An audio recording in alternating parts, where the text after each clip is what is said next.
Someone in the spirit world wanted to know from his friends why they did it. Spitting up blood, he said that they had once side by side shed blood for the sake of this world. And now, he asked why they had chosen to betray him. True Origin and Supreme Chaos wondered why he had chosen to ask this. After all, he himself must realize that he had become powerful enough to threaten their position.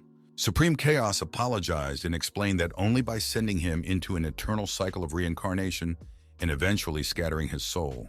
True Beginning rushed to his former friend and shouted that only then would they be at peace. After all, caught in the eternal cycle of life and death, he will experience simply horrifying pain. Whereupon Began said goodbye to him and pushed his victim away. Betrayed by Chaos and Inception, he swore he would take revenge on them. He swore he would surely rip their throats out. Falling deeper and deeper, he began to lose consciousness. But he kept muttering that he would have his revenge. Just as suddenly, his body began to be covered in a golden light. Sometime later, he reincarnated in a new body. This was possible because he still had the heart of a hongman, thanks to which his soul had managed to not run out. He clenched his fist in anger. No matter what body he was in, his entire family was killed for some unknown reason. Everyone, including the children. The young man got up and went to the door, behind which armed men could be seen shouting that they had been ordered to execute the Tang family members. As soon as the young man opened the door, he was attacked, shouting that his hour had passed. In this life, he wasn't going to allow his family to be killed again. Suddenly, he noticed his father lying nearby, choking on blood. Immediately afterwards, he rushed towards him, but the latter pleaded with Yun to run away and not give them a second thought. The southern guard Yuchin saw Yun and asked why he was out, then told him to leave while they would cover for him. The Tang family's henchmen came up to them and began to urge Tang Yun to leave, as this was the only way their family would have hope. After which the instigator of everything advised them not to even hope that Tang Yun could survive.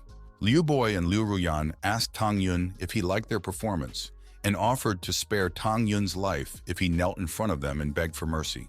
Tang Yun was angry at Liu Boy. He said that he would have killed him even if he himself started begging for mercy. Liu Boy's men started to mock Tang Yun. After all, he is only a lowlife with 3 spiritual points and thinks he can speak so boldly to their master. Through their laughter, they said that he was indeed worthy of his nickname, Worthless Master, Tang Yun. Liu Boy told Tang Yun that he was still the same. He raised his sword and said that if he craved death so much, then swung it sharply, shouting that he would be happy to help him with it. Just as suddenly, Tang Yun ducked sharply, dodging the sword. Immediately afterward, he used soul burning and used Lord Hongmen's body to strike back. Tang Yun's strength was enough to shatter the enemy blade. Immediately after, his punch reached Liu Boy's face, shocked that Tang Yun was able to fight back. Yu Qin and Tang Yun's father couldn't believe what they saw, and Liu Ruyan was astonished. The Tang family members couldn't understand how such a thing was possible. After all, Tang Yun was able to handle Liu Boy, who had recently opened the 8th spiritual point so easily. Tang Yun asked Liu Boy why he was silent, although even so, his exertions couldn't change anything. It was too late for that. Liu Boy managed to get up and told Tang Yun that regardless of the method he used to increase his strength, he had lost. Liu Boy called Old Man Bai and ordered him to fulfill his part of the bargain and finish off this brat. After which, Bai Chu Sheng came out to them and replied that he would fulfill the terms of the deal. Seeing the old man, Tang Yun's father was shocked, for this could only mean that even the gods themselves wished for the death of their family. This old man is not just a famous alchemist of Wangyue City, but also its strongest master, being at least in the realm of origin. And if he really interferes, no amount of luck will be able to help the Tang family. Tang Yun laughed and asked Liu Boy if he had invited this pile of bones just so he could die before his due date. Hearing this, Old Man Bai's eyes shone and he asked what the man meant. Bai Chu Sheng unleashed his strength and asked Tang Yun if he thought he was unworthy of attention. The people of the Tang family were frightened as his oppressive aura could be felt at such a distance. Liu Ruyan told him that Tang Yun only knows how to insult his elders and that he should be taught a lesson that would make him regret coming into the world. Tang Yun intervened in the conversation and told the old man that he had heard rumors that he was looking for ingredients for a spirit awakening pill. Old Man Bai was surprised at what he heard and asked Tang Yun why he thought so and who could have said such a thing. Tang Yun chuckled and asked if it wasn't obvious when an old man stuck at the origin realm spent 20 years studying alchemy. It could only mean that without this pill, his chances of breaking through to a new stage were zero. Tang Yun walked up to the old man and said that he not only knew that the man wanted to recycle the Spirit Awakening pill, but also has all the ingredients needed to make it. Everyone was shocked by what they heard, because the Spirit Awakening pill was a priceless treasure for all masters of the Origin Realm, and its effects are so strong that even a master at the peak of Origin Realm can break through to a new stage. And with a recipe and a few servings of ingredients, one could cultivate a group of powerful experts in just a couple of years. They were trying to figure out where the Tang family could have gotten all this stuff from, and even speculated that Tang Yun was just talking their teeth in. The Liu clan's underlings tried to tell the old man that Tang Yun was deceiving him, and Liu Ruyan confirmed this by saying that if all of this was really stored in the Tang clan, he would have ruled the entire city long ago. After hearing this, Bai Chusheng couldn't help but agree with what he heard. He immediately rushed to Tang Yun's place to discipline the arrogant youngster. Yuchen was scared for Tang Yun and shouted at him to dodge. But Tang Yun didn't back down and drew a symbol in the air saying that he had to show something to the dumbfounded old man. Immediately after, the symbol turned into a beam that stabbed into Old Man Bai's forehead. This made the old man lean backwards and golden symbols began to appear around him. A servant of the Yu family asked the old man if he was all right, as the old man's eyes suddenly lit up with a blue color. After being exposed to Tang Yun's beam, Old Man Bai saw part of the formula for creating the pill. He could recognize white jade grass, night pearls, tailless worms, the power of moonlight. Just as suddenly, the old man burst out with energy and started laughing loudly. He then realized that something was missing, after which he grabbed Tang Yun by the shoulders and started shaking him, asking him to give him the second part of the formula. The people around them couldn't understand what Old Man Bai was saying and whether the pill Tang Yun was talking about really existed. They thought it was impossible, because it would mean that Tang Yun was not a slacker, as everyone said he was, but that he knew such a valuable recipe. Tang Yun pulled the old man's hand away and asked if he really wanted the entire formula, after which he said that he had to see how the man would behave before doing so. Old Man Bai was stunned by what he heard, from which he bowed his head and exhaled, saying that he understood everything. After which he turned around to the enemies of the Tang family and asked Tang Yun not to worry, for his behavior would definitely satisfy him. Seeing death walking towards him, Elder Lu panicked and started begging him to stop, for which he would receive half of the Lu family's fortune. But Old Man Bai didn't need the Lu family's fortune, and so he ruthlessly took the man's life. After seeing her father killed, tears flowed from Liu Ruyan's eyes, and Old Man Bai Chusheng reported that Liu Boy had died. Tang Yun began to applaud the old man for the spectacle and told the man to continue. After which, Old Man Bai targeted Liu Ruyan, and she started begging him for mercy. She knelt down and begged Tang Yun to let her go. She confessed that she was guilty of what had happened and that she just wanted to live, so she was willing to do whatever he wanted. Tang Yun lifted her face and smirked, asking if she would really do anything. After which she blushed and put her naked body on display, telling Tang Yun that she was ready for anything. She then added that she was very skillful in 18 positions and that she was all fired up at the thought of what a surprise she would give him this evening. Everyone was shocked to hear this, because not long ago, Liu Ruyan was so arrogant and despised Tang Yun, and now she was begging him for mercy. People refused to believe it because they thought she was a goddess, but now they felt as if they were blinded. Liu Feng apologized to her and said that he was not interested in the used, from which she glanced nervously at Tang Yun. Immediately after that, Tang Yun gave her a kick with his foot. Old Man Bai approached her and said that since Tang Yun wasn't interested in her, then all she had to do was say goodbye to her life. Looking at her approaching death, she shed her last tears and screamed that she didn't want this. But Old Man Bai ruthlessly kicked her with his foot. The people of the Lu family began to panic because their patriarch and mistress were dead, and Tang Yun had also lured Bai Chusheng to his side, and they were hardly going to be of any use to them. They then dropped their weapons and began to run away, hoping that they would manage to survive.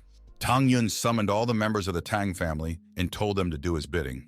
He ordered them to destroy all the enemies of the Tang family, and they immediately pounced on the fleeing members of the Lu family to avenge their dead siblings. During the massacre, Old Man Bai turned to Tang Yun and said that he had behaved well and would therefore like to see as suddenly Tang Yun handed him a sheet with a formula and ordered the old man to get as far away from Wang Yue City as possible. After which he looked at the old man with ill intentions and said that if he did not, he would die. The strength Tang Yun displayed made the old man's heart beat more frequently. At this moment, he realized that it was better for him to never provoke him. Tang Yun asked the pensive old man why he suddenly hesitated, and he immediately thanked Tang Yun, then snatched the formula and ran away, shouting that he would never return to the city again. Tang Yun was able to sigh at how lucky he was to have Bai Chusheng's weaknesses, because otherwise, he really could have attacked him. And if he did have to fight him, it would be worth the heavy injuries to win. Suddenly, Yu Qin ran up to Tang Yun and hugged him and started crying. She told me that she was scared to death about what had happened, because she really thought he might. Qin Yu interrupted her, calling her silly, and asked if she could see that he was fine. Looking at Yu Qin, Tang Yun remembered about Nangong Yu Qin in his past life. He had shown weakness, but in this life, he wasn't going to lose it anymore. Just as suddenly, Tang Yun turned around to his father and said that he wanted to get married, from which Yu Qin could only aghast with her eyes wide open. Her father said with a smile that Yu Qin is his good-natured daughter and that he has watched her grow up, so he is not against the wedding, except that he doesn't know what Yu Qin thinks about it. And Yu Qin immediately agreed. She said she wanted to be Brother Yun's wife. From what they heard, their father started laughing joyfully, and the Tang family members applauded them. Father ordered them to get ready for the wedding tomorrow. The next day, many guests went to the wedding to congratulate the newlyweds. And at the same time, an old man appeared at the wedding, looking for the young mistress's daughter. Everyone was happy that after so long, Tang Yun could understand Miss Yu Qin's feelings. After all these years of chaperoning, she could finally be happy with him. The guests shouted that Miss Yu Qin was 10,000 times stronger than Lu Ruyan, and that only she was worthy of their young master. Talented and in love since childhood, everyone thought this marriage was made in heaven and a special destiny surely awaited them. After that, it was time to bow. The first bow they gave to the world. The second bow they gave to their parents. And on the third bow, the husband and wife should bow to each other. Tang Yun was and Yu Qin were genuinely happy that they would become husband and wife from today. Suddenly, someone ordered them to stop and stop bowing to each other. Immediately after which, he unleashed his mighty aura, knocking many guests off their feet. Tang Yun was able to react in time and managed to cover Yu Qin.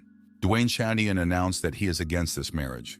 People began to ask who he was and how he dared to disturb the Tang household, and also how he dared to interfere with the marriage of such a talented couple. They wondered if he was really so brazen to do so, since even Bai Chusheng had been so frightened by the Tang family that he had escaped from Mochizuki Tower. The head of the family ordered the intruder to stop and asked why they needed an outside observer at the Tang family's wedding. Tan's men asked them not to worry about it and pounced on the old man. But it was only a matter of a little effort before that bunch of ants scattered around. After which he pointed his finger at Yu Qin and said that he would take her with him, and releasing his spirit offered to stop him if anyone dared.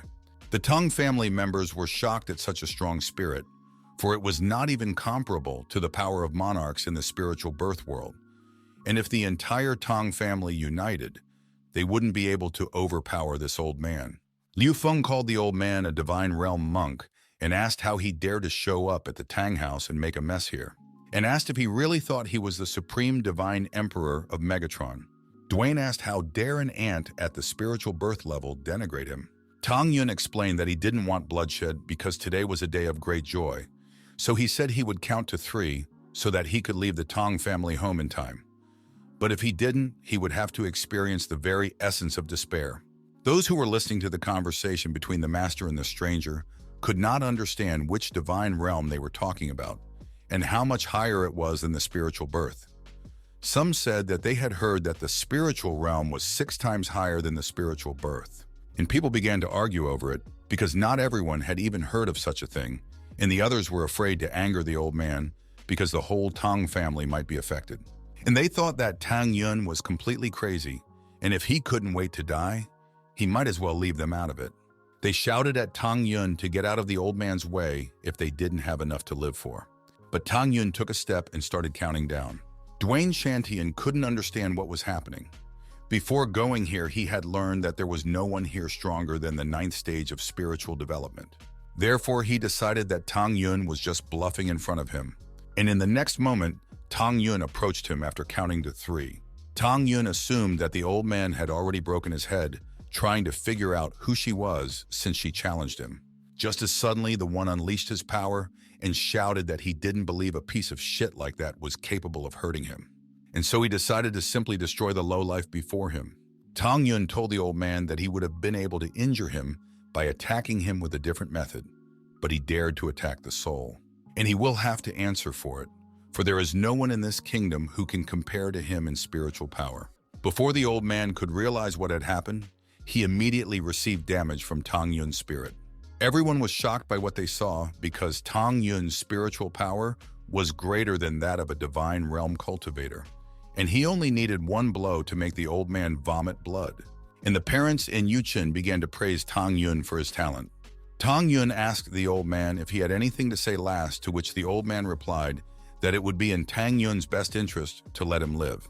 Then he took out a token and shouted that he was sent by Lu Qin's real mother to bring her back home. Yuchen was shocked by what she heard and began to question if he was really sent by her mother and if she was still alive. Duane bowed, explained to Yuchen that her real identity is extremely honorable and therefore she should return with him. Although the guy next to her has great qualities, but still he is not worthy of her yet. Yuchen's foster mother tried to talk her out of it, but her father stopped her and said she was old enough to decide for herself. Yuchen cried and said that a whole 8 years had passed while he was looking for her and that it was too late. And so she ordered him to leave, for she is already the daughter-in-law of the Tan family, and she has no intention of going back with him. Old man Duane tried to change Yuchen's mind, but Tang Yun came out in front of her and asked if he heard what Yuchen had just said. Tang Yun explained to the old man that he had only kept him alive because of Yuchen and ordered him to leave. And the latter was forced to agree, but before he left, he said that the gentleman had asked him to give her something.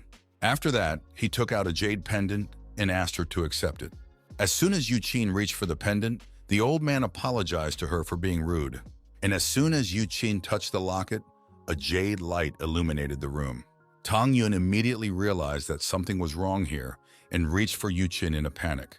But the old man laughed and said it was too late for that. Immediately after which, he dissolved into thin air along with Yuchen. And on the ground fell the token that the old man had recently shown him. From losing his beloved, Tang Yun was overwhelmed with a multitude of emotions that he could not resist in any way. After a while, people from all over the city were discussing how Tang Yun's bride had been kidnapped home straight from the wedding, and the old man who had kidnapped her claimed that the bride's family had a powerful bloodline, and that the Thane family has no choice but to accept it. It's better to destroy 10 temples than ruin one marriage. Meanwhile, Tang Yun in his residence was examining the old man's token. On one side was written Nanggong, and on the other, Shung Dynasty. Tang Yun assumed that this was the power that the old man who had taken Yuchen had.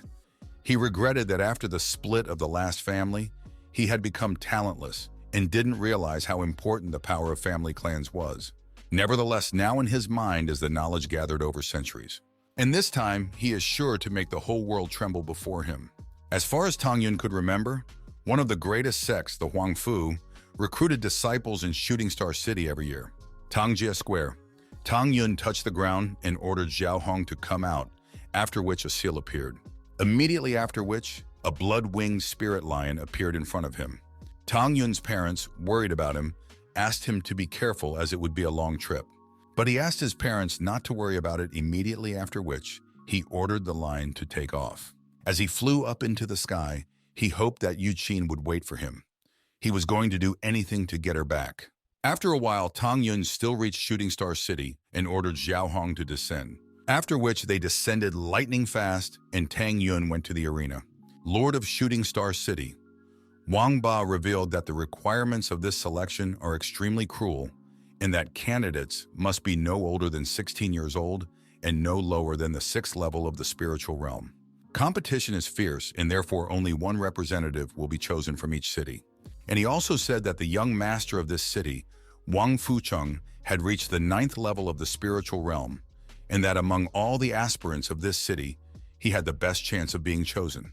Tang Yun felt that this unique opportunity should fall to him. Suddenly a noise was heard and Wang Fucheng entered the arena, while his minions dispersed the people in his path and shouted that the scum were counting on victory for nothing and that they had better go home. People were not happy with him because Wang Fucheng was lucky that his father was the lord of the city, and he was born with a silver spoon in his mouth. Even before the competition started, many people thought that he couldn't just pass the selection. Tang Yun assessed Wang Fucheng and noticed his unsteady walk, unbalanced pulse, and lack of qi. He realized that he had probably only been able to reach his level by using pills, so he wasn't worth worrying about. Just as suddenly, Wang Fucheng noticed someone in his path and ordered the puppy blocking his view out of the way. Wang Fucheng's underlings ran up to Tang Yun and began to demand that he get out of here.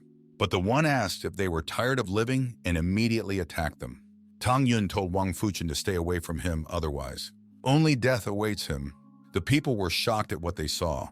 The guy who opposed Wang Fucheng was so fast that they didn't notice anything. They were sure that he wasn't bad at all, but he was too reckless to cross Wang Fucheng's path. And Wang Fucheng was full of prejudices and couldn't miss the opportunity to eliminate an opponent of equal strength. Wang Fucheng asked Tang Yun how he dared to attack his men, and ordered him to be arrested and sent to jail as he is not worthy to take part in the selection of the Shooting Star City today. Wang Fucheng couldn't help but recognize this guy's strength, so he wanted to take the chance to eliminate him. Tang Yun turned to the lord of the city and reminded him that today was an important day for their city, namely the day of choosing students, and asked if he would really let his son do whatever he wanted. Wang Ba grinned and explained that since his son said that he was guilty, he was right and there was nothing more to discuss. Tang Yun asked the Lord if he was afraid that someone would be able to get wind of what had happened. And the Lord explained that no one would dare to defame his rules while Tang Yun was rotting in prison, for he was the king of Shooting Star City and his word was law here. Wang Fucheng began to scoff with the fact that no one would be able to help Tang Yun and advised him to accept losing. Tang Yun looked up at the sky and replied that he didn't think so. Whereupon both Lord and son noticed the approaching creature. The Lord immediately realized that this was clearly not good, and Wang Fucheng tried to figure out what it was. After that, a messenger came down to them and asked the Lord how dare he interfere in the selection of her Huangfu clan's disciples. Mu Mengqi suggested that Shooting Star City would have to change masters soon. Immediately after, Wang Ba spat on his knees and told Madame Envoy that it was a misunderstanding and asked to be allowed to explain what had happened, to which the latter replied that there was no need and attacked the Lord, from which he landed next to his son and spit out copious amounts of blood. At this moment, the people of the city realized that coming from the words of the messenger, Wang Ba was no longer the lord of the city, and it was all the fault of the impertinent kid. If he didn't start being impertinent to the young master, Wang Ba wouldn't have threatened him. And the little one was not predictable at all, because he immediately noticed the arrival of the messenger and started a fight with Wang Ba. Mu Mengqi was trying to figure out if this guy was only starting a conversation because he smelled her. But that was simply impossible, for his realm was far inferior to her realm. Wang Ba rose to his feet and explained to Madame that it was his fault and that he was willing to suffer the punishment. But in return, he wished she would spare his son and let him compete. After looking at Wang Fucheng, she immediately realized that she was at the 9th birth level, and besides, his cultivation base was quite good. Therefore, she agreed with Wang Ba, after which he began to bow to his mistress and thank her for her mercy. He considered it a worthy outcome, for his son would be guaranteed to become a disciple of Huanfu, which meant he could once again obtain the position of lord. Looking at the former Lord Tang Yun's face, he immediately realized that the former lord was plotting something wrong. Hence, he decided not to let it go unpunished. After settling the conflict, Mu Mengqi revealed that those who wished to fight the Huangfu sect could rise up and join the battle. When people heard about it, they began to rejoice, for they had been waiting for this for a long time, and some had been waiting for decades. And in the next instant, the arena was filled with people wanting to participate in the competition. Wang Ba told his son to kill Tang Yun as soon as the opportunity presented itself, and he was fine with it. Wang Fucheng asked his father not to worry about it, and promised that he would not spare the enemy. Mu Mengqi explained that the selection only consisted of one round, and only those who would become the disciple of Huanfu, who can resist the spirit of the ice tiger to the end. And the ice tiger roared, from which most of the participants were forced to cover themselves with their hands. The roar of the tiger was so ominous that a great wave swept through all the neighborhoods of the city. Those gathered to participate were shocked by this. After all, this was a second-grade ice tiger, and it was strong enough to be compared to a rebirth realm cultivator, and under its pressure, most cultivators wouldn't be able to stand for 10 minutes. After which, Mungun finally announced the start of the disciple selection competition. As soon as the competition started, the spectators started discussing who could emerge as the winner. Some of them thought that it would be Wang Fuchen, as he had the highest level of improvement among the contestants. But some of them thought that it could also be Tang Yun. After all, in the recent performance, he had clearly shown that he was not far inferior to Wang Fuchen. And after a few minutes, some of the students started vomiting blood, after which blood started flowing from their eyes and noses, from which they started begging the lady to release them. And since they had given up, Mungun explained that they had lost access to the certification. Wang Fuchen scoffed at this bunch of scum and asked them how they dared to even compete with him. After all, only he was worthy of being the main winner. Suddenly, Tang Yun's aura began to weaken, and seeing this, the spectators who had bet on Wang Fuchen were happy that they were right, while those who were in favor of Tang Yun were disappointed as they saw that he had not even raised an eyebrow during the conflict and were convinced that he was better than Wang Fuchen. Mungun thought it was a coincidence and wondered if the one was really so strong that he could anticipate her appearance in advance. Wang Fuchen advised Tang Yun to get the hell out of here, for he would be the one to become a disciple of the Huangfu sect. Tang Yun called Wang Fuchen an idiot, after which he sat down in a meditative pose. Seeing this, Wang Fuchen and Mungun were shocked by his behavior. Suddenly, he took out a bottle and poured out pills from it. He had prepared a bottle of spirit pills beforehand. If one carelessly took spirit pills to raise one's level, it would inevitably lead to uncontrolled cultivation. But thanks to the pressure from the ice tiger, he manages to get rid of this reaction. The audience was shocked to realize what Tang Yun wanted to do. They wanted to understand why Tang Yun took the pills, since he could lose his aura, and whether he did it just to publicly advance to a new level. And besides, taking a pill under the pressure of an ice tiger is suicide. After realizing that Tang Yun wanted to level up in front of the audience, Wang Fuchen started to mock this jerk, because now he wouldn't even have to interfere. If Tang Yun were to start cultivating now, he would only face death. Mungun was scared for Tang Yun and advised him not to take any chances, because if he couldn't endure the transformation now, he might die. To which Tang Yun replied with a smirk that they would all die someday, and thanked her for her work, after which he swallowed a palmful of pills. And as soon as he started meditating, Tang Yun's eyes glowed gold, and a golden aura began to form around him. Mungun was astonished by what she saw, for the probability of what she saw was 0. The audience was shocked by Tang Yun, because even under the pressure of the ice tiger, he managed to successfully break through, and they began to doubt that he was even a man, because after what had happened, he remained alive and well. Wang Fuchen refused to believe what had happened, as Tang Yun was about to lose his strength. He then shouted at Tang Yun not to pretend that he had reached a new level of cultivation before their eyes, to which the latter replied that he could do nothing to him, even with the condition that he used to hide his power. After which he swallowed the remaining spirit pills. If the others tried to break through using the ice tiger's pressure, they would be left barely alive. But he, on the other hand, was able to use the pressure to force the pill to cultivate on the elevation to make its base stiffer and stronger. Seeing what he was doing, Mungun recognized that Tang Yun was crazy. After all, even she wouldn't be able to handle so many pills at once, and so she wondered what his origin was. In the next moment, Tang Yun's energy increased so much that it pierced through the sky. With the pressure from the ice tiger, Tang Yun was able to successfully break through to the 9th level of spiritual birth. Unfortunately, he had used all the available nascent pills. In any case, he felt that he should break through to the realm of spiritual birth as quickly as possible. But that might scare the rest of the people. The spectators were shocked that Tang Yun managed to survive and suddenly broke through to the 9th level. None of them had seen such a fast breakthrough, so they all thought that he was hiding his true strength. And besides, he and Wang Fuchen were at the same level, so one of them would be unfortunate. Because of what had happened, even Wang Fuchen was surprised, for he was sure that he was the one destined to become a disciple of the Huangfu sect. Tang Yun suggested to Mu Mengqi that the ice tiger's pressure was rather weak and asked him to strengthen it to bring the finals closer. Hearing this, the other participants started to complain about Tang Yun thinking he was crazy, and they asked for their opinions to be taken into consideration as well. After all, although the 9th level is quite strong, but even with such strength, they don't have the right to do whatever they want. Tang Yun apologized for his suggestion and explained that being strong meant doing whatever one wanted to do. Mu Mengqi agreed to increase the pressure, but asked her not to regret it afterward.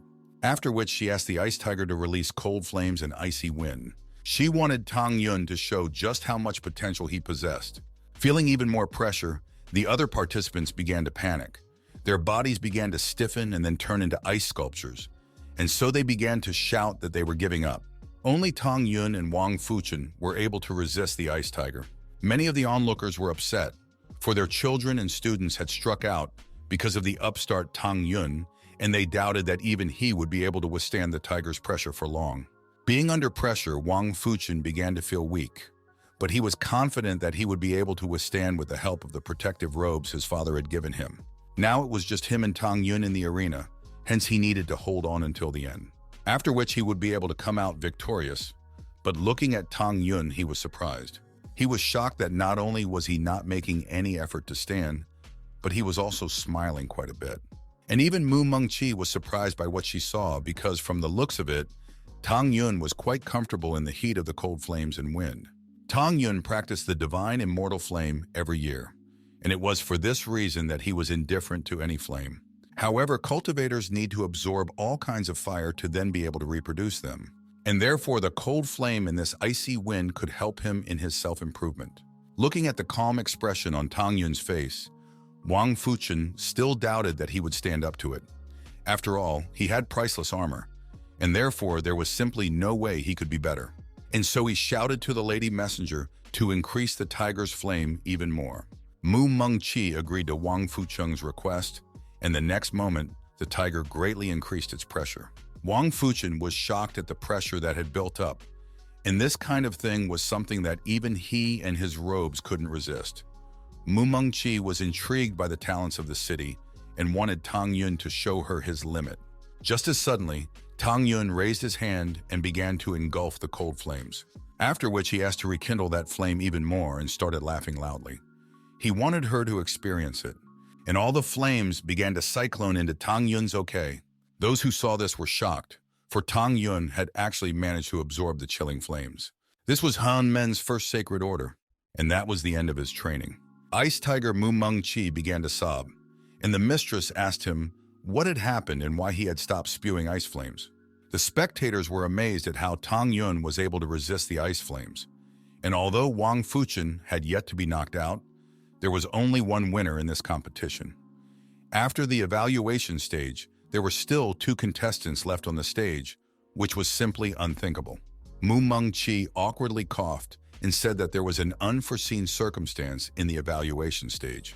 Though the 2 of them are left in the arena together, she can only choose one to join the sect. And so in the next round, they will have to fight one-on-one.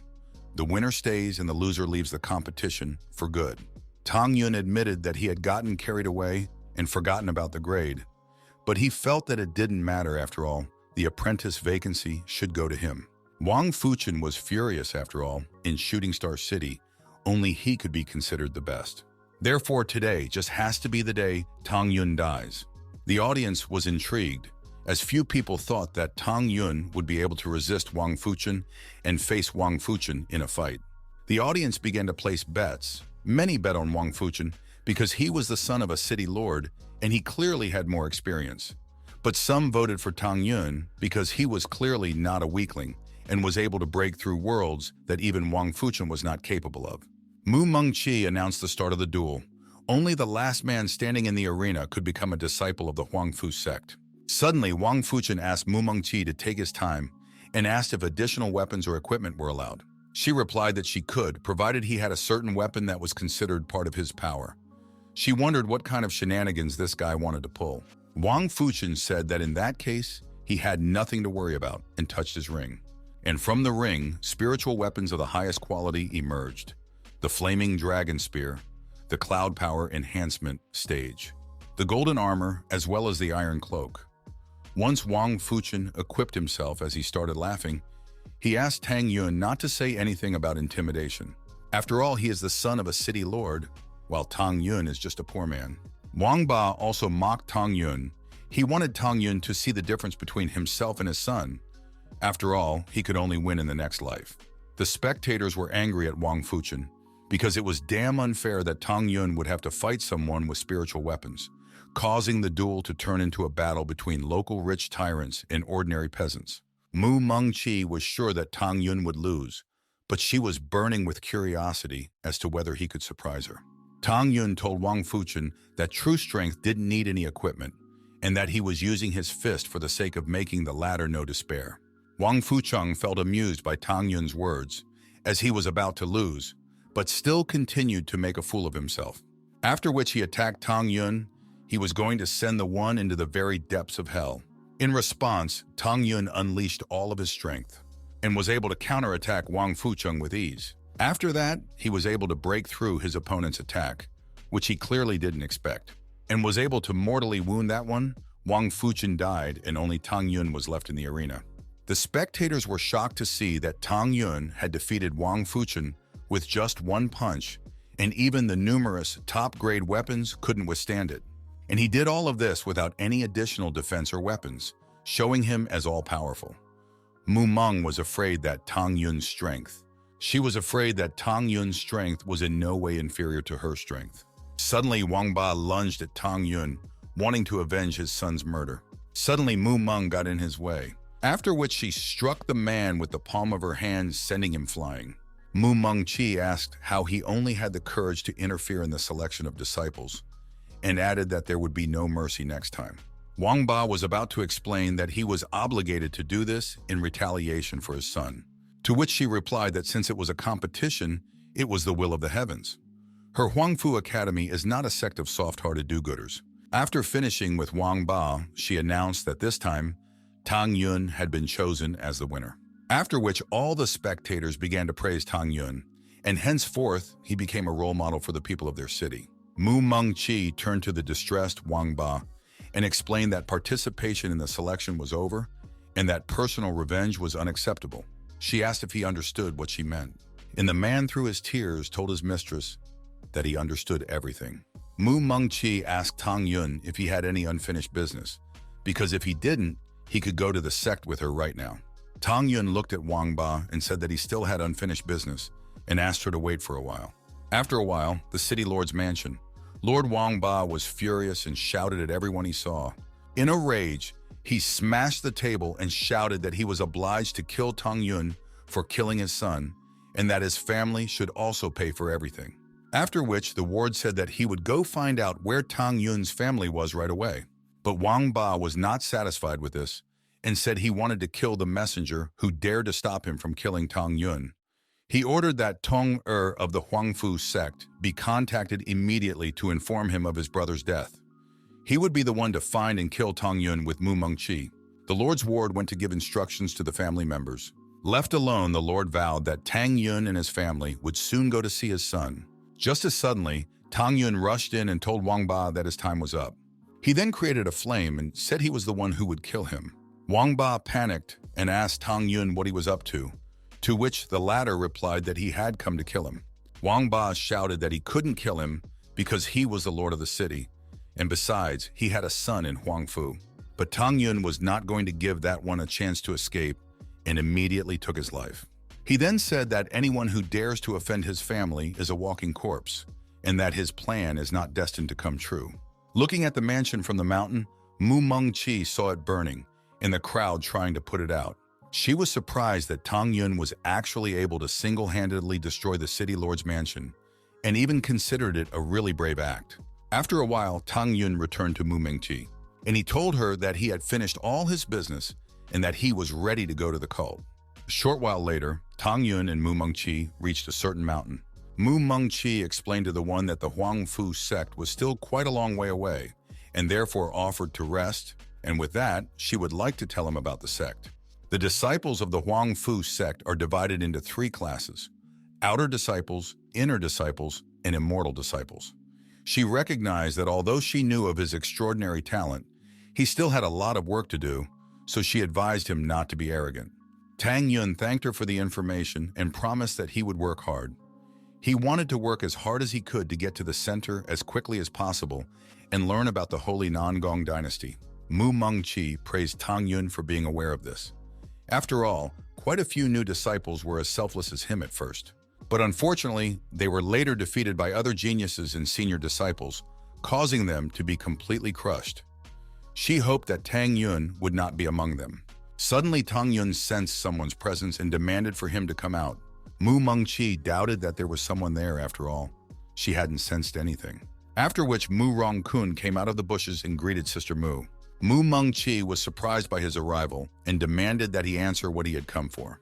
But the man asked her why she was so nervous and explained that he had come to inform them that the rules for selecting students had changed. Mu Mengqi didn't believe Mu Rongkun and asked how such a thing was possible. After which he took out a scroll and said that it was a notice issued by the sect. Mu Rongkun tossed the scroll to her and added that she might not believe it, but she could personally verify its authenticity. Catching the scroll, she asked how so the rules could suddenly change. Realizing that something was wrong, Tang Yun shouted to her not to open the scroll, but she was faster. And as soon as she opened the scroll, a pink energy came out of it targeting Mu Mengqi. Whereupon she plopped down on the ground and demanded the damn bastard tell her what he'd done to her. Mu Rongkun chuckled and explained that it was a yin and yang drug, and because of it, even a saintly woman would give anything he wanted. Mu Mengqi cried and asked if this drug was some kind of ecstasy. She realized that it was obviously not good and that she would lose her innocence.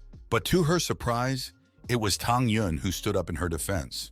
Tang Yun promised Mu Rongkun that he would keep him alive if he left now. He laughed and asked how such a brat was going to kill him. He had a few tricks for resistance, so he was sure the brat wouldn't be able to break his defenses. Mu Mengqi shouted to Tang Yun that Mu Rongkun was ranked 10th on the Qianlong Outer Sects list and that there was no way he could defeat him, so he should run away if he wasn't afraid to die. But Tang Yun wasn't going to back down and asked his sister not to worry about him. After all, he knows how to deal with such an abomination and said he would finish him off with one blow. Hearing this, Mu Rongkun chuckled as the lowlife in front of him seeks his death. And so he decided to fulfill his wish by using the demon dragon claw. In response to which Tang Yun used the great sword of the supreme god Hongmen.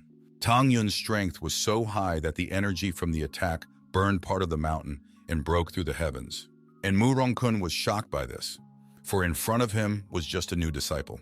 Feeling Tang Yun's strength, Mu Rongkun immediately ran away, but he vowed that he would definitely take revenge on Tang Yun and Mu Mengqi for this humiliation and pain. He wasn't going to just let it go. Mu Mengqi asked Tang Yun if he was able to win, to which the latter replied that Mu Rongkun had managed to escape. Mu Mengqi revealed that Mu Rongkunyu was the grandson of the second elder of the inner sect, and that he had a living, saving talisman on his body, which made him not easy to kill. Tang Yun said that it could be considered as if Mu Rongkun was lucky, but for now they could forget about him. However, Mu Mengqi thought what she saw was very surprising. And if she said that a disciple who had just joined the sect was able to injure a 10th-ranked disciple on the Qianlong list with a single blow, everyone would think that she was just crazy. Suddenly, Mu Mengqi stopped and started breathing heavily, causing Tang Yun to ask her if she was all right and if there was anything he could do to help her. But she just waved him off and said she was fine. Suddenly, she twisted her leg and started to fall. But Tang Yun caught her, after which she told him that she was blazing and that she needed help. Tang Yun realized that this was clearly not a good thing, for the toxins of the poison were already affecting her heart. If he didn't cure her, she might die. Tang Yun grabbed Mu Mengqi by her clothes and said that there was only one way to save her, after which he apologized to her and tore her clothes off. After a while, the disciples of the Huangfu sect arrived on the mountain looking for Sister Mu. They found out what Mu Rongkun wanted to do to her and wanted to prevent it. The disciples hoped that Sister Mu would be fine, but if anything happened to her, they would make Mu Rongkun pay for it. The main one of the students hoped to find Mu Mengqi as soon as possible, for there was a chance that she had already. Suddenly, one of the students called out to her and reported that she had found Mu's sister. And as they approached that place, they saw Sister Mu, beside whom a guy unknown to them was sitting. The disciples wanted to understand who it was, friend or foe, and whether something terrible had happened to Mu Mengqi. Tang Yun asked the girls to wait and explained that it was clearly not what they thought. But the main one refused to listen to him and ordered him to shut up, then attacked Tang Yun. The other female disciples were happy to see Sister Shu's famous technique number 1, the 3 raging waves sword folding, which meant that she had truly reached the 3rd wave stage. They believed that if this blow couldn't kill this guy, it would at least hurt him badly. But Tang Yun lazily blocked the blade using only 2 fingers. Shu was amazed at what had happened. After all, her technique was not a weak one, yet it was blocked so easily. Tang Yun asked her why she was so impulsive and if she couldn't wait until he spoke. But the other students weren't going to listen to him and said he talked too much. So they decided to attack him just to kill him. But Tang Yun complained about the noise and dismissed them with a wave of his hand, ordering them, "Get out of here!" The girls were angry at the creep and wanted to know who he was and why he was so powerful. Tang Yun was already standing over them. He said that if they wanted to know what had happened, they would have to wait for Sister Mu to wake up, and told them not to even try to attack him. But if they dared, he wasn't going to be ceremonious with them. Shu wanted to know who this person was who had managed to throw the 3 of them back to the tree at the same time. As they suddenly heard a noise, Mu Mengqi woke up and asked what had happened to her. The students immediately jumped up and ran to Sister Mu to see if she was all right. Tang Yun lifted Mu Mengqi and asked if she was all right, after which he explained that he had used his spiritual power to rid her body of toxins. Hearing what he had done for her, Mu Mengqi averted her gaze, blushing even more, and thanked him. Hearing this, the girl's eyes lit up fanatically because he had really saved Sister Mu, and it was also the first time they had seen the always cool-headed Sister Mu suddenly blush so red. After a while, Huangfu Sect, Mountain of Solitude. Tang Yun and the girls finally reached the main hall of the Huangfu Sect. Tang Yun began to look around the Huangfu Sect. It was one of the 3 main sects of the heavenly continent, and it was truly a luxurious place. Suddenly, Mu Mengqi asked Tang Yun to help her down, as she was not yet strong enough. But Tang Yun picked her up in his arms and asked her, why so much politeness? After all, to him, it was nothing. The sect disciples were shocked when they saw Mu Mengqi in the stranger's hands, and many even thought that they had gone blind. This guy is squeezing Mu Mengqi, one of their beauties, and everyone was wondering why the ever-unapproachable Mu Mengqi was suddenly clinging to him like that. And among the disciples, there was one who ordered to report to Brother Lin and Brother Wang that they had a strong rival. Mu Mengqi took out a jade and explained that it was the mark of a new disciple. Now he should go to the Zongmen Hall and register as an outer disciple, and if anything was unclear, he could just turn to her. Tang Yun thanked Sister Mu for her courtesy and left. The female students immediately suspected that their Sister Mu had a crush on this guy and giggled at the fact that this iron tree had sprouted and blossomed. Hearing this, an angry and embarrassed Mu Mengqi yelled at those people for their words. Mu Rongkun's residence. Mu Rongkun was told that he had seen Mu Mengqi and his new disciple return to the Mountain of Solitude. Upon hearing this, Mu Rongkun became enraged and slammed his hand on the table. He'd planned so carefully how to have fun with her, but some kid had made it all go to hell. The disciple reported that he had followed Tang Yun, and after registering, he went straight to the secret realm of Shuiyu Valley. Yimu Rongkun shouted for them to immediately send to Shuiyu Valley to catch Tang Yun. He was already excited for the moment when he would place Tang Yun's head in front of Mu Mengqi, just to see how she would react to it. In the ancient books of the sect, it is recorded that in the Shuiyu Valley, the attribute of ice fire was present in the snowy region. And if Tang Yun managed to find it, he would be able to strengthen the power of his ice flame even more. Just as suddenly, he heard a noise being made by an unknown girl. And looking out from behind the rock, he saw a wounded girl near the dead bear towards which the disciples were walking.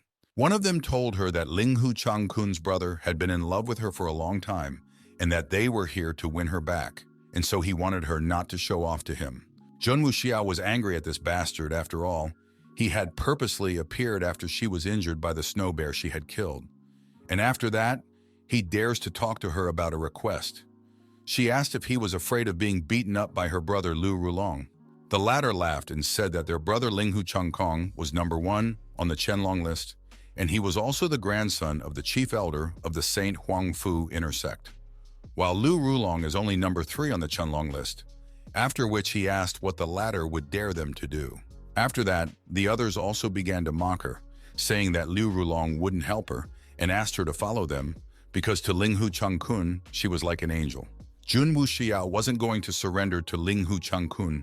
Besides, she would go mad with ennui at him, and therefore she felt that she was better off dead. Tang Yun thought that he needed someone who could navigate this valley, and thought that this girl would be perfect. He then came out of hiding and ordered the boys out of his way. The disciples asked him if he was not overworked, since he had decided to go into the hands of death, and how he dared to meddle in their affairs. If he was going to be a hero, he should have turned his brain on first. Jun Wuxiao asked Tang Yun to leave and added that he simply shouldn't risk his life for her. But Tang Yun wasn't going to listen to them and ordered them to leave again. He wasn't going to do it again. Then the students attacked him. They weren't going to spare him if he wanted to die. And those who pretend to be heroes don't live long. Just as suddenly, Tang Yun unleashed his flaming aura, surprising the disciples. And without even moving, he scattered all the students who attacked him. Jun Wuxiao was happy that she had been rescued, and she wondered who this such a strong disciple was and why she hadn't seen him before. The chief among the attackers admitted that he didn't even realize Tang Yun had such strength. After which the latter added that it was unfortunate that he was the one who got in the way, because he was one of the top 100 disciples on the Qianlong list. That meant that Tang Yun would taste the taste of despair today. Tang Yun said that it was quite curious because right now, all he saw in front of him was someone who was feeling desperate. For what he called Tang Yun, he jumped out and decided to teach that one a lesson, sizzling with his sword technique. After which he attacked Tang Yun with a huge energy sword, but Tang Yun was disappointed with him. After which he simply grabbed the blade using only 2 fingers. Seeing something like this, everyone was shocked by him as he did it with his hands. And Jun Wuxiao was amazed by the strength of his fingers. Tang Yun asked if that was all he was capable of, because in that case, only death awaited him. Hearing this, the disciple instantly spat on his knees and shouted that he was giving up. But Tang Yun didn't stop and broke his sword, causing the enemy to be struck by the recoil. As he was dying, he said that Brother Linghu would definitely avenge him. Wu Shiyao was amazed that the stranger had defeated with just 1 move, and thought that he was probably among the 100 strongest of the Qianlong list, since he was killing with such ease as if he was strangling chickens. Blushing slightly, Wu Shiyao thanked Tang Yun for saving her and promised that she would thank him once she returned. But Tang Yun refused to thank him and said that he only wanted information about the ice fire attribute. Wu Xiao contentedly said that he had found the right person, for she had recently seen traces of ice flames. When she was training in the mountains, she seemed to have sensed the aura of ice flames near the cold pond deep in the valley. She said that she would tell her in detail how to get there, when suddenly Tang Yun grabbed her hand and offered to go together. Wu Shiyao tried to refuse, saying that she was injured and would only slow him down. But suddenly Tang Yun lifted her up in his arms, causing her to blush. And he asked her to show him the way while he went about the business of healing her. She asked how he was going to do it, immediately after which Tang Yun enveloped her with a green aura, causing her to be surprised by it, for it could only mean that his skill in controlling aura had reached a high level. After a while, Tang Yun reached the ice pond with Wu Xiao, and the latter said that they were close. But she doesn't know exactly where the ice fire tribute is. After which Tang Yun used the divine immortal flame to find the ice flame. As it turned out, the ice flame was at the bottom of the pond. Wu Shiyao asked Tang Yun what he was waiting for. Suddenly, Tang Yun shouted to her to be careful and looked up. Wu Shiyao saw a huge snake that was about to eat her. But at the last moment, Tang Yun pulled her hand, saving her from death. Pressed against Tang Yun's chest, Wu Shiyao was once again covered in a blush from the warmth emanating from Tang Yun. Wu Shiyao explained that it was obviously not good because this monster was a black water snake, a monstrous beast of the first rank, whose strength was comparable to that of a practitioner at the peak of the spiritual birth realm. Then another snake, which was a female, crawled up to them, which meant it was time for them to run away. Wu Shiyao asked Tang Yun to apologize, for it was her fault that he was in danger, and so she offered to hold the snakes while he escaped. But the man refused, saying they were just 2 little snakes, and advised her to stay behind while he dealt with them. It was worth it for the snakes to attack Tang Yun again, as he used Hongmen's great sword, because of which the snakes' bodies began to be covered with many heavy cuts. Finishing slicing, 2 jade pills fell out from the snakes' bodies. Wu Shiyao was shocked by what she saw and wanted to know what kind of sword technique it was. After all, he was able to kill 2 water vipers with ease. Tang Yun pulled out the pills and said that the vipers had some pretty good alchemy that could be used as medicine later. He asked Wu Shiyao to accept it as a thank you for bringing him here. Wu Shiyao refused the pills since she didn't do anything special for them. But Tang Yun put them in her hand and told her to just take them. After which he explained that he, Tang Yun, just didn't want to be in debt. And she still agreed to accept the alchemy. She thought that this overbearing guy didn't know how to treat girls at all. Tang Yun walked over to the ice pond and used the fire salt. Immediately afterward, an attribute of ice flames rose up from the water. Tang Yun was satisfied that he had succeeded, and Wu Shiyao recognized it as an ice-fire type attribute, the Ice Lotus Ghost Flame. As laughter was suddenly heard behind them, the intruders were pleased that they had decided to come early, and a new crowd of students immediately appeared near them. Wu Shiyao asked Zhou Feng if he was Mu Rongkun's subordinate and what they were forgetting here. He explained that he had come to kill Tang Yun because this fool was in such a hurry that he dared to cross Mu Rongkun's path. But that one threatened that he would have to deal with her since Tang Yun is her savior, to which Zhou Feng replied that she thought too highly of herself. After all, Mu Rong's brother is not the Linghu Changkun who is obsessed with her. After that, he split the stone with his sword and said that Tang Yun must die today. And if she dared to interfere with them, she would suffer the same fate as this stone. Anyone who insults Mu Rong's brother will not live in this world, and anyone who dares to stop them will also die. Wu Shiyao was in a desperate situation, because there were too many of them, and all of them are at the 9th level of spiritual birth. Even though her injury had healed, there was no way she would be able to resist them. Just as suddenly, Tang Yun stepped forward and said that from the moment they met, they wanted to kill him. Hence, he wondered if he really looked like a weakling who could be killed so easily. Wu Zhiyao tried to talk him out of committing suicide, but he asked her not to worry about it. Zhou Feng's men started laughing with Tang Yun, and Zhou Feng himself that even being next to Wu Shiyao, he still has a 2nd level of birth, while there are more than 10 of them, and each has a 9th level spiritual birth. They are outnumbered and would be able to kill them without any problems. Tang Yun asked if the man wanted to say that strength depended on the number of people, to which the man replied that it was a clear matter. Tang Yun suggested to defeat them all since Zhou Feng had plenty of men, after which his eyes turned red and he ordered them to attack. Wu Shiyao assumed that Tang Yun had an assistant in reserve, and Zhou Feng told the man not to pretend. After all, he had studied the surroundings before he came, and there wasn't a single soul for 10 miles around. Just as suddenly, he heard the noise of blades being pulled out of their sheaths, and as soon as he turned around, his men put their blades to their necks and said that they were following Lord Tang Yun's instructions. Zhou Feng was startled by what he saw and asked what they were doing, then ordered them to hide their swords. But those did not hesitate to take their own lives, leaving Zhou Feng wondering why they did so. Why did they kill themselves, and how could this even happen? Wu Shiyao realized that this was exactly what Tang Yun's plan was, but he didn't even lift a finger. Tang Yun said that they are now 2-on-1, then added that there are more people on his side. Zhou Feng called Tang Yun a demon and said that he must have used magic, so he had to report it to the Sect so that they would send officials to kill him. Tang Yun tore towards Zhou Feng and told him that if he wanted to kill him, he would have to send him to hell first. After which, he gave Zhou Feng a crushing blow that sent the latter flying. After which, he said that last time Mu Rongkun was only lucky enough to slip away, and now he dares to send assassins. Tang Yun said that he would go to the Sect and find Mu Rongkun once he killed Zhou Feng. When Zhou Feng heard this, he panicked and begged Tang Yun not to kill him, for which he promised to take him to Mu Rongkun. He said that he knew about all his secrets and that he could tell him about them. Tang Yun said that it was too late and only he was about to take that one's life when he suddenly felt someone's presence. Gutian, who had arrived on the huge bird, admitted that he had not expected it to be so lively here. Zhou Feng with Wu Shiyao immediately recognized him, for he is in the top 30 of the Qianlong list. Jumping down from the bird, Gutian told Zhou Feng that he was becoming more and more useless, because he could be defeated by some new disciple. Zhou Feng asked if he had come for the fire attribute. He told him that Tang Yun also wanted it and suggested that they team up to kill him. But the latter apologized and said that he had no business dealing with scum, after which he finished Zhou Feng off.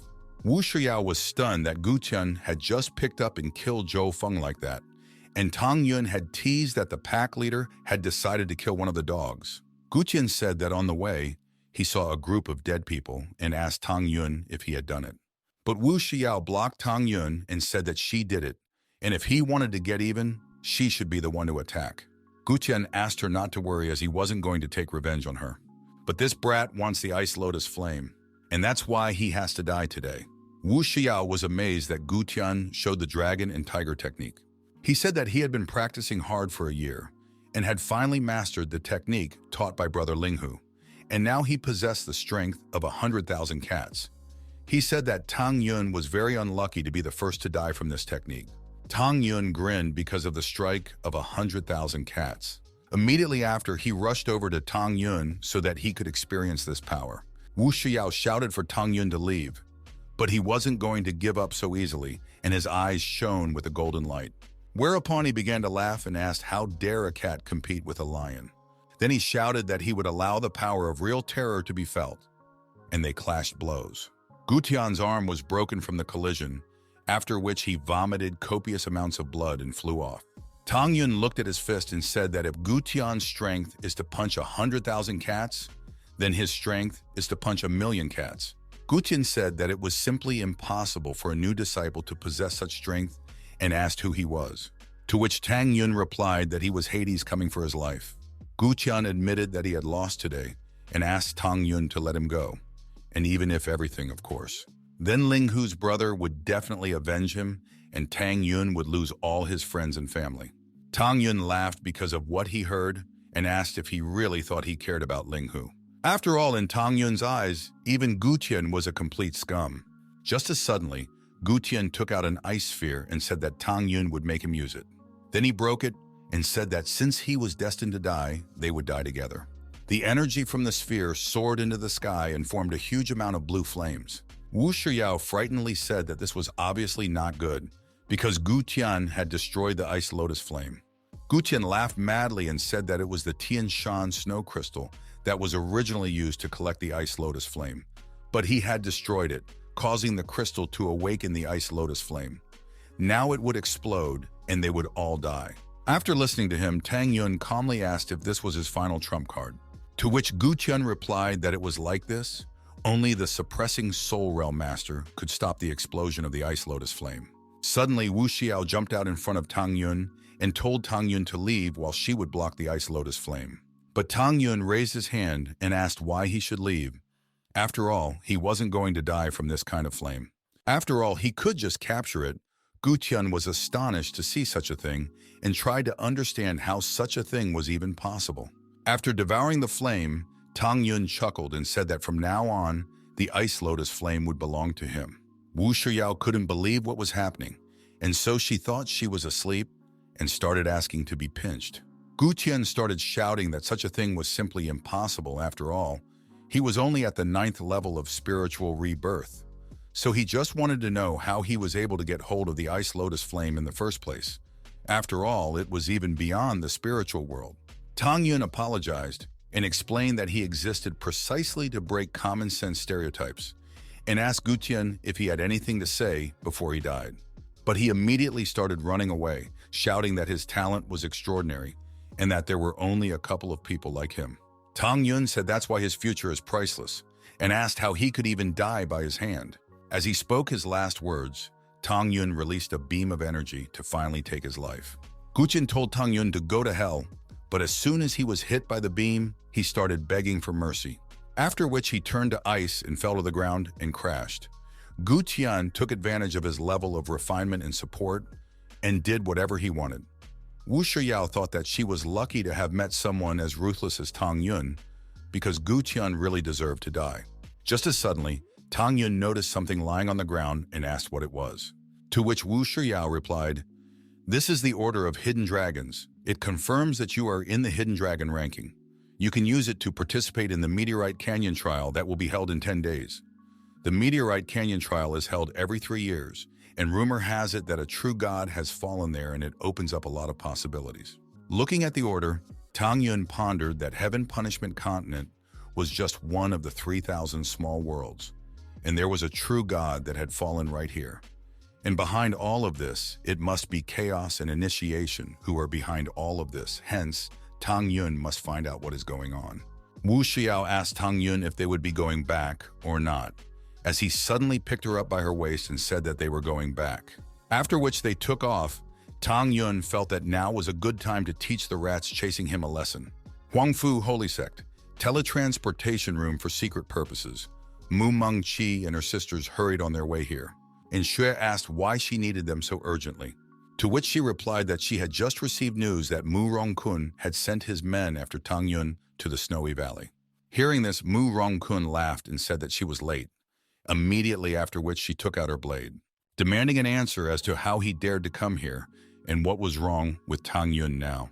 To which the latter replied that Tang Yun had crippled his hand, but luckily he had asked his grandfather and he had healed his hand.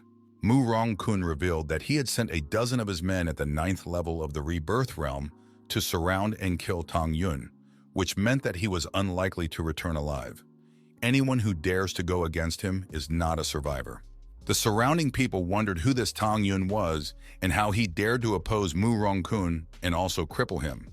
But no matter what, there was no way he would be able to defeat a dozen level 9 people. Unfortunately, Mu Rongkun is strong and experienced. To cross him would be like dying, so they couldn't imagine Tang Yun surviving. Hearing this, Mu Mengqi realized that it was over, and tears sprang from her eyes. And Mu Rongkun told her that Tang Yun was not the first and far from the last to die, for anyone who touched her was doomed to die. After which he grabbed a strand of her hair and advised her to be a goody-goody. Suddenly, Mu Rongkun's hand was pierced by a sword, and the man began to cry out in pain and demanded that the one who had done it come out to him. Tang Yun apologized to Mu Rongkun for disappointing him, for he had survived. After realizing that it was Tang Yun, the people around him were shocked that he had survived the battle with a dozen disciples of the 9th level of the spiritual ascension realm, and therefore wanted to know if he was really a new disciple. Moreover, this was also the first time they had seen someone injure Mu Rongkun, so they were anxiously waiting for the continuation. Mu Mengqi ran up to Tang Yun and, wiping her tears, asked if he was all right, for she had already thought that he... Tang Yun asked her not to worry about him, as this piece of shit couldn't hurt him in any way. After that, Wu Shiao said hello to Sister Mu, and she asked Tang Yun what it meant. Tang Yun explained that he had gone to the Snow Valley to get the fire attribute, and Sister Jun Wu had helped him a little with his search. Mu Mengqi felt jealous of Jun Wu Xiao and squeezed her hands with all her might, telling her that she was the one who had brought Tang Yun into their sect, and since he had come here recently, he didn't know the area, and so she thanked her for taking care of him and helping him. She wasn't going to cede Tang Yun to this little bitch. After all, she was the first one to meet Tang Yun. Jun Wu Xiao was surprised for a moment, then realized that Mu Mengqi was trying to mark the territory. After that, Wu Xiao asked if she was joking, because it was Tang Yun who took care of her in the Snow Valley, and when she was injured, he did not let her out of his arms to heal her. She mentally apologized, but she liked this man too, and she wasn't going to give him up so easily. Hearing this, Mu Mengqi was shocked, for Tang Yun was hugging her. Wu Shiao giggled and told Big Sister Mu that, although she is mature and intelligent, there are many disciples in the clan who have to take care of her. And maybe she doesn't realize it yet, but she already wants her younger sister to help her with her date. After all, if he doesn't choose her now before she's old enough, he'll choose someone else. Mu Mengqi grinned and said that although Jun Wu's younger sister is young and beautiful, but one should be careful not to make the wrong choice. After all, a few days ago, she had seen many students sending her love letters, and there were so many of them that they almost filled the entire room. And there were also rumors that Linghu Changkun was just crazy about her. Jun Wu Xiao praised her sister for being smart, in response to which the latter also praised her, and Tang Yun watched them, not realizing where this was going, while the other disciples watched in shock as the beauties eyed each other in jealousy of the other man, and all mutually felt jealousy. And on top of that, he was simultaneously taking both goddesses away from them. The girls felt bad for Mu Mengqi after all.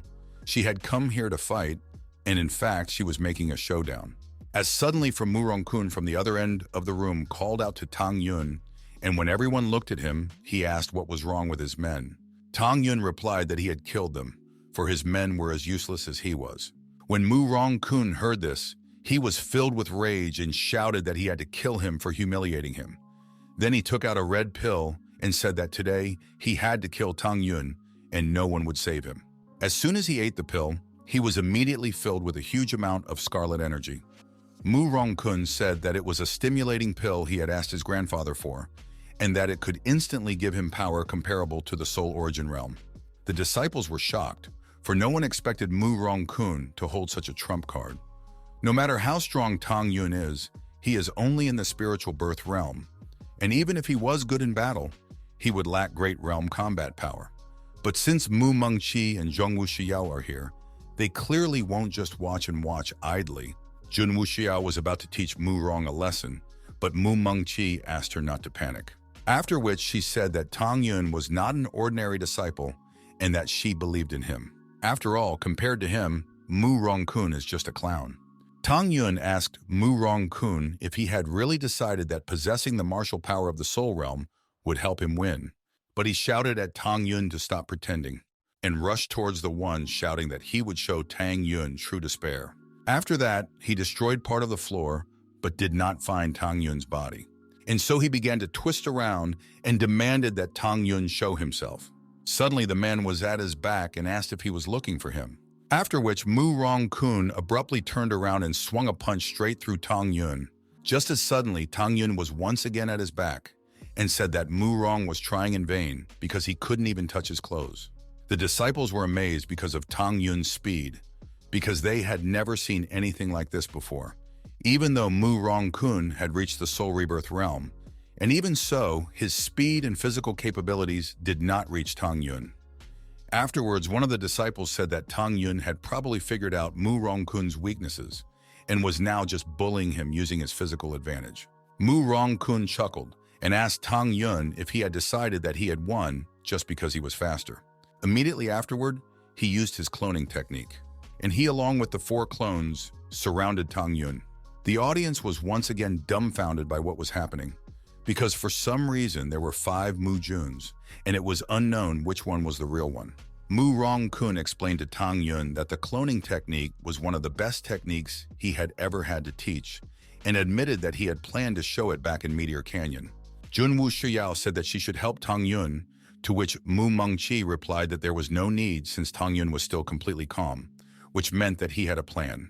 Tang Yun sighed and said to Mu Rong that if this is his best technique, so there's a chance that he'll die today. Immediately after that, beams of energy began to move away from Tang Yun. And a moment later, a crowd consisting of Tang Yun's clones surrounded them. The students couldn't believe what was happening, because Tang Yun also knew the cloning technique and was able to create more clones than Mu Rong. Not only did he have more clones, but they were even stronger than Mu Rong's. Wu Shiyao was able to breathe a sigh of relief since Tang Yun had a plan after all, and Mu Mengqi was satisfied since she knows him better after all, which made that one angry and asked what was so special about it. Mu Rong-kun asked how Tang Yun could be stronger. After all, he had practiced this technique for decades. After which, Mu Rong-kun, along with his clones, pounced on Tang Yun. Tang Yun said that if he didn't believe, he could show everything now, and together with the clones, he rushed towards Mu Rong. After which they began beating Mu Rong until he lost his strength. Once the beating was over, Mu Rong asked how he would lose. He refused to accept such a fate. The rest of the disciples were cheering for Tang Yun, for Mu Rong-kun was unable to compete with Tang Yun even after taking the pill. And even the girls praised him. Mu Mengqi said that she only liked decent guys for a reason. After which, Junwu Shiyao started to crooked Mu Mengqi with the words that he didn't like her anyway, to which the latter replied that he did one day. Tang Yun asked the trembling Mu Rong-kun if he had anything to say before he died, to which the latter replied that Tang Yun would not survive in their sect. After all, his grandfather was in charge of law and order. But Tang Yun wasn't going to let him go just because of his grandfather, and used his strength to give him a final blow. Suddenly a voice was heard, and Elder Chu Yun-kun, who was the guardian of order, descended from the sky, and immediately attacked Tang Yun, causing the girls to worry for him. From the resulting cloud of smoke, Tang Yun flew out, and on the other side, Chu Yun-kun carried his grandson away. The girls asked Tang Yun if he was all right, to which he replied that he didn't have a scratch on him, and that this was a question to be asked of this old man who had struck a blow to his Hongmen's tyrannical body. Chu Yun-kun hid his crippled arm behind his back and wondered what this guy's body was made of. After all, he had attacked him with tremendous force, but was unable to do any damage. Mu Rong-kun shouted to the elder to kill Tang Yun immediately because he wanted to kill him and therefore deserved no mercy. Chu Yun-kun asked him not to worry because his grandfather had asked him to personally take care of it. As a law enforcement elder, he would handle it and stand up for him. The audience was furious at this outcome because it was Mu Rong-kun who wanted to kill Tang Yun, but now says the opposite. The elder himself is at the last level of the spiritual rebirth realm, which means Tang Yun is no match for him. Zhang Wu Shiyao shouted to the elder that Mu Rong was the one who attacked Tang Yun first. Then Mu Mengqi confirmed her words and told him that he couldn't do that. Otherwise, she would report everything to the sect. Hearing this, Chu Yun-kun got angry and asked the upstart, how dare she talk about such a thing? Then he rushed over to teach them a lesson. But moments before the attack, Tang Yun had saved the girls from death. Tang Yun said that Ku Yun-kun doesn't see the difference between good and evil, flattery and humiliation, and therefore he thinks that he shouldn't stay in this world for long. The disciples were surprised because of what they heard. After all, Tang Yun really dared to fight Elder Chu, which made him look like a madman. After all, no matter what talent you have, you can't be so cocky. Mu Rong-kun, on the other hand, mentally laughed, for this meant that Tang Yun was now definitely dead.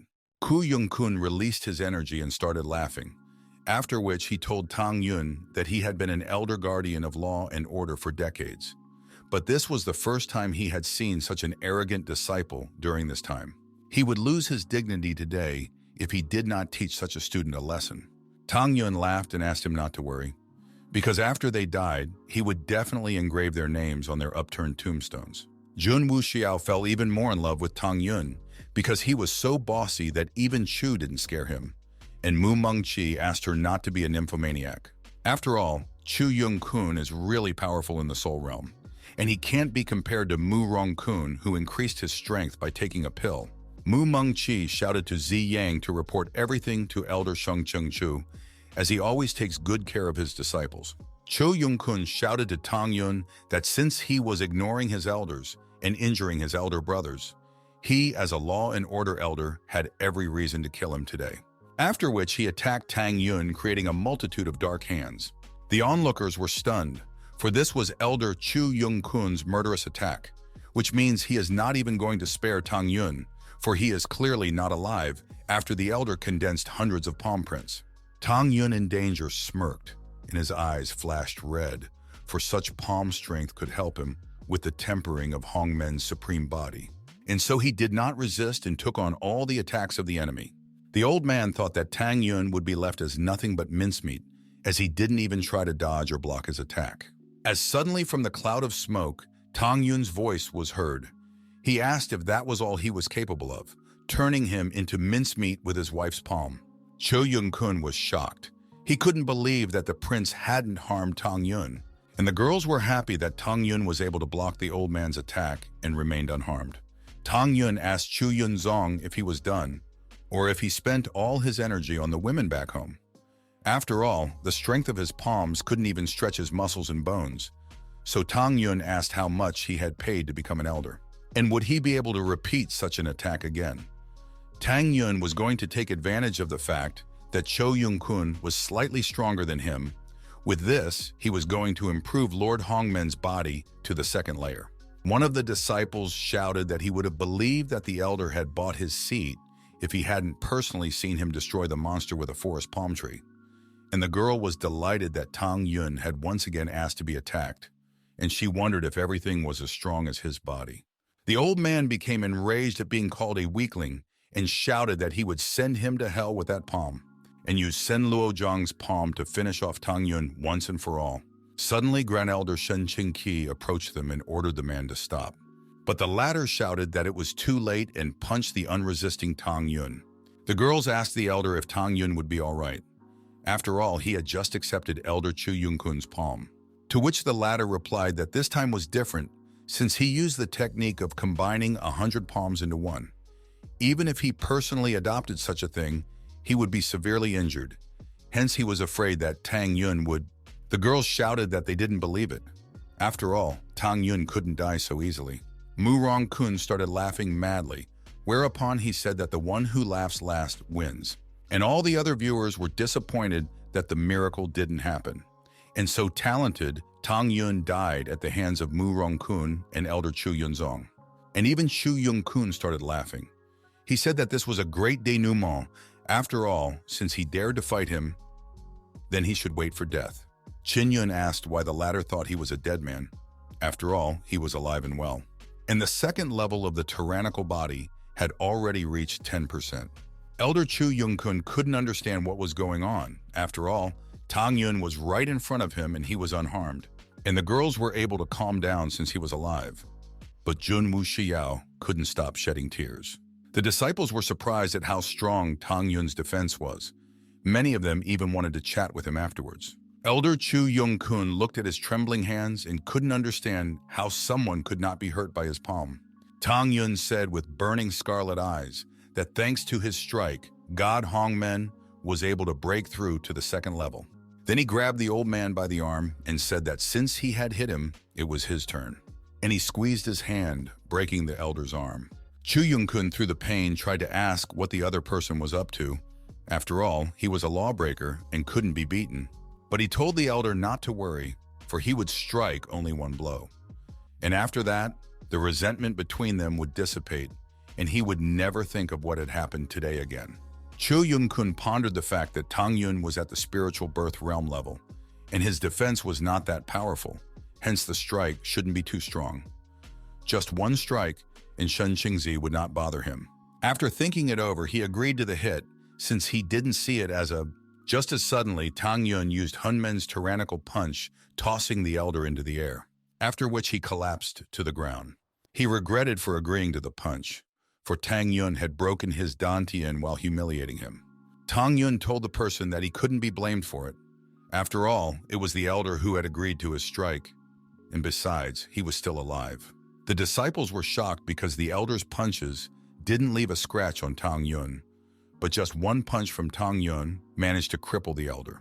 There was just a colossal difference in the strength of their punches, and it wasn't even completely clear which one was the elder and which one was the disciple. Chu Yung-kun reached out to Grand Elder Shen Qingqi to ask him to take revenge on Tang Yun. Mu Rong-kun shouted to the Grand Elder that Tang Yun was an evil person who did not understand good and evil, and that he, being an ordinary disciple, had dared to injure an elder, the guardian of order. If this continues, the sect will have a lot of problems, so he asked the Great Elder to teach him a lesson and kick him out of the sect. Shen Qingqi was astonished that Mu Rong-kun did not understand the situation and asked him to harm Tang Yun to suppress his base of perfection. Besides, Chu Yunzong's fighting power was not much lower than his, and Tang Yun was able to cripple him with a single blow. Would he be able to harm him even if he wanted to? Zhong Wu Xiao shouted at Mu Rong-kun that he was insolent, because it was obvious that he had attacked Tang Yun first, and Mu Mengqi added that Elder Chu Yung-kun had agreed to that strike himself. And even the disciples confirmed their words that Tang Yun was just defending himself, and thus they would like to stand up for him. Whereupon they all bowed, saying he was not guilty and wishing to speak in his defense.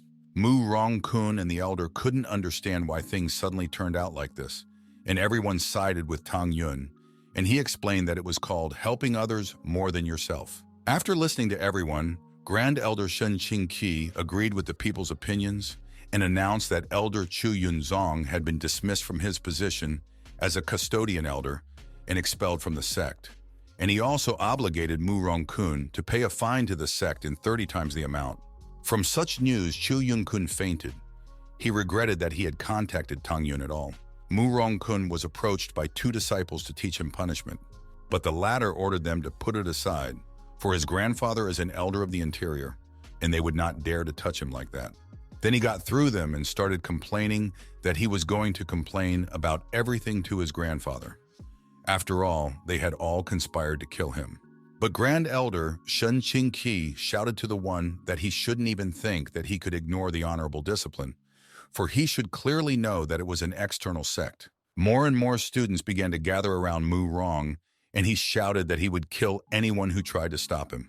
Everyone was angry at Mu Rong-kun, after all. He is only so brazen because of his grandfather's position. Suddenly, Tang Yun approached Mu Rong and ordered him to stop resisting. Others might be afraid of his bonds, but not him. Seeing Tang Yun, Mu Rong-kun was once again angry and asked how long he was going to pester him. Tang Yun replied that if he was not touched, he would not disturb anyone's life. But if someone spoke against him, he would be maimed so that his own mother wouldn't even recognize him. Tang Yun asked the elder if he would allow Mu Rong-kun to personally teach Mu Rong-kun a lesson, and he immediately allowed it. Hearing this, Mu Rong-kun agreed to accept the punishment, but only if it was someone else. But Tang Yun shouted to the one that it was too late and punched him in the face. He then hit him in retaliation for Sister Mu, and even for being a freak. With a final slap, Tang Yun drove the one into the ground. Mu Rong-kun began to sob from how sore his swollen face was. While the disciples were laughing heartily at the fact that Mu Rong-kun was having a good day as well. Mu Rong-kun promised Tang Yun that he would still come back, because the test of the meteorite canyon would come soon, and then he would be finished. Outer Sect Elder Guo Zhengshou told Zhulong that he had found him more than 10 years ago at a very young age, lost in the mountains, and took him into the sect with him. And for the last 10 years, he has been trying to find any information about his family, and finally, he has had some luck. Liu Rulong was happy to hear this and asked where his home was. And the man replied that it was a willow house in the city of Mochizuki. Liu Rulong couldn't contain himself and immediately gathered himself to run there. But the elder asked him to stop as he had already sent a man to look for him. Just as suddenly, one of the disciples ran into the main hall, and the elder explained that he was the one he had sent to fetch the family. The disciple said that as soon as he arrived in the city, the Lu family had already been wiped out. When Liu Rulong heard this, tears came out of his eyes. He then grabbed his disciple and demanded that he reveal the person who had done it. He replied that it was Tang Yun, who was a new disciple of the Holy Sect. Afterward, Liu Rulong vowed that Tang Yun would be held accountable for his family's genocide. All this time, the conversation between the elder and Liu Rulong was overheard by Zhongwu Shiyao. And upon hearing what had happened, she cried as Tang Yun had become the target of her righteous brother, Liu Rulong. Whereupon she plopped down on the floor and wondered why things were happening like this, and what she should do now. Linghu Changkun's residence. The disciple reported to Changkun that Gu Tian had died in the snowy valley, and it was probably the work of Tang Yun, and he had also taken the ice lotus, Yu Yang. Linghu Changkun said that Gu Tian was just trash. After all, he couldn't handle anything. After which the disciple added that the meteorite canyon trial would start soon, and that Tang Yun would participate in it. After finishing his report, he asked if he should send someone, to which Linghu Changkun replied that the sun would set faster than he could find someone suitable, and therefore it was easier to hire a bounty hunter. He ordered his disciple to follow orders. After all, anyone in their sect was capable of killing Tang Yun, and the reward would be 1,000 high-quality spirit stones. As soon as the disciple left, Changkun looked at the mark on his arm and thought about the fact that as long as there was a demon god's legacy in his domain, then in Meteor Canyon, his power could become the foundation of the inner sect, and he would be able to swat Tang Yun, Mu Rong-kun, and the rest with one hand. Somewhere in the room, Wang Futong received a letter stating that Tang Yun had killed his father, Wang Ba, and brother Wang Fucheng, which made him start weeping and vow to avenge him for it. Mu Rong-kun admitted that he hadn't expected Tang Yun to cause so much harm to the Wang family. Wang Futong remembered that Mu Rong-kun's grandfather was an elder and asked him to share the method of killing Tang Yun with him, to which the latter replied that you don't have to worry. After all, he had gathered hundreds of 9-level Spirit Realm novices to use in the Meteor Canyon trial, and he could lend Wang Futong 100, but he had heard that his companion Liang Qing was a beauty, and she was no worse than Mu Meng, so he was quite interested in her. He had originally intended to use Wang Futong, but he thought it would be a good outcome to get Liang Qing. Upon hearing about it, Wang Futong immediately refused. After all, he's known her for 100 years and she's literally his life. But he's willing to give it up if he gets 100 more people. Immediately afterward, the student dropped her plate, transferring her attention to herself. Liang Qing trembled and asked Wang Futong if he was really willing to give her to Mu Rong, to which the latter replied that she was just in time as he traded her for 100 high-quality fighters, which is a great deal. She called him inhuman and ran away sobbing to report it to the elder. But Mu Rongkun shouted too. She came back and kicked her head, from which Liang Qing lost consciousness and fell right into his arms. Mu Rong asked Wang Futong not to worry, promising that he would get everything tomorrow, then started laughing as he got the beauty. Wang Futong asked Liang Qing not to blame him for what he had done, for he had a duty to avenge his family. Huangfu, Shenzongmen Hall. A crowd gathered in anticipation of the Meteorite Canyon test. There are many relics in Meteor Canyon, and if you manage to find 1 or 2 treasures or legacies, you can become stronger than the inner novice. Tang Yun wondered if this Meteor Canyon was related to chaos and initiation. Just as suddenly, Mu Mengqi ran up to him and told him that she had received news. Ling Hu Changkun was offering a huge reward for his head. Hearing that name, Tang Yun assumed that it was all because of Gu Tian. Then Mu Mengqi explained to him that Ling Hu Changkong was the #1 ranked Qianlong, and he also had many followers in the outer sect. With Mu Rongkun in mind, Tang Yun's journey to the Meteorite Canyon would turn out to be quite dangerous. After which she asked if he really wished. Tang Yun said that he was obligated to go there, and if anyone dares interfere with him, he will kill them all. Not far away from them stood Jun Wuxiao, who hoped that he would be careful. After all, she didn't know how she would act if something happened to him. Then Lu Rulong told her that if she found Tang Yun's trace in the secret realm, she should immediately signal him, and he would immediately lead people after his soul. Mu Rongkun, on the other hand, hugged the trembling Liang Qing. He asked her not to forget that her brother Lian Tian was also going there. Hence, he advised her to be obedient if she didn't want to cause trouble for him. Wang Futong advised her to quietly follow Mu Rong and eat her spicy dishes. He then reminded Mu Jun of his promise, to which the latter replied that he had arranged everything. Mu Rongkun took out a jade amulet and told him to break it when he found Tang Yun, immediately after which he would rush to the rescue. Wang Futong thanked Mu Rong, but mentally he was angry at Mu Rong for giving him horns, so he decided that he would kill him. The elder shouted for everyone to be quiet and explained that the Meteor Canyon would open soon, after which they would all be teleported to random locations. The Mustard Seed Tower of Space and Time, created by the Grand Master of his sect, was placed in the valley. 1 day of cultivation in the tower is equivalent to 50 days of training outside the valley. When the trials are over, the inner sect elders will select the most outstanding future novices. The disciples were amazed at what they heard, for the tower was a real treasure, and it was also an opportunity to go to heaven in one fell swoop. The elders said that more information about the canyon was engraved on the jades they had been sent in advance, whereupon he threw a flag announcing the start of the ordeal. As soon as the flag touched the ground, a huge trigram appeared on it. Immediately afterward, all the students were transported to random locations in Meteor Gorge. Elder Shen Qingzi stroked his beard and said that fighting in the canyon would be inevitable, and even he didn't know how many of the 3,000 disciples would return back. Tang Yun took out a jade token, and judging from his information, this place is the periphery of the Meteorite Canyon, and there are many powerful monsters in the area. That's why the Holy Sect is trying to isolate them with a trial. He assumed he would have to go through a lot to find out if this place was connected to chaos in the beginning. Just as suddenly he heard a noise behind him, and Wang Futong and his underlings came out to him and admitted that he did not expect that it was Tang Yun who he would meet first. Tang Yun asked who he was. Wang Futong's face wrinkled with anger, and he shouted that Wang Ba was his father and Wang Fuchen was his brother. Hence he wondered if Tang Yun realized who he was. After which one of the disciples gave an order and Tang Yun was ambushed by warriors. But Tang Yun ordered this bunch of scum to scram and scattered them around.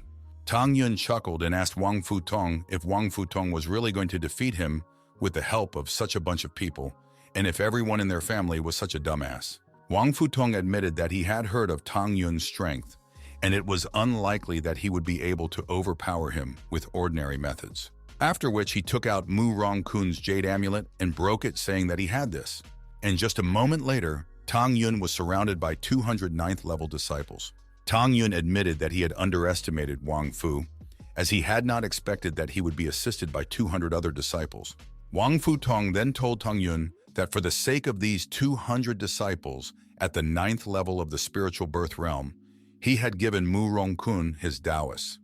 He asked Tang Yun if Tang Yun had begun to tremble with fear, and was willing to kneel down and surrender. But the only annoyance is that no matter how hard he tries to resist, it's all in vain, because in the end only death awaits him. Tang Yun sighed and told Wang Futong that he was afraid to disappoint him because he wasn't afraid of him at all. And he also admitted that he feels as if these 200 people are not enough for him alone. They are not even enough to have fun. Hearing this, the disciples got angry at Tang Yun's arrogance and started shouting Dragon List leader Ling Hu Chang Kun wouldn't say such a thing in such a situation. No matter how strong he was only at the spiritual birth level, and each of them could make meatloaf out of Tang Yun with just a single strike. Suddenly, one of the disciples asked for attention and asked who was willing to hit the jackpot, since Tang Yun was so confident, after all, whoever kills him would get the reward. He knew that Tang Yun had quite a bit of strength, hence he preferred to wait until the others fought him by wearing him down so that he could easily finish him off afterwards. The first to Tang Yun's side to battle was Wang Tai's hammer. He is the 11th on the dragon list, and even born with supernatural strength, the power of his strike is equal to the impact of two 10,000-pound hammers. And if his hand had fully mastered the wind hammer technique, even Ling Hu Chang Kun wouldn't dare to oppose him. Wang Tai said that he had heard about the strength of Tang Yun's fists, but he wasn't sure if they were heavier than his golden hammers. To which Tang Yun replied that they would find out, and if the latter decided to try it, the payment would be his life. Wang Tai decided to show his trick to the upstart who was asking for death. Hence he used the wind hammer technique for 18 strikes in a row. But Tang Yun rebuked the one with mere strength without any skill and pierced through Wang Tai's defense with a single strike. It flew off and crashed into a tree. The disciples were shocked at what they saw, for a pair of 10,000-kilogram hammers had been smashed, which was clearly supernatural. Tang Yun asked if there was anything better than this fatty among them, and 3 disciples, calling themselves the 3 brothers, came out to him. They received 1,000 high-quality spiritual stones from Ling Hu Chang Kun to do the job. Although Tang Yun turned out to be strong, there was no way he would be able to follow the 3 of them. The spectators were pleased, for these were the 3 brothers from the Hao family. Their speed is the fastest in the entire outer Huangfu sect. Although their ranking hidden dragons are above 30, but they heard that the brothers have a combo attack that can double their speed. And to top it off, all 3 are wearing green cloud boots with the speed formation engraved on them today. One of the brothers ordered the others to use shape-shifting to transform his shadow. The brothers mocked Tang Yun because regardless of his strength, he would not even be able to see them. After all, they are the fastest disciples of the outer Huangfu sect. But Tang Yun advised them to slow down, after which he attacked the brothers. As they lay exhaustedly on the ground, they were distressed with themselves, as he could practically see right through them. Tang Yun complained about the boredom and ordered his disciples to attack him altogether. Otherwise, he simply wouldn't be able to stretch his bones. The disciples shouted that he was not blind to challenge them all. There were hundreds of them, and besides, he had only won 2 duels. But the thugs didn't want to miss the opportunity so easily, and asked the others why they had to endure Tang Yun's provocation. It would be easier to kill him and then take his head to Mungun. Immediately after that, Tang Yun was attacked by all the disciples at the same time. They were going to beat him until he couldn't fight. One of the disciples chuckled. After all, this handful of idiots are just inciting. After all, if Tang Yun had defeated the Hammer and the Hu brothers so easily, then he was clearly not so easy. Tang Yun was pleased that he was being attacked and told them to put their best foot forward and give him pleasure. After that, a huge fist sprouted from the ground, scattering the enemies, and cut through the ranks of the enemy with lightning speed. Catching a good moment, ordered his wards to attack Tang Yun, after which they attacked Tang Yun in the back, but their blades simply broke. They couldn't understand how this happened, as the black gold swords that Wang Fu had bought them for protection had just been broken. Tang Yun asked if they were done talking, because now it was his time, as the disciples suddenly started to give up. But Tang Yun had no intention of sparing them and attacked them. Wang Futong realized that if he wanted to live, he had better run away, because Tang Yun was able to easily deal with 200 disciples. Even though he ran away, he wasn't giving up yet, and so he would soon attack and kill him. Of all the students, only one was left on the field. Tang Yun told him that, finished with his warm-up, and that he was ready for a serious fight. But he immediately ran away and crashed into a tree. Tang Yun asked what kind of stinky loser fish they were, But it was still worth noting the fact that Wang Futong was really fast at running. Just as suddenly, Mu Mengqi came to him and immediately told him that 30 miles to the south, not far from the mustard seed space and time tower, Mu Meng was in danger. Tang Yun asked if she thought he was a fool. After all, not long ago, she was together with Mu Rongkun on the teleportation platform, which could only mean that they were conspiring. After which, Tang Yun started to disappear, and Liang Qing asked to let him explain everything. As he suddenly appeared at her back and put a sword to her neck, he asked for proof that she could be trusted. Yi Liangting nervously said that it was Mu Rongkun who forced her, and she was forced to listen to him. Afterwards, tears came out of her eyes, and she said that she did not want what had happened to her to happen to another girl. But Liu Feng told her that he still hadn't heard the truth from her, and so he asked her to look into his eyes. After which, Tang Yun's eyes flashed red and Liang Qing fell under his hypnosis. Tang Yun asked what her connection to Mu Rongkenim was and what the real purpose of her visit was, and Liang Qing said that Mu Meng was being pursued by Mu Rongkun's men, and her real purpose was to use it as an excuse to provoke a fight between him and Mu Rongkun so that Tang Yun would kill him and avenge her. After listening to Liang Qing, Tang Yun applied Dispel and she immediately spat on the ground. She was scared as she was conscious the whole time, but could not control her words and actions.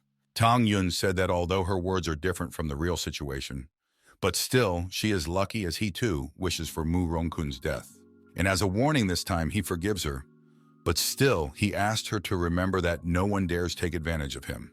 To which Liang Qing replied with a tremor in her words that she understood everything. And in the next moment, Tang Yun rushed towards Mu Rongkun. It was time to settle the score with him. Qiang Ling told herself that no matter the method, but she hoped that her goal would be achieved. She hopes that such a strong guy will be able to defeat Mu Rongkun. Right now, she needed to take care of Wang Futong, even if it was at the cost of her life. The ruins of the stone soldiers. The disciples hurriedly caught Mu Meng and Xue Zi, who had recently run into the ruins. Elder brother Mu Rong had offered a reward of 500 high-grade spiritual stones, so finding the girls was a huge achievement. The disciples have already surrounded the ruins and have nowhere to run to, and once they are caught, Tang Yun will come to their rescue. Xue Zi asked Mu Mengqi what they should do, since the only way out was blocked by Mu Rong's men.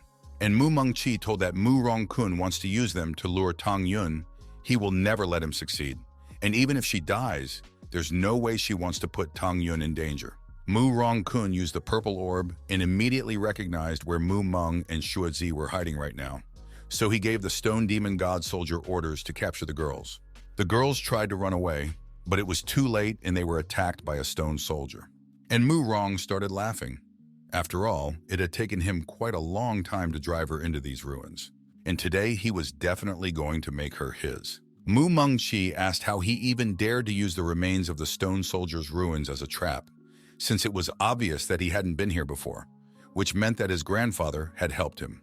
Mu Rongkun grinned and asked why she thought as if he would tell her the truth. After which he told her that long ago, when the Sect dignitaries visited the Meteorite Canyon Valley, his grandfather had discovered these ruins in a crystallized core. It is capable of controlling these foot soldiers. These stone warriors are soldiers left over from the invasion of the ancient demon gods, and though the core is badly damaged, it still possesses the power of the one at the top of the soul origin realm. He told Mu Meng that he couldn't let her escape just yet, but he could give her a chance. He asked her if he could let her go as long as she was dear to Tang Yun. Then he added that once he died, he would be able to enjoy her to the fullest. Mu Mengqi asked if he was going to use her as bait to lure Tang Yun here. Then she put the sword to his throat and said that even at the cost of her life, she would not let him get his way. But Mu Rongkun said that if she dared to take her own life, he would strip her and drag her naked all over Meteor Canyon. And even dead, she will keep him warm. Mu Rong's men started laughing and pushing Mu Mengqi to die, because then they would all be able to enjoy it. Mu Mengqi trembled and dropped her swords. Then she pointed her finger at Mu Rong and called him a beast. Mu Rong said that she doesn't realize yet that since she is in his hands, he can do whatever he wants with her body at any time. After that, he ordered everyone to grab her, and they immediately ran to have fun with her. Mu Mengqi cried at what was happening. She still didn't want to accept that this was all happening to her. And so she closed her eyes, remembering Tang Yun. She is afraid that she won't be able to see the moment when he will rule this world. Just as suddenly, a golden flash rang out, startling Mu Rong's men. Just as suddenly, behind Mu Mangqi and Shuizi, the eye of the statue lit up. Tang Yun had dealt with all of these underdogs in the blink of an eye. Then he went to Sister Mu and asked if she was all right. She replied that she was fine and asked Tang Yun to leave right away. This is all Mu Rong-kun's plan. He used her to set a trap. As Mu Rong suddenly appeared and shouted that none of them would escape today, then ordered the demon god's stone soldier to attack in full force, from which a huge stone soldier rose from the ground and aimed at Tang Yun. Tang Yun said that the stone soldier weighs 100,000 feet, and his entire body is made up of incredibly strong, meteoric iron. One blow is equal to 10 million pounds. It is a weapon designed to fight against outside invaders. Mu Rong told Tang Yun that his knowledge wouldn't help anything, because he wasn't a survivor anyway. After which he ordered the stone soldier to attack, and the stone soldier enveloped his hand with energy. Tang Yun explained that since he knows about the origin of this statue, he also knows about its weaknesses. After which he jumped up to the guard's weak spot. The weak spot was the energy cortex near his chest, and he pierced it, from which the guards immediately turned to cobblestones. Mu Rong asked how this happened. After all, it was a weapon of war from the upper world, which meant that there was no way Tang Yun should have known about their weaknesses. Tang Yun explained that this soldier was actually created by him. The disciples were shocked that Lu Feng was able to defeat the demon god's stone soldier with just one strike, and he also said something strange that he was its creator. They wondered how exactly Tang Yun was related to him. After all, he knew his weaknesses perfectly. Mu Rong-kun asked Tang Yun how it was possible that a mere disciple could be related to a mere weak disciple, and assumed that Tang Yun would still add that he was the reincarnation of a divine emperor. And Liu Feng admitted that he had not expected such insight from Mu Rong today, after which he confirmed that he was indeed the reincarnation of a divine emperor. Hearing this, the students started laughing at the arrogant junior, for he was clearly holding them for fools. Mu Rong asked Tang Yun how dare he insult his intellectual abilities with such statements, after which he said he would kill him for it, and started summoning the Stone Soldier King demon god, after which a huge Stone Soldier King emerged from the ground. Mu Rong-kun explained that for the sake of creating the demon god Stone Soldier King, he had to use up almost all of the crystal's energy. The disciples were fanatical towards Mu Rong, as none of them even expected that he had such an ace hidden up his sleeves.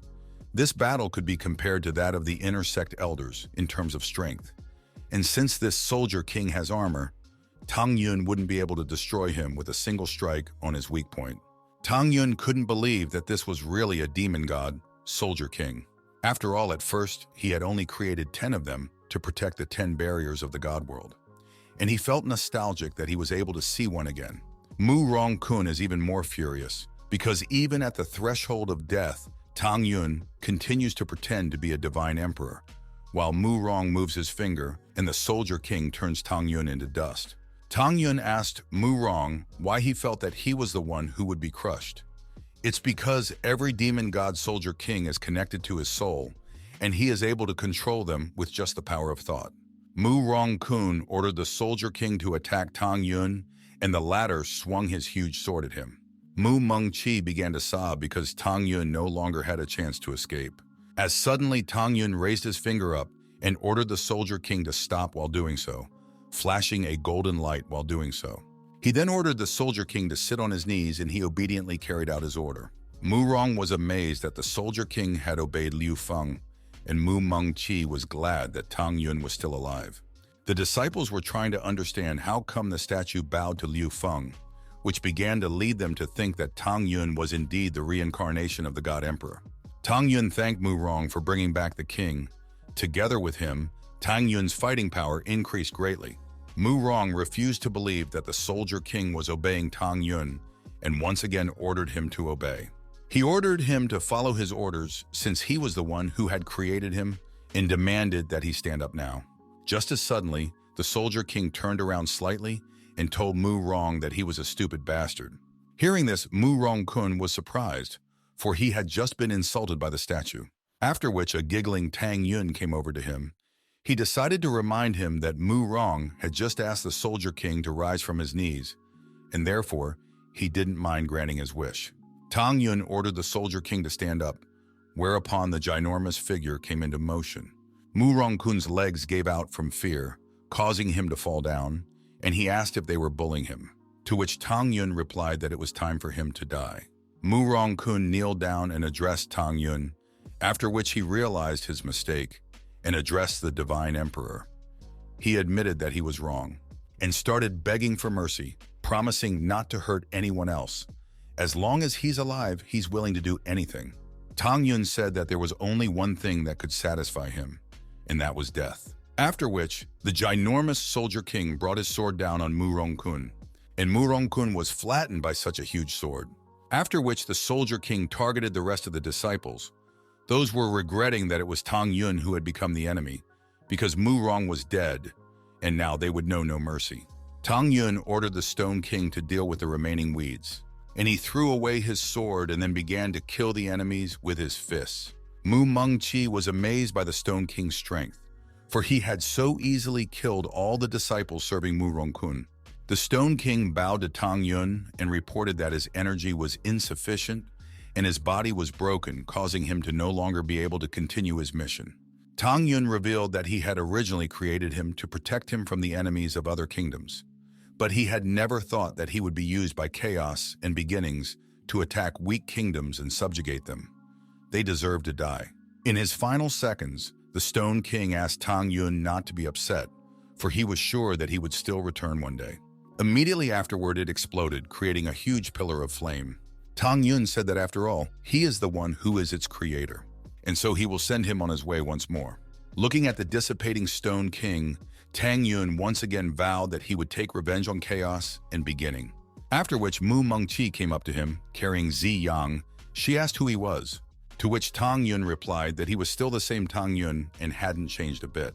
The girls were mortally wounded, but they were lucky to have that very tower at their side. Mu Mengqi agreed with Tang Yun's words. After all, he really was still the same, and now she didn't care who he really was. Meanwhile, a crowd of disciples had gathered at the blood tank. Jun Wuxiao wanted to understand why there was such a rush here and what she was called for. The disciples told her that the matter was that Brother Luu had entered the bloody tank an hour ago, despite their warnings, and he still hadn't returned. So they were all concerned, but it was only in their power to send her a message, as they had discovered the cave completely by accident, and the bloody tank at the top looked like one of the legacies. Just by looking at this tank, Wu Xiao realized that this was indeed an ominous place, and therefore she was obligated to rescue Brother Luu. As she got closer to the tank, a winged figure emerged from it. Liu Rulong asked Jun Wu Xiao why she had come, and was it because she had found Tang Yun? Wu Xiao said she couldn't find him and asked Liu Rulong how he was feeling.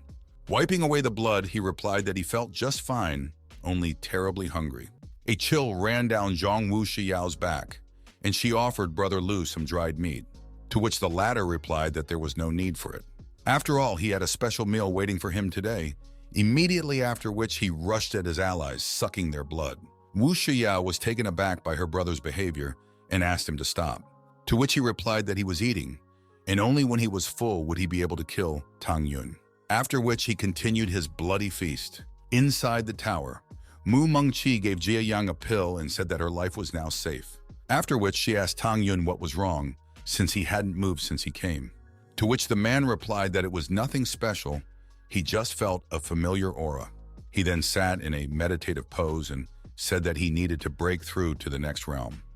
He wondered why he felt the blood demon's breath, since he had destroyed it thousands of years ago. Mu Mengqi asked if Tang Yun wanted to be in the nascent soul realm and asked what type of spiritual source he wanted. Wind or thunder monsters, she had seen several in the canyon.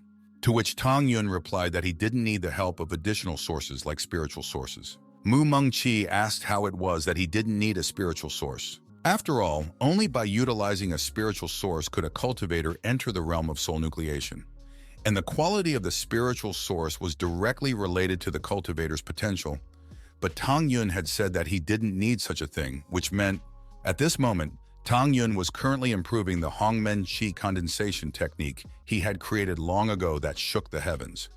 After the breakthrough, the strength of his technique would go to a new level, and his combat power would increase several times.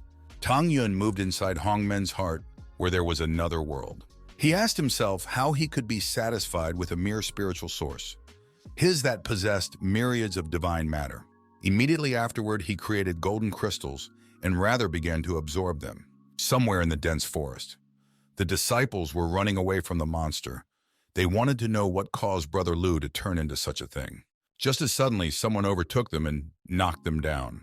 Liu Rulong started giggling and told the disciples that they couldn't get away from him, and so they can only become his bloody puppets. After which, they began to be bitten by the bats released by Liu Rulong. Liu Rulong ordered them to stand up and follow him, and they obeyed his order without question. Liu Rulong had gathered a few hundred blood puppets. This was not enough. Only by gathering 500 people would he be able to perform the blood demonic heaven purification ritual and kill Tang Yun. As suddenly, Wu Xiao squeezed through the puppets and asked her brother to stop, because if he continues like this, his mind will finally be taken over by the blood demon, and only an endless sea of suffering awaits him. So she wants him to stop before it's too late. But Liu Rulong asked why he should stop. After all, he had never been this strong before. And if he can kill Tang Yun, he won't care about anything else. Wu Xiao began shedding tears to beg the distraught brother to wake up, because even if he could kill Tang Yun, it couldn't save him. Liu Rulong asked Xiao why she continued to oppress him. He asked if she wanted him to exact his revenge, or were the rumors true, and there is something between her and Tang Yun. Jun Wu Xiao cried and asked her brother to let her go since he was hurting her, but he refused and told her he would never let her go again. After all, they grew up together, and now she can't belong to anyone else. He's not going to give her up, even if it means death. Xiao was asked what he was doing, since she is his named sister. Then Liu Rulong asked if she remembered what promise they made when they became brother and sister. They made a promise that they would die together. On one day of 1 month of 1 year after he said this, he began to attack her with blood so that she would not resist. Meanwhile, inside Tang Yun's spiritual space, 3 huge golden figures appeared. It took less than half a day for Tang Yun to reach the 3rd level of the soul nascent realm, and so far, he thought that it was enough. Just as suddenly, Mu Mengqi sensed Tang Yun's energy and was amazed that he was actually able to break through to the next level. She was going to ask him how he was able to do something like that. Just as suddenly, a shout was heard from the street, an eerie voice ordering Tang Yun to come out to him. Tang Yun said that he could feel the aura of the blood demon from him, and that he didn't even expect that one to come so soon. After which he headed outside, but Mu Mengqi immediately tried to dissuade Tang Yun since that aura was too strong. Tang Yun replied that he would be fine, as he was just a small bat, and she should focus on training to break through to the spiritual birth mist. On the outside, the mustard seed tower was surrounded by 500 bloody puppets. Liu Rulong asked the blood demon if the purification ritual was really as powerful as he described. To which the bat on his shoulder replied that if he began the ritual and all the creatures within the formation dispersed, his blood would be purified to a form of bloody essence. Because of this power, 3 worlds and the heavens themselves were once shaken by his might. Liu Ronglong chuckled and asked the demon why he was in such a pitiful state, since this ritual was really so powerful. To which the latter replied that he was in such a situation because of one heavenly guardian.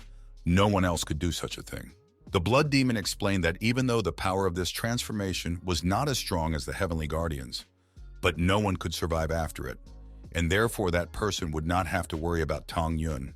Liu Ronglong shouted that this was just fine, because he would be able to suck all of Tang Yun's blood so that he would surely die. The blood demon inwardly mocked Liu Ronglong because the more he killed, the faster he could recover and take possession of his body. Tang Yun was agitated that so many people had gathered here, as it was clearly not easy to gather all these bloody puppets. Liu Rulong accused Tang Yun of burning his entire clan and said he was going to kill him for revenge. Tang Yun recognized that he had not expected that anyone from the Luu family would be alive, and he was also the owner of the blood demon's legacy. This only meant that he would have to sweat a little more to crush them both. The blood demon was interested in how Tang Yun could even know about him, and why it felt like he had known him for a long time. Liu Rulong asked the blood demon why he was frozen and suggested that he should destroy Tang Yun right now. Immediately afterward, they began to create the blood demon heaven cleansing formation.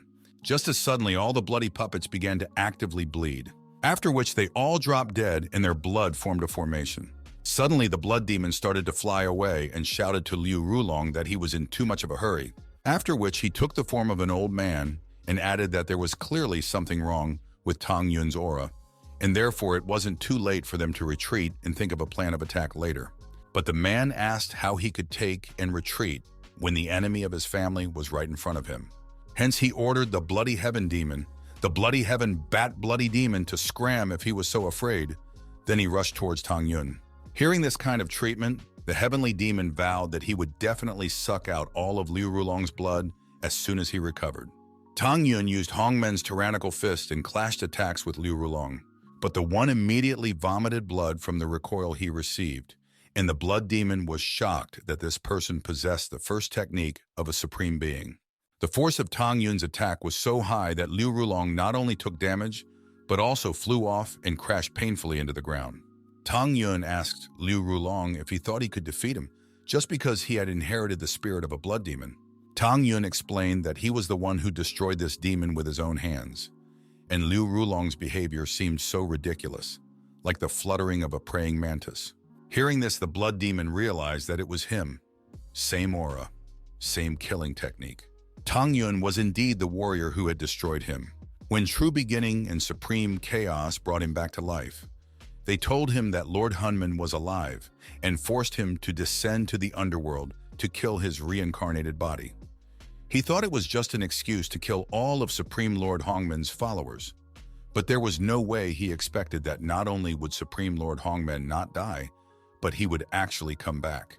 Liu Rulong coughed up blood and asked the bloody demon about his words, that this great invincible formation had shaken the very heavens.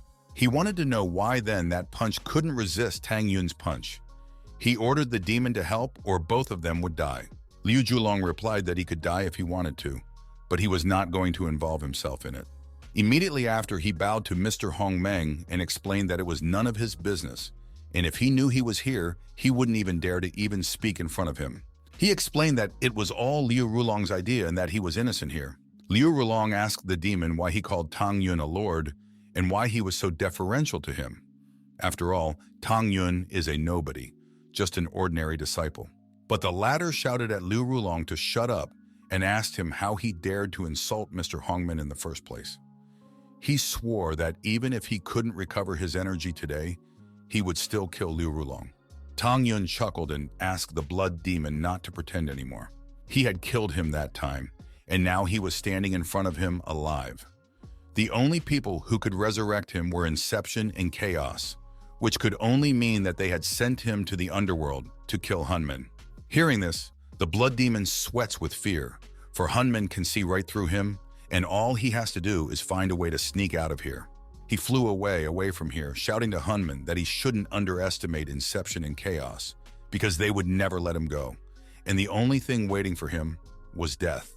Tang Yun had no intention of letting go of the blood demon and attacked the one with fire. Burning in flames, the blood demon wished Hongmen to die an agonizing death.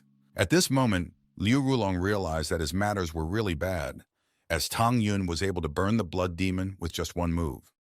He had long ago realized that the one couldn't be relied upon. Suddenly, Tang Yun distracted him from his musings by asking if he was waiting, because it's time for him to be reunited with his family. In his last breath, Liu Rulong attacked Tang Yun, wanting to take him with him, but the one used Hunman's tyrannical fist. Immediately afterward, he struck him with 108 heavenly blows, after which that half-alive man landed beside Jun Wu Xiao. He said he couldn't deal with it, get over it. From what? Xiao woke up and asked what that noise was. Suddenly, she noticed her brother lying beside her, bleeding, and began to question what had happened here. Tang Yun explained to her that Liu Rulong's mind was under the influence of a blood demon. His hands are drenched in the blood of countless disciples. There's no turning back now, which made her cry and admit that she didn't blame him. It was just that her brother had made a mistake and caused trouble. But the man shouted that he wasn't wrong and grabbed her arm, after which he attacked her with the blood demon reincarnation technique, which caused him to merge with Xiao as suddenly something inside her started to shake her. Tang Yun immediately recognized this blood demon reincarnation technique. It was the most forbidden technique from his heritage. Liu Ronglong told Tang Yun that he couldn't kill him because he had previously placed the blood seed into Xiao's body, causing her body and his spirit to merge together. Wu Xiao asked her brother how he could do that to her, and he asked her if she hadn't enjoyed being around him since she was a little girl, and if she wasn't glad that now they would become one, being together forever. He explained that now no one could separate them, and no one could take her away from him, after which he started laughing madly. But Wu Shiyao refused him. She admitted that she never wanted to be together with him and that she liked Tang Yun. Hearing this, Liu Rulong shouted that he would not let this happen, as she could only be his. She already belonged to him, and he would kill anyone who came near her. Wu Shiyao asked Tang Yun not to worry about her and do what needed to be done. She said it was better to die than to live like this. Liu Rulong flew over to Tang Yun and told him to fulfill his sister's wish, after which they would stay together forever. The only question is whether Tang Yun will be able to kill Shiyao. Tang Yun grinned and began to gather energy in his hand. He told Liu Rulong that that brother is a despot and pervert, since he actually dared to use the blood demon reincarnation technique. Then he is disgusted. But unfortunately, he's dealing with someone who can show him how to free her from the spirit. Hearing this, Wu Shiyao got excited. She asked if he was really capable of it. Liu Ronglong shouted that it was impossible and there was no way Tang Yun could resist this technique. Wu Xiao could only be saved by someone who willingly agreed to be his spirit's successor. Tang Yun applied a golden flame that immediately began to restrain Liu Rulong, and at this moment, he realized what Tang Yun was extracting. Immediately after that, he was drawn into a fiery vortex, falling into which he shouted that he didn't want to part with Xia. Smelling Tang Yun's aura, Jun Wu Xiao was dumbfounded by his strength. Liu Rulong asked Tang Yun and wondered how he dared to do this, to which Tang Yun replied that he was too noisy and struck, scattering his body. Immediately after, he regained his former appearance and told Tang Yun that he couldn't be killed like this. After all, they were now one, and to kill him, you have to die yourself, whereupon he began to laugh madly. Wu Xiao told Tang Yun to return Liu Rulong's soul to her. After all, it's only her fault, so she wants to die with him. Suddenly, Tang Yun explained that he had figured out how to overpower Liu Rulong the moment he absorbed him. Liu Rulong chuckled and asked Tang Yun what he was carrying. After all, their souls had merged, and if one died, they would die together. As suddenly, Tang Yun created a flame and recognized that the one was right, but only partially right, after which he struck his soul with the flame, from which they both took damage, and Tang Yun said that was the end of it. Wu Xiao shouted at Tang Yun not to do that.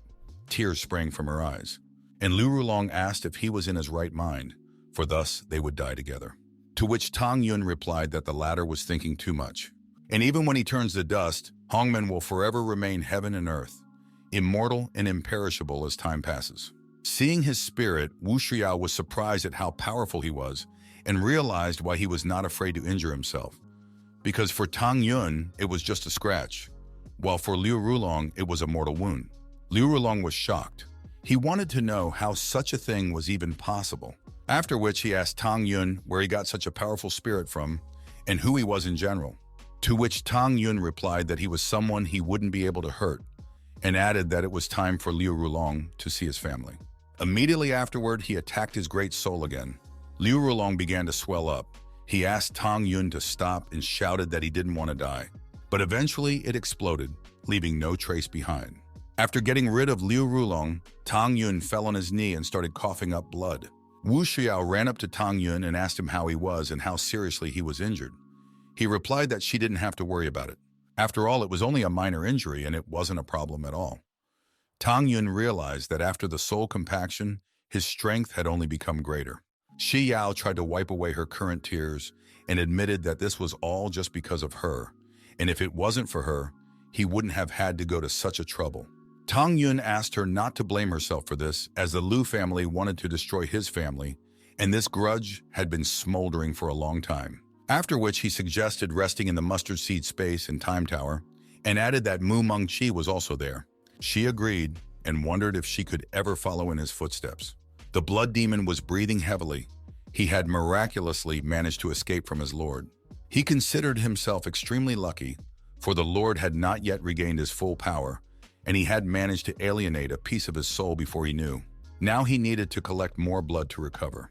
So far, he only had enough strength to move around, so he needed to find someone to take the body from. Just as suddenly, he noticed someone nearby. Wang Futong covered his wound and cursed Liang Qing, who was chasing him like a madwoman. He promised that as soon as he recovered, he would immediately take revenge on her. After examining Wang Futong, the blood demon realized that the one had a perfect body. Wang Futong reasoned that from the news he had recently heard, Tang Yun had managed to kill Mu Rongkun, which meant that he needed to find another supporter. Ling Hu Changkun certainly seemed quite strong to him, and luckily, he was also angry with Tang Yun. Suddenly, he noticed some old man flying toward him, after which he stretched out his hand and shouted to Wang Futong that he was lucky, because now he would be able to give him his body. Wang Futong didn't realize what had happened and immediately grabbed on, screaming in pain, while the blood demon ordered him not to resist and hand over his body.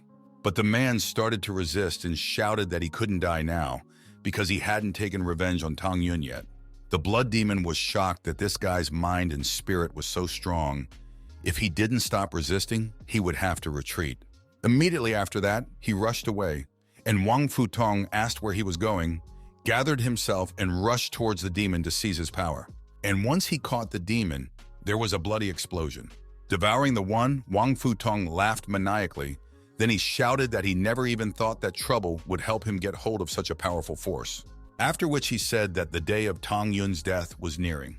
Ling Hu Changkun stood at the border of the Meteorite Canyon to break through the border to enter the Meteorite Canyon. And by then the legacy, the powerful demon god, will be in his hands. And then the entire Huang Fu sect will bow at his feet. Meanwhile, at the Divine Temple, the gold and black dragons were discussing how many years had passed, and they didn't even know how many lives their lord had lived. Black admitted that he was confident that the Great One would return. For now, they just needed to do their duty and suppress the thousand-headed demon god. After which he said that in 100 years, the thousand-headed demon god would be worn out by the seal, and as long as they looked after him, then he would die sooner or later. The thousand-headed demon god under the temple laughed. The kid with his mark is coming, and the Golden Dragon Lord and Demon Dragon Lord will no longer be able to keep him here. Inside the Mustard Seed Tower, Tang Yun pondered the fact that no one else should attack him, but just in case, he placed defensive protection all around the tower, because of which Mu Meng and Jun Wu Shiyao would be able to safely refine until they reached the soul maturation realm. And so he decided to head for the inner edge of the Meteorite Canyon. Wu Shiyao noticed Tang Yun leaving and said that he was doing it because he was afraid that they would detain him. Suddenly, Mu Mengqi spoke to her and said that she had nothing to worry about, because as far as she knew, Tang Yun wasn't like this at all. Surprised, Wu Xiao said that she thought as if Mu Meng was asleep, and she actually wanted to. But Mu Meng decided to interrupt her and told her that Tang Yun didn't take them with him, as he didn't want them to get hurt. She said that Tang Yun was very strong, so they should improve more diligently to one day be by his side. After listening to her sister, Wu Xiao was able to calm down and recognize that she knew Tang Yun better than she did. After which Mu Mengqi embarrassedly giggled and said that she didn't quite know. Suddenly an idea popped into her head. Xiao had an idea and suggested that Mu Meng be the first and she would be the second, from which Mu Meng was confused and asked what first and second meant and what she was talking about. Wu Xiao called Mu Meng greedy since she only wanted to take all of Tang Yun for herself, and she demanded that Xiao shut up. The disciples were trying to destroy the barrier at the boundary of the Divine Meteor Canyon. They continued to attack it, but it took almost no damage. Ling Hu Changkun wondered, how soon would the formation that would break the seal be established? To which one of the disciples replied that this seal was placed by a previous master hundreds of years ago and was no longer as stable as it used to be. Then he asked for an hour of time to make a breach. Ling Hu Changkun complained that an hour was too long, but still agreed. Tang Yun had gotten close to the boundary, and once he could break the seal, he would pass into the inner perimeter of the Divine Meteor Canyon. And such a simple seal, he can break it in a heartbeat. One of the disciples noticed someone unauthorized watching the seal and alerted Ling Hu Changkun about it. Seeing Ling Hu Changkun's intruder made him angry at the thought that someone else might have known about his plan. And so he ordered the stranger to be killed immediately, as he wants to be the first to go inside. The disciple asked Brother Ling Hu not to worry about it, because it would take them about an hour to break the seal, and yet they were already fully prepared and had even spent tens of thousands of spirit stones. This guy is all alone and without helpers, he can hardly manage faster than them. Ling Hu Changkun agreed with his words, but still he didn't want any sudden surprises, and so he ordered to bring some strong disciples and kill that guy. After wasting a few seconds, Tang Yun still managed to break the seal, after which he jumped in, pondering the fact that it took longer than he thought, which wasn't surprising since it was considered a top-level technique in the lower world of the world. The students were shocked at what they saw. They couldn't understand how it was possible to break such a seal in the blink of an eye. This seal was set by a former teacher and reinforced by the elders of the past. But this guy was able to break it as if it was just a mirror in front of him. Suddenly, some people started to notice the resemblance between this guy and Tang Yun. And unfortunately, they won't be able to use the same entrance as him because the seal is quickly tightening. Ling Hu Chang-kun ordered everyone to shut up and break this seal right now. After that, everyone began to break the seal, increasing the aura's effect to make it faster. But the seal repelled their attacks and did damage to them all. Ling Hu Chang-kun grabbed his fellow student by his clothes and demanded that he explain to him why the seal suddenly exploded. To which the man replied that most likely a defense function had kicked in, triggered by the guy who had recently broken the seal. Ling Hu Chang-kun asked what good they were even doing then, and grabbed the fellow student's head, destroying him with energy. Suddenly, Wang Futong came up to him and asked him why he was so angry about it. After all, it was just an ordinary seal and he knew how to break it. Upon hearing this, Ling Hu Chang-kun immediately demanded that Wang Futong explain to him how to break this seal and told him that he would not live if it was not true. Wang Futong said that he was betting his head that he would be able to break this seal, but he would need his disciples' blood to do so. After thinking about it for a bit, Ling Hu Chang-kun allowed Wang Futong to take his men away. Immediately afterward, he killed every last one of them in the blink of an eye. Then asked if it would be enough, and Wang Futong said that it would be enough. Meanwhile, in the heavenly temple of the Divine Lord, the old man said that someone was entering, and it was probably a group of Huang Fu Sect boys who had come again. The other replied that they didn't care because their goal was to follow the thousand-headed demon god. And besides, the monkeys guarding the entrance would not let anyone in. After which the Golden One added that these monkeys would borrow some of their power, and therefore no one would be able to break through to them.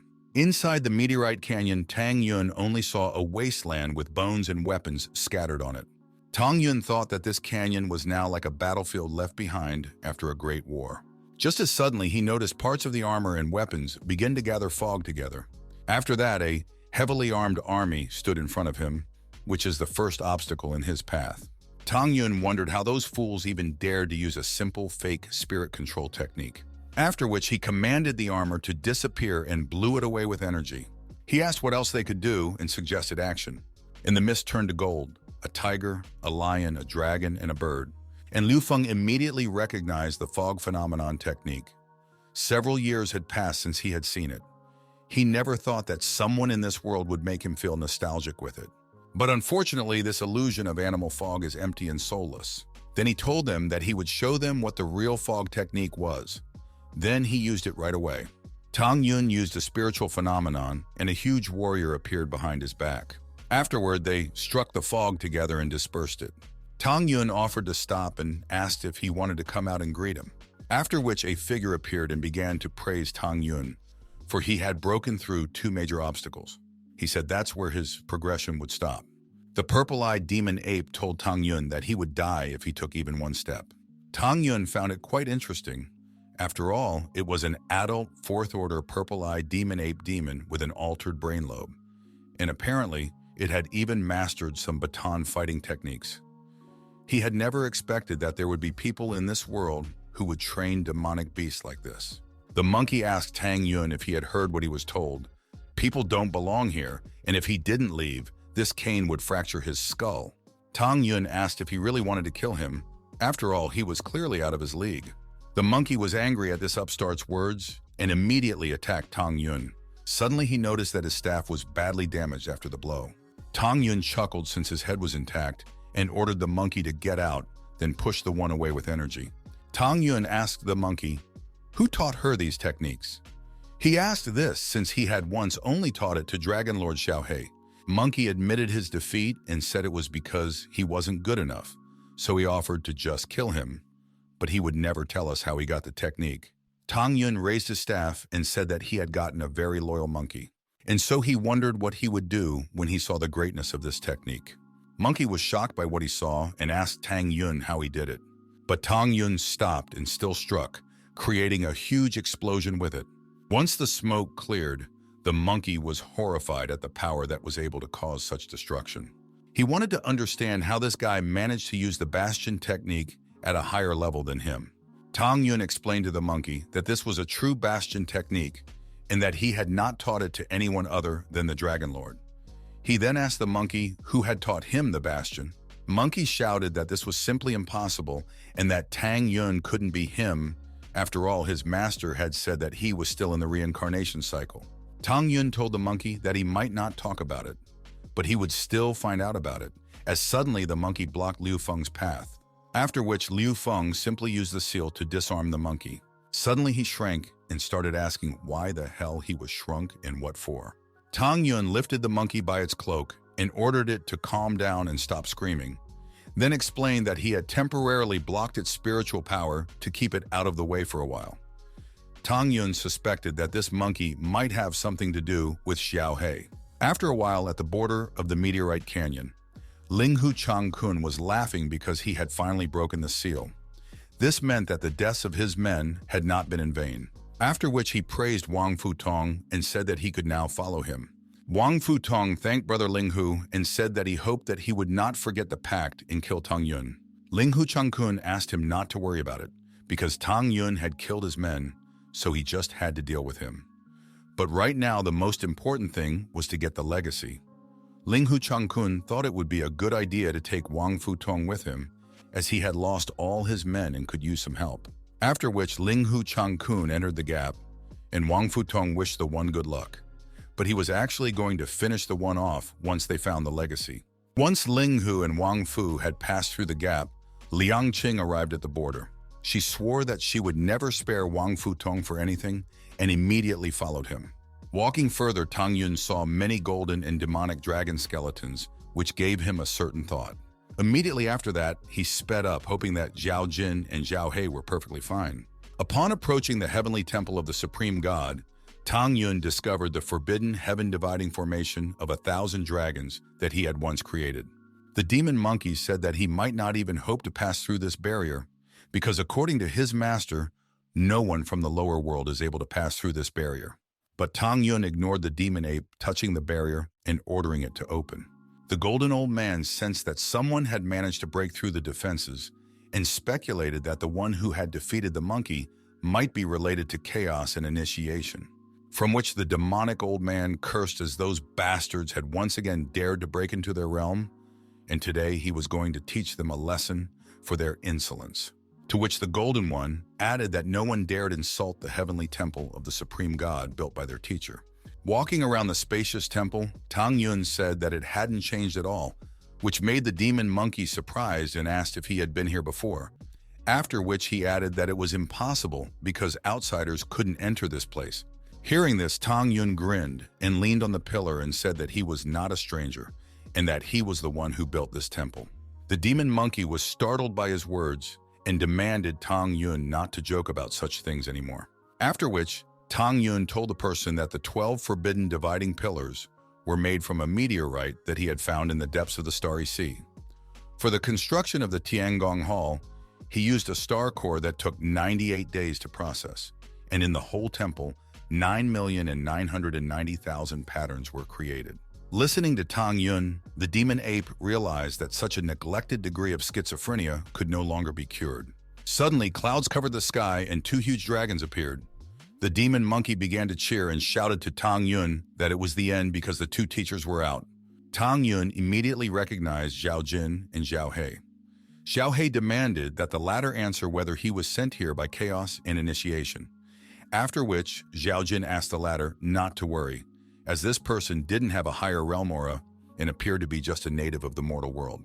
The dragons started to argue about how the one passed through the barrier, when suddenly the demon monkey shouted to them that Tang Yun had passed through the barrier without any difficulty.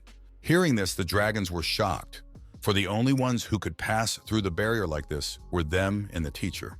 The dragon demon shouted that since he was able to pass through the barrier, then he was an ally of chaos and initiation, immediately after which he attacked Tang Yun. Tang Yun said hello to Zhao He and said that he still had the same hot head. Immediately after which the man stopped and cried, saying that his name was unknown to anyone but the master and his elder brother. He asked how the man knew. Tang Yun then asked if Zhao Jin was suffering from the same toothache that had plagued him since childhood. Zhao Jin asked how he knew so many details about him and Zhao He, who he was and what he had to do with their master. And Tang Yun began to tell that hundreds of millions of years ago, in a distant immortal realm, someone had caught two young dragons. One was as shiny as gold and was named Zhao Jin, while the other was shrouded in demonic energy and his body was black and blue in color, which was why he was named Zhao He. Years passed, and Zhao Jin became the ruler of the Golden Dragon Clan. He became known as the ruler of the Golden Dragon Clan, and Zhao He became the ruler of the Demonic Dragon Clan and was known as the ruler of the Demonic Dragon Clan. Both of them were loyal to that person until then.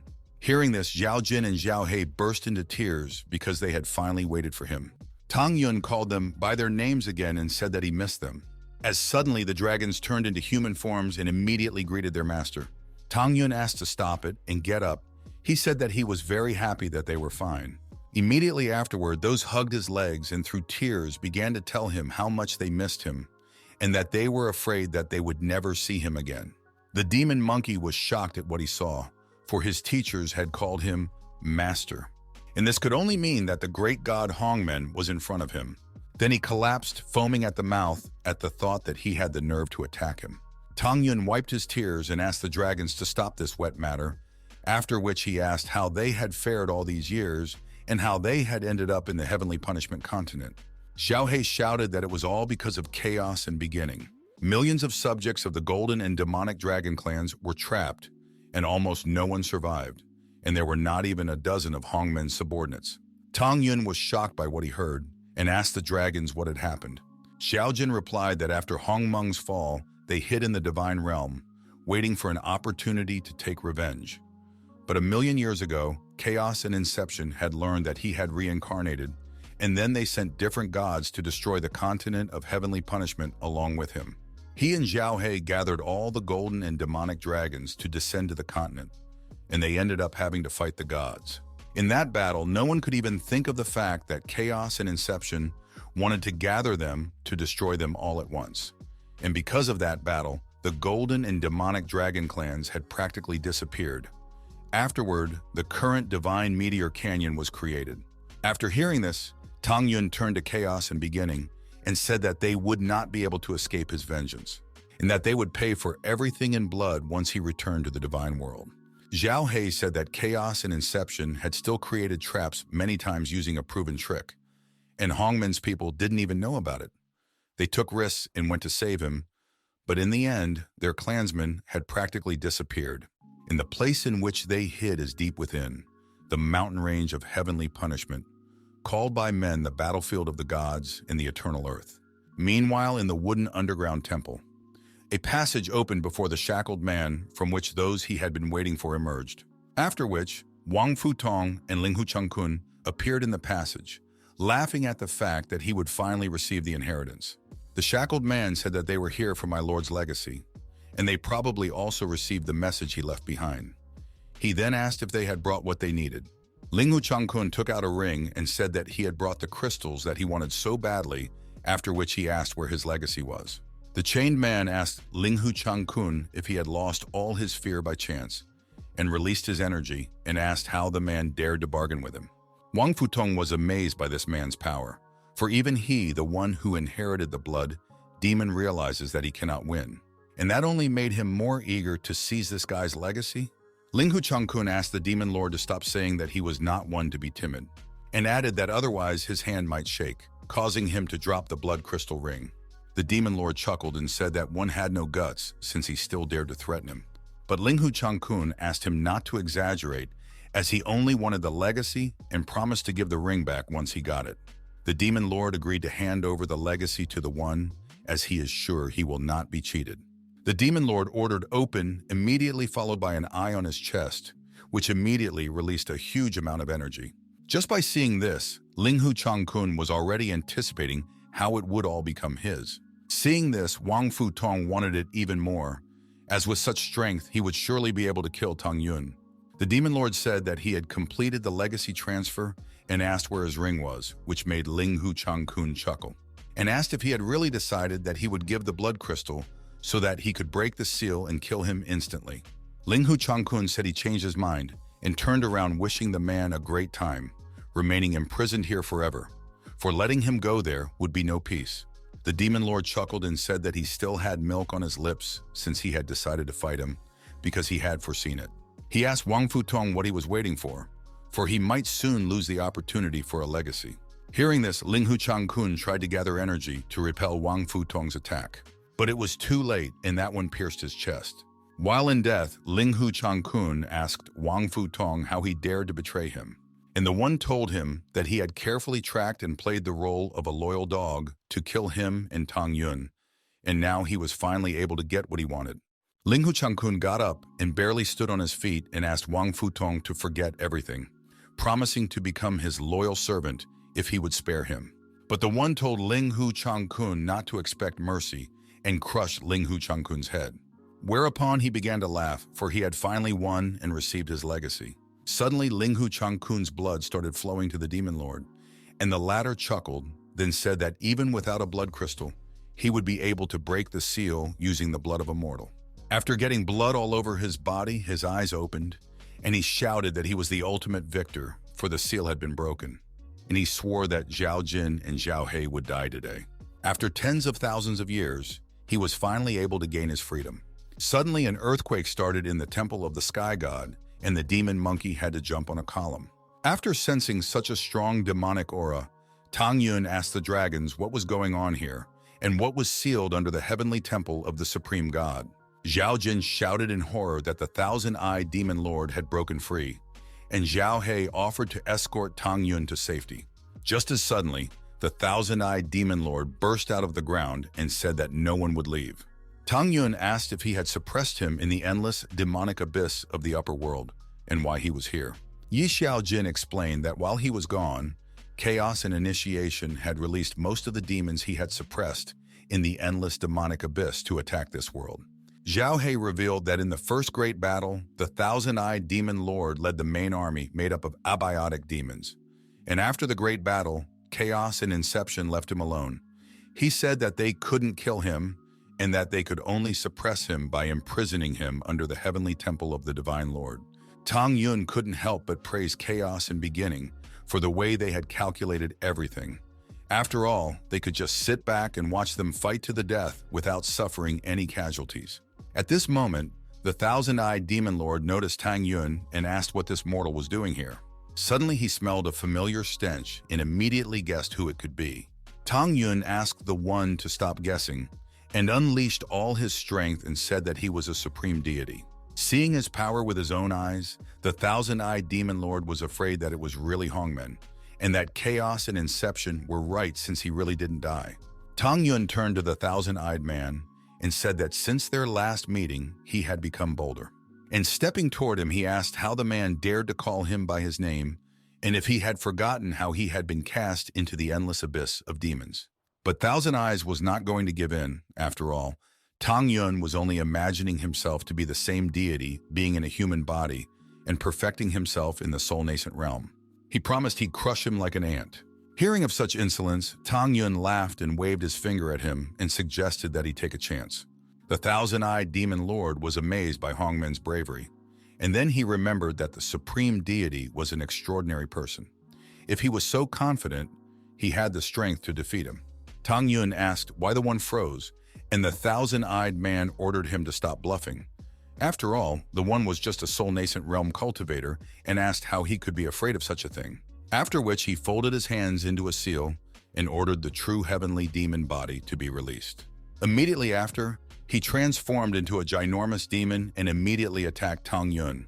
But Zhao Jin and Zhao He immediately took the forms of dragons to punish whoever dared to touch their master.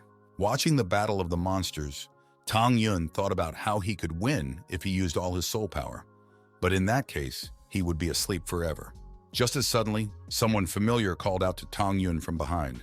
Tang Yun was surprised to see Wang Futong and asked how he hadn't died yet. After which, the one unleashed the power of the thousand-eyed demon lord, which justified his bravery. Wang Futong gathered the strength in his finger and shouted that he had given everything to kill Tang Yun, and he finally had enough strength to tear him to pieces. In response, Tang Yun released his strength and chuckled at what was happening. He told the one that by getting the legacy of a loser and becoming a loser yourself, and this time he wouldn't be able to escape. Wang Futong released the demon's true heavenly body, but Tang Yun suppressed it immediately, after which he attacked the surprised Wang Futong. Wang Futong asked Tang Yun how he managed to defeat him, to which he replied that Wang Futong had always been a weakling, as he had only relied on the strength of others, when the strongest always relied on themselves. But Wang Futong refused to believe that he had lost to Tang Yun so easily and attacked the one with a bloody claw tearing the sky. Tang Yun called the one stubborn and dealt Wang Futong a decisive blow. Wang Futong refused to die and tried to exert more strength, causing him to turn into a bloody mess. Tang Yun commented on his death by saying that after so much effort, he had chosen the wrong path, causing him to be doomed to a miserable death. Meanwhile, under the heavenly temple, the thousand-eyed demon lord mocked at the strength of the two dragon lords, because compared to the past, they were so weak and decrepit that their attacks were like tickling to him. Being at a disadvantage, Zhao Jin told Zhao He that it was time to apply the true technique.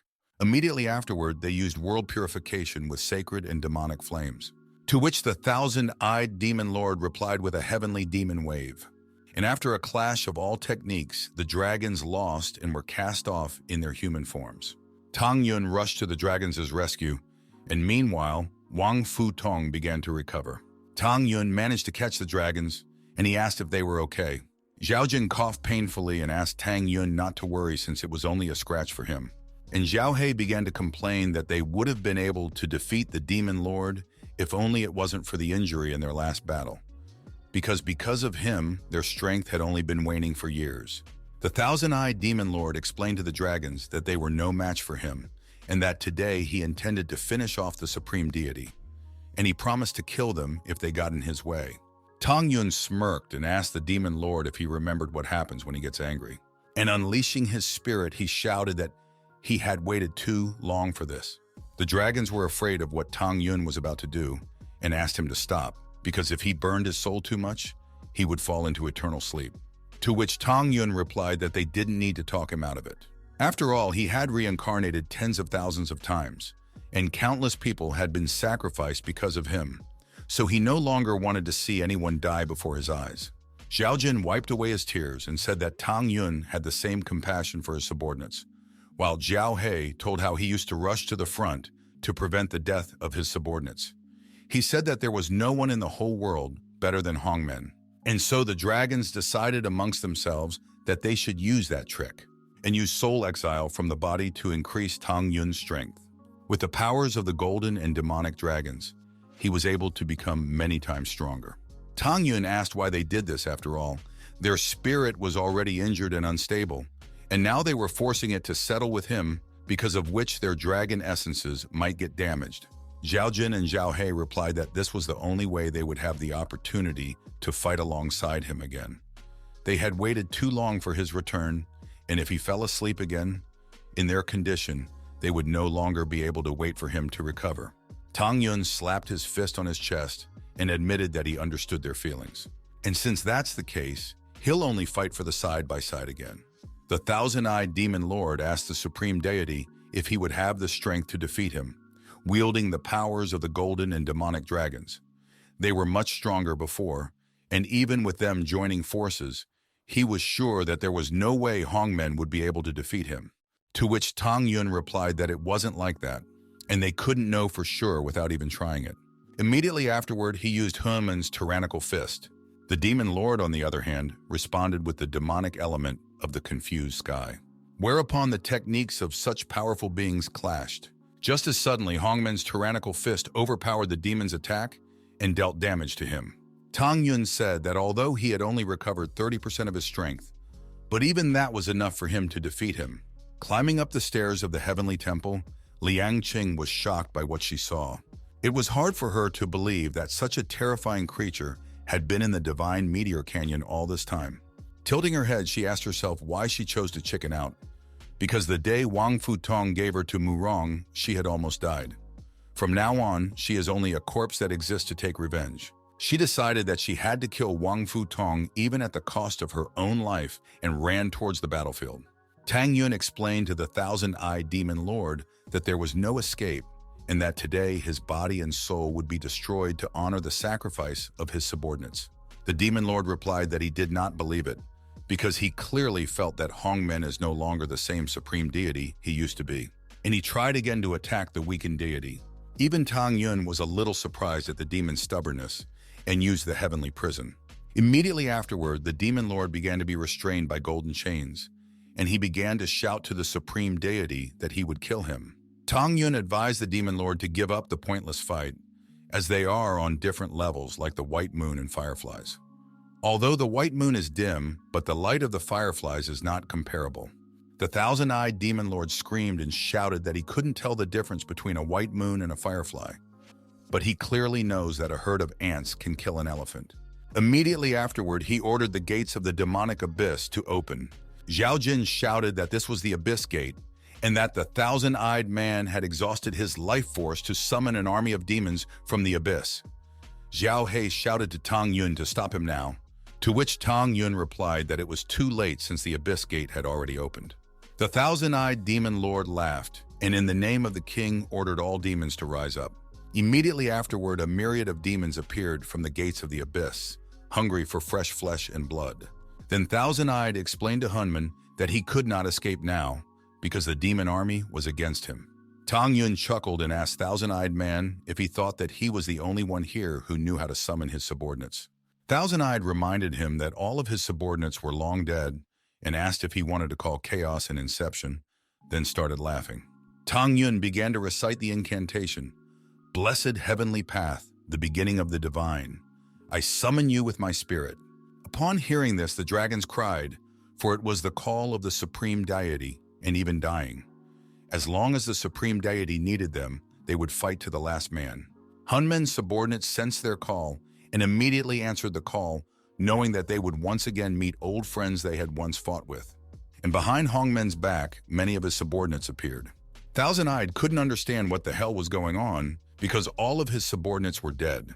Tang Yun asked the one not to forget that he was the supreme deity, and folding his hands into a seal, he ordered the true divine body to be released. A huge golden silhouette sat on a golden throne. Afterward, he asked where the warriors of his divine army were. Immediately afterward, a subordinate from the brave battalion of the Supreme Deity Army reported his arrival. He was followed by a subordinate from the Spear Battalion of the Supreme Deity Army, a subordinate from the Sword Battalion of the Supreme Deity's Army, and behind them, the subordinates from the Xiangjing Battalion, the Rui Zi Battalion, and the Dragon Battalion. The dragons were overjoyed to see their old comrades, and they even began to feel like they were back in the days when they had been with the Master in the heavens countless years ago. After that, they returned to the battalion together to fight with them again, and even if they die, they will not regret it. The Golden Dragon and Demonic Dragon subordinates of the Supreme Deity Army have arrived to report that the Advanced Division of the Supreme Deity Army has reunited, and when the Supreme Being Army targets the enemy, it will fight to the last drop of blood. Hongmen explained to his subordinates that their souls might be destroyed in this battle and asked if they were willing to follow him and fight again. All the soldiers were only more inflamed with spirit and shouted that they, as before, will have another fierce battle, and they are not afraid of any soul destruction because they are already happy that once again honored to fight together with Hongmeng. Their only wish is that Hunman can once again return to the divine world and decapitate chaos and inception. Immediately afterward, Hongmen's army attacked the Thousand-Eyed Demon Lord. Thousand Eyes asked Hongmen to stop bluffing, for he could clearly see the condition of his subordinates. In their condition, at best, they could only use a third of their maximum life energy, and they are clearly incapable of becoming opponents to his demonic army. The demons started laughing from Hongmen's army. After all, they were just remnants of energy, corpses that want to die once more. But even if they don't have flesh, the demons still want to devour their souls. In response, the warriors shouted that even with a third of the forces, they have enough bare hands to deal with the entire army of demons. The Thousand-Eyed Demon Lord and Hongmen ordered the troops to kill the enemies, and countless armies clashed. The commander of the Celestial Battalion of the Brave ordered his subordinates to form up into a fearless attack. The leader of the Heavenly Spear Battalion ordered to form up and attack with the demonic spear. The leader of the Heavenly Sword Battalion, on the other hand, ordered the formation to form into a lightsaber that cleaved the sky. Feeling the rebuff, the demons panicked because, being in a weakened state, these remnants of souls were too strong with their formation techniques, and so the demons began to retreat. The demon lord said that the power of the army of the supreme deity is ridiculous, and they are not even a match for them, but the demons have already lost all morale and did not listen to him. He ordered them to return to deal with these remains of souls. Otherwise, he would destroy them all. Taking advantage of his opponent's distraction, Hongmen flew towards him, and attacking the demon lord shouted that he wouldn't kill anyone. Sensing Hongmen, the thousand-eyed man realized he had screwed up, but still managed to use the great demon's destroying palm to block the attack. But Hongmen was much stronger than the demon and easily broke through this block, and the subordinate started chanting that Hongmen was the strongest. Hongmen looked at his hand and realized that the strength of the golden and demonic dragons had started to weaken since he had failed to kill the thousand-eyed one with a single blow, and therefore he needed to hurry up and not let his opponent recover. Thousand-eyed put aside his pride and bowed, then told Chaos and Begotten that he knew that they could sense everything that was happening here. So he advised them to come down to this world now to kill the supreme deity. Otherwise, he will recover and come to take revenge. A moment later, a rainbow funnel appeared in space. Xiao He immediately recognized the heavenly gate as the channel of communication between the higher and lower worlds. Xiao Jin said that they were in a bad situation because if Chaos and Inception descended into this world, they would not be able to withstand. Chaos and Inception explained that they were temporarily unable to descend into this realm because the barrier was damaged, and so they decided to give the thousand-eyed man the power to destroy the supreme deity. Hongmen chuckled and asked what kind of nonsense they were talking about and what the damage was. Then he shouted that they had nothing but fear of being killed by him, for he truly deserves to be called the supreme deity.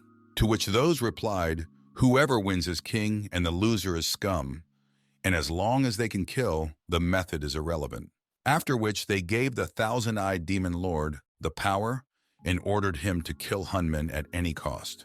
After receiving his new power, the thousand-eyed man started laughing loudly, for not only was he recovering, but he had increased his strength several times. After which he ordered his true body form to be released. Hearing this, Hongmen asked if the man was completely desperate. The thousand-eyed demon lord took the form of a huge scolopendra and started laughing. He said he could even feel the power of that one going out, which means he won't last long, and thanks to Chaos and Inception, the winner has now been determined. Hongmen folded his hands into a seal and ordered his true body form to release, after which he used a 10,000th increase in annihilation power. In response, however, the thousand-eyed man used the heavenly demon prison. Once again, the powers of the supreme deity and the demon lord clashed. But this time, it was Hongmen who did the damage in the confrontation, from which he whined as he lacked strength, and so he risked burning his soul. Thousand-eyed scoffed at the fact that Hunmen would die once his strength ran out.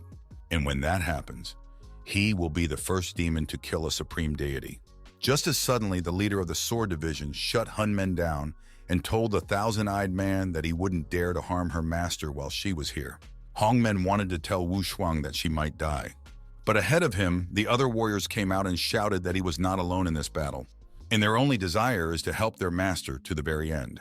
Hongmen cried and asked them to stop, for they were already dead, and if their souls were burned, they would be completely scattered among the thousands of worlds. The warriors turned to their master and said with a twinkle in their eyes that they had nothing to regret. The brave battalion commander, laughing loudly, rushed in first and attacked the thousand-eyed man with his battalion. Thousand-eyed howled at the damage he had taken and wondered if they were all crazy, since they obviously must realize that their souls were at stake. The spear battalion commander rushed towards the demon lord, laughing with Yun Zhuang. After all, the latter always likes to climb first, and his subordinate suggested not to let the latter get ahead of them. Immediately after that, a battalion of spears began to form the Spear of the Fearless Heavens, attacking the demon along with the Fearless Ones. The attacks of 2 battalions were enough to damage the Thousand-Eyed. Thousand-Eyed called them insane and asked if they were already out of their minds. He then turned to Chaos and Initiation and again asked to be empowered. And those agreed, as suddenly a battalion of swordsmen rushed to the celestial gates to prevent the thousand-eyed man from regaining his strength. After attacking the gate at the cost of their own lives, they still managed to damage it, which pissed off Chaos and Inception. They ordered the thousand-eyed not to give up and to keep fighting while they tried to open the gate again. Immediately afterward, a battalion of dragons rushed to the gate to blow it open. At the sacrifice of their lives, they were able to damage the gate enough to prevent it from opening again. Chaos and Inception realized that things were bad and they had to retreat. But lastly, they reminded the thousand-eyed man that their deal was still valid as long as he fought the supreme deity. Immediately afterward, the heavenly gate was dispersed. The thousand-eyed demon lord shouted to Hunman and his subordinates that now they would all die. But he wasn't really going to obey Chaos and Inception and was thinking about how he could escape. Hongmen called out the names of the battalions that died. The battalions of the brave, divine spear, undead, vampires, and dragons. Tears flowed from his eyes and he said he was honored to fight alongside them. Wu Shuang told him that it wasn't time to be sad yet, because if the enemy didn't die, the battle continued. That was what he had taught them. Hongmen ordered her to stop burning her soul since he could still save her. But Wu Shuang released her hand and said that she was sorry. After all, this is her first and last time disobeying his order. Hongmen was shocked by what had happened and reached for her, trying to stop her. But Wu Shuang shouted to the one to block the thousand-eyed man. Immediately after, Zhao Jin and Zhao He came over to him and handed over the rest of their forces, after which he agreed with them, and used the sealing on the thousand-eyed demon lord. Thousand-eyed shouted to Hunman to let him go and promised that he would not touch him again if he was released. Wu Shuang wasn't going to listen to the thousand-eyed man's plea and used the heavenly sword force formation, sealing between heaven and earth by giving the demon lord his final blow. From such a force, there was a huge explosion, leaving the thousand-eyed man barely alive in its place. The last thing he said was that he didn't want to die. Lastly, Wu Shuang admitted that the greatest happiness of her life was when she was his subordinate.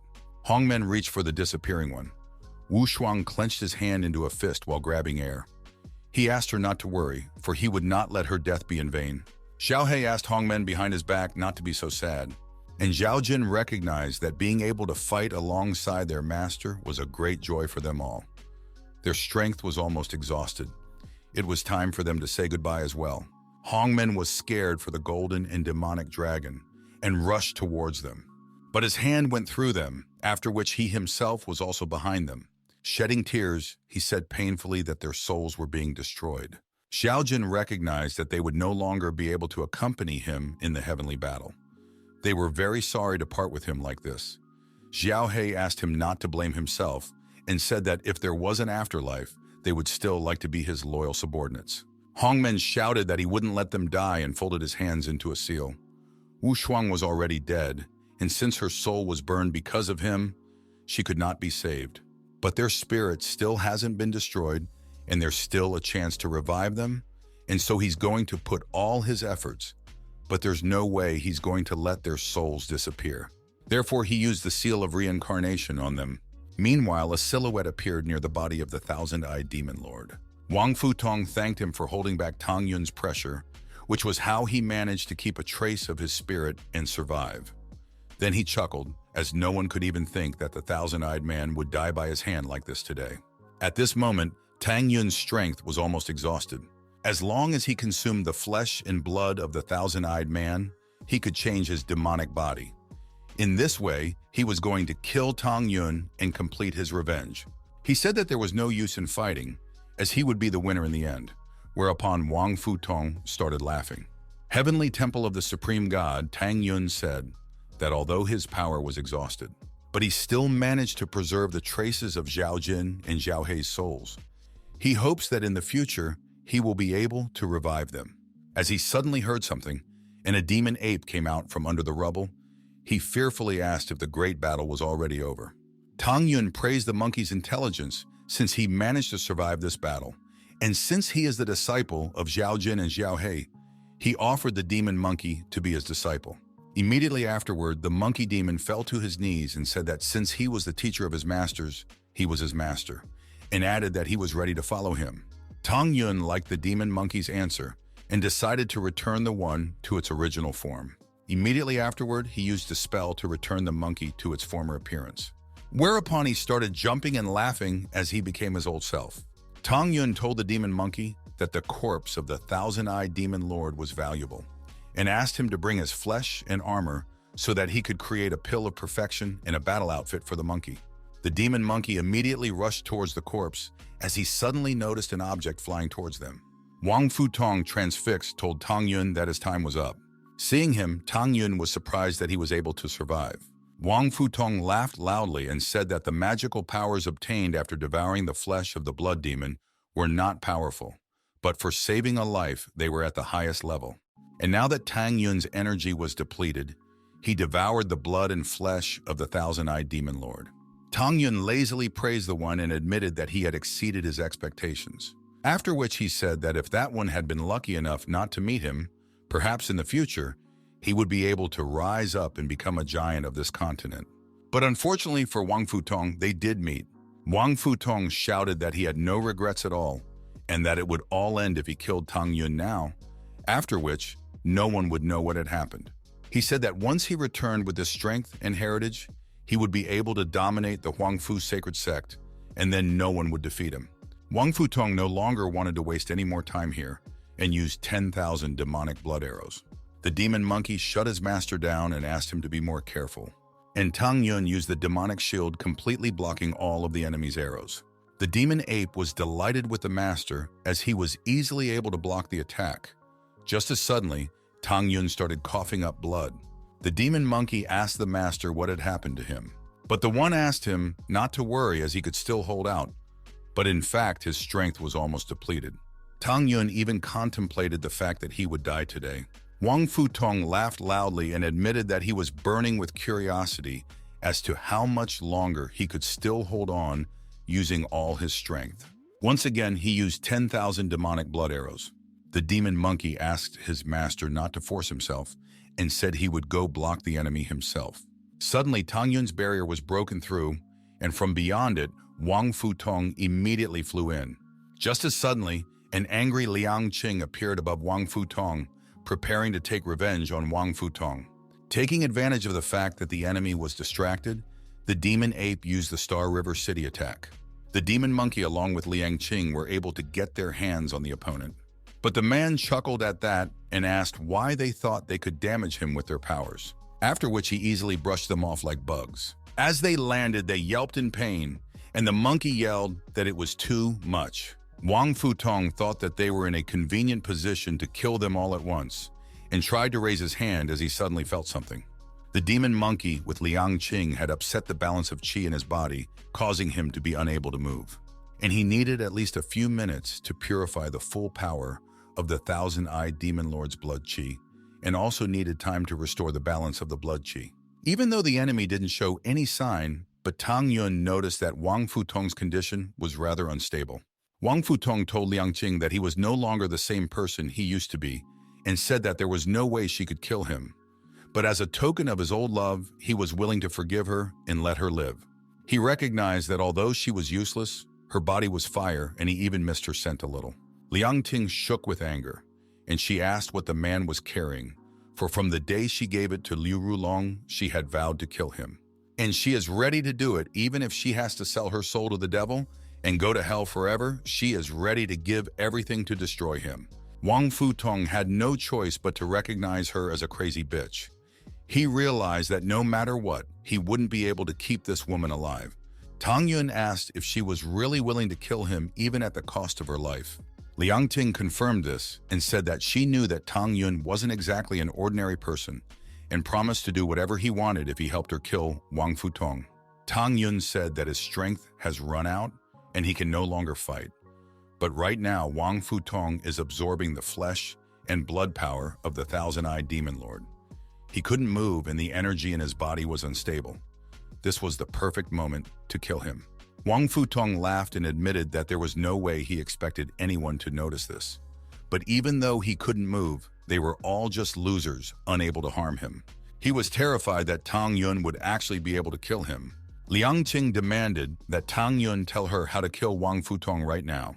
He replied that he had a yin-yang weapon, and if she managed to pierce his body, she would be able to disrupt the balance of power in him, and he would surely die. But using this tool has its price. Liang Qing recalled her recent words and asked how she could kill Wang Futong. Tang Yun revealed that the yin-yang weapon was nothing special, but it had a very powerful power that reversed yin and yang. If her refinement has not yet reached the divine soul realm stage, her body will be destroyed, and the soul will be destroyed, and its remnants will be condemned to adversity forever. That's why she should think hard about it. Just as suddenly, Liang Qing snatched up the yin and yang weapon and shouted that she wouldn't think about it. After all, her only motivation in life right now is to kill him while she can, even if she dies and can't recover. Tang Yun sighed and said that heartache changes people. The demon monkey said that he feels worthless because of this Liang Qing. After all, if she kills Wang Futong, she will become their savior. Therefore, he wondered if they could find a way to keep her alive, at least allow her soul not to die. Tang Yun said that there was one life-threatening way to save her soul, but they have to wait for the right time, because they can't act rashly now. Wang Futong asked this gang of mutts to leave their pretense behind, for today none of them could escape from him. Liang Qing hesitated slightly, but Tang Yun shouted for her to pierce his body as soon as possible while he was immobilized. After all, there were only a few seconds left before he would completely consume the qi and flesh of the thousand-eyed demon lord. And so agreed with Tang Yun, right after which she jumped to Wang Futong, shouting that he was no longer alive. Wang Futong asked what kind of yin and yang weapon it was, because he couldn't sense a single bit of energy in it, which made it completely useless. And as she pierced him, he noticed something strange. The energy in his body was fading very quickly. He was shocked that this lineup was working and reminded Liang Qing how they used to be together. Liang Qing laughed because of what she heard and asked if he really cared about it, because he didn't even think about it when he gave it to Liu Rulong. After which, Wang Futong shouted that he was wrong and reminded him how much they loved each other. With trembling hands, he touched her face and told her that soon he would be the strongest and she should help him with that. He asked if she really wanted to hurt him. Liang Qing exerted even more strength and ordered him to shut up. After all, he had given her to someone else because of his hatred, and she was capable of sacrificing her soul because of her hatred. Wang Futong asked Liang Qing for forgiveness. After all, she would also die. He asked why she was doing this, because once he became the strongest, he would be able to take care of her forever. After saying that, Wang Futong and Liang Qing were sucked into the vortex. The demon monkey told Tang Yun that if this continued, Liang Qing's soul would be destroyed, and that if he did nothing, it would be too late for salvation. Tang Yun replied that the cathode creates yang, the anode creates yin, and before the vortex dissipates, yin and yang will balance again, and only then will it be possible to save her soul. Tang Yun ordered the monkey to gather, letting him throw his staff into the middle of the vortex as soon as he ordered. Only by breaking the vortex would they be able to save her soul. Tang Yun thought about the fact that he could only give her a chance to save herself, but whether she lived or not depended solely on her will. After a few moments, the vortex began to dissipate. Tang Yun ordered the demon monkey to throw the rod, whereupon Liang Qing's soul fell out of the vortex. Tang Yun shouted to her that Wang Futong was already dead, and she had already taken her revenge, hence ordering her to return. Upon hearing this, she opened her eyes and asked why she was still alive. The demon monkey explained that she was actually dead, but thanks to the master's plan, they were able to save her. And of course, she could thank him for his active role in saving her, but she ignored him and flew to Tang Yun. Liang Qing sat down in front of him on her knees and admitted that she didn't even know how to thank him for saving her. The demon monkey was indignant at not being paid attention to. Tang Yun told her that there was no need since they had helped each other, and asked if she knew what to do next since she had lost her physical body. To which she replied that she didn't know since Wang Futong was dead, and she was able to fulfill her obsession, and now she had no family left. Tang Yun told her that he had two offers and asked her to listen and choose if anything suited her. One, he'll send her into a cycle of reincarnation. She'll forget everything and be reborn. Two, he'll help her change her physical body so she can... Liang Qing interrupted. Tang Yun shouted that they had nothing to discuss and chose the first option. After all, there is nothing left in this world that can make her stay, and she no longer wants to remember the painful past. Tang Yun sighed as he couldn't change her mind and agreed to send her into the reincarnation cycle. After which he took out Hong Men's heart and ordered the reincarnation cycle to open. Immediately afterward, a grim gateway to the underworld emerged from the ground. The demon monkey was shocked to see this gate, and he wondered just how strong his master was. Tang Yun said that he hoped that she would be born into a good family in her next life. Liang Ting thanked Tang Yun for his kindness and said that she would like to thank him in her next life. After which she went to the gate. After all, it is as if in dust and dirt, like a flawless crystal jade drowning in impurities. The demon monkey sighed and admitted that life was pretty hard. To which Tang Yun replied that sadness is the domain of the weak, and if she had enough strength, she could even... Tang Yun stood up and looked up into the sky, thinking that he needed to become much stronger, even stronger than he was before, so that he could protect the people around him. After that, he sat in a meditative pose again and ordered the demon monkey to guard him while he practiced. After 10 days in the space-time chi formation tower, Mu Mengqi was already barely containing her anger. While she was trying to train, Wu Xiao wandered around her and complained that there were only a few days left until the end of the trial and Tang Yun had not returned yet. She even began to think that he had fallen in love with one of the female disciples at first sight after they left the Huangfu sect together. Unable to bear it, she grabbed Mu Mengqi and sobbingly asked why she was silent and if Tang Yun would abandon them. She couldn't take it anymore and slapped Wu Xiao's head. Wu Xiao hit her on the head and told her to shut up. Wu Xiao touched her cones and asked Mu Mengqi why she was so angry, to which the woman replied that they had nothing to worry about. Because Tang Yun was a responsible person, he would definitely come back. Xiao was asked what would happen if Tang Yun really didn't make it back in time, to which Mu Mengqi replied that she would wait until he returned. Just as suddenly the sound of the doors opening was heard, and Mu Mengqi and Wu Xiao happily turned around, thinking that Tang Yun had returned. But they saw a monkey who said in Tang Yun's voice that here he was back. Xiao and Mu Mengqi were asked what it was and why it was in the form of a macaw, after which Tang Yun kicked the demon monkey and ordered it not to block the road. Upon seeing Tang Yun, the girls immediately rushed to hug him and began to tell him how much they missed him. Tang Yun apologized to them for having to wait for him and awkwardly asked them to let him go already. After which, Wu Xiao said how much they were worried about him, and Mu Mengqi said that she was glad that he was in one piece. Tang Yun understood their feelings. But first of all, he needed to take revenge, and there was no telling what was in store for him. Therefore, he is afraid that he will only cause trouble for them. The demon monkey asked the girls if they were Hongmen's mistresses and then introduced himself as the master's younger brother. He then asked them to introduce him to a cute, smooth-haired monkey if they were familiar with such a monkey. Immediately after, Tang Yun ordered him to shut up. He regretted not noticing earlier that this demon ape was black-horned. This meant that he would have to hide him in a bag before returning to the sect. Tang Yun told the girls that time was running out, and so they should gather all their belongings, after which they would head to the meeting place. How suddenly Mu Mengqi asked Tang Yun to wait with this. After all, he had killed Mu Rongkun and Lu Rulong, who had powerful people behind them waiting for their return. To which Tang Yun replied that it's just nothing after all. Anyone who wants to harm him, each of them will pay their own price. After a while, in the Huangfu Saint Sect Square, a teleporter began to open. Everyone was discussing the fact that they couldn't even imagine how many of the 3,000 disciples who had entered the Divine Meteor Canyon would be able to enter the soul-ripening realm. Among them, only a few of them had a high chance to improve their qualifications. These were disciples such as Linghu Changkun, Liu Rulong, Mu Rongkun. They didn't know much about the others. One of the elders told Elder Guo that Liu Rulong was his adopted son, meaning that his talent would rise to great heights when he entered the inner sect. From which Elder Guo laughed and said that he was right. He said that the Lord had not given him children, but having such a wonderful son was the best gift for him that only heaven could send. Shen Qingqi asked them not to be so optimistic because the Meteor Canyon had changed a lot recently, and something extraordinary could happen. After all, these were 3,000 disciples, so they should be prepared for any eventuality. Elder Guo asked the Grand Elder not to worry for nothing. After all, they had sent disciples to the periphery of Meteor Canyon many times.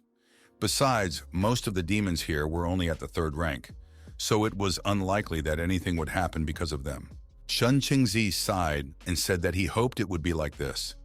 He was worried about the fact that killing was allowed in the secret realm of Meteor Canyon, and since Tang Yun had made many enemies, surely Mu Mengqi, who was nearby, was in great danger.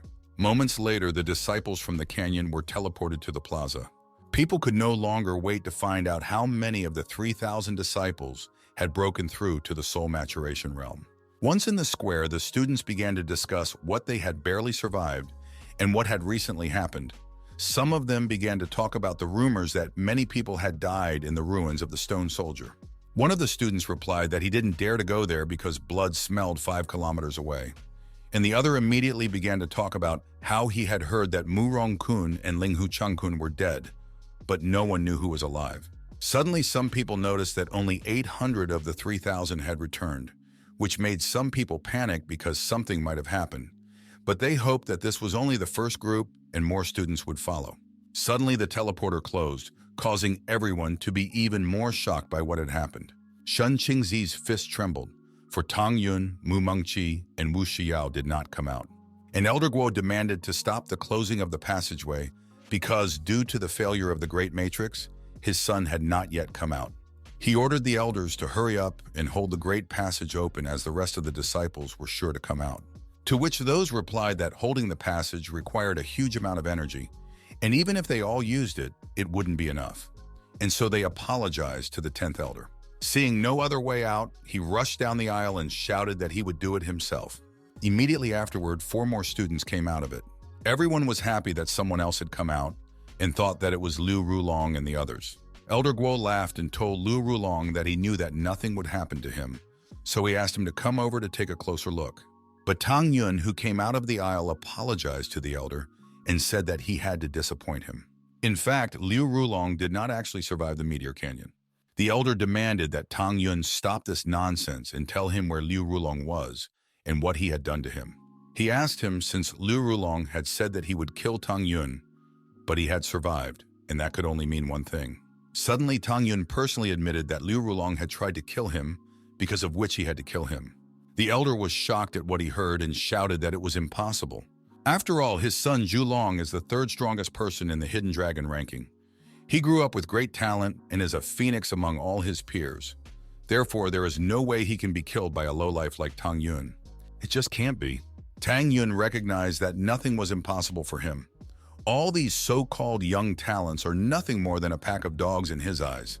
Elder Guo shouted that he didn't believe it and rushed towards Tang Yun, after which he bypassed Tang Yun and said that he had thought of everything. The elder got close to the passage and asked Zhu Long to get out, but the passage continued to mercilessly shrink. As soon as the elder reached out his hand, it closed completely. Everyone was shocked that there were really only 800 disciples surviving, and the best of them were dead, which was a huge problem.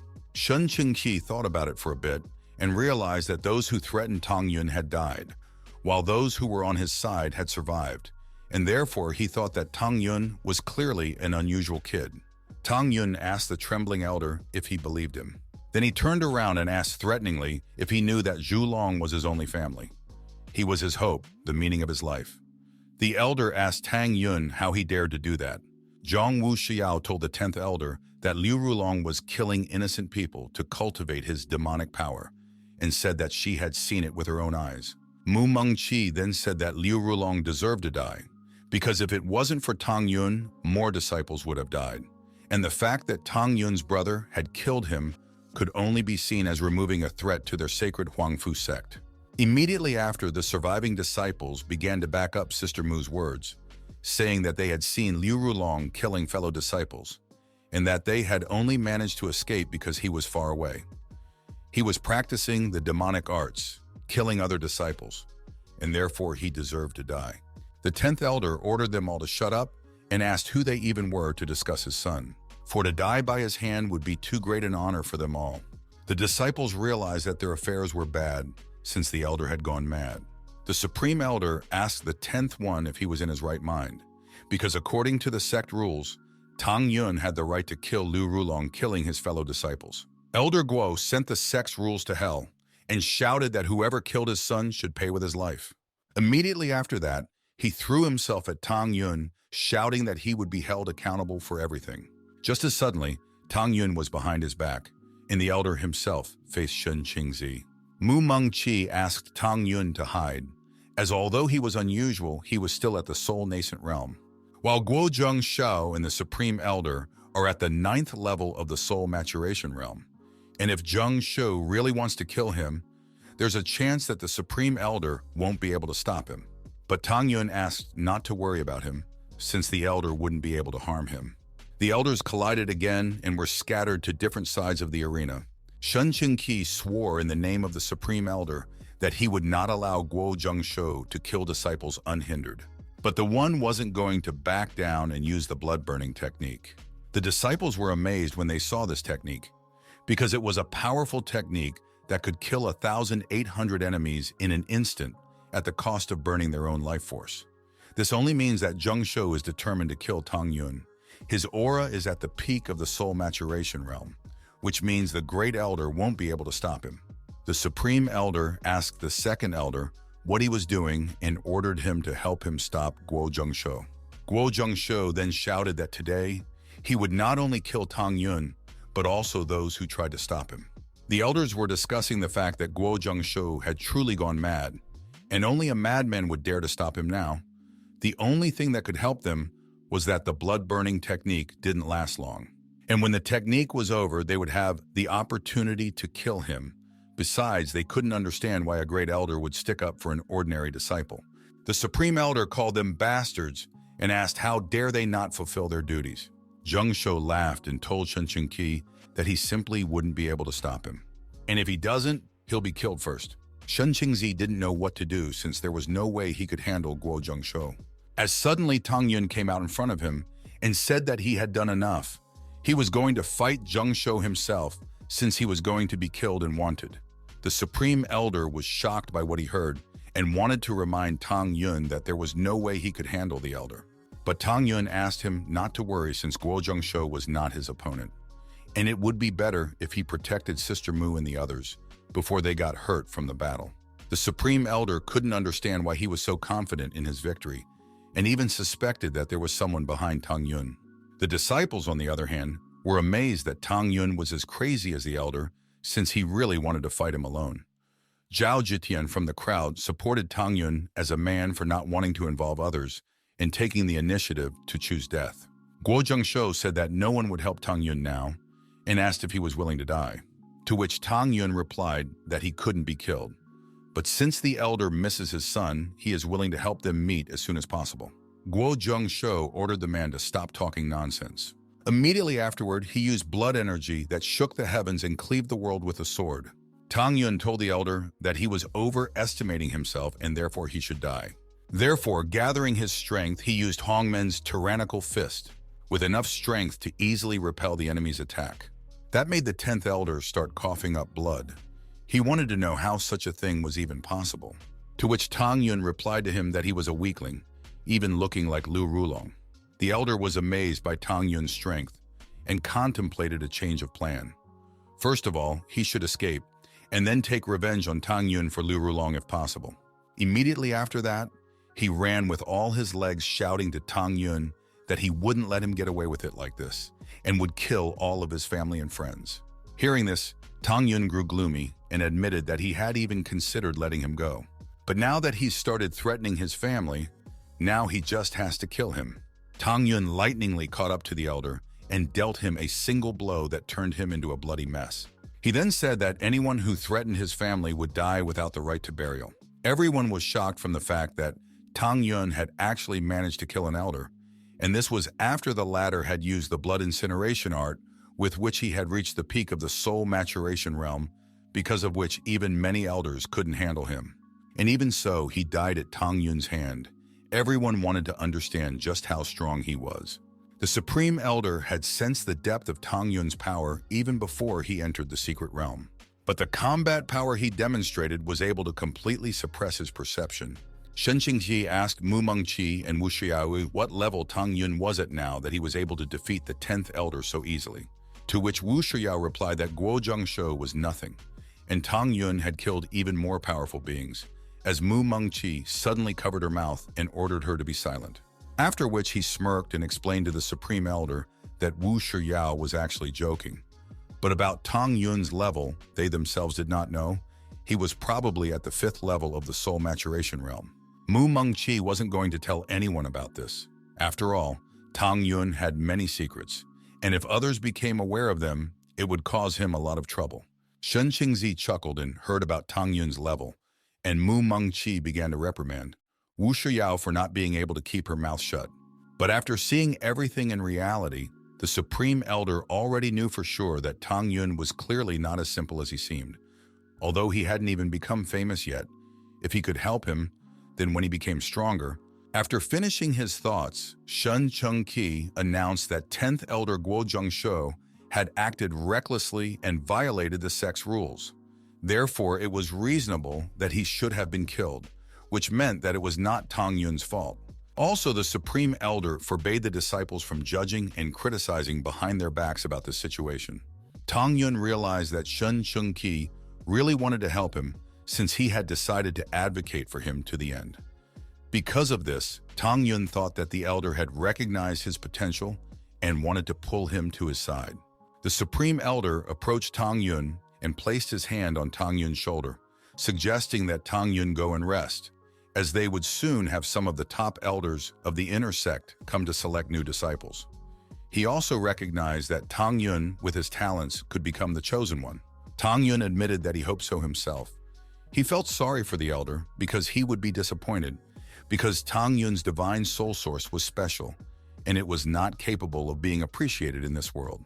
As soon as the mess was over, the disciples began to discuss the fact that Linghu Changkun had also died inside the secret realm, and in a moment, his grandfather, who was the chief elder of the Holy Spirit succession line, Linghu Zhanghe, would arrive. They didn't know how to explain this to him, for he loves his grandson more than anyone else, because of which he raised him as his future heir. The Supreme Elder frowned as Linghu Kanghe had a fiery temper, and dealing with him clearly wouldn't be so easy. The Elder asked Mu Mengqi and Wu Xiao if they had heard anything about Linghu Changkun's death, to which Wu Xiao replied that she doesn't know anything, because the only thing she knows is that Tang Yun killed Mu Rongkun. Mu Mengqi also replied that she didn't know anything about it, but she clearly remembered Linghu Changkun's men fighting with Tang Yun before entering the secret realm. Suddenly, Tang Yun turned to the Supreme Elder and said that they shouldn't be questioned. After all, he was the one who had killed Linghu Changkun and Mu Rongkun. He said this now as he hoped that their relatives would attack him alone. Everyone was shocked with Tang Yun because besides the fact that he had killed them, he had the courage to admit it. They couldn't understand if Tang Yun had any fear of death or if Tang Yun realized that he couldn't live, so he decided to split up. Shen Qingzi thought that killing Linghu Changkun and Mu Rongkun was tantamount to insulting two powerful clans, and if he stayed on Tang Yun's side, there was a good chance that he would be unfortunate. Suddenly, a loud laughter was heard from the sky, and raising their heads, they all saw Linghu Kanghe. He landed without slowing down and immediately shouted to his grandson to come out so that he could hug him and assess his level. Shen Qingkai realized that their matters were bad, since the Elder was able to come earlier than they expected. The disciples began to discuss that if the old man found out about Linghu Changkun's death, then Tang Yun would be left with nothing. But they remembered that the Meteor Canyon was full of dangers, and everyone must realize that they could die if they entered it. But this should not concern the grandson of the Elder, because if he knew about it, he would not leave any of them behind.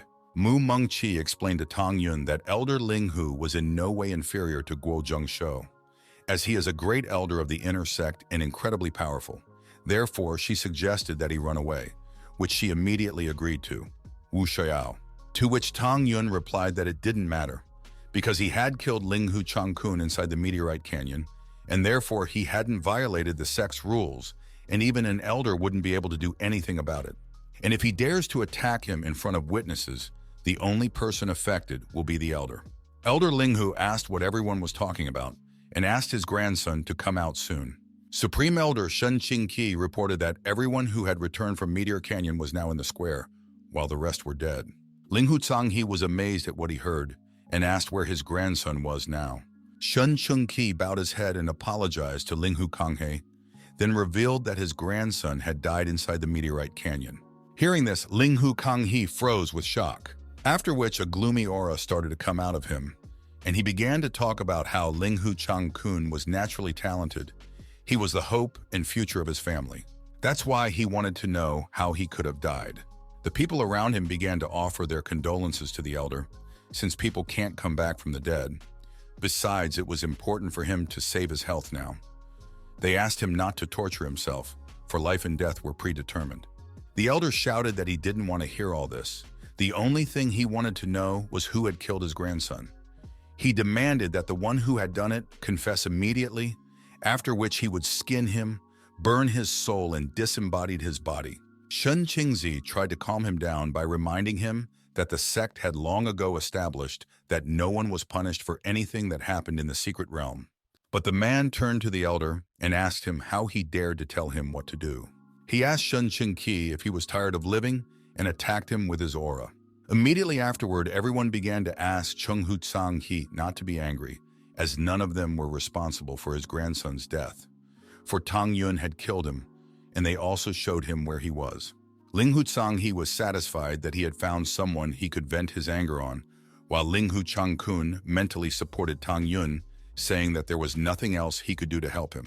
Tang Yun said that everyone was saying the right thing, and pointing to himself confirmed that he was the one who had killed Linghu Changkun. Linghu Tsanghi told Tang Yun that he had destroyed his family's hope, and that was why he should pay with his life. Immediately after which, he used the blood purification hand with which he easily grabbed Tang Yun. The girls were scared since their Tang Yun might die now. The surrounding people began to discuss that it was unfair that Linghu Changkun could freely kill disciples while no one dared to touch him. This was the fate of lowlifes like them. Linghu Kanghe asked Tang Yun if he could feel his body and bones shrinking. After which he chuckled and said that Tang Yun would soon stop feeling pain because he'll turn him into a pool of blood in no time. Tang Yun chuckled and asked how sure he was that he had enough strength to crush him, then asked the elder to wake up. The Supreme Elder was shocked and asked how Tang Yun was able to resist his bloody purification hand. Tang Yun asked if the elder was joking. After all, he could not only resist his technique, he can even break free with ease. Immediately afterward, Tang Yun ordered Hongmen's golden body to destroy the enemy's techniques. The elder looked at his bloody hand and asked how this happened. He couldn't believe that this guy was able to destroy his bloody purification hand just by exerting his physical strength. The disciples thought they were delusional as they clearly saw the Supreme Elder attack Tang Yun, but only he himself was hurt. Even though Tang Yun was able to kill Guo Zhengshao, but Elder Linghu is on a completely different level. After which everyone started chanting Tang Yun Yu, for they could see the expressions on the elder's face after something like this. Shen Qingzi was surprised since being at the soul maturation level, Tang Yun was able to fight the inner Supreme Elder without any problems, and already wanted to see what would happen when he passed the soul refining state. But it wasn't that important, because he decided that today he had to help Tang Yun with all his might. It was worth it even if he had to go up against Elder Linghu himself. Tang Yun pondered that at least the elder had learned the power of his golden body, which meant he should be more careful since the elder was at a higher level. The Supreme Elder praised Tang Yun for managing to free himself from his technique. But after something like this, he was going to use all his strength so that Tang Yun wouldn't have even the slightest chance to fight back.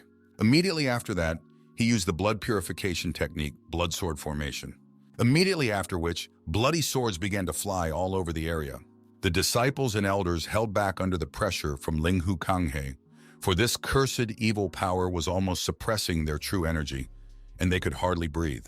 The Grand Elder ordered Tang Yun to be prepared to die, and Tang Yun realized that it was time to use his soul power. Just as suddenly, Supreme Elder Shen Qingzi appeared in front of him and ordered Elder Linghu to stop. Linghu Kanghe asked the one how a petty elder from the outer sect even dared to stand in his way, and asked if he wanted to die together with Tang Yun. After which, Shen Qingzi recalled that he was a great elder of the outer sect. This position had been granted to him personally by the sect master, so he wanted to know if Elder Linghu really dared to threaten him, which could mean that he had decided to betray the sect. Linghu Kanghe couldn't object to that, and therefore advised him to get out of his way, as he was only going to kill Tang Yun. Shen Qingqi said that Tang Yun is his disciple, and he is his elder, because of which this directly connects to him as well. He is going to protect him until the sect condemns Tang Yun. Ling Hutsang recalled that Tang Yun had killed his grandson and asked if he really couldn't take revenge. Tang Yun replied that Ling Huchang-kun wanted to kill him and asked if he had to sit idly by while doing so, or if he wanted to say that only his grandson had the right to live. He wanted to know if the lives of ordinary foreign students meant anything to them. Hearing this, the disciples started shouting. Supporting Tang Yun wanted to know why they were forbidden to self-defense when someone wanted to kill them. Ling Huchang-kun has abused his authority in the outer sect for too long, and if he is looking for someone to blame, it is his grandson who clearly knows no boundaries. He is the one responsible for his own death. Ling Huchang-he trembled with anger and asked how dare they. After which he asked if they had forgotten that he was an elder of the inner sect. To which Tang Yun replied that justice attracts a lot of support, while injustice finds little. Tang Yun told the elder that he had already committed a great offense by killing him out of his selfish desire, and therefore he should report it to the patriarch to get justice. Shen Shiki told Tang Yun that he would support him in this matter, and added that he would not support being treated like this. Following the outer sect elder, Tang Yun's disciples also began to speak up for Tang Yun, because today, Elder Ling Hu would want to kill Tang Yun, and tomorrow they would want to kill them as well. Ling Huqianhe tried to threaten the crowd, but he couldn't since he wouldn't be able to stop the discontent so easily. Besides, if the patriarch finds out about it, he will have to be punished, and therefore he must stop them. After which he asked them all to calm down and listen to him. Once everyone was silent, he explained that no matter who it was, Chang Kun or the other, they were all disciples of this sect and there was no hierarchy among the disciples. Bowing his head, he explained that when the news of his grandson's passing reached him, he lost all composure, and that was why he had been so harsh with them. Ling Hutsang took a deep breath and told Tang Yun that he didn't blame him for his grandson's death, and that it was all Chang Kun's own fault, and therefore he hoped he hadn't scared him. Tang Yun chuckled and said that he wasn't scared, then advised the elder to continue to watch his behavior. Mentally, he chuckled at how good of an actor Sang He was. Ling Huchang-he asked Tang Yun not to worry, promising that he would take care of it. He was going to wait for the right time to take revenge on Tang Yun for his grandson and the humiliation he had suffered. Shen Shiki said that the inner sect elder had backed off and suggested to end this matter today. Then he whispered to Tang Yun that if the patriarch found out about it, he would punish Ling Huchang-he, and Tang Yun himself would be charged with manipulating public opinion and similar crimes. Tang Yun bowed and thanked the elder. He couldn't leave the sect now as he still had some things to do in the sect. After which, Grand Elder Shen Shiki announced that Elder Ling Hu just couldn't handle his emotions, but this matter has now been resolved. The more important priority for them is the selection of the inner sect, because it directly affects their future. The disciples couldn't help but agree with Elder Ling Hu's words about the importance of selection. And besides, if something happened to Elder Ling Hu, they might not be selected. Rubbing his beard, the Grand Elder told Tang Yun that the inner sect consisted of 9 major divisions, and asked if he had decided which one he wanted to join. Shen Shiki no longer doubted Tang Yun's talent, and therefore hoped that he would get into her division. Tang Yun replied to the elder that he hadn't decided yet. In fact, he didn't really care where to join, as he only needed resources. The Grand Elder asked if Tang Yun was interested in alchemy, from which Tang Yun chuckled and asked him not to beat around the bush with him when talking to him, and just say what he thought. After that, the elder asked if Tang Yun wanted to join the alchemy division of the inner sect. He realized that Tang Yun would definitely be accepted with his strength, and he would be rewarded for it. Tang Yun asked the elder not to worry about it and promised to think about it. He thought that it would be a good option since there was no shortage of alchemy resources. The elder announced that all the disciples could disperse and rest, but those who were cultivating their souls should remember that tomorrow at noon they would have practice in the inner sect. Junwu Shuyao grabbed Tang Yun's hand and offered to walk back together, and Mu Mengqi offered to eat something she had prepared. Tang Yun agreed with them and added that he had something he wanted to give them. He thought they were quite talented, and there were several techniques suitable for them in his mind. As soon as Tang Yun and the girls started to leave, the disciples started to complain about him taking the 2 most beautiful girls of the outer sect, but they realized that he had the right to do so since he was strong enough to defeat the top elder of the inner sect. Inside the training room, Tang Yun was studying Mu Mengqi and Wu Xiao's talents, after which they began to ask him what talents they possessed. To which he replied that Mu Mengqi has a death soul and a death soul, and both are excellent. For her, he had a sacred text of nirvana that would be perfect for her, and if she completely mastered it, she would be able to easily destroy immortals in the higher world. Mu Mengqi was surprised because of receiving such a powerful technique and asked if he really wanted to give it to her. To which he replied that the book meant nothing to him and also asked me not to tell anyone about it. After which he turned around to the waiting Wu Shiyao and told me that she not only had a dimensional soul, but also a sacred empty body. The 9 celestial arts of the Dark God's sword is perfect for her. Once she learns it, she will be able to destroy stars and create galaxies. Immediately after which, Wu Shiyao threw herself into Tang Yun's arms and thanked Tang Yun for his kindness to her. Tang Yun unhooked himself, Wu Shiyao, and advised them to practice well, and he was about to leave since it was already late. Mu Mengqi asked Tang Yun what kind of soul he had. She hoped that their souls would be similar as she could become his partner. But Tang Yun chuckled and said that she didn't even know this type of star. But, and if discussing his talent, only the word excellent would do. The next day, the area of the outer sect. The disciples were discussing that all the elders of the inner sect would gather here today, and that among them were Mujun and Bingqing, who were the most beautiful girls in their sect. One of the disciples began to dream of being accepted, but he was advised not to hope for it because their chief elder only accepts the best, and Tang Yun is perfect for this role. Mu Mengqi with Wu Xiao questioned Tang Yun about which division he wanted to join, because there was a chance that they might end up in the same place, to which he replied that in some way his soul is unique, and therefore he himself does not know, which made the girl sad and asked him to visit them if they got into different divisions. After a while, the 9 elders of the inner sect arrived at the square. Shun Qingqi, the supreme elder of the outer sect, together with the leaders of other sects. And also the students were immediately welcomed by the inner elders. Alchemy Division Elder Bingqing asked them all to be quiet. After that, she said that this time they were representing the inner sect. So she was asking all soul cultivators to come on stage to test their talents. When the exam was over, they would be able to approach the light pole of the division they wanted to join. She said they could go to the stone table. Leaning their hand against it, they would test their abilities. The soul cultivators gathered in a long line and they began to be evaluated. Among them were average talent, windy soul, weak talent, wooden soul, high talent, beast soul, and others. The supreme beast soul elder wondered how many highly talented disciples would join their sect this year. He would be happy if at least a few excellent souls joined. Bingqing told him that there were quite a few soul cultivators this year, and if compared to last year, she would say that there should be around 10, from which he laughed and reminded her that not a single student had come into her division that year. Mu Yundao of the weapon division reminded Bingqing that if she didn't get an apprentice this year as well, she would have a hard time with the upper management. Bingqing advised Mu Jun to focus on her division, as she is in no position to stick her nose into other people's divisions. After which, Bingqing and Mu Jun began to insult each other, causing the Beast Soul Elder to have to remind them that disciples were looking at them.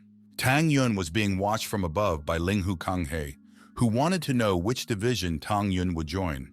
But no matter what, he wasn't going to let Tang Yun pass so easily. After a while, it was Xia Yao's turn. Xi Yao touched the table and it shone brightly. Bingqing and Mu Jun were surprised by this light, for it could only mean one thing. After which, the elder shouted that she had a high-talent spatial soul. The inner sect elders were surprised to hear this and wanted to see who got this soul. They all wanted it for themselves. Immediately after, the female disciple bowed and introduced herself as Jun Wuxiao, then greeted the elders. Immediately afterward, Mu Jun and 2 other elders went down to Wuxiao.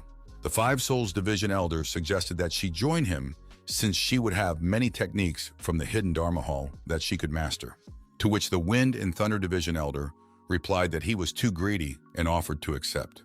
Xi Yao will be treated as a personal disciple and will be treated as an elder. Mu Jun asked Wu Shiyao to ignore the old men and offered to join her weapons division, saying that it would suit her best. The disciples were embarrassed by this, but they envied the high talent, for the inner sect elders would discard their statuses to obtain such a disciple. And they also discussed that the spatial soul should belong to the sacred soul division, which means that Elder Linghu Tsanghe should also be very interested in her, but he still isn't, and it's all because of the connection between her and Tang Yun, and he just gives up since he doesn't even have a chance. Ling Hu Kanghe was flaming with rage because Tang Yun had prevented him from taking his disciple and promised that he wouldn't get away with it. Wu Xiao thanked the elders and awkwardly asked them to let her think about which division she wanted to join. They immediately agreed and started talking about the importance of thinking about their future. After which she called out to Tang Yun and awkwardly admitted that she didn't know where to go, and then she would like to hear his advice. Tang Yun became bitter since Wu Xiao had thrown him into the thick of it. The elders were shocked that she decided to ask advice from a student who didn't stand out. After all, choosing a division is a collective decision. Bing Qing asked Shen Chengqi if he knew who this disciple was, and he immediately revealed that this young man's name was Tang Yun, and that he was on good terms with Wu Xiao, and he was someone she trusted very much. Hearing this, the Five Spirits Elder said that by luring Tang Yun to him, he could also get Wu Xiao, causing the Wind and Thunder Elder to curse and ask if he had any shame. Shen Chengqi got close to Bing Qing and reported to her that Tang Yun was incredibly talented and that they had already discussed this. To which she replied that she would take his words into consideration. She wondered if Tang Yun was really as talented as she had been told. If it turned out to be true, she would definitely reward Shen Qingzi. Wu Xiao asked Tang Yun what she should do, and the latter advised her to choose the weapons division. He chose the weapon division because Jun Wu Xiao has the 9 Dark God Heavenly Swords, which would make her not lacking in technique. The weapon division would allow her to integrate her soul power into her refining device, which would double her strength. Everyone was wondering if she would really do as Tang Yun told her. After all, this choice would determine her future, and the wrong choice would affect her entire life. It would be okay if she was just talented, but she is highly talented, because of which she has the ability to become one of the strongest cultivators in the world, and if it were her, she should have thought things through. As suddenly Wu Xiao agreed with Tang Yun's choice and told the Supreme Elders that she had made up her mind. Everyone was shocked at how much she trusted him without showing a shred of doubt. Highly talented, strong, beautiful, and obedient. If not for Tang Yun, she would have a great future. One of the students even decided to eat a lemon to quench his jealousy a little. Wu Xiao inwardly laughed. Since the people around her don't even suspect Tang Yun's strength, listening to him was the best thing she could do. Mu Yong laughed and told Wu Xiao that she had made a great choice by joining her division, so she should welcome her master. Immediately afterward, Mu Jun knelt down and greeted the weapon division master. After which Mu Yun asked her to stand up and said that from now on, Wu Xiao would be her personal disciple. With a sneaky look at Bing Qing, she told Wu Xiao that she couldn't even imagine how much everyone envied her. Bing Qing was worried about her disciple choosing the weapons division after all. Wu Xiao would definitely change her mind once she took Tang Yun into her division. The elders were discussing that the weapon division would now become even stronger, and that Tang Yun was worth paying attention to since he had influence over the selection of high-ranked disciples. And they had also heard about how he felt in a large-scale battle and defeated enemies a head stronger than him. Shen Qingqi said that they should continue since Wu Xiao had already made a choice. After which Bing Qing called out to the next disciple, Mu Meng Qi. Shen Qingqi told Mu Meng that she was not weaker. Wu Xiao and wished her good luck. After which Mu Meng Qi touched the table, although Tang Yun had told her about the strengths of her soul, but she was still worried. Suddenly the tableau began to shine again, and Shen Qingqi was shocked that this was another highly talented disciple, and she had a soul. She had both the soul of death and the soul of a beast. Hearing this, the elders immediately realized that they were obligated to take her away since she had 2 souls and was better than Wu Xiao, immediately after which the elders surrounded Mu Mengti as well. The Beast Soul Elder offered her to join him on her own terms. The 5 Souls Elder asked why she should join the Beast Soul Division just because she had a beast soul, and promised to give her the winged tiger he had raised for years if she joined them. The Beast Soul Elder ordered the 5 Soul Elders to shut up and asked if he wanted to fight, since he hinted that he didn't have powerful beasts, and the others supported the idea of going out to settle things. The disciples realized that things were bad because the elders didn't care about their status and were willing to fight over Mu Mengqi, and some assumed that Mu Mengqi would offer his choice to Tang Yun as well. Shen Qingqi asked the inner elders to calm down as the disciples looked on, and asked them to let Mu Mengqi make up her own mind. Mu Meng told Mu Meng that she had heard that she and Wu Xiao were sisters, so she should join her, and then she will accept Tang Yun too, so they will be together. But Bing Qing asked Mujun not to even dream about it driving her to a white heat. And the one said that Bing Qing was just resentful because she couldn't get any of them, while she had already grabbed a very talented student. Bing Qing told Mu Muyun that she was fed up with her and walked over to Mu Mengqi and asked if she had made up her mind. Mu Mengqi was trying to figure out where she should join and thought about the fact that Wu Shiyao had asked Tang Yun for advice and all the elders had taken note of it. If she did the same, then the elders he ignored might hate him. Tang Yun realized that Mu Mengqi was afraid of incurring the elders' wrath if he asked for help. But the situation wouldn't change much if he said it twice. He was going to tell her where to go himself without her asking. Tang Yun advised Mu Mengqi to join the Beast Soul Division. The disciples were amazed that Tang Yun had confused the elders again, and they wondered if he was even a little afraid. They also wondered if Mu Mengqi would listen to him and if the elders would oppose his decision. The Wind Thunder Division elder asked Tang Yun to tell Mu Mengqi to enter them, for which he would gift her 2 very good magic weapons. One of the elders strongly advised Tang Yun to stay out of it, as Mu Mengqi herself must choose her own path. Otherwise, he would have to face the consequences. After which, the 5 Souls Division elder threatened Tang Yun for daring to influence someone else's choices. Ling Hu Kanghe was pleased with Tang Yun's reckless behavior, as he dared to interfere with the Sect's internal selection in front of the elder. He wondered how the latter would be able to handle it. Shun Qingqi quietly rubbed his beard, thinking that the elder's behavior would definitely change once they saw Tang Yun's talent, and he even wondered how quickly they would want to be on good terms with him. The Beast Soul Elder suggested that Mu Mengqi follow Tang Yun's splendid decision. Mu Mengqi agreed to join the Beast Soul Division, and Tang Yun said that she had made the right choice by trusting him. He felt that the Beast Soul Division was the best choice for her, since the Sacred Souls held a grudge against them. Mu Mengqi knelt in front of the elder and greeted him as her master. She wished him to be as durable as the Eastern Sea and as blessed as the sky, at which he laughed and motioned for her to get up. After which he took out a sword and explained that it was a top-grade spiritual weapon that had a deadly aspect, as well as a beast soul. He decided to make it a gift since this sword was perfect for her. Wu Xiao tugged Mu Muyun's sleeve and asked if she would get a weapon as well. To which the woman replied that she had nothing to worry about, as they specialized in guns, and they would definitely be able to find a good weapon for her. From what? Wu Xiao chuckled and thanked the master. She hoped that being in the weapon division, she would be able to pick up something for Tang Yun as well. One of the disciples even wept at what he saw. After all, the girls had just greeted the masters and had already received strong weapons. He thought that this was not life, but a fairy tale. After which, another disciple said that they had good powers, which meant that Tang Yun should also be incredibly strong, and perhaps even had a double soul. Everyone was wondering just how strong he was after all. Even strong girls like Mu Mengqi and Wu Xiao appreciated his decisions. And even Bing Qing and Mujun became interested. Regardless of his talent, Mujun wished to take him for herself.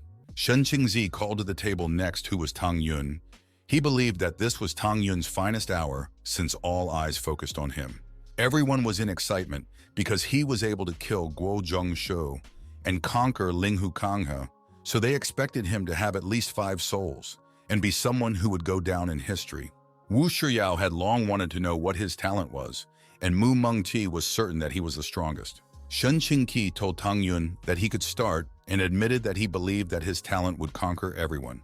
Tang Yun touched the table and mentally apologized to the elder, for his talent would disappoint them all. The table still didn't glow, shocking Shen Qingzi. He wanted to know why there was no reaction and if there was a possibility that the stone was broken. The disciples, on the other hand, wondered if Tang Yun could be strong enough to break the stone. Then they began to reason that if the stone did not shine, it can only mean that the person has a weak soul. Tang Yun thought it was normal that the stone couldn't recognize his soul. After all, it wasn't one of the 13 known types of souls. Shen Qingqi started groping the stone, asking himself what was going on. After all, not long ago it was fine and now it wasn't working. Shen Qingzi reported to the elders that the stone had probably broken and offered to replace it, after which Tang Yun would be able to try again. Immediately after that, Ling Hu Chanhe came down to them, and with a laugh, he said that this stone had been working for thousands of years and couldn't break so easily. He said that it wasn't the breakage of the stone, It was just Tang Yun having a weak soul. Hearing this, Mu Mengqi and Wu Shiyao were shocked. They refused to believe it. Also, the disciples couldn't believe it either. And besides, Linghu Kanghe could only say that because they were on bad terms. Shen Qingzi said that such a thing couldn't happen. After all, Tang Yun is one of the most talented disciples. Linghu Tsang, he asked how else to explain the stone not working. And Shen Qingzi started to tell that the stone might be faulty, or Tang Yun's soul is unique and the table can't recognize it. Either way, Tang Yun doesn't have an empty soul. Linghu Kanghe smirked evilly from how many excuses the latter had found and advised him to face the truth. Bing Qing ordered them to stop, and whether Tang Yun's soul was empty or not, they would only be able to know by checking. A beast soul elder volunteered to test Tang Yun's soul. He was curious to know the qualifications of such a talented disciple of their sect. After which he told Tang Yun not to think about anything and touched him. Tang Yun hid his soul since it might lead to unnecessary trouble for him. The disciples were curious about what this elder sees. After all, he has always been honest and fair, because of which they can believe his words. And if Tang Yun really has an empty soul, he won't be able to enter the inner sect. After completing the inspection, the elder was slightly surprised. Afterward, he said that Tang Yun had a golden soul, but without hesitation. Everyone was shocked to hear this, because even with an empty soul, Tang Yun was so powerful. It was crazy if Huang Fu's most talented disciple couldn't get into the inner sect. Wu Shiyao shouted that such a thing couldn't be. After all, Tang Yun had told them that his soul was better than perfect. Hence, she understood that something was wrong here. Mu Mengqi asked Shiyao to calm down and said that she was sure that Tang Yun was hiding his strength, and they only needed to believe. Hearing that Tang Yun had an empty soul, Linghu Kanghe started laughing like he had never laughed before. Then he told Tang Yun that his strength meant nothing and that he would forever remain in the outer sect. And while Tang Yun is not in the inner sect, he has thousands of opportunities to kill him. Mujin thought things were pretty bad, for she could accept him with little talent, but by no means with an empty soul. Bing Qing demanded Shen Qingqi to answer if this was the surprise he was talking about. She was angry because she thought Tang Yun had a special soul, which was the reason why she didn't fight for those two. But there's no way she expected him to have an empty soul. That's a failure. Shen Qingqi tried to calm Bing Qing down and justify himself, but the latter ordered him to shut up. After which she announced that Tang Yun was not allowed to join the inner sect, as an empty soul could not cultivate in the path of the Tao, and so he is forever forced to stay in the outer sect. The disciples began to discuss the fact that Tang Yun was unable to join the inner sect, which meant that he could not continue cultivating to the soul refinement realm, the divine soul realm, or even the sacred soul realm. But at the same time, Tang Yun would only waste his talent in the outer sect, turning into nothing and leaving behind only the legend of a once invincible outer sect disciple. Some of the disciples were even happy about this, as they would be able to divide Mu Mengqi and Wu Shiyao amongst themselves. Wu Shiyao refused to accept this and decided to help him as much as she could. After that, she bowed to the master and began to beg her to accept Tang Yun, and in return, she would promise to devote herself to training.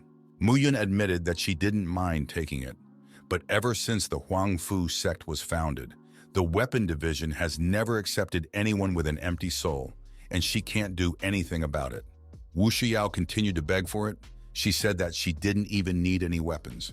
But Mu Yun asked her not to make things difficult for her, because by accepting Tang Yun, she would have to explain herself in front of the elders and disciples of their division. Mu Mengqi asked the master to accept Tang Yun since he was the one who had trained her, and she had personally seen him grow stronger. He replied that it didn't matter whether he accepted Tang Yun or not. After all, with his talent, he would be the most inferior disciple, which would only cause his fellow disciples to mock and humiliate him. He asked if she really wanted to see something like this, since she didn't even know about how the inner sect felt about people like him. Mu Mengqi, biting her lips, said that she might not understand it, but neither did the elder understand who Tang Yun was. And if Tang Yun can't join the inner sect, then she will also refuse to do so. Wu Xiao agreed with her sister, for if it wasn't for Tang Yun, she would have been dead long ago. The disciples wanted to know if the girls had lost their minds. After all, such loyalty to Tang Yun. Those who had hoped to share them realized that their chances of doing so had become slim. And besides, selection into the inner sect is a very important event, and the elders won't be able to turn a blind eye to it. The elders asked the girls if they were in their right mind to say such a thing. Just as suddenly, Tang Yun asked them to stop and retreat. But the girls weren't going to let things go that easily and asked how he was doing. Tang Yun stroked the girls and said that the inner sect was only a trifle to him and asked them to stop this matter. After which, those still agreed to retreat. The masters were shocked that Tang Yun was the one who could change their disciples' minds. Mu Yun even thought of showing Shi Yao some guys in the division so that she wouldn't depend on Tang Yun anymore. Shen Qingzi asked Tang Yun to come over since he wanted to ask a question. He asked if he really had an empty soul. He knew he was hiding secrets, but his future depended on them. Tang Yun sighed and was about to refuse, but he remembered that the Grand Elder had been looking after him ever since he joined the sect, and he was the only one who behaved like an elder. Although it was clear that he had a reason for it, but he never had bad intentions. But his secret was not something most people could accept, and revealing it could have bad consequences. Hearing no reply, Shen Qingqi accepted it and refused to draw out the information by force, since it was the will of the heavens. He asked Tang Yun not to despair, because even with such a soul, he could learn alchemy, sigil making, and the like. He could even make a living from it when he returned home.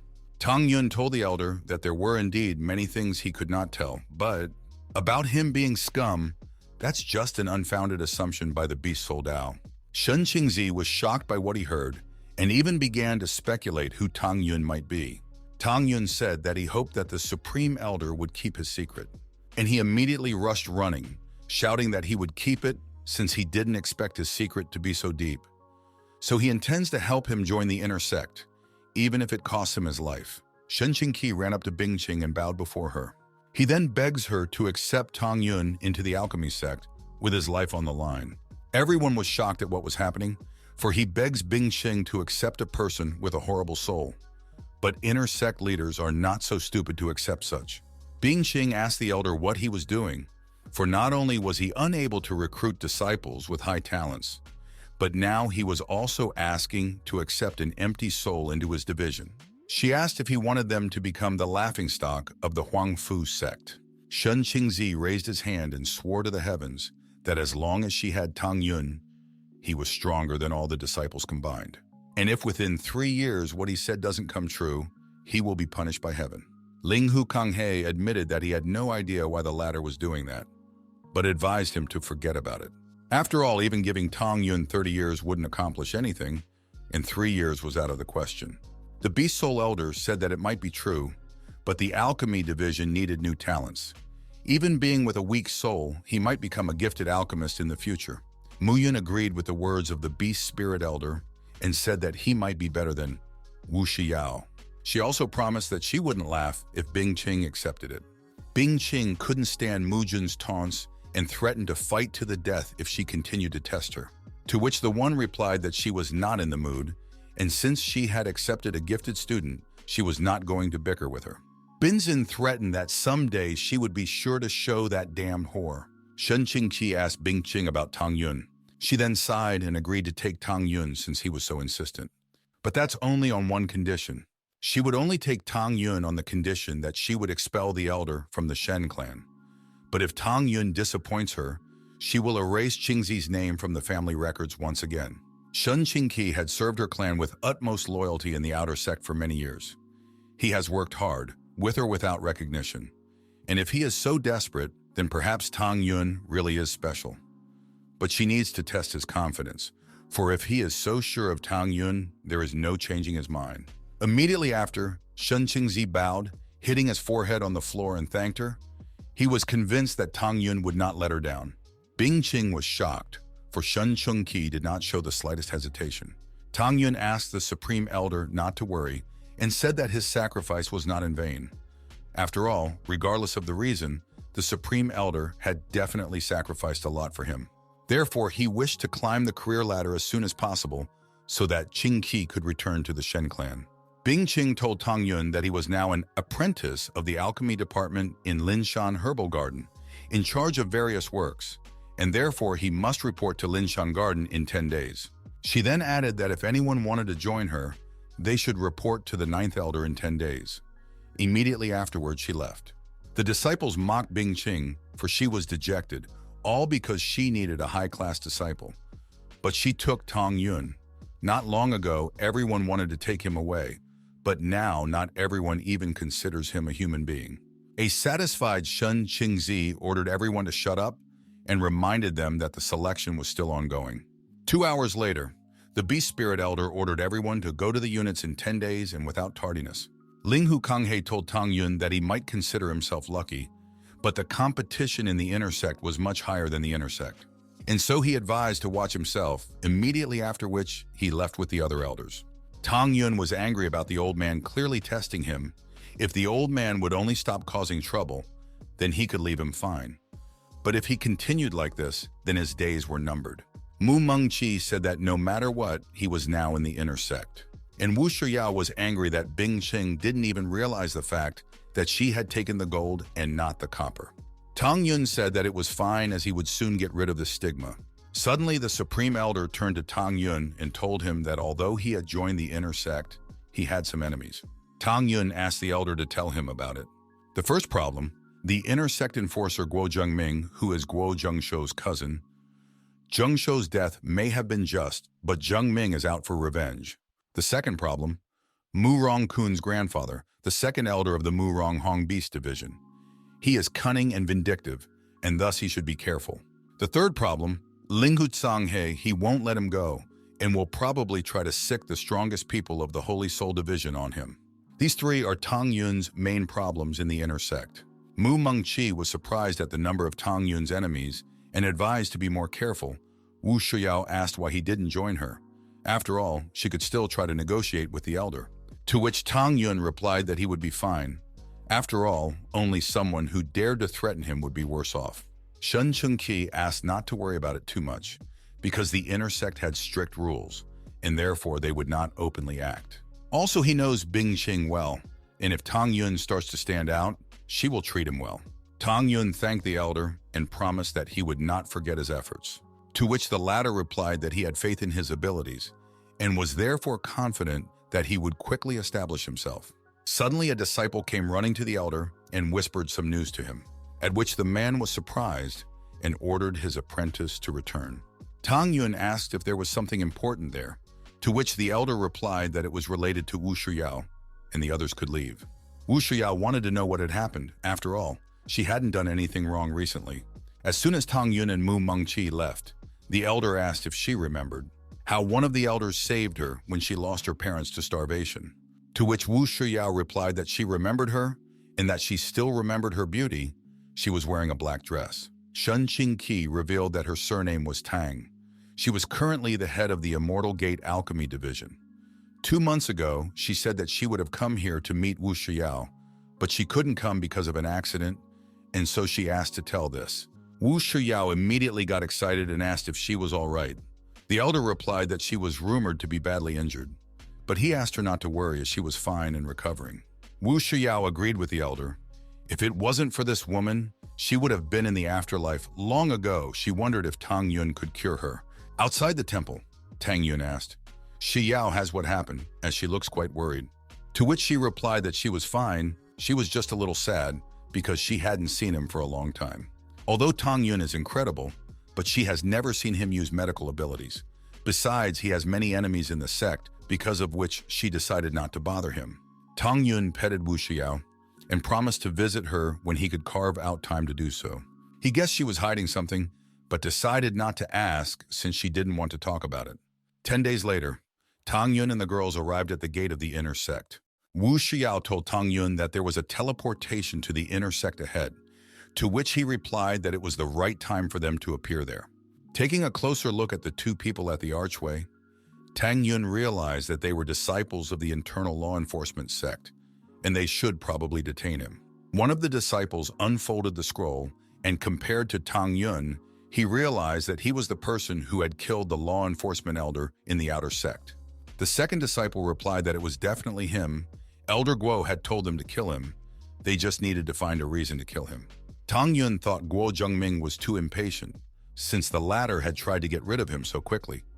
But in doing so, he had dispatched the weaklings. As they got closer, a disciple stopped Tang Yun and the girls.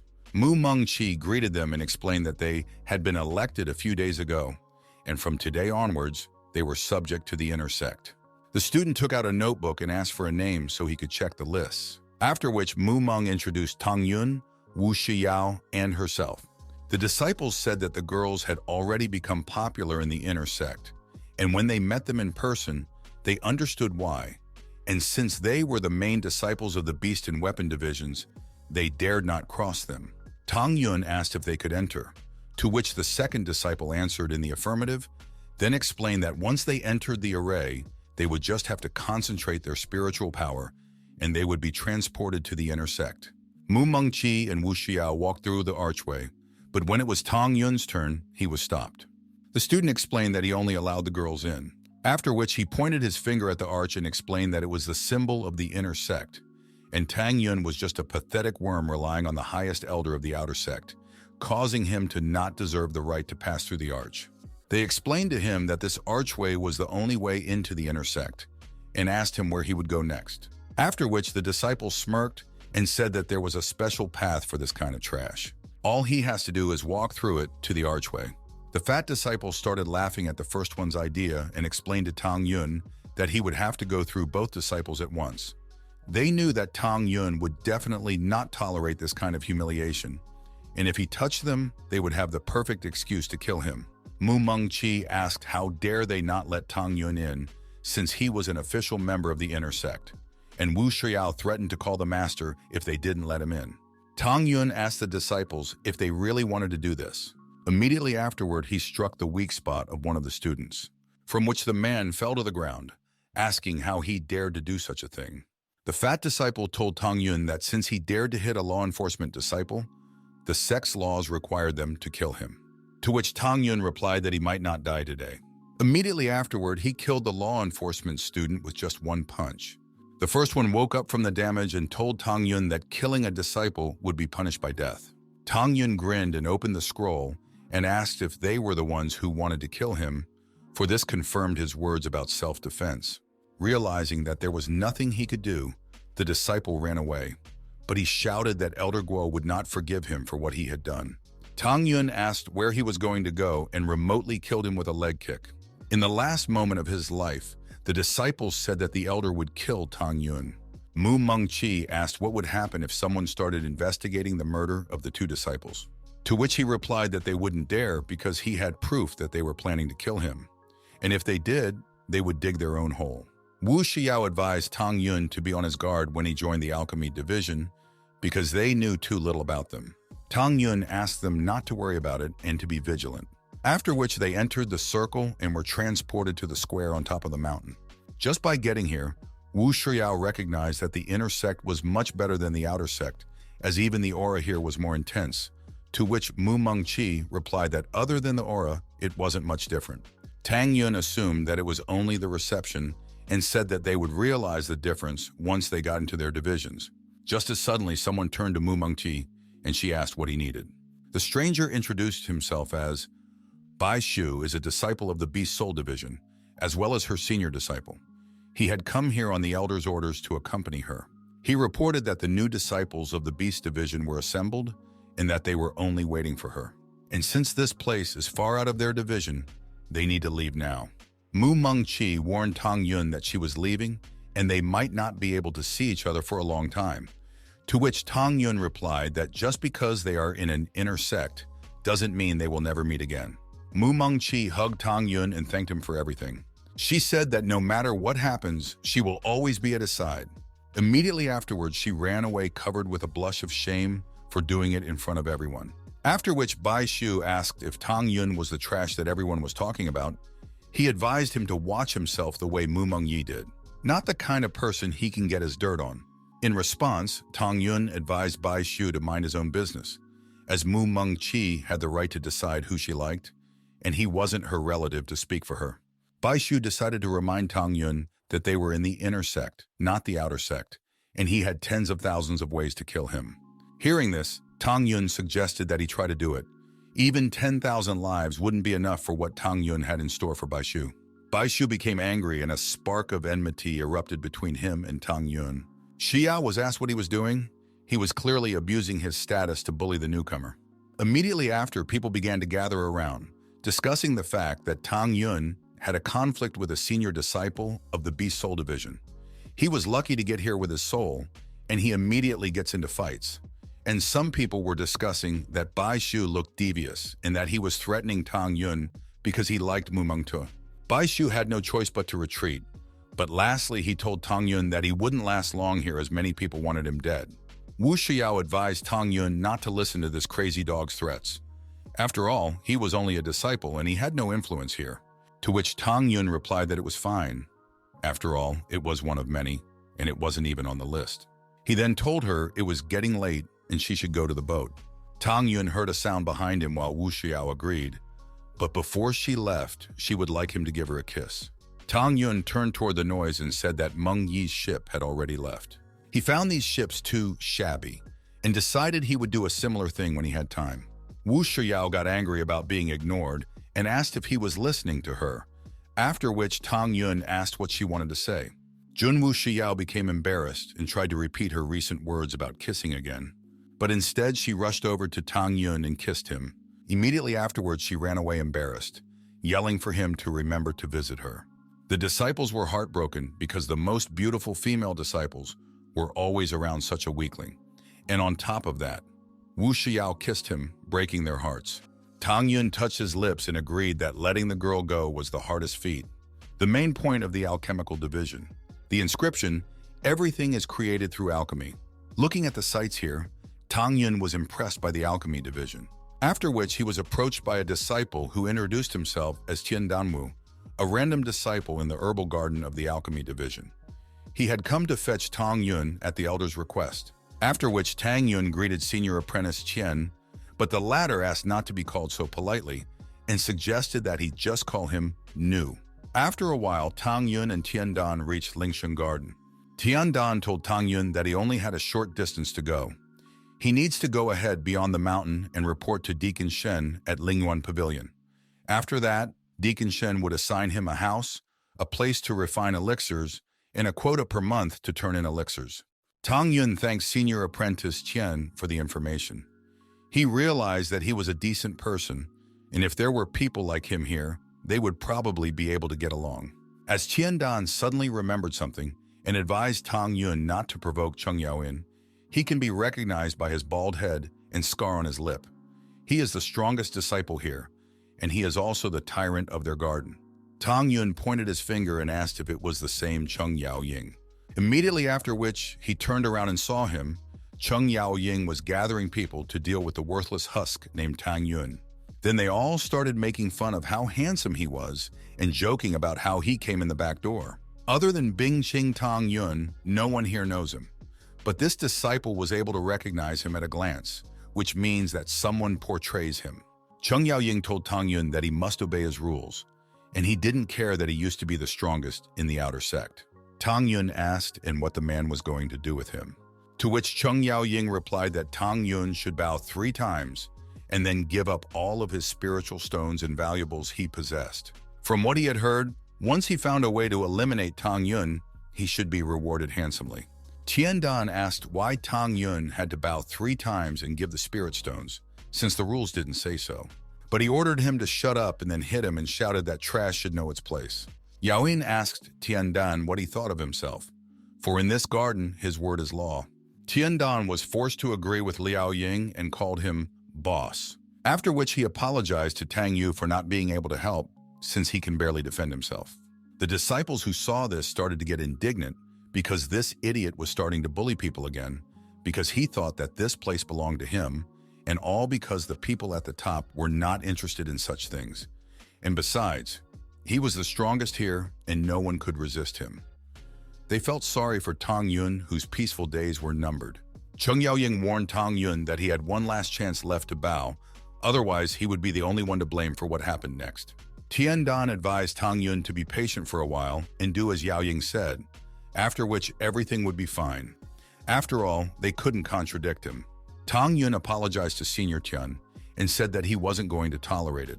For those who crossed his path only had one thing waiting for them, and that was death. Yao Wing's men began to scoff at Tang Yun's threats. After all, their boss here is the only one with medium powers. And besides, he has a golden soul. An empty soul from the outer sect couldn't do anything in the inner sect. The disciples wondered if Tang Yun had gone crazy. After all, he was only at the 7th level of cultivation while the boss was at the 9th level. Yes, and none of them could believe that Tang Yun could win. After all, the boss in the county was the strongest and no one had ever defeated him. Cheng Yaoying asked Tang Yun not to beg for mercy since he didn't want to take the easy path and use the myriad golden fist. He was going to take the opportunity to kill Tang Yun since he was so bold as to cross him. A huge golden fist moved at Tang Yun and Tiandan advised him to dodge. Tang Yun realized that Cheng Yaoying had finally decided to die. Yi didn't resist the blow, but by touching Tang Yun, Cheng Yaoying broke his arm. Whereupon he began moaning in pain and asking how such a thing was possible. Tang Yun asked if he really thought he would be able to pierce through his body. After all, that blow wasn't even enough to move him. The disciples were surprised at what was happening and even began to suspect that Tang Yun was cultivating the technique of strengthening his body to be firm. But then he wouldn't be able to withstand since the myriad golden fist could turn metal into powder. But Tang Yun didn't get a scratch. The disciples who suffered because of Cheng Yaoying called Tang Yun magnificent, for he didn't even move, and they wondered who was calling him weak. For if Tang Yun was weak, then they all didn't even deserve to be his shadow. Tang Yun approached Cheng Yaoying and demanded that he tell who sent him, to which he replied that he didn't know what Tang Yun was talking about, since no one had sent him. Without receiving a response, Tang Yun stepped on the other arm with enough force to break it. He then asked how he recognized him, since they had never seen each other before. Tang Yun wanted to know if Cheng Yaoying thought he was an idiot since they thought he hadn't guessed. Cheng Yaoying started begging for help. He asked for someone to stop Tang Yun. The terrified six agreed with the boss and demanded that he let Yaoying go. Whereupon they gathered courage and began to threaten him that he would not be able to overpower them. Tang Yun asked them if they were doing all this for the sake of getting closer to their own deaths, and ordered them to fall to their knees. Immediately afterward, they fell on their knees and begged Tang Yun not to kill them, for Cheng Yaoying had kept them in fear, and they had long wanted to get rid of him, but Tang Yun did it faster than they did. They promised that they would reform if he let them go. Seeing this, Cheng Yaoying promised that he would avenge them for this when he recovered. Tang Yun said that if he were to kill cowards like them, he would only get his hands dirty. Tang Yun told the disciples that he would give them a chance to get even with Yaoying's six and kill them. Immediately after, the disciples rushed towards Yaoying's underlings, thanking Tang Yun for the opportunity. Not long ago, they had suffered because of them, but karma had not spared them. Tang Yun stepped on Cheng Yaoying and warned that he had one last chance to confess. Otherwise, he will die. Realizing that he had no other choice, Cheng Yaoying admitted that it was his brother named Li Zian. Yesterday, he gave his portrait to him and ordered him to sort it out. Li Zian is a disciple of a 12th elder in the alchemy division. He is at the pinnacle of soul cultivation and has a thunder soul, and for that reason alone, he couldn't refuse him.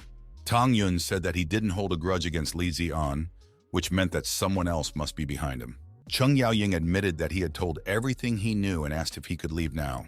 Tang Yun apologized and pressed his foot on the man's chest. Death is what awaits anyone who dares to go against him. The disciples were scared that Tang Yun had killed Cheng Yaoying, and they even had a suspicion that he was aiming to take his place.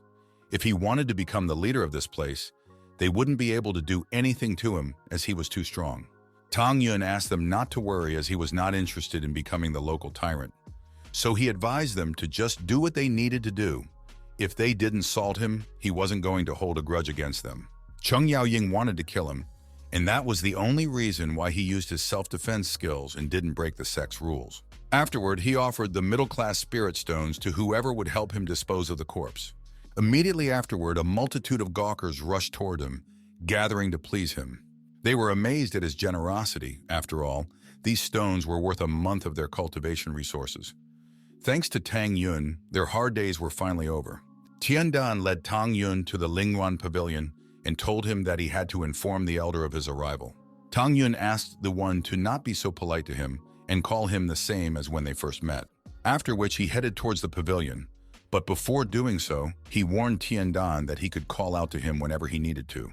Tiandan sighed and said that he thought as if Tang Yun was just an ordinary disciple. But now he felt like he was facing the likeness of a god. Hence he doubted that their days would be peaceful. Tang Yun bowed and was about to report his arrival when suddenly the elder ordered him to enter.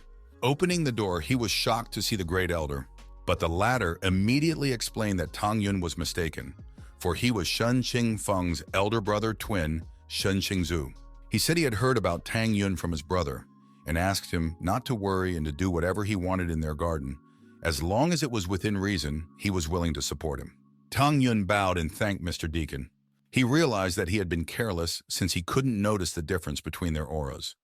Besides, he hadn't expected that the great elder had a twin brother, which made things much easier.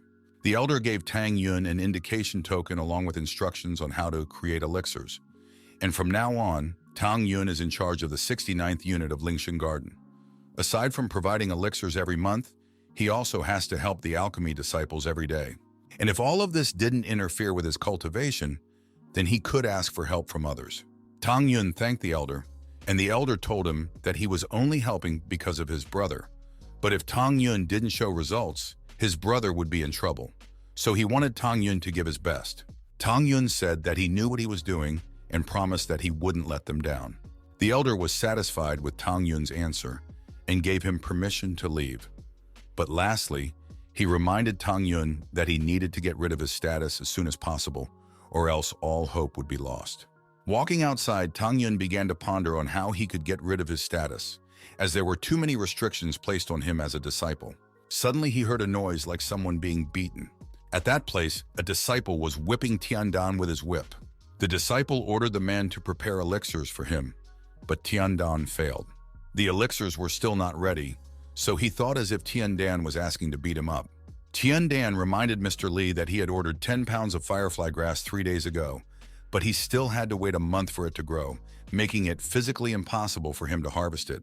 Li demanded that the man stop making excuses, for he was sure the alchemist was trying to piss him off. The other disciples realized that Li Ziquan was just looking for an excuse to beat up Tiandan.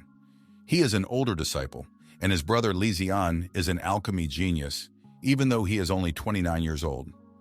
But he is already a high-level alchemist. Li Ziquan said that they were all just hopeless creatures of the Lingshan Garden, and anyone who failed to fulfill their task would end up like Tiandan. Tang Yun asked what kind of pit he had climbed out of, and how dare he humiliate his disciples. Li Ziquan was astonished that someone dared to reprimand him, and suggested that he try it again if he dared, of course. Tang Yun ordered his disciples to stop groveling and get up from their knees. And Li Ziquan said that he would like to see Tang Yun do it. Tang Yun said that even ordinary disciples have dignity, and if you are a man, you will stand proudly until the end. When he's around, no one dares lay a finger on them. One of the disciples listened to Tang Yun's words and rose from his knees. He said that he had a sense of dignity. Following him, the other disciples began to rise, after which they asked who he was to bend them to their knees. Li Ziquan called them all freaks and asked if they were trying to start a riot here. Tang Yun explained to him that this was the Lingshan Garden, and if he didn't like something, he could report it to Deacon Shen. But his disciples were not punching bags, so Tang Yun demanded that he start apologizing. Li Ziquan wasn't going to put up with this and decided to help Tang Yun die. Just as suddenly, Tang Yun grabbed the whip and pulled the surprised Ziqiwang towards him. Immediately afterwards, he struck the man with his fist and ordered him to sit on his knees. From the blow he received, Li Ziquan started coughing up blood and fell to his knees.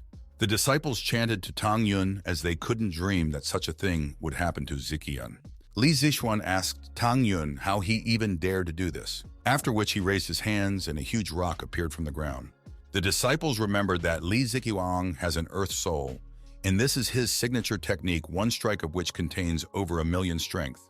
Tang Yun asked if he really thought he could kill him just by using the shadow of the mountain peak formed by the clay soul, then jumped towards the peak and shattered it with just one punch.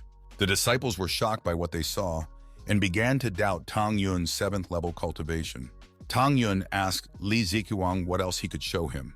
Li Ziquan was shocked as he could defeat even a 10th level cultivator with this technique, while Tang Yun didn't even get a scratch. Tang Yun said that it was because Li Ziquan was weak and rushed towards that one. But Li Ziquan used the earth landing of 1,000 miles and plunged underground. Tang Yun was not going to let his enemy go and shattered the ground with a punch. Immediately after, Li Ziqiuan himself flew out from under her as well. He wanted to know how Tang Yun had found it. After all, it was one of the 5 great arts of escape. But Tang Yun kicked that one with his foot and said that any skills were useless in front of Hongmen's eyes. Li Ziqiuan asked Tang Yun what he was doing. After all, he is an inner disciple, while Tang Yun is a mere disciple. And if he decides to do something to him, he will regret it later. Tang Yun asked if he liked beating people with a whip, as he was curious to see what it was like.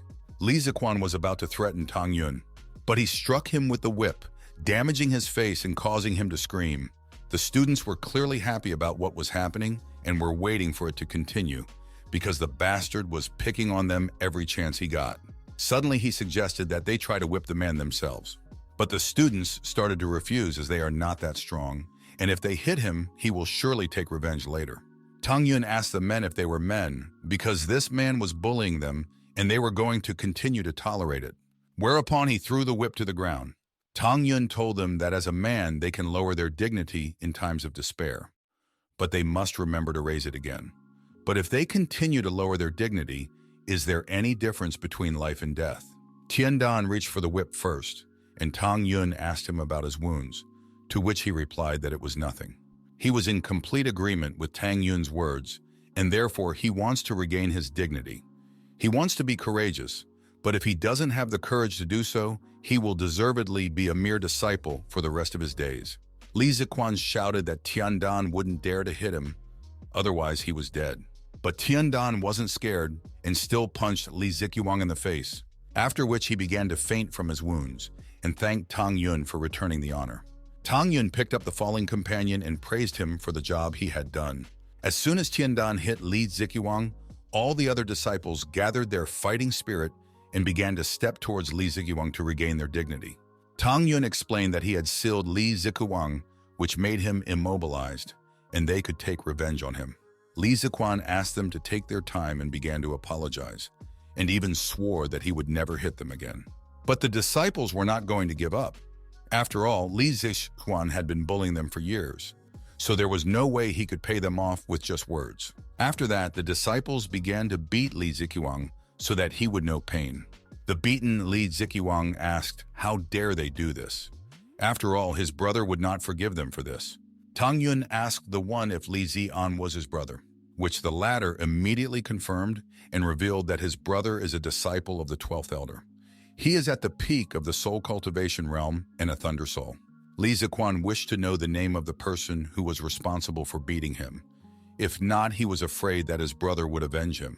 After which, Tang Yun introduced himself and said that he had also killed Cheng Yaoying, who had been sent by his brother, and now he wanted to know why Li Zi and wanted to kill him. Li Ziqiuan was shocked to see Tang Yun in front of him and admitted that he had no idea what he was talking about, and his brother never wanted to kill Tang Yun. Tang Yun asked if the man really didn't know, and stepped on Li Ziqiuan's hand to refresh his memory. As soon as Tang Yun broke his arm, he immediately told everything. Liang Cheng Tian, an inner disciple of the law enforcement organs, asked his brother for help, and that's why he sent Cheng Yaoying. He thinks it's because Tang Yun killed a law enforcement elder in the outer sect. Once again, law enforcers intervened in Tang Yun's affairs. Guo Zhengming kept sending people after him, which meant that he would need to deal with him soon. Li Ziqiuan asked if he could leave since he had told everything, and Tang Yun ordered the man to scram. The students began to ask Tang Yun why he let him go, because this way he only creates more problems for himself. Li Ziqiuan will definitely tell everything to his brother, and the latter in turn will come to take revenge. Tang Yun replied that he was just throwing a line. Li Ziqiuan had sent Cheng Yaoying to kill him, so now they were enemies, and if he came in person, he wouldn't get away with it. Li Ziqiuan reached the top of the mountain and called his brother. He asked him to avenge him. Immediately afterward, Li Ziqiuan came out and asked his brother who had done this to him. He replied that it was Tang Yun, and he already knew that he had sent Cheng Yaoying to kill him. Li Ziqiuan vowed that he would take revenge on Tang Yun for what had happened to his brother. Then he lifted his brother to go with him to the master to heal him. Night, Lingshan Garden. The disciples reasoned that they did not know when Li Ziqiuan would come here to quench his bloodlust. But he wouldn't come soon, as he would first take care of Li Ziqiuan's treatment. Everyone wondered if Tang Yun would be able to handle the 12th Elder's genius disciple. Tang Yun said that they shouldn't worry about it, because he wouldn't have let Li Ziqiang escape if he didn't have a way to win. Tang Yun told Tiandan that he was unfamiliar with the alchemy division and asked him to tell him about it. Tang Yun noticed that the disciples were starting to get worried, and if this continued, they might die of fright because of their own fantasies before Li Zian even arrived at their place. Tiandan began the story by saying that there are 12 elders in the alchemy division, but they are all subject to the Supreme Elder. One word from her decides their fates. Aside from them, the ordinary disciples, there were about 50,000 other disciples in their division, and they were all divided between the Supreme Elder and the 11 others. Of course, every elder has geniuses, and it is these disciples that the division focuses most of its attention on. All because every 5 years, the inner sect holds a tournament where all divisions compete for the right to enter the land of eternity. And Li Zian is the best candidate amongst all of them. Tang Yun asked Tiandan to stop and asked how they could enter the land of eternity if it was occupied by the immortal sect. The land of eternity was the second place where the second battle of the gods took place. According to Zhao Jin and Zhao He, some of his men had fought against chaos and inception there. Tiandan explained that it was because their patriarch had made a deal with the immortal sect, and that was why they were allowed to enter. After digesting the information, Tang Yun realized that he was obligated to go to the Eternity Land as his people might still be there. Tiandan explained that according to the calculations, it would be another 3 years before the trial selections for the Land of Eternity, and he asked if Tang Yun was thinking of going there. And the latter confirmed it, after which Tang Yun asked why he couldn't. To which Tiandan replied that they were only ordinary disciples and had no right to do so. Tang Yun said that it didn't matter, because all he needed to do was to raise his status in 3 years. Tiandan then told another disciple about Tang Yun wanting to raise his status, to which the other disciple replied that it sounded optimistic. He said that in the past 5,000 years, no disciple had ever risen from the status of a mere disciple. But brother Tang Yun was still powerful, even though even he had an empty soul. It was like soaring through the sky without wings. Tang Yun asked Tiandan if he knew where the inner sect store was, and if they sold high-quality spiritual weapons with flames. If he managed to find the right flame, he could build up his power much faster. Tiandan said that the store was located in Linquan Tian Mountain, and as long as he had soulstones, he could buy almost anything. Tang Yun was satisfied with what he heard. After killing Mu Rong Kun and Linghu Chang Kun, he had obtained a spatial ring, and now he had plenty of money. Suddenly, Li Zian appeared high above Tang Yun, challenging Tang Yun to a fight. Upon hearing Li Zian, the disciples immediately began to scatter around. Shen Qingfeng reprimanded Tang Yun for what he had done. Tang Yun fits the description of his brother perfectly. Trouble always follows him. Li Zian asked Tang Yun from where he got the courage to beat up his brother. After something like this, he just had to make sure that Tang Yun would suffer a fate worse than death. Tang Yun admitted that he hates looking at people from above, and so he ordered Li Zian to go down now. Sensing Tang Yun's pressure, the latter could only agree. The disciples were trying to figure out why Li Zian was obeying Tang Yun, and whether there was a chance that he hadn't come for a fight, or if he was frightened by Tang Yun's aura. Tang Yun said that going down wasn't that hard. Immediately after, Li Zian came to his senses and asked how such a bastard had even managed to hypnotize him. After which he swallowed a yellow pill and told me that it was a pill of tranquility, thanks to which he would not fall under such hypnotic arts again. Tang Yun said that he had not hypnotized him, and that if he wanted to kill him, he could easily do so. Hearing this, Li Zian boiled with rage and lunged at Tang Yun. Just as suddenly, Elder Shen Qingfeng appeared between them and ordered them to stop. The disciples were relieved because of Deacon Shen's arrival, and since he is here, there is nothing Li Zian can do to them. Li Zian is at the pinnacle of soul cultivation, and they didn't even notice him using abilities. And if he were to hit Brother Tang, he would be seriously injured. Li Zian asked the elder if he had come to stop his revenge. He replied that he knew what had happened to Li Ziquan because he had come here recently to bully his students. Tang Yun stood up for them and didn't do anything wrong, so the elder suggested that they just forget about it and leave. But if Li Zian wanted to make a fuss in his garden, he only had himself to blame for what happened. Li Zian complained to Tang Yun for only being able to hide behind other people's backs and suggested that he fight in person if he was a man, After all, no one would break the rules if someone got hurt or died. Tang Yun smirked and asked if he really thought he would chicken out. But the elder ordered him to stop and reminded him of Tang Yun's promise to his brother that he would take care of himself. If anything happened to Tang Yun, his brother would suffer a terrible fate. The disciples began to urge Tang Yun not to be so reckless. After all, Li Zian was one of the strongest disciples and he couldn't handle him. Li Zian dared to remind the deacon that no one had the right to interfere in a duel between inter-sect disciples. The deacon asked Li Zian who he was to lecture him, and if he wasn't going to leave, let him stay and help cut grass for 3 months. When Li Zian heard about the scythe of grass, he asked the elder not to be angry with him and apologized. In his mind, he cursed him because he couldn't do anything to Tang Yun, which meant that he would have to wait for the right moment. No sooner had Li Zian stopped than Tang Yun asked that person to stop, after which he waved Li Zian's finger and said that he accepted his challenge. The deacon tried to comprehend what he had just heard. Meanwhile, Li Zian was mentally laughing from the fact that Tang Yun had just signed his own death warrant. Shun Qingfeng asked Tang Yun how the latter could be so reckless. After all, he was trying to protect him while he accepts the challenge to duel. Tang Yun asked the deacon not to worry so much about it, as he had already decided everything. And even if Li Zian left now, he would not give up. Therefore, it was better to deal with him now than waiting for the moment when it would be more convenient for him to attack. The deacon had warned Tang Yun that Li Zian was a strong opponent who was at the peak of soul cultivation. While Tang Yun himself was only at the 7th level, he wanted to know if the latter really thought he could win.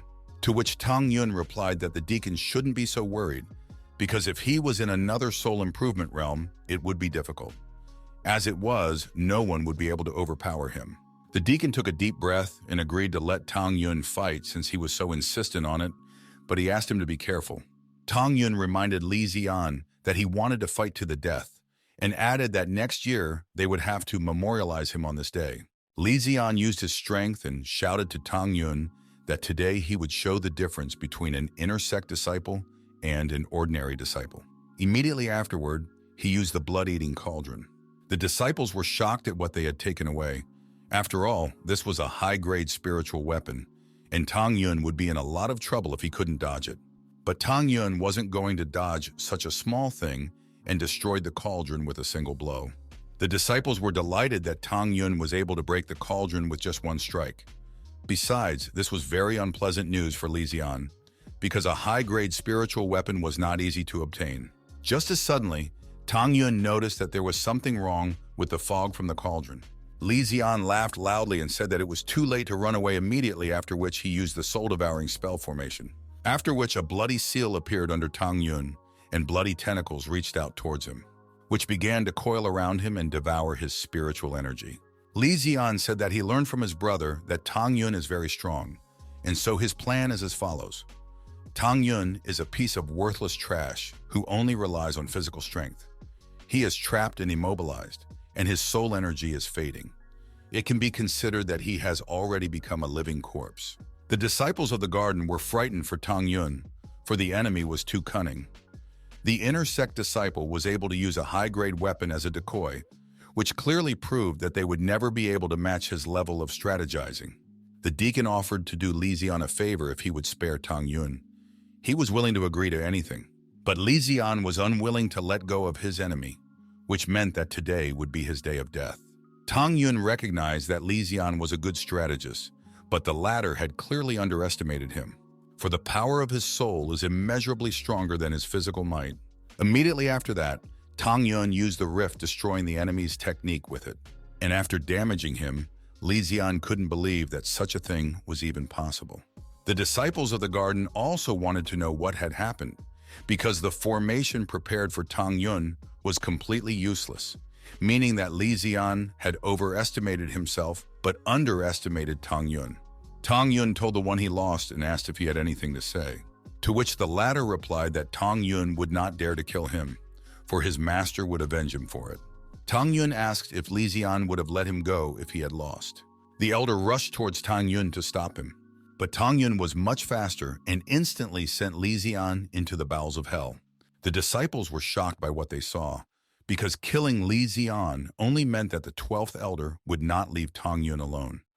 But Tang Yun had killed him during the duel and had not broken the Sect's rules, making him unable to just kill him. The deacon took a deep breath and told Tang Yun that it was too reckless. If Li Zian was alive, he could have made sure to get away from him, but he had killed him. Tang Yun admitted that he didn't want to kill him, but Li Zian was incorrigible. From the moment he entered the garden, Li Zian ordered Cheng Yaoyin to kill him, after which his brother also tried to get rid of him. But Tang Yun didn't kill him, only seriously wounded him. If he didn't send Li Zian to the next world, he would continue to try to kill him stealthily, causing it to be better to eliminate him beforehand.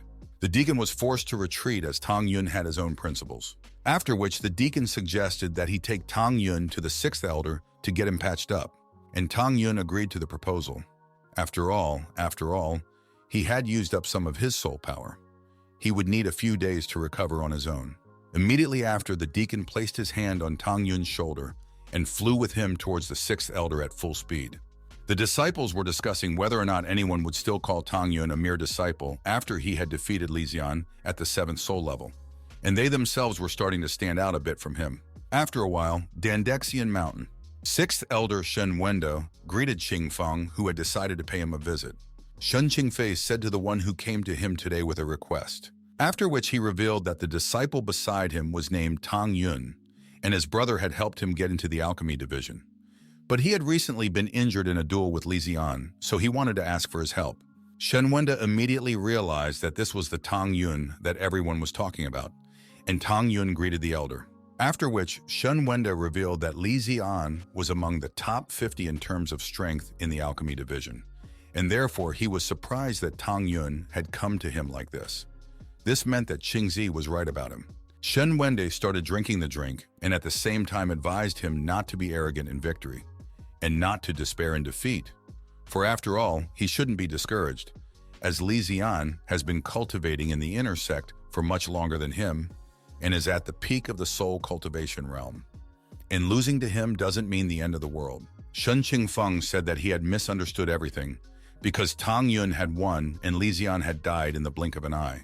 From the sudden shock, Shen Wenda spat out his entire drink. Shen Wenda asked Tang Yun if it was true that he had killed Li Zian, to which Tang Yun replied that he had no choice but to accept the challenge to a duel to the death where Li Zian died. After hearing this, Shen Wenda understood why Shen Qingzi was so insistent on Tang Yun being accepted into the inner sect. Shen Qingfeng explained to the sixth elder that although Tang Yun had killed Li Zian, he was still seriously injured, and he also knew that he had high-grade medical elixirs. Shen Wenda laughed and said that it wasn't a problem for him and that he had many high-grade elixirs. He just needed to find out what kind of injuries Tang Yun had. Tang Yun said that his soul was wounded and asked if the one had any suitable potions. The sixth elder reached his hand under his robes and said that such elixirs were rare. After which he took out a bottle and said that Tang Yun was lucky because a few days ago he had found some soul restorative herbs and made the right pills. Throwing the pills, he explained to Tang Yun that they were very strong and that with Tang Yun's level, just one should be enough. Tang Yun thanked the sixth elder and ate the pill immediately after. Shen Qingfeng asked how he was feeling. After all, soul recovery was not a simple matter, and he would not be able to heal quickly. Shen Wenda agreed with Shen Qingfeng and advised Tang Yun to chew the pill slowly. Otherwise, if you rush people, you will make people laugh. Tang Yun hummed and told the deacon and the sixth elder that he was already done. But he has not yet fully recovered as he has a very strong soul, and one pill will not be enough for him. The elder and deacon were shocked at what they heard and asked how the man could not have enough. Tang Yun bowed and asked them to personally check his soul. He wasn't worried about disclosure since they could only detect his injuries and nothing more. Shen Wenda asked Tang Yun for permission and touched his palm. Then he realized that he was telling the truth, but he couldn't understand how such a thing was possible. Tang Yun explained that his soul power might be stronger than others, and before joining the sect, he had taken some soul-strengthening elixir. It might be the reason behind it. Shen Qingfeng asked why not give Tang Yun more pills and asked what Shen Wando thought about it, to which the latter replied that Tang Yun could take as many pills as he wanted. Tang Yun agreed with the elder and immediately swallowed all the pills. The elder and deacon asked if the man had gone mad and if he wanted to die from so many pills. Immediately after which, a tremendous amount of soul power began to emanate from Tang Yun. Shen Qingfeng was amazed by this kind of soul power and asked if Tang Yun was really a soul cultivator. And Shen Wanda shouted that it was inconceivable that someone could eat so many pills at once. After finishing his treatment, Tang Yun examined his body, then thanked the elder for his generosity as he had been quite generous. He replied that Tang Yun's treatment was the most important thing, and the pills could be stamped out. But inwardly he was crying because he had spent a lot of time on them and they had disappeared in the blink of an eye. Shen Qingfeng said that these pills were not easy to make and advised Tang Yun to remember to thank the sixth elder properly in the future. Tang Yun said that he would never forget the grace of the sixth. After that, he took out a folded sheet of paper and said that he had found this formula when he was in the God Canyon, but there was no way he could read it, so he hoped that the sixth elder could find a use for it. He felt he should thank him for taking so much, and so he picked a formula for the elder that suited him perfectly. Shen Wanda brushed off the formula and said that they had long since taken everything of value from the fallen God Canyon, and if there was anything left there, he doubted that it was anything worthwhile. Tang Yun asked if it was true, because it seems to him that this is the formula of the Metamorphosis pill, and it is able to enhance his divine consciousness by 10%, which seems quite impressive. But since this formula isn't worthy of the elder's gaze, he'll just throw it away. Immediately after which, the sixth elder snatched the formula from Tang Yun's hands and said that he had picked up a very valuable item. Tang Yun asked if it was really something so valuable. The elder explained that the best pill in his arsenal was one that increased divine consciousness by 30%, but the ingredients for it were incredibly rare and expensive. Whereas these pills, although weaker, the ingredients required are more readily available, meaning they can make them in packs.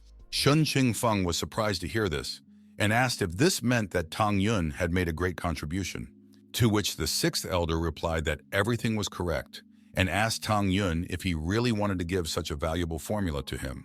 Tang Yun said that he could take the formula if he really needed it. Besides, he had eaten all of his pills, so he could consider it a thank you. He didn't think that he had parted with something important, since he knew the formula that increased divine consciousness by 100%, compared to which the formula was just a trifle.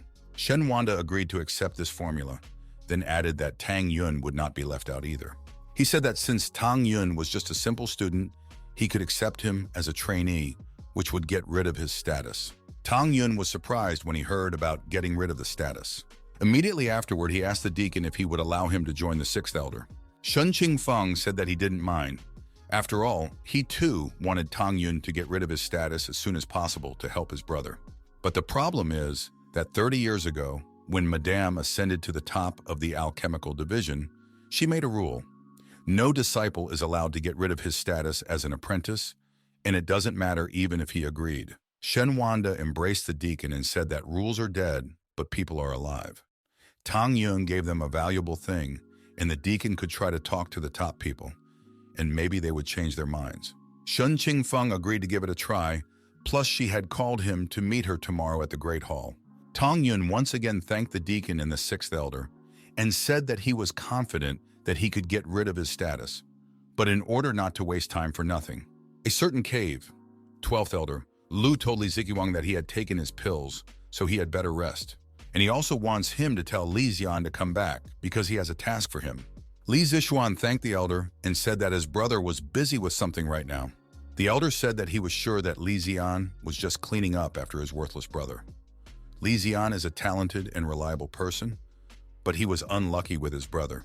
Li Ziquan agreed that he was weak, but he thought about how it didn't matter. After all, he could be in the division as long as his brother was here. Suddenly, one of the students ran into the cave and shouted that he had bad news. He received the news of what had happened in the past hour. Brother Li Zian's life candle had gone out. Li Zixuan asked how such a thing could even happen. And Elder Lu demanded that Li Ziquan tell what he knew about it, as he was sure that the latter was involved. Li Zian replied that he had recently given a discipline lesson to some ordinary students and had been beaten up by a kid named Tang Yun. When Li Zian heard about it, he immediately went to the garden to avenge him. If Li Zian is really dead, it was Tang Yun who killed him most likely. Li Ziqiang then began to beg Elder Lu to kill Tang Yun so that Li Ziqiang's sacrifice would not be in vain. The 12th elder slapped Li Ziqiang and said that there was no use for him. He had spent a lot of effort to make his brother a strong cultivator and a high-level alchemist. He had hoped that he would be the one to enter the Endless Lands and compete with the two ancient sects in alchemy. But now the elder wants to kill Li Ziqiang. Li Ziqiang started begging for mercy and telling him that Tang Yun was only at the 7th level of soul cultivation, and he had no way thought of his brother being able to lose to such a thing. The elder turned his back on the worthless student and said he would handle it himself. But if Li Ziqiang died due to the fault of a worthless brother, then the other one will also go to the other world to join him. Great Hall of the Sacred Soul. Linghu Zhanghe was telling his disciples that Linghu Changkun was his only grandson. But Tang Yun still managed to ruthlessly take that one's life. Shedding tears, he shouted that Tang Yun should get what he deserved. Revenge could not be avoided. After which he ordered them to do their best to kill Tang Yun as soon as he dared to leave his division's territory. One of his subordinates said that he would send his disciples to watch the alchemy division boundary right away, and if Tang Yun even sticks his head out for a moment, he would face imminent death. Linghu Zhanghe ordered Tang Yun's corpse to be brought to him, and he would make sure that he would never be reborn again. Beast Soul Sanctuary. The disciples guarding the gate were discussing the fact that Elder Mungun should return soon. And if he finds out that his grandson has died, he will fly into a rage. After that, the second disciple suggested not to talk about it unless the elder asked about it himself, as he didn't want to get involved. Just as suddenly, an elder landed near them. Second elder Mu Ronghong laughed and said that the elders of the inner sect selection had already passed, which meant that his grandson should already be here. He wanted the disciples to call him right away so that he could look at him. The disciples said with hesitation that Mu Rongkun was not here, whereupon the elder asked if that person had chosen another division and where he was now. The disciples were thinking of ways to tell the elder what had happened, but the man demanded that they explain now what was going on here and what had happened to his grandson. From the second elder's pressure, the disciples fell to their knees and told him that his grandson had died in the Divine Canyon, and that he was rumored to have been killed by a man named Tang Yun. All they knew about him was that Tang Yun was a mere disciple in the alchemy division. Mu Ronghong shook and asked how his grandson could be killed. After all, he was the hope of his clan. After which the disciples began to offer condolences to the elder in fear, and said that taking revenge on Tang Yun was not a problem now since he was just an ordinary disciple. Elder Mu Hong shouted that he already had Tang Yun in his sights. He swore that he would tear Tang Yun to pieces and then leave no stone unturned to avenge his grandson. 12th Elder Lu flew to the Lingshan vegetation garden and demanded that Tang Yun come out now. The disciples were frightened by the arrival of the elder, for they realized that he had come for revenge and immediately ran to inform the deacon. Tang Yun said that defeating a junior definitely summons a senior, and the deacon said that Li Jian is definitely a master and a disciple. Shen Qingfeng advised Tang Yun not to go out since Lu is the 12th elder and said that he would settle everything personally. Immediately afterwards, Tang Yun apologized for the trouble he had caused. Tang Yun felt that he wasn't strong enough yet, and that he needed to find a way to help him become as strong as possible.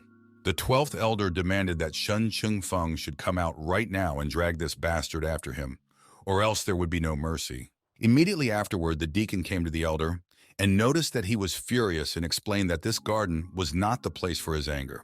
The 12th elder demanded that Shen Qingfeng stop talking nonsense and asked if it was true that his disciple had killed Li Jian. He replied that it was true and added that Li Jian was the one who had initiated the fight, so he had to be ready to die. He wanted to know why the elder wanted Tang Yun. The elder shouted that these were only the deacon's claims, but they all knew the truth, and so he demanded that he bring Tang Yun to him, after which he could review his memories. Once Tang Yun was within his range, destroying him wouldn't be a problem.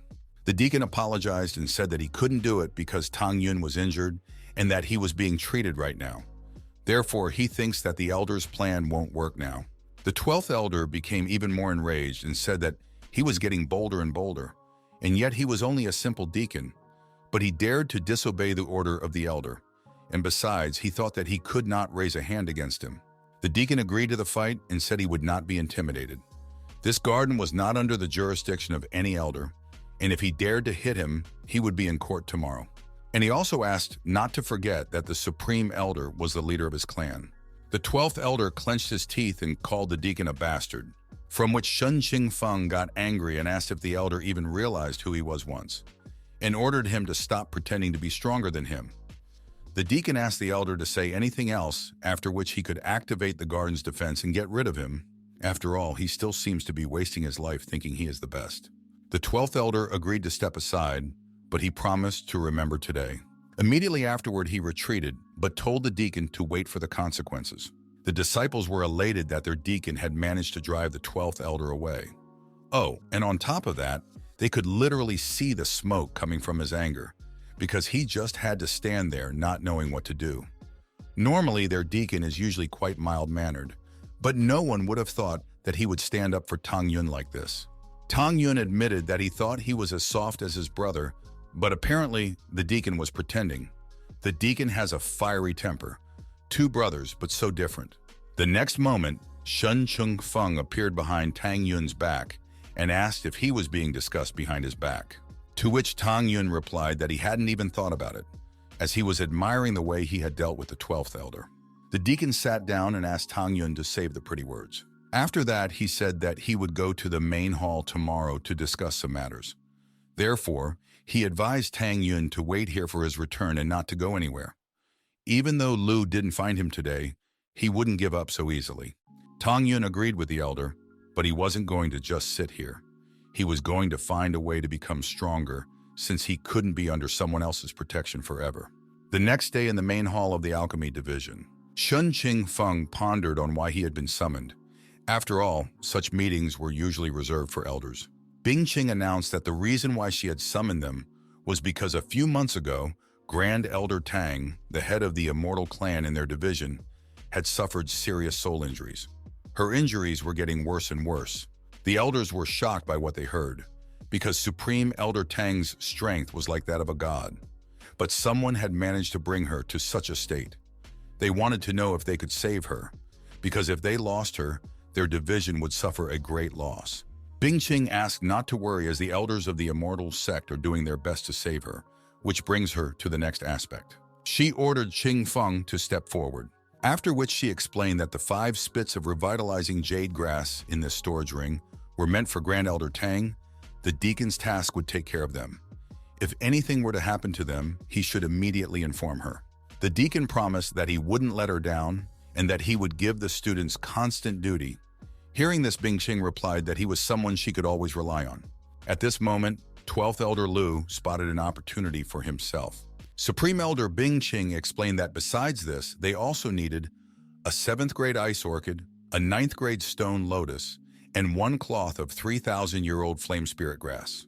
The elders were astonished at what they heard. After all, these ingredients were all too rare, and the age and skill requirements were high, and judging from the rumors, they were in the Lingshan Garden.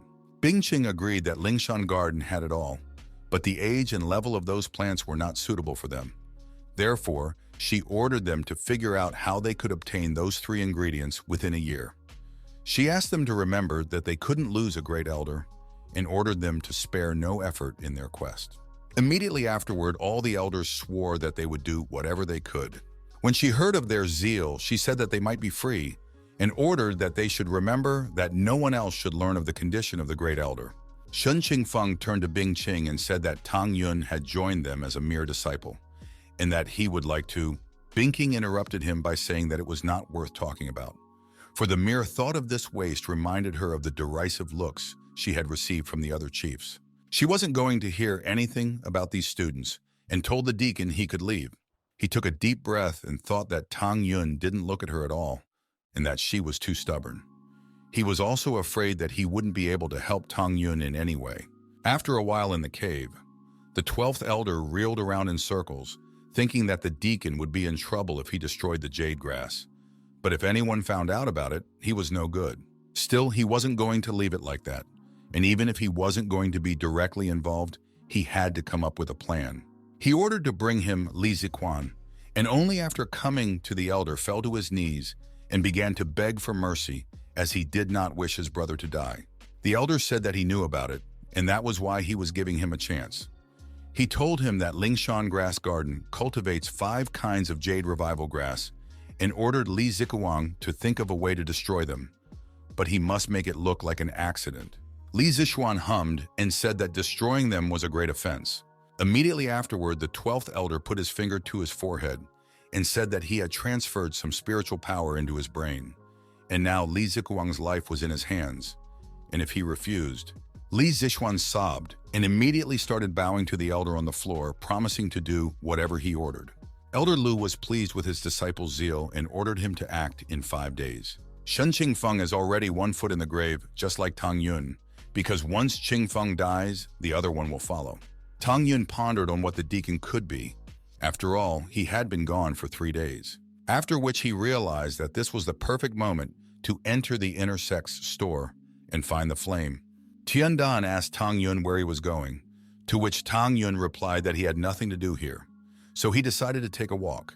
Suddenly he noticed the 5 stalks of revitalizing jade grass and surprisingly said that it was a very valuable grass. Tiandan chuckled and said that the immortal sect had ordered them to take care of this herb and that the deacon had personally asked him to take care of it because he was assiduous and attentive to details. After realizing what was wrong, Tang Yun asked Tiandan to take care of this herb and was about to leave. Tiandan reminded Tang Yun that he had too many enemies and asked him to be more careful. Immediately after which, Tang Yun took off and asked the one not to worry since he had long since been ready to meet them. Seeing Tang Yun in the sky, the disciples who were waiting for him rejoiced that this jerk had come out of his hiding place after all. Li Ziqiang ordered one of them to report this to the elder right away. Tiandan felt that a talent like Tang Yun was only rotting in their garden. He felt that if he went elsewhere, his talent would be more in demand. He was sure of it. Besides, Tang Yun had never once had to think about his safety before. Just as suddenly he heard a squeak and immediately ran after the insolent mouse that dares to spoil their crops. Li Ziqiang praised the invisibility spell as he was able to enter the garden with ease using it. After that, he took out and opened the bottle of herbicide he received from the elder. The herbicide was colorless and did not emit any smell, because of which it would be quite difficult to detect, and only a single drop would be enough to kill this herb. After dropping the herbicide, Li Ziqiang hid the bottle and immediately went to report it to the 12th elder. After a while, Li Ziqiang moved away from the garden and stopped at a certain mountain peak. He thought he was quite lucky since the deacon was not in the garden and no one had managed to notice him. After which the ghostly image of 12th Elder Lu appeared beside him, and the latter praised Li Ziqiang for doing such a risky job. Li Ziqiang was overjoyed at the praise and promised that he wouldn't tell anyone about it. The elder said that it was excellent, immediately after which he attacked Li Ziqiang. At the last gasp, Li Ziqiang asked how the man could, to which the elder replied that only the dead keep their mouths shut. After which he decided to carve out the message that Li Ziqiang had killed Tang Yun. From now on, everything was settled, because even if someone discovered that the jade grass was contaminated, they would only be able to trace it back to Tang Yun. After some distance, Tang Yun stopped and asked his pursuer to get out, since he had been following him for quite some time. Immediately afterward, a crowd of masked students came out to him. Then one of them shouted that Tang Yun had harmed too many people, and yet he still had the courage to go out alone after such a thing. He asked Tang Yun whether he should be called brave or foolish after such a thing. After which the others started laughing and threatening that Tang Yun was already in the grave. Tang Yun asked who sent them, and besides, there aren't many of them here, which means they are underestimating him. To which one of the disciples replied that there was no need for him to know who had given them the order to kill him, for all that should matter to him was that today would be the day of his death. Oh, and to top it off, over 100 cultivators had been sent to kill him. They were few only because the others hadn't arrived yet. Their mission is to kill Tang Yun, and whoever kills him gets the pride rights. Tang Yun released his energy and said that he could guess who was the initiator, even if they refused to talk. Besides, the fight with Li Zier was quite boring, and that they were lucky since he would be able to practice on them. The disciple was angered by his words, and explained that they were not the scum he was used to keeping subordinate in the outer sect, and that in the inner sect, all the disciples were a head taller than him. Immediately after, he and another disciple used the ice blade and flame blade and pounced on Tang Yun along with the rest of the disciples. Tang Yun chuckled and said that there was no difference between them and the outer sect disciples, as none of them were capable of opposing him. And by creating a huge golden fist, he sent most of his disciples into the air. They couldn't understand how such a thing was possible and why Tang Yun was so powerful. Tang Yun complained that it was very boring and that he wasn't interested in them anymore. Besides, he had better things to do. Leaving, Tang Yun told the remaining disciple that he would let him go, then ordered him to tell the master that he would come after him. To which the latter replied that if he came back and Tang Yun was alive, he was dead, and therefore he was going to fight to the end. Immediately after which, he threw his death spear at Tang Yun. And in the next instant, the spear was dangerously close to Tang Yun. Just as suddenly, Tang Yun turned around and caught the enemy's death spear. The disciple was shocked and asked how he had managed to catch the spear with his bare hands and how such a thing was even possible. Tang Yun praised his disciple for being able to cultivate the death spear to such a level and added that unfortunately, it was useless against him. He then returned the spear to the sender, wishing him good luck in his next life. Dying, the disciples said that he wouldn't accept his defeat so easily and asked Tang Yun who he even was. To which Tang Yun replied that he was someone who was better off not crossing the road even in the next life. A short time later, reinforcements arrived at the massacre field. The disciples wondered who could have killed the second squad and whether they should pursue Tang Yun, who could be the killer. To which one of the disciples explained that they couldn't continue to pursue. After all, if it was Tang Yun, they wouldn't be able to become a hindrance to him, and that they had better go back and report it to the top, immediately after which they all headed back, and from behind the cliff a silhouette appeared. Fang Jiang asked Jin Yi Lin to take a look at those sacred soul division jerks. Not only did they fail the task of killing Tang Yun, they also lost a lot of people. Jin Yi Ling asked that Tang Yun was so powerful, and how could he compare to someone like Fang Jiang, a powerful person who was on the intersex Wolong list? He replied that it was obvious that Tang Yun was literally nothing compared to him, but he wasn't a fool and didn't want to get involved with such a person. After all you have to do to deal with such a bastard is to play with him until he dies. Jin Yi Lin lovingly ran her hand over her face and said how cool Fang Jiang was.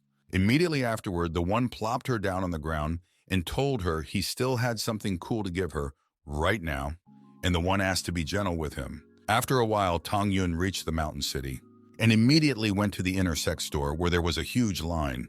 Lan Erguo lazily sprawled out in his chair, ordered everyone to keep a close eye out, and that if anything happened, it would be on their conscience. Standing in line, Tang Yun wondered if he needed an identification token to enter, and if his status would bring him trouble. Once it was Tang Yun's turn, the disciple shouted to the one to give his token. Tang Yun didn't resist and handed over his token where it was engraved that he was a mere disciple. The apprentice guarding the store realized that this was just another errand boy and explained that he had to pay 10 low-level stones as payment. Tang Yun asked why that, since the disciple in front hadn't paid anything.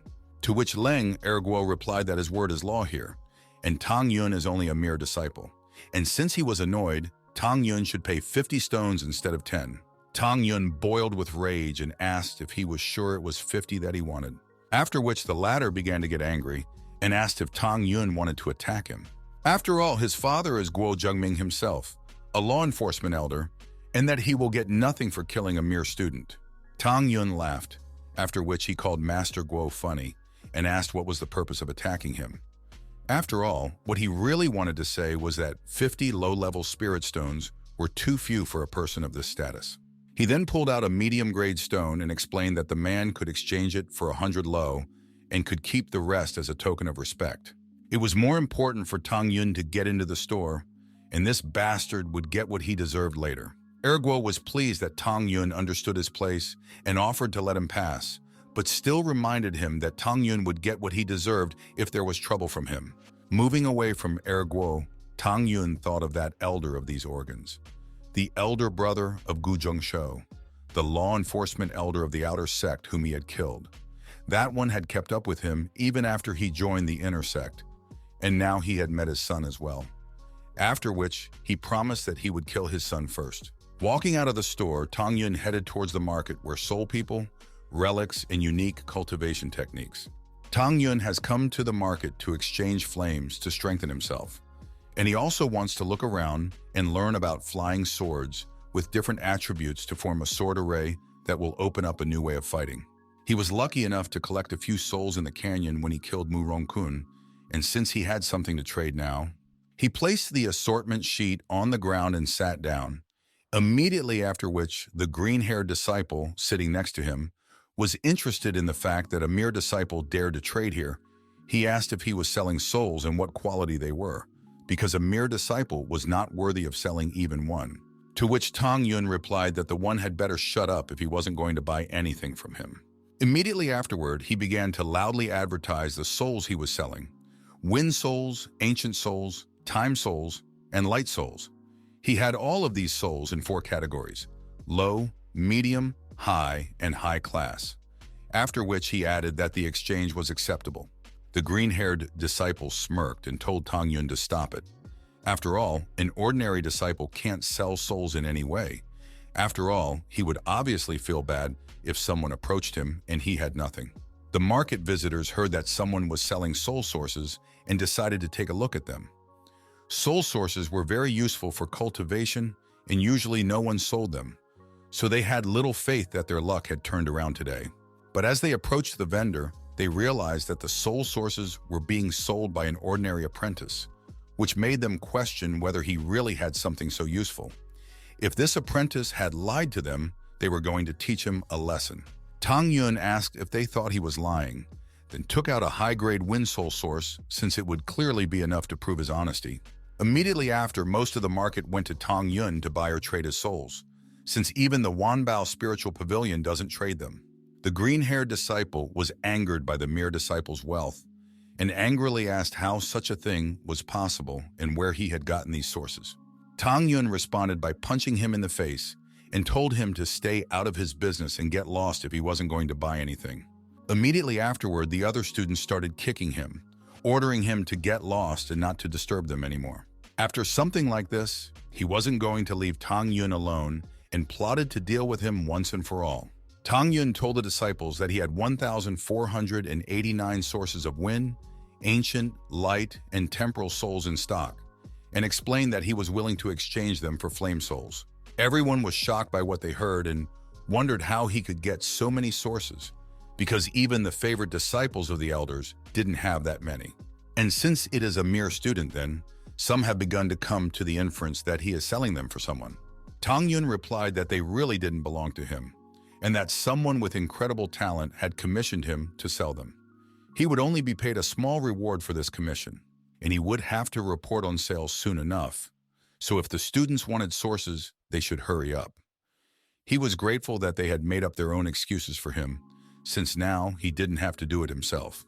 Hearing this, one of the disciples immediately offered him a low-grade ice frost flame worth about 5 million low-grade soul stones, which he was going to exchange for 4 high-grade wind soul sources.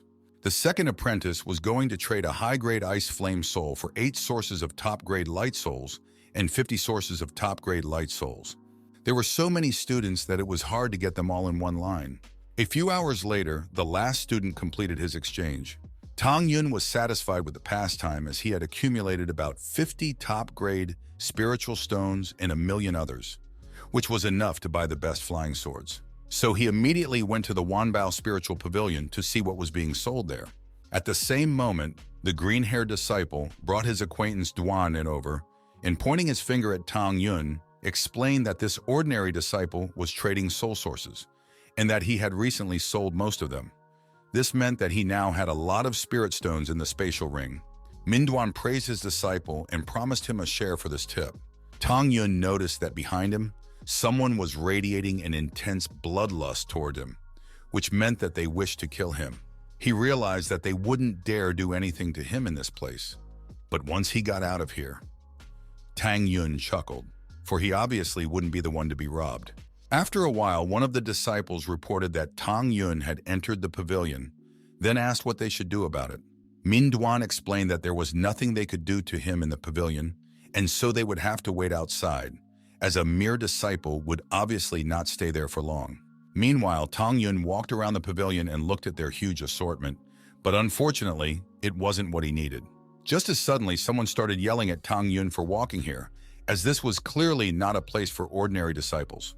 Tang Yun asked him why he was saying this, and if this was how the pavilion should behave with its customers. The caretaker asked how Tang Yun could call himself a customer, being a pathetic, ordinary disciple. This was clearly not a place for such. Besides, other people would start thinking that the pavilion was for such disciples. So he ordered Tang Yun to get out of here before he had to use his force. After hearing this, the buyers were interested in the fact that a mere disciple was wandering around. And besides, the caretaker was clearly overstepping his bounds, as he couldn't humiliate a mere disciple by ruining the reputation of the Wanbao spiritual pavilion. Tang Yun explained that he didn't want to cause a scandal, and so he ordered the caretaker to apologize, after which he would agree to forget about this mishap. Hearing this, the overseer shouted that he was in no position to speak in such a manner, so he attacked Tang Yun to teach him a lesson. Tang Yun easily grabbed his opponent's fist and demanded an apology again, and he wasn't going to say it a third time. The caretaker shouted that he would not wait for such a thing, and then wrenched out his fist and brought his foot in for a blow. Tang Yun called that jerk and immediately punched the caretaker in the stomach, which sent him flying a good 10 meters away. Everyone was shocked by this madman's actions, for he had struck a member of the Wanbao Spiritual Pavilion, which is held by the highest elder of the weapon division. It would all be fine if he had support, but he's just a simple disciple. Immediately after which the question, "Who's making trouble here?" was heard. Josie Gongsun, who was descending the stairs with Han Tong-jong walking beside her, asked this question. Upon seeing them, all the buyers immediately started drooling over Josie Gongsun. After all, she was the 13th most beautiful girl in the inner sect, and no one even thought that she could come here. "No one from the weapon division can compare to her in beauty," shouted one of the buyers.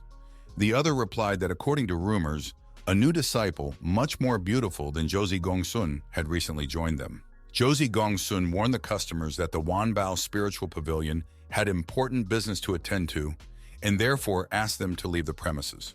Immediately afterward, the satisfied shoppers started to leave, saying that they should consider her feelings, and giggled at the fact that that mere student was not going to be well. Upon approaching Tang Yun, Josie Gongsun and Han Tong-jong immediately charged at him for hitting one of their men, to which Tang Yun replied that he had indeed done so. Josie Gongsun asked if he knew what happens to those who get in their way. Immediately afterward, Hong Tong-jun asked why she was being nice to him, when she could just break his legs and throw him out the door. After all, he was just a simple student, and that they could just kill him, since there was no one from the law sect here. Upon hearing about the murder, the caretaker immediately supported Hong Tong-jun's idea and said that they couldn't let him get away with it, as other customers would also start acting like this. Josie Gongsun agreed with their opinion and ordered Han Tong-jong to deal with this disciple.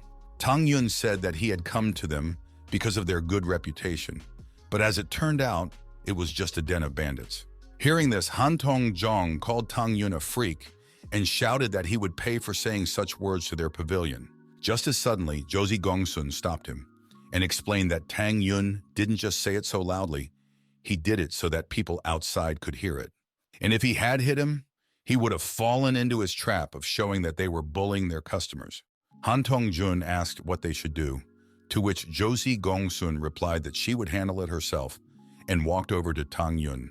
Then she shouted that their pavilion had existed for centuries, and the fact that they were the biggest store in the inner sect only meant that they were honest and decent. And also, none of the customers were dissatisfied with the goods they bought from them. Even so, he's trying his best to diminish their reputation. So she demanded that he dare not even think about leaving here until he had a clear answer for his actions. The shoppers who were watching from the threshold of the store shouted that she was right, because there really is a wide range of goods and everything here is really of high quality.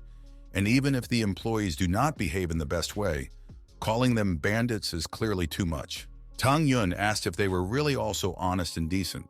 He then said that as soon as he entered their establishment, an employee immediately started insulting him and even tried to kick him out, indicating that such behavior was the norm here.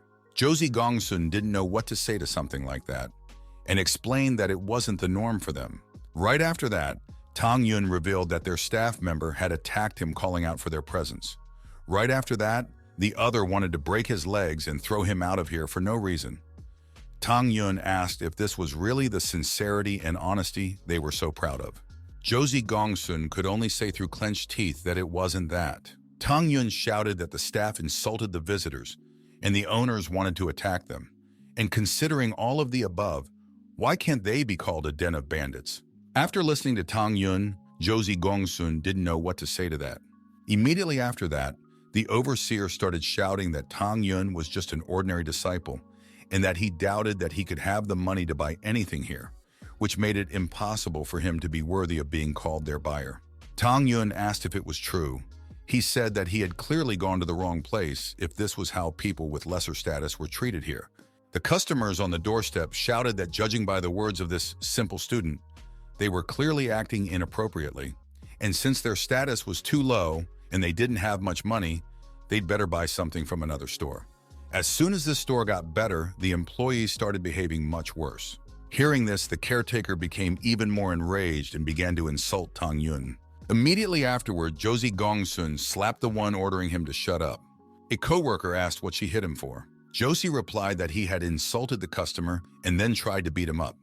And according to their rules, he should receive 100 strokes of the cane immediately after which he can leave, as he is now fired. Losi ordered the former employee to be taken to the punishment area, and he began begging for mercy. Josie Gongsun ordered her not to waste her time, after which she ordered this person out of her sight right now.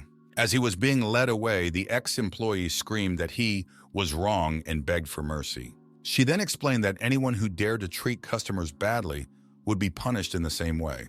Immediately afterward, the rest of the staff bowed their heads in awe and agreed with her words. The customers at the entrance were discussing the fact that Josie Gongsun was truly worthy of being Dao Smujun's disciple, for she was resolute and her rewards and punishments were fair. Without her, the reputation of the Wanbao Pavilion would be destroyed. Josie Gongsun told Tang Yun that he was disadvantaged because of their poor discipline, and so she bowed and apologized on behalf of the Wanbao Spiritual Pavilion. Tang Yun was offended that he was only given a simple apology. The veins on Han Tong Jun's face popped out from anger, and he asked what else the man wanted. He ordered Tang Yun not to get ahead of himself. After all, he was just a worthless disciple who could be squashed like a worm. And Tang Yun suggested that he try to do it to see how it would turn out. Han Tong was about to continue the altercation, but Josie Gongsun asked them to stop, as it was their employees who were to blame. She then explained that they were willing to do everything possible to compensate for the incident, but ordered them not to even think about the extra, to which Tang Yun replied that he didn't need compensation, as he only came here to buy flying swords. He then said that she seemed quite reasonable and offered to take him to the sword since he didn't want to waste any more time. Hearing all this, the buyers were furious at Tang Yun's actions because he dared to ask for more, and he could also use this to get close to her. Josie Gongsun agreed to show Tang Yun the swords. After all, it was her job as the manager of the Wanbao Pavilion. Han Tong Jun was about to object to her, but she said it was decided. After which, she told him that someone had informed her that his master was looking for him, and if he decided to linger here, he would delay the matter as well. Han Tong Jun whispered to Tang Yun that his time would still come. Immediately afterwards, he headed towards the exit. Tang Yun was amazed that even when he was shopping, he was becoming someone's enemy. He was sickened by the world they were living in. Josie Gongsun apologized since her senior has a bit of a temper and asked her to tell her if he tries anything. To which Tang Yun replied that she didn't need to worry about it as he was able to deal with it himself, then asked him to take him to the swords on the second level. Josie Gongsun wondered why he was so cocky. After all, he was just a simple disciple. Josie led Tang Yun to the flying swords on the second floor of the pavilion, after which she began to tell me that these were all the swords they had, among which there were about a few thousand of each class and attribute. All of these swords were handmade by the apprentices of the weapons division, which meant that there was no need to worry about the quality. Tang Yun agreed that they did indeed have a very wide selection, then asked if there was a top-grade sword with the attributes of gold, wood, water, fire, earth, wind, lightning, time, space, light, and death. Josie Gongsun was shocked to hear about the sword with 11 attributes and asked if he was sure that such a sword would be useful to him. To which Tang Yun replied that he was sure. He would need such a sword to perform a divine assassination of vital principles. This made Josie angry, and she wondered if he was joking, for in her entire life she had never heard of anyone who could use a sword with 11 attributes. From which Tang Yun chuckled and explained that their world was full of unknowns and that there were still many things she didn't know about. but that didn't mean it didn't happen and that it was impossible. Josie Gongsun agreed that there was still a lot she didn't know, but it was inappropriate for a mere student to lecture her. No matter how ignorant she was, she had in any case seen more than he was capable of imagining. Tang Yun asked her not to worry about it, as he didn't ask her to believe it either. After which he left to consider the swords. Josie Gongsun was angry, as arguing with an inferior soul cultivator was clearly beneath her dignity. Only she was about to say something to him as she managed to hold herself back, thinking about the fact that he had a knack for pushing weaknesses. Seeing the condition of the manager, one of the female employees offered to replace her and show all the swords instead of her, because she has a high status and there is no need to do such a job. Josie Gongsun refused and explained that this buyer chooses his own sword and she doesn't have to help with that. The employee was amazed that Josie allows the customer to choose the sword himself, as there are thousands of swords made of different materials, all with different textures and components. This means that it will not be easy for the buyer to decide on the right. Josie Gongsun interrupted the employee, saying that he deserved it by making her angry, and she wasn't going to help him unless he asked for it. The employee was shocked, as the lady was always calm and had never been seen in such a state. As suddenly Tang Yun summoned the 11 swords that interested him and said that he was taking them all. With his divine perception, all of these 11 first-rate spiritual swords are quite feasible. The employee reported to Josie Gongsun that the buyer had already been decided. She was surprised at his speed, wondering what he would show her. And looking at Tang Yun, she was shocked, for he had chosen all 11, which clearly couldn't have been a mere coincidence. A co-worker asked what the deal was and if there was anything special about this sword. Joxie replied that they were very special because they had been hand-forged by her master, Taoist Mungun, 30 years ago, when she was only a saint-ranked armorer. They had been stored on the second floor of the Wanbao Pavilion all this time, and there was no way an ordinary person would be able to see them. The fact that he was able to pick out every single one of the thousands meant that he had discernment skills no lower than a holy armorer.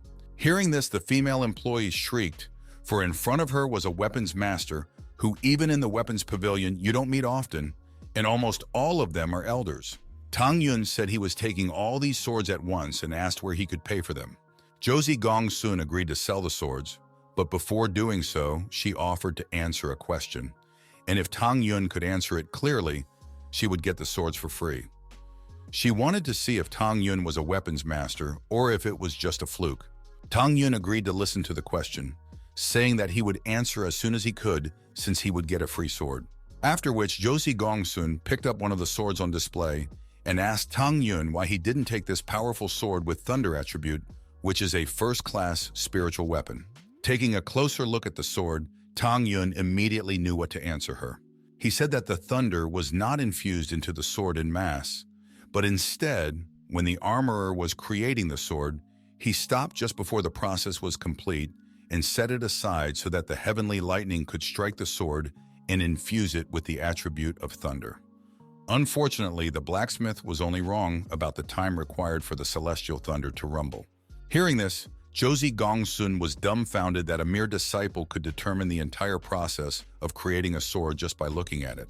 Immediately after, she demanded that Tang Yun reveal his identity, as there was no way he could be a mere disciple.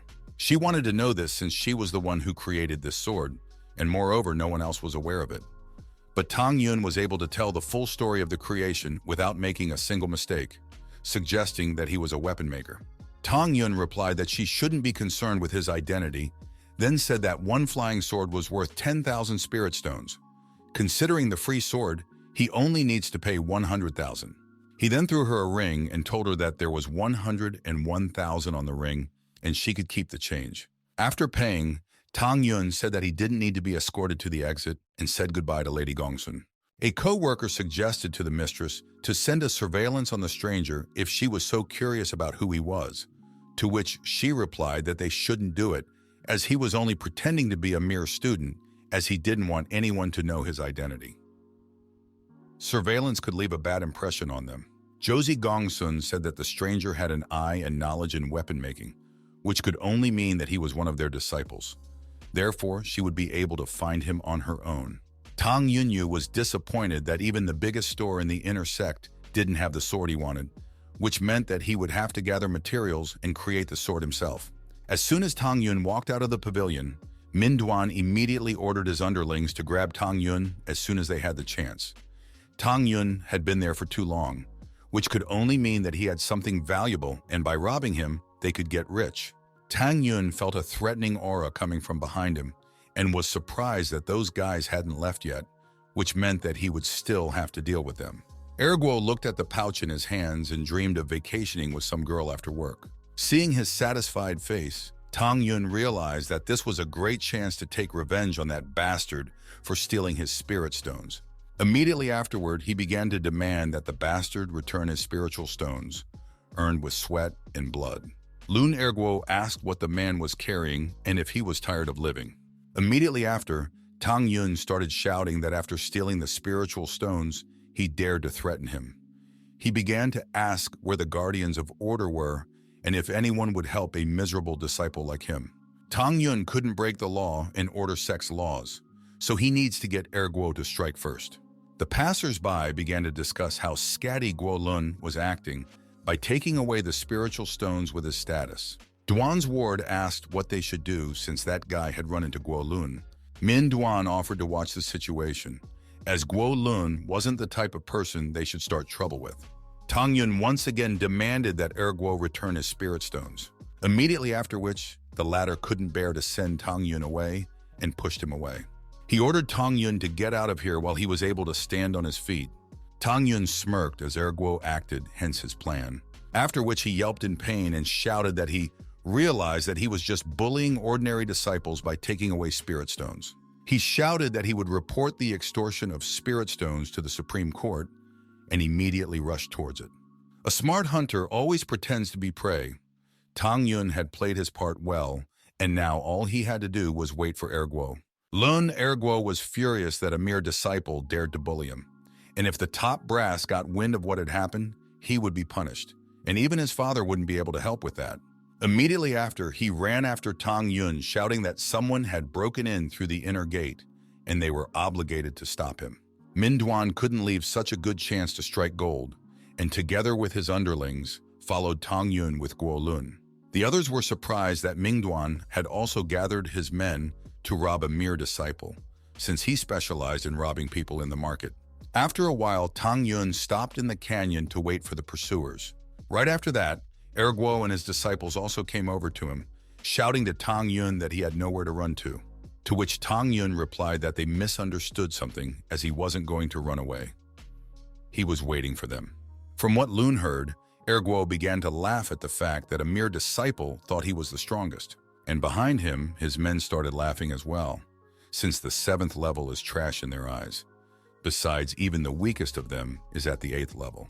Erguo told Tang Yun that he was kind today and offered to bow 10 times if he wanted to live, to which Tang Yun replied that he too was in a good mood while pulling out his sword. And since he's in a good mood, he'll let them meet the Lord of the Underworld today. Lun Erguo was angry that a mere disciple had disregarded his kindness and ordered him to attack him. Immediately after which, Tang Yun was attacked by all the people who followed Erguo. At this moment, Tang Yun's eyes glittered red, and he subdued all of Erguo's men. Immediately afterward, he cut them all apart in the blink of an eye. In the last moments of his life, the disciples only wanted to know how such a thing happened. Erguo was shocked that a mere disciple was able to defeat all these people with a single blow and asked what realm he was in. To which Tang Yun replied that it didn't matter, because killing worthless lowlifes like them who did nothing and swallowed pills to become stronger was easy. Hearing this, Erguo started shouting that he couldn't kill him. After all, his father Zheng Ming, an elder law enforcer in the inner sect, wet himself while doing so. Hearing this, Tang Yun said that it was not a bad coincidence since he and Tang Yun were in a blood feud, and this was the perfect reason to kill Erguo. When Tang Yun first entered the inner sect, Erguo's father was the first one who ordered to kill him. As soon as Tang Yun had drawn his sword, a noise was heard nearby. Erguo was happy that someone had come to rescue him, and Min Duan was happy to have caught up with his money bag.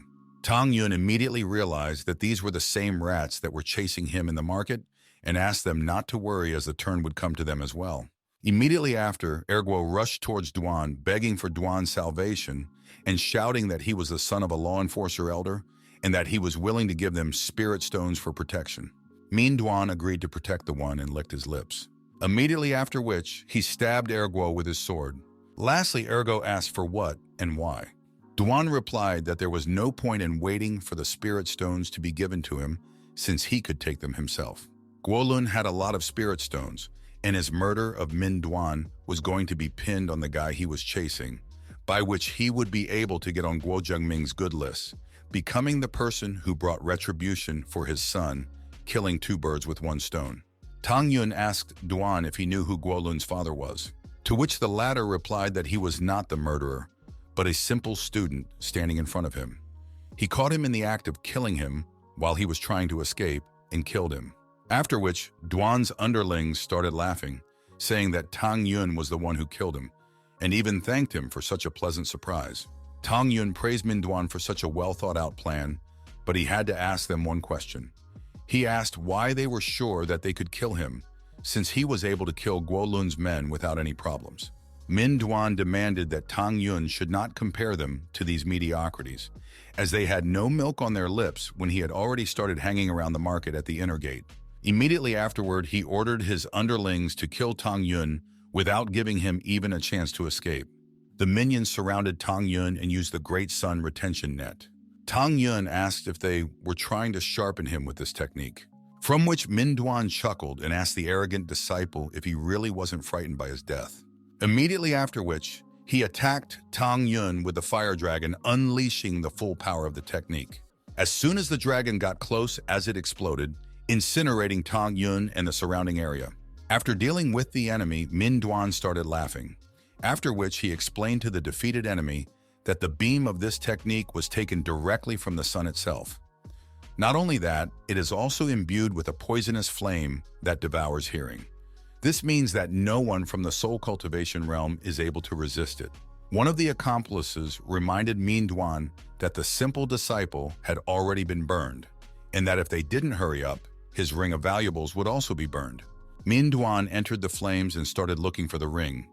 He didn't want to lose it as it surely contained many spirit stones. Suddenly, Tang Yun's hand appeared out of the flames and immediately grabbed his neck, after which he applied a seal.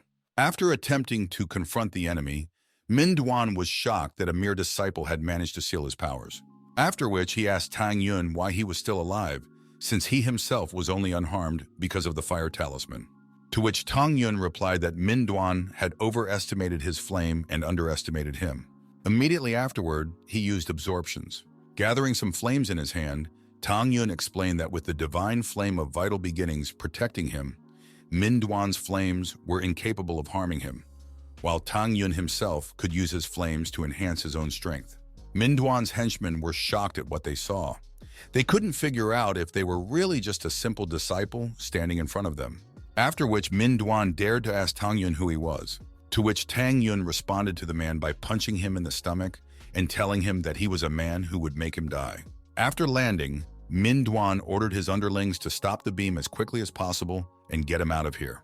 The green-haired henchman asked Min Duan to hold on for a little longer, after which they would cancel the technique. After all, they can't do that after seeing that guy defeat Min Duan with a single strike while under the beam, and if they stop the technique, they would immediately die. The second ward agreed with the first. They couldn't stop the technique as they would be killed immediately. And besides, Min Duan was seriously injured and would hardly be able to survive if they canceled the technique. The green-haired man began to bury Min Duan alive, promising that they would avenge his sacrifice. Min Duan asked the underlings how dare they turn their backs on him while he was alive. Clenching his fists, he promised them that he would blow their heads off as soon as he could get out of the net. The henchmen demanded that Min Duan not pretend to be a saint, for they know that he takes a portion of their earnings every time they commit a successful robbery. They risk their lives for the money, but almost everything goes to him. The green-haired man shouted that he wanted to take them with him. Since they had already separated from him, they should end it, and so they should turn the solar net into a great solar net of destruction to burn them both. Immediately after, they strengthened their techniques, and clots of flames began to appear around Tang Yun and Min Duan. Tang Yun immediately realized that the energy contained in these fireballs was very unstable, and even a single touch would be enough to cause them to explode. In addition, They would continue to grow, and once they reached the peak, they would explode many times more violently, which would cause him problems. Min Duan began to beg his former underlings not to kill him, promising to give them all the spirit stones in return. Immediately afterward, there was an explosion that took his life. Tang Yun believed that Min Duan got what he deserved. Besides, death by betrayal is the cruelest. Everyone around them started laughing at the fact that Min Duan had finally died, which meant that when the other one died too, they would be able to make some money. They wanted to deal with the ordinary disciple as quickly as possible, as he was probably up to something. As suddenly Tang Yun revealed that if they had scattered in different directions, some would have had a chance to escape. But instead, they thought as if this idiotic technique could hurt him. From all of this, he realized that they all wished for their deaths. Hearing this, one of the bandits called Tang Yun sick and laughed, because the simple disciple must be on the verge of death, but he continues to pretend to be invulnerable. The second added that this technique required the energy of all of them, because of which even a soul purifier would be unable to get out of it. The green-haired man asked Tang Yun's gratitude that a pathetic disciple like him would be able to die from such a powerful technique. Tang Yun asked if they really thought this technique would kill him, immediately after which he used the spirited array plate, manifestation. The disciples were surprised that a mere disciple was trying to destroy their technique, and so they began to strengthen it. But it was already too late. Using a technique, Tang Yun destroyed the sun retention net, releasing all the flames outside, which immediately threw all the disciples away. Lastly, Tang Yun used the divine flame of life principles, burning the students, begging for mercy to the ground with it. Tang Yun wasn't going to spare them and said that by targeting someone's life, they were putting their own on the line. Finished with all the students at once, Tang Yun headed towards the garden. Meanwhile, in the hall of leadership of the inner sect, the law enforcement elder of the inner sect, Guo Zhengming, was drinking tea, pondering the problems. As a disciple suddenly ran into him with tears in his eyes, he reported that Guo Lun had gone out. The elder dropped his cup in surprise and asked his disciple to repeat what he had said. The disciple fell to his knees and offered the elder sincere regrets. Then he shouted that Brother Go Lun was no longer with them.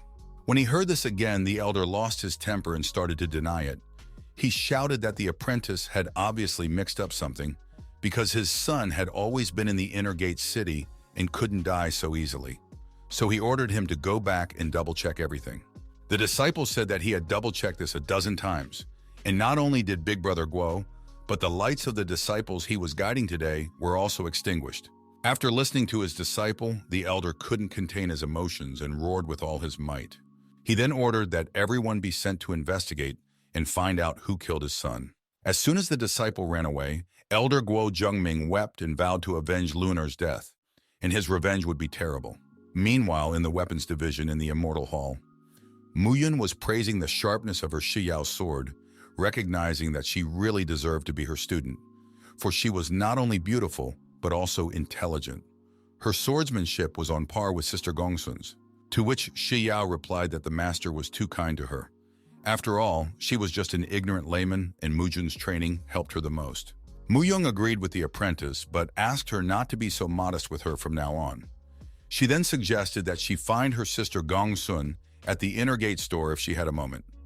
Gongsun was the caretaker of the Wanbao spiritual pavilion, and they would need to find common ground since they were fellow disciples. Suddenly, Josie Gongsun arrived and told the master that she would not believe what she had to say. Muyun wondered what was so earth-shattering Gongsun wanted to tell her since she had immediately arrived here. After which she revealed that the 11 swords created by Mujun 30 years ago had been sold. The person who bought them took only a moment to identify them from the thousands of flying swords they had in their store. She had checked him out and was fully confident that he was a low-level weaponsmith. When Mujun heard about it, she got excited and asked her student not to be languid and tell her who it was, which of the elders he was subordinate to, and how old he was. Mujun wished to get this disciple to join her since the inner sect hadn't produced a weapon master-level disciple in 10,000 years. And if what she heard was true, the immortal sect would reward her, perhaps the holy sect as well. Also, this disciple could represent the weapon division in the Heaven Punishment Valley for the trial between the three ancient sects. But to her misfortune, Josie Gongsun apologized, after which she admitted that she knew nothing about him and he himself introduced himself as a mere disciple and quickly left right after buying the swords. She only had enough time to save his back. After which, Josie raised her finger, and a projection of the young weapons master's back appeared in the hall. Seeing only his back, Junwoo Xiao immediately realized that it was Tang Yun. Noticing the changed expression on Xiao's face, Gong Sun asked if she had met him before. Whereupon Mujun too, having received hope, inquired about it. But Xiao started to wave him away, saying that she didn't know him, but she had seen someone with a similar build in the weapons department a few days ago. But upon closer inspection, it turned out to not be the person she thought it was. She wasn't going to give away Tang Yun's identity, since he clearly had a reason for hiding his identity. Hearing this, Mujun had to agree, since many people had similar physiques, and based on that, it was understandable that this master could be mistaken for someone else. To cheer up the master, Josie Gongsun asked her not to worry, as she was determined to personally check everyone in the weapons division and find him. Mujun said that the young master was also skilled in weapon making, which meant that she was the only one in the weapon division who could unleash his full potential. And if someone else had a similar talent, he would have grown to be arrogant long ago. But he wants to be as inconspicuous as possible. This is the first time she's seen such a way of thinking. By unleashing his power, her weapons division can regain its former glory. The way Mujun and Gong Sun were laughing made Xiao feel embarrassed, as if they only found out that the person she was so desperately searching for was the one she had dismissed with disdain. Her eyes would surely pop out of her orbits. After a while, Fan Jian and Lin Xinyi reported that Tang Yun was returning to the alchemy division. Fan Jian was pleased, since they had been waiting for his return for quite some time now. He ordered the disciple to return, since they were able to deal with Tang Yun on their own. Lin Xinyi reminded Fan Jian that Master Mu Yunhong had given them the order to kill Tang Yun, and that if they failed, they would be sentenced to punishment. Tang Yun had single-handedly wiped out all the attackers from the Saint division, and so she wanted to know if Fan Jian was sure they could handle it. Fan Jian slapped Lin Xinyi and ordered him to calm down. Immediately afterward, he tore her stockings, saying that when he kills, a bet goes not on the number but on his mind. Lin Xinyi hugged Fan Jian and asked why he was doing this at a time like this. After all, they were going to kill Tang Yun. Fan Jian chuckled and said that this is a preparation for one task. When Tang Yun appears, she will. An hour later, Tang Yun was approaching the alchemy division. He reflected on the fact that he had done quite a lot today. Not only had he bought 11 top-grade soaring swords capable of performing sword formation, but he had also managed to obtain a lot of flames. In addition, he had killed Guo Zhengming's son, so he could be sure that the old bastard was in a very bad way right now. Suddenly, he heard someone calling him. Turning around, he saw a girl begging for help. There was no one in the area and no one lives nearby, yet here was a half-naked girl asking for help. Tang Yun thought that only a complete idiot would think of such a trap, and so he decided not to interfere and to return to the garden as quickly as possible. The girl asked him to stop saying that, although it looked like a trap, because of which he didn't want to save her. But she asked him to go back to the alchemy division and tell Tang Yun that Mu Mengqi was in danger. Hearing this, Tang Yun was curious, since the trap was prepared just for him, so he decided to play with them. He went down to the girl and said that he was Tang Yun, then asked what was wrong with Sister Mu now. The girl was glad that Tang Yun had taken the bait and asked again if he was really Tang Yun. Tang Yun slapped his chest, saying that he was indeed Tang Yun, and then demanded that she tell him what had happened. But that wasn't enough for the girl, and she demanded proof, since she hadn't seen him before. Tang Yun got angry and went into the back of his throat. He then pulled out an identification tag proving his identity. Tang Yun asked if she believed him. This student's acting was top-notch, and if he was as naive as a new student with no worldly experience, he would easily believe her. Upon seeing the token, the girl got excited and revealed that she was Mu Mengqi's friend, Lin Xinyi. She told her sister that a few days ago, Mu Mengqi wanted to go with her to meet Tang Yun, but an hour ago, a few beast soul disciples, led by second elder Mu Yunhong, had captured them, and she herself had miraculously escaped. When Tang Yun heard this, he became furious, shouting that after killing his son, he should have come after him, not Mu Mengqi. He was afraid of what might happen to her. Thanks to Lin Xinya's words, Tang Yun was able to realize that she was Mu Menghong's disciple. Lin Xinyi pointed to the side and explained to Tang Yun that when she checked, Mu Yunhong's disciples were still chasing her, and she didn't know if they would catch up with her. Tang Yun asked Lin Xinyi not to worry and promised that he would save Sister Mu, then explained that they needed to look for secluded places, and once the enemies finished searching, they could make a further plan. Suddenly he noticed someone hiding in the grass. He wondered if he should pretend to stumble upon it or finish it off when it attacked. Lin Xinyi agreed with Tang Yun. She smiled as everything was going according to their plan. Immediately after, Fan Zhan jumped out of the bushes shouting that Mu Mengqi had been captured. After getting close, he immediately attacked Tang Yun and shouted that he would kill them soon. Lin Xinyi blocked Tang Yun, asking him to leave the enemy on her. But Fan Zhan mercilessly strikes her. Everything was going exactly according to plan. Tang Yun couldn't leave her, and therefore had to catch her, after which she would kill him. Fan Zhan mentally cheered, as they would not be able to defeat Tang Yun in a fight. But thanks to the plan, they could easily deal with him. Tang Yun reached out to Lin Xinyi, shouting that he wouldn't abandon her and would save her. But Lin Xinyi prayed for Tang Yun to flee since he wouldn't be able to cope here. Afterward, Tang Yun agreed with her and said that he would accept her kindness. And because Tang Yun didn't catch her, she hit her face on the ground. From the unexpected turn of events, Fan Zhan couldn't utter a word, and drops of sweat ran down his face. Lin Xinyi, with a swollen face, asked how could he do such a thing, to which Tang Yun replied that she herself had said not to save her, and therefore she shouldn't blame him. Lin Xinyi was indignant and asked why he listened to her, and would he have jumped off the roof if she had asked, which Tang Yun immediately refuted and said that they didn't even know each other. But even if she died, then eternal memory to her. But he can't die because he still has to save Mu Mengqi. Lin Xinyi tried to say something else, but Fan Zhan ordered her to stop it since Tang Yun was only bullying her. Lin Xinyi was shocked by what she heard and asked Tang Yun if he realized it was a trap as soon as he saw them. Tang Yun asked if they really thought they could fool him so easily. After all, he just wanted to kill time. Fan Zhan praised Tang Yun for being cocky, but now the latter would have to pay for it. Immediately afterward, he created a Heavenly Four Spirits martial formation. Tang Yun was bored as the cage was used against him again, and so he admitted that he wasn't going to run away as he had come to see something interesting. And a moment later, a huge tiger, dragon, turtle, and phoenix appeared in the formation.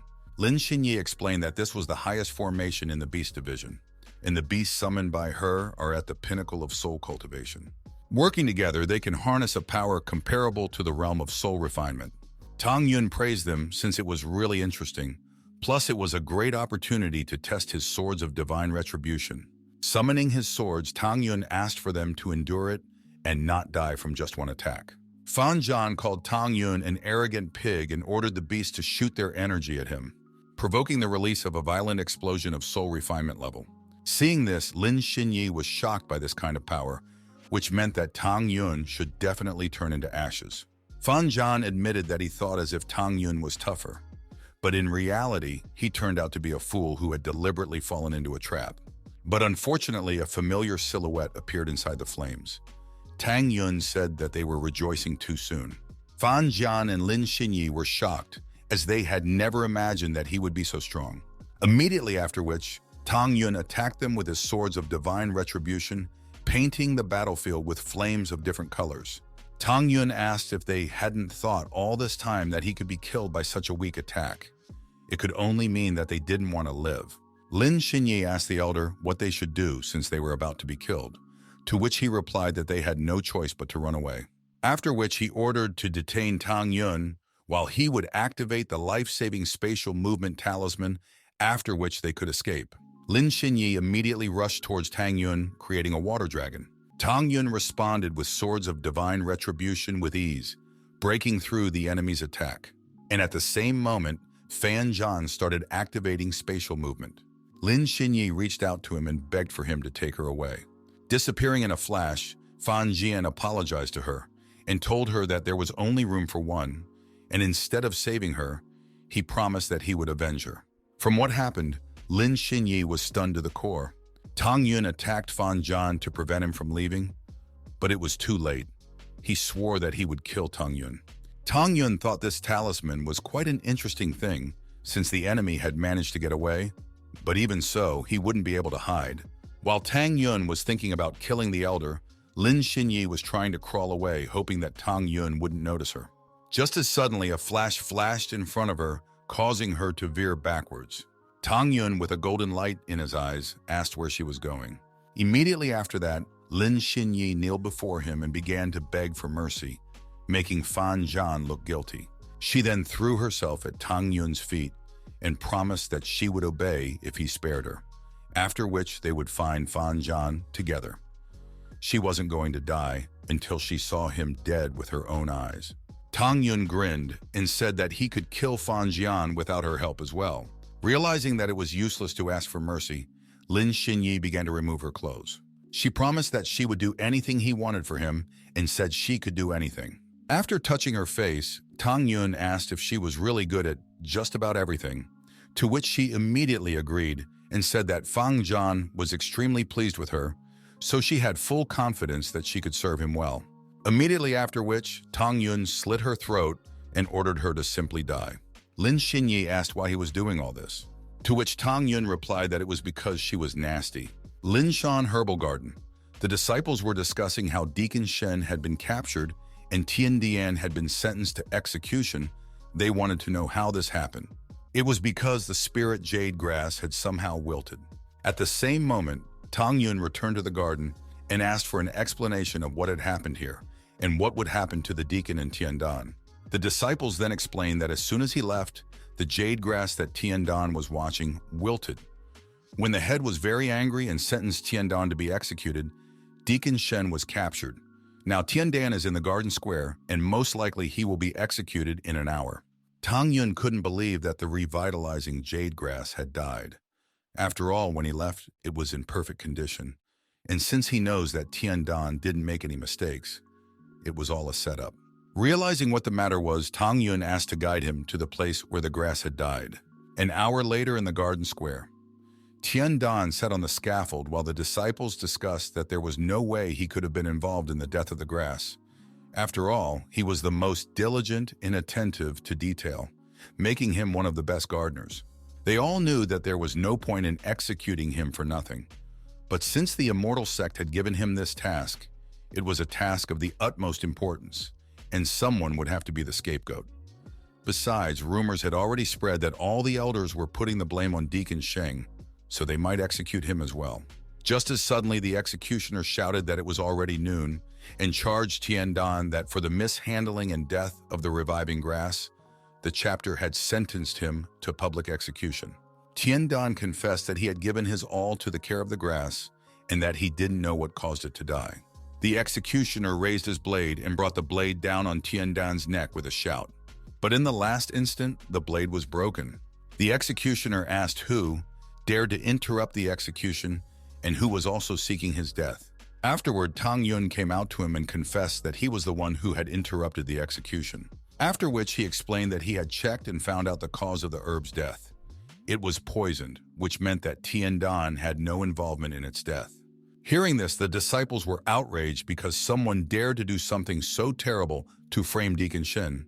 But if Tang Yun's words were true, then the deacon and Tian Dan would survive. The executioner shouted at Tang Yun that this was all nonsense because the head and the supreme elder knew how the herb died, and some simple disciple obviously couldn't know more than them. Tang Yun had committed a serious offense by interrupting the execution, and there was no way he could deal with the consequences if he didn't leave right away. He wasn't going to retreat so easily as he was obliged to fulfill the execution order from Elder Lu Wu. Tang Yun asked why he thought he couldn't handle it. After all, he could report it to the chapter, and they would find out the truth and investigate. Gaining hope, Tian Dan asked if the herb was really poison. After all, it meant that he and the elder would be able to survive. Tang Yun asked to trust him with the help of which they could stay alive. Immediately after which the executioner ordered Tang Yun to stop. He said that they had recently found Li Zikyuang's corpse in the mountains, and next to it was written, "I was killed by Tang Yun." Tang Yun asked how the piece of shit died and why they blamed it on him specifically. When he took out a new blade, the executioner replied that he was only pretending to be innocent. He said that Elder Lu Wu wanted him captured, so he could not believe that Tang Yun had the courage to return. And if he does, he can catch him himself and get a reward. Immediately after, he used the 30 executioners technique, intending to behead Tang Yun. Seeing this, the disciples shouted for Tang Yun to dodge and cursed the executioner for the sneak attack. Suddenly, Tang Yun managed to block the blade with only 2 fingers and said that he was overestimating himself. The executioner was shocked and asked how the man was able to catch his sword with his bare hands, to which Tang Yun replied that it was all because he was weak and threw the executioner off with his hand. After dealing with the executioner, Tang Yun asked Danyu where the deacon had been taken to, whereupon he pointed to the side and said that he was probably taken to the main hall of the alchemy division. Just as Tang Yun was about to leave, one of the disciples called out to him and asked Tang Yun to take them all with him, as they were also worried about Deacon. The students explained their desire by saying that the Deacon had always helped them, and even if they couldn't do anything, at least there would be plenty of them. Tang Yun accepted the ordinary disciples' offer and went to the main hall with them. The main hall of the alchemy division. Bing Qing explained that she had only given such an important task because she trusted Deacon Shen Qingfeng, but all the jade herbs had died. And that was the price for her trust in him. Deacon Shen bowed, hitting his forehead on the floor and admitting that he was ashamed that he had failed her. If only his death could undo it. Elder Lu Wu told the chapter that he may have had disagreements with Deacon Shen, but even he can't deny his contribution. Therefore, he hopes that she will spare him this time, considering that he has worked tirelessly and thanklessly in the Lishan grass garden for so many years. Plus, he is a member of her family. Everyone knows how much Bing Qing is focused on justice. She hates favoritism, so reminding her of this can make her even angrier, which will bring an imminent end to Deacon Shen Qingfeng. Bing Qing ordered him to shut up. She explained that if she spared him for personal reasons, they would no longer have justice for future crimes. She asked him if he thought the Sect's rules were only for show. Elder Mu Wu apologized to Bing Qing. In his heart, he was laughing since Shen Qingfeng would finally die. Whereupon Bing Qing went up to Deacon Sheng and charged that for the death of the jade grass, he will be sentenced to death. Hearing this, the others were shocked. Shen Qingfeng actually raised her, and she can even reprimand someone so close to her like this. But there was nothing they could do about it. This is a matter of the immortal sect, and if they accuse him, even the head can't do anything about it. As Shen Wanda suddenly fell on his knees and asked my lady not to do this, because Shen Qingfeng is part of the Shen clan and has been loyal to her all his life, he asked her to spare the deacon for once. Immediately afterward, a familiar voice was heard from far away. After a few seconds, Shen Qingzi bowed before her, begging her to spare his brother, for he was the only one left in his family, and if Qingfeng died, his life would no longer make sense. Bing Qing trembled and could no longer hold back her tears. The deacon turned to his brother and Gung Wanda. He asked them not to make life difficult for Bing Qing, as it was all his fault. He admitted that he was happy to see the two of them before he died, and thanked them for that last, which only made those two start sobbing harder. Deacon Shen Qingfeng bowed to the head once again and repeated that all the blame lay on him. He had caused her a lot of trouble, and death was the punishment for his crime. Shen Qingfeng asked her not to blame her for this. After all, he had said all this voluntarily. Elder Lu Wu approached the sword deacon and said that the time was up. Whereupon the deacon snatched the sword from the man and bade my lady farewell. Shen Qingqi and Shen Wanda could not stop the deacon, and therefore wished that he could leave in peace. Just as suddenly, Bing Qing turned to Deacon, calling him uncle. Falling to her knees, she could no longer hold back her tears. Bing Qing promised that she would never forget what he had done for her, and that she couldn't put into words how sad she felt. Shen Qingfeng said that he was the only one who should apologize here, and that he would gladly be her servant in the next life as well. Putting the blade of his sword to his neck, he said he would be on his way and asked Bing Qing to take care of himself. Shen Qingqi, Shen Wande, and Bing Qing were flooding with tears, while Elder Lu Wu smiled as he pondered that death awaited anyone who crossed his path. Just as suddenly, Tang Yun burst into the main hall and shouted at Deacon Sheng not to do that. After that, the rest of the ordinary disciples showed up asking him to stop. Everyone was surprised that ordinary disciples from the garden had arrived, but they had probably come to rescue Shen Qingfeng. After landing, Tang Yun ran towards Deacon, apologizing for being late. The deacon was honored that Tang Yun had come all this way to bid him farewell. But Tang Yun explained that he was actually here to save him, causing Shen Qingfeng to be surprised. Immediately afterward, Tang Yun bowed to the head and reported that he had conducted a personal investigation, during which he found out that the herb was poisoned. Out of surprise, the head interrogated what the man wanted to say, and Elder Lu Wu panicked because he might be exposed.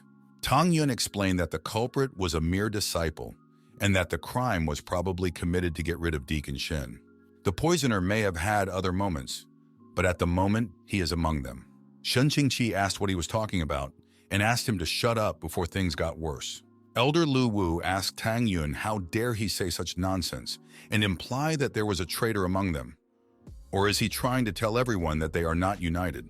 Lu Wu mentally laughed as at this moment, Tang Yun did not know who poisoned the herb. Shen Wanda admitted that he understood the way Tang Yun wanted to save the deacon, but it was too much. Suddenly, Bing Qing interrupted him, saying that she would listen to Tang Yun. She said that she wanted to hear about how the plants were poisoned, but if he was just throwing words around now, he shouldn't blame her for being cruel. There was hope in Bing Qing's heart that Shen Qingfeng could still be saved, only if Tang Yun produced concrete evidence. The elders started discussing the fact that the chapter had tested the herbs several times, but never found any proof. But now Tang Yun was saying that the revitalizing jade herbs were poisoned, while making the chapter look bad. One of them asked to be quiet since Tang Yun was still alive, which meant Bing Qing still hoped to save the deacon. Elder Lu Wu was confident of his victory, because the liquid they used had no color or smell, making it almost impossible to detect. So he was willing to bet his life that Tang Yun was bluffing. Shen Qingfeng began to beg Bing Qing not to be angry with Tang Yun. After all, he only wanted to keep him alive, because of which he had to say such things. Shen Wanda told her that Tang Yun was new to the alchemy division and didn't know much about elixirs. He begged her to show him mercy. Bing Qing then asked them all to calm down. Bing Qing told Tang Yun that if he couldn't bring up the fact that the herb was poisoned, he would be executed. She decided to trust him because although she had rejected him because of her soul problems, he had always been reliable, and perhaps that was why he had caught the clue that they had missed. Tang Yun took out the resurrecting jade herb and told him that each flower bud of this herb represented a soul. Since there are 3 of them, they signify 3 of the 7 souls of mankind, the soul of heaven, earth, and life. That is why this flower was called the heavenly flower of the 3 souls in ancient times. Hearing this, Bing Qing was shocked because there was no way Tang Yun could know the ancient name of this herb. She herself only recognized it when she read the scriptures of her ancestors' medicines. Tang Yun explained that soul energy obeys the natural order. When a heavenly soul flower dies a natural death, the soul energy within it does not dissipate immediately, but retains its vitality for 49 days. However, if it is well cared for, it can even be revitalized with the right approach. After dying a natural death, the core of the stem of the reviving jade grass stalk retains its bright green color for 49 days. But now they're completely black, which means they've been poisoned. Tang Yun asked if he had made a mistake somewhere. Bing Qing stumbled since such information is not even in those scriptures. But what Tang Yun said made sense from a pharmacological point of view, and this could only mean that she was wrong. The ordinary disciples began to examine the stem. One of them said that he had seen senior disciples from the immortal sect making medicines from the reviving jade grass, and the stalks were indeed green when they were plucked. Besides, Tang Yun wouldn't lie about something like this, which meant that Shen Qingfeng wasn't involved in the death of the herb. Bing Qing asked Tang Yun to talk about how exactly the herbs died, after which Tang Yun said that the culprit used something that had no color or smell, and to get to the place, he probably used an invisibility potion or a talisman. That was how he was able to poison the herb, by placing all the blame on Deacon Shen. When the deacon heard about it, he became furious and demanded that the culprit confess to it, as he was going to annoy his lady. Immediately after that, and the ordinary disciples began to demand the culprit to stick his neck out, as this was an incredibly important task of the immortal sect and the culprits must be punished, they were going to beat the culprit to death no matter who he was. Elder Lu Wu was startled that Tang Yun could understand everything just by looking at the grass. Even so, they shouldn't have realized that it was his handiwork.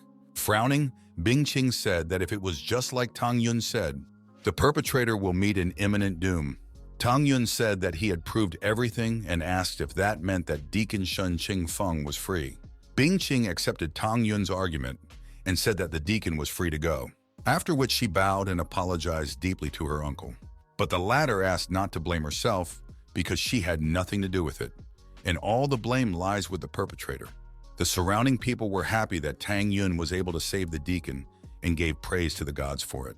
Shen Wanda recognized that Shen Qingzhou had a good feeling because Tang Yun was a true nugget.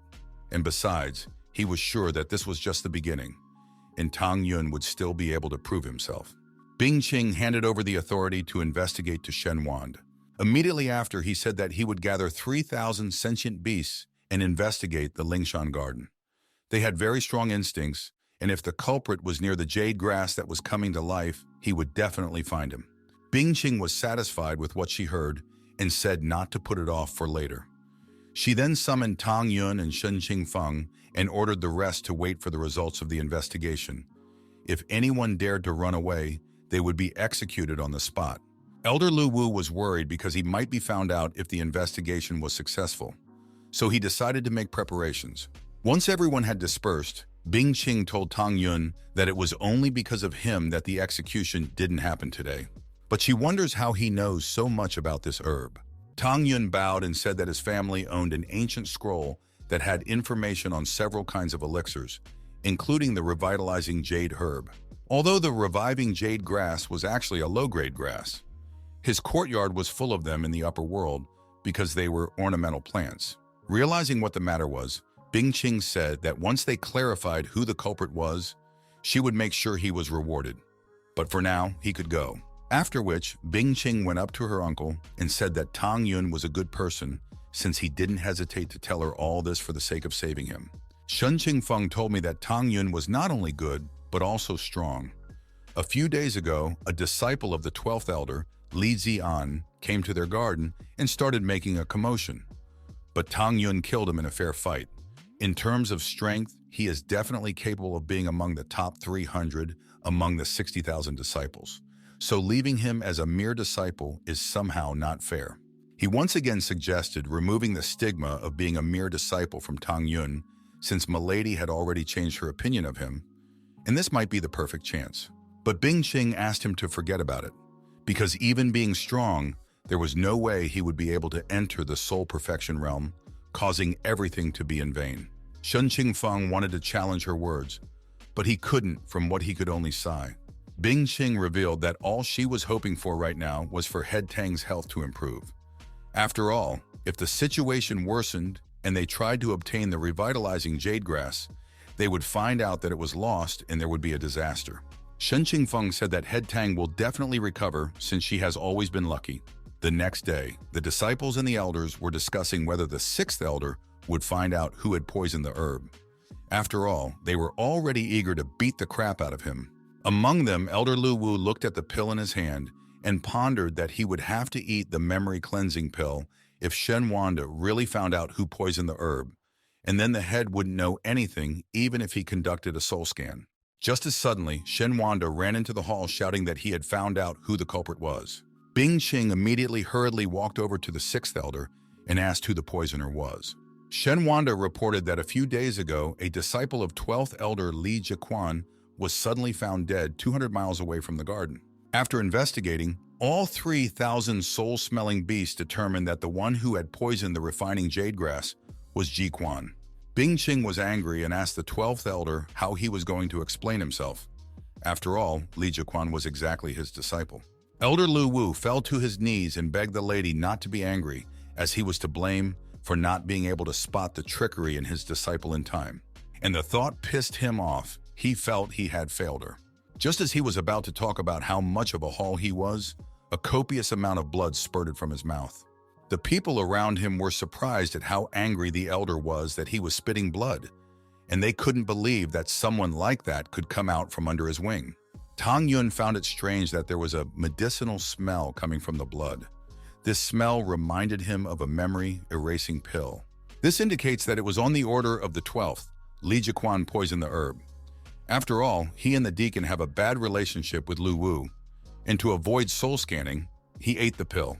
Bing Qing ordered him to stop this circus, because there was no way she would believe that he didn't know about his disciple's act. If he didn't give a clear explanation right now, then there was no point in even thinking about him living longer than he did now. Elder Lu Wu explained that Tang Yun had recently killed Li Zian and Deacon Shen had protected him. Probably Li Ziquan had done it for revenge. Whereupon he started banging his head on the floor and screaming that he had nothing to do with the case. And if she refused to believe him, he could just do a soul scan since he was telling the truth and only that. Upon hearing this, the surrounding people began to support Elder Lu Wu as they believed that he was innocent and asked for mercy for his contributions over the years. Tang Yun thought it was amazing that Lu Wu even dared to injure himself, but even so, he wouldn't be fooled. The only problem was that because of the pill he had taken, they wouldn't be able to prove his guilt, and even he might be suspected of personal revenge, causing Tang Yun to have to wait before teaching the elder a lesson. Bingqing told Lu Wu that he could escape execution, but not from his crime. From now on, he will sit on his knees in the Lingshan garden and will only get up when Lady Tang is well. 12th tried to protest since if Head Thane didn't get better, he would have to stand there forever. To which Bingqing replied that if that was the case, he would wait for the judgment with her and Deacon Shen Qingfeng. Bingqing then ordered Shen Qingfeng and Qing Qi to stay here, while the rest of them went to the secret realms to find the 8th level Jade revitalization herbs. Elder Lu Wu became angry since this devilish girl had ordered him to do such a thing. Hence he swore to himself that one day he would conquer her and make her his personal toy. And only Tang Yun was smiling as Lu Wu had not long left to live, and these were the last days he could enjoy. Shen Qingqi told Madame that although 12th Elder's arguments sounded logical, but they were too perfect. He probably foresaw everything that would happen today. Shen Qingfeng agreed with his brother's words and asked if she believed him, to which she immediately answered no. Moreover, she suspects that it was he who gave the order to poison the herb. Deacon and her brother were shocked at what they heard and wondered why she was so sure of it, to which she replied that it was all because she had become a low-level alchemy master, thanks to which she was able to smell the smell of the memory-erasing pill the moment Lu Wu spat out blood.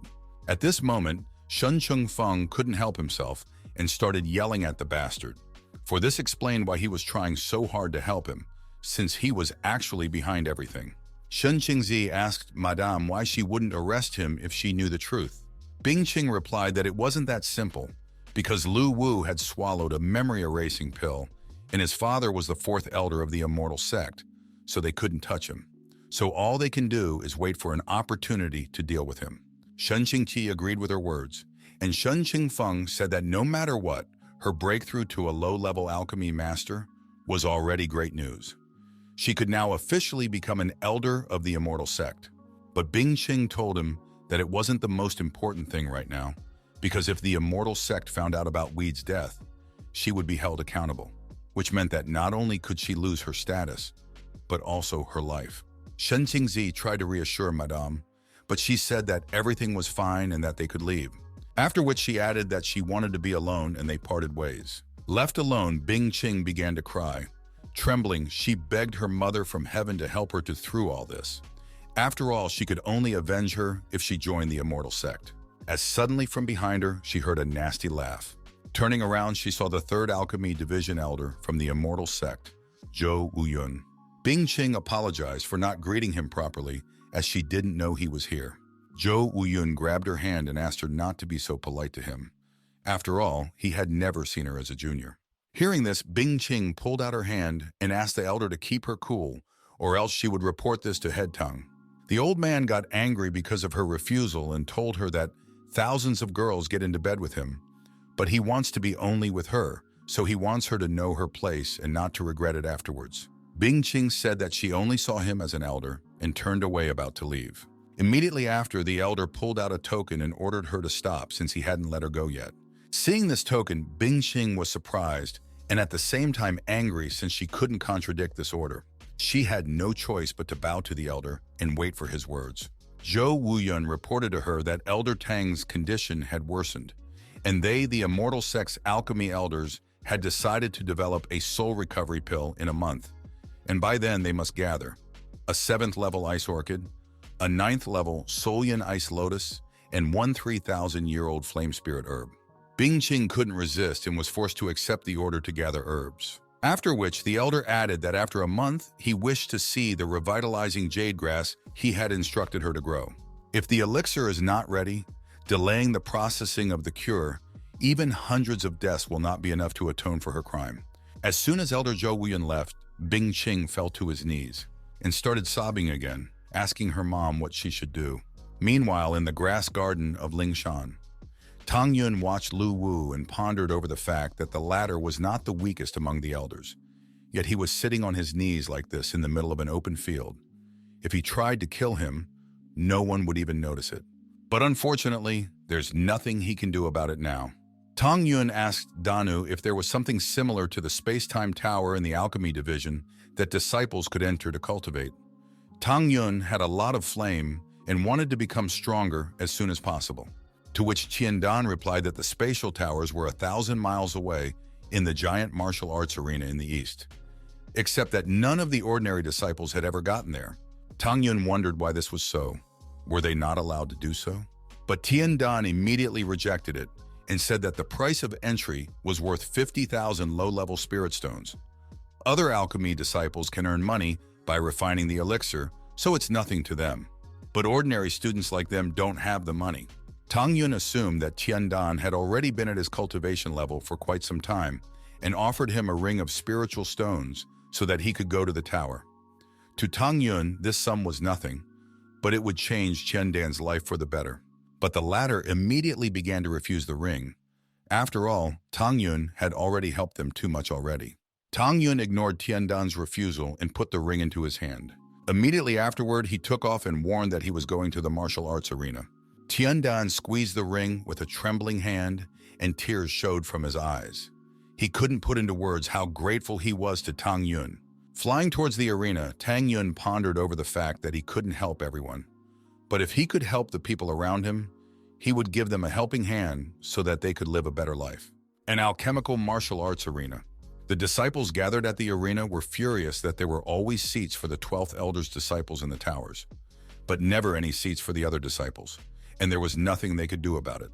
After all, the 12th Elder has been in control of this place for quite some time, which is the reason why his disciples have such perks.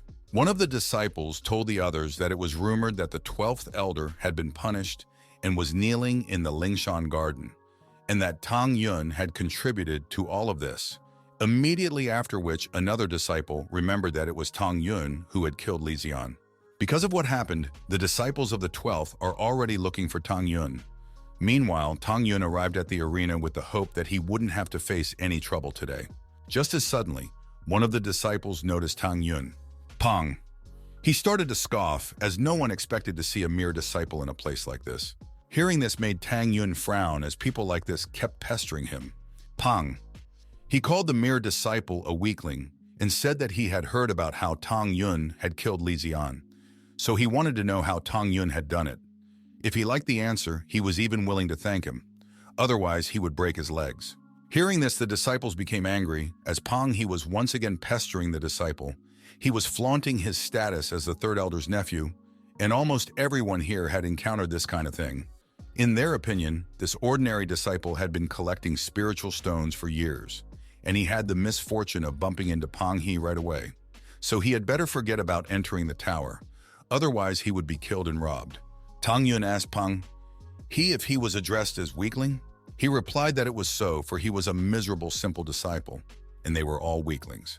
He said that such people were not even worthy to be called simple disciples, and it would be more correct to call them obedient dogs.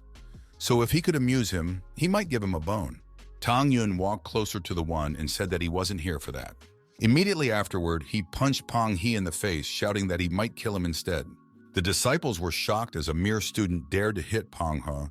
They thought that he was sick, as something terrible would be waiting for him now. Pang He's underlings immediately ran over to the one and tried to lift him up. Pang He asked how the little asshole dared to raise his hand on him. Immediately afterward, he ordered his subordinates to take him and break all his limbs, as he wanted to hear a mere disciple beg for mercy. Immediately after, the minions attacked Tang Yun, wanting to show this worm where he belonged. But Tang Yun unleashed his golden aura and shouted that it was better for them not to pounce, pushing back all the enemies. Pang He wanted to understand how such a thing was possible. After all, these were the elite troops his uncle had hired to protect him. They were all soul cultivators of at least the 8th level, but a mere disciple could take them all out with just one move. Tang Yun approached Pang. He again and reminded him that he wanted to break his limbs, causing sweat to pour down Pang He's bald head.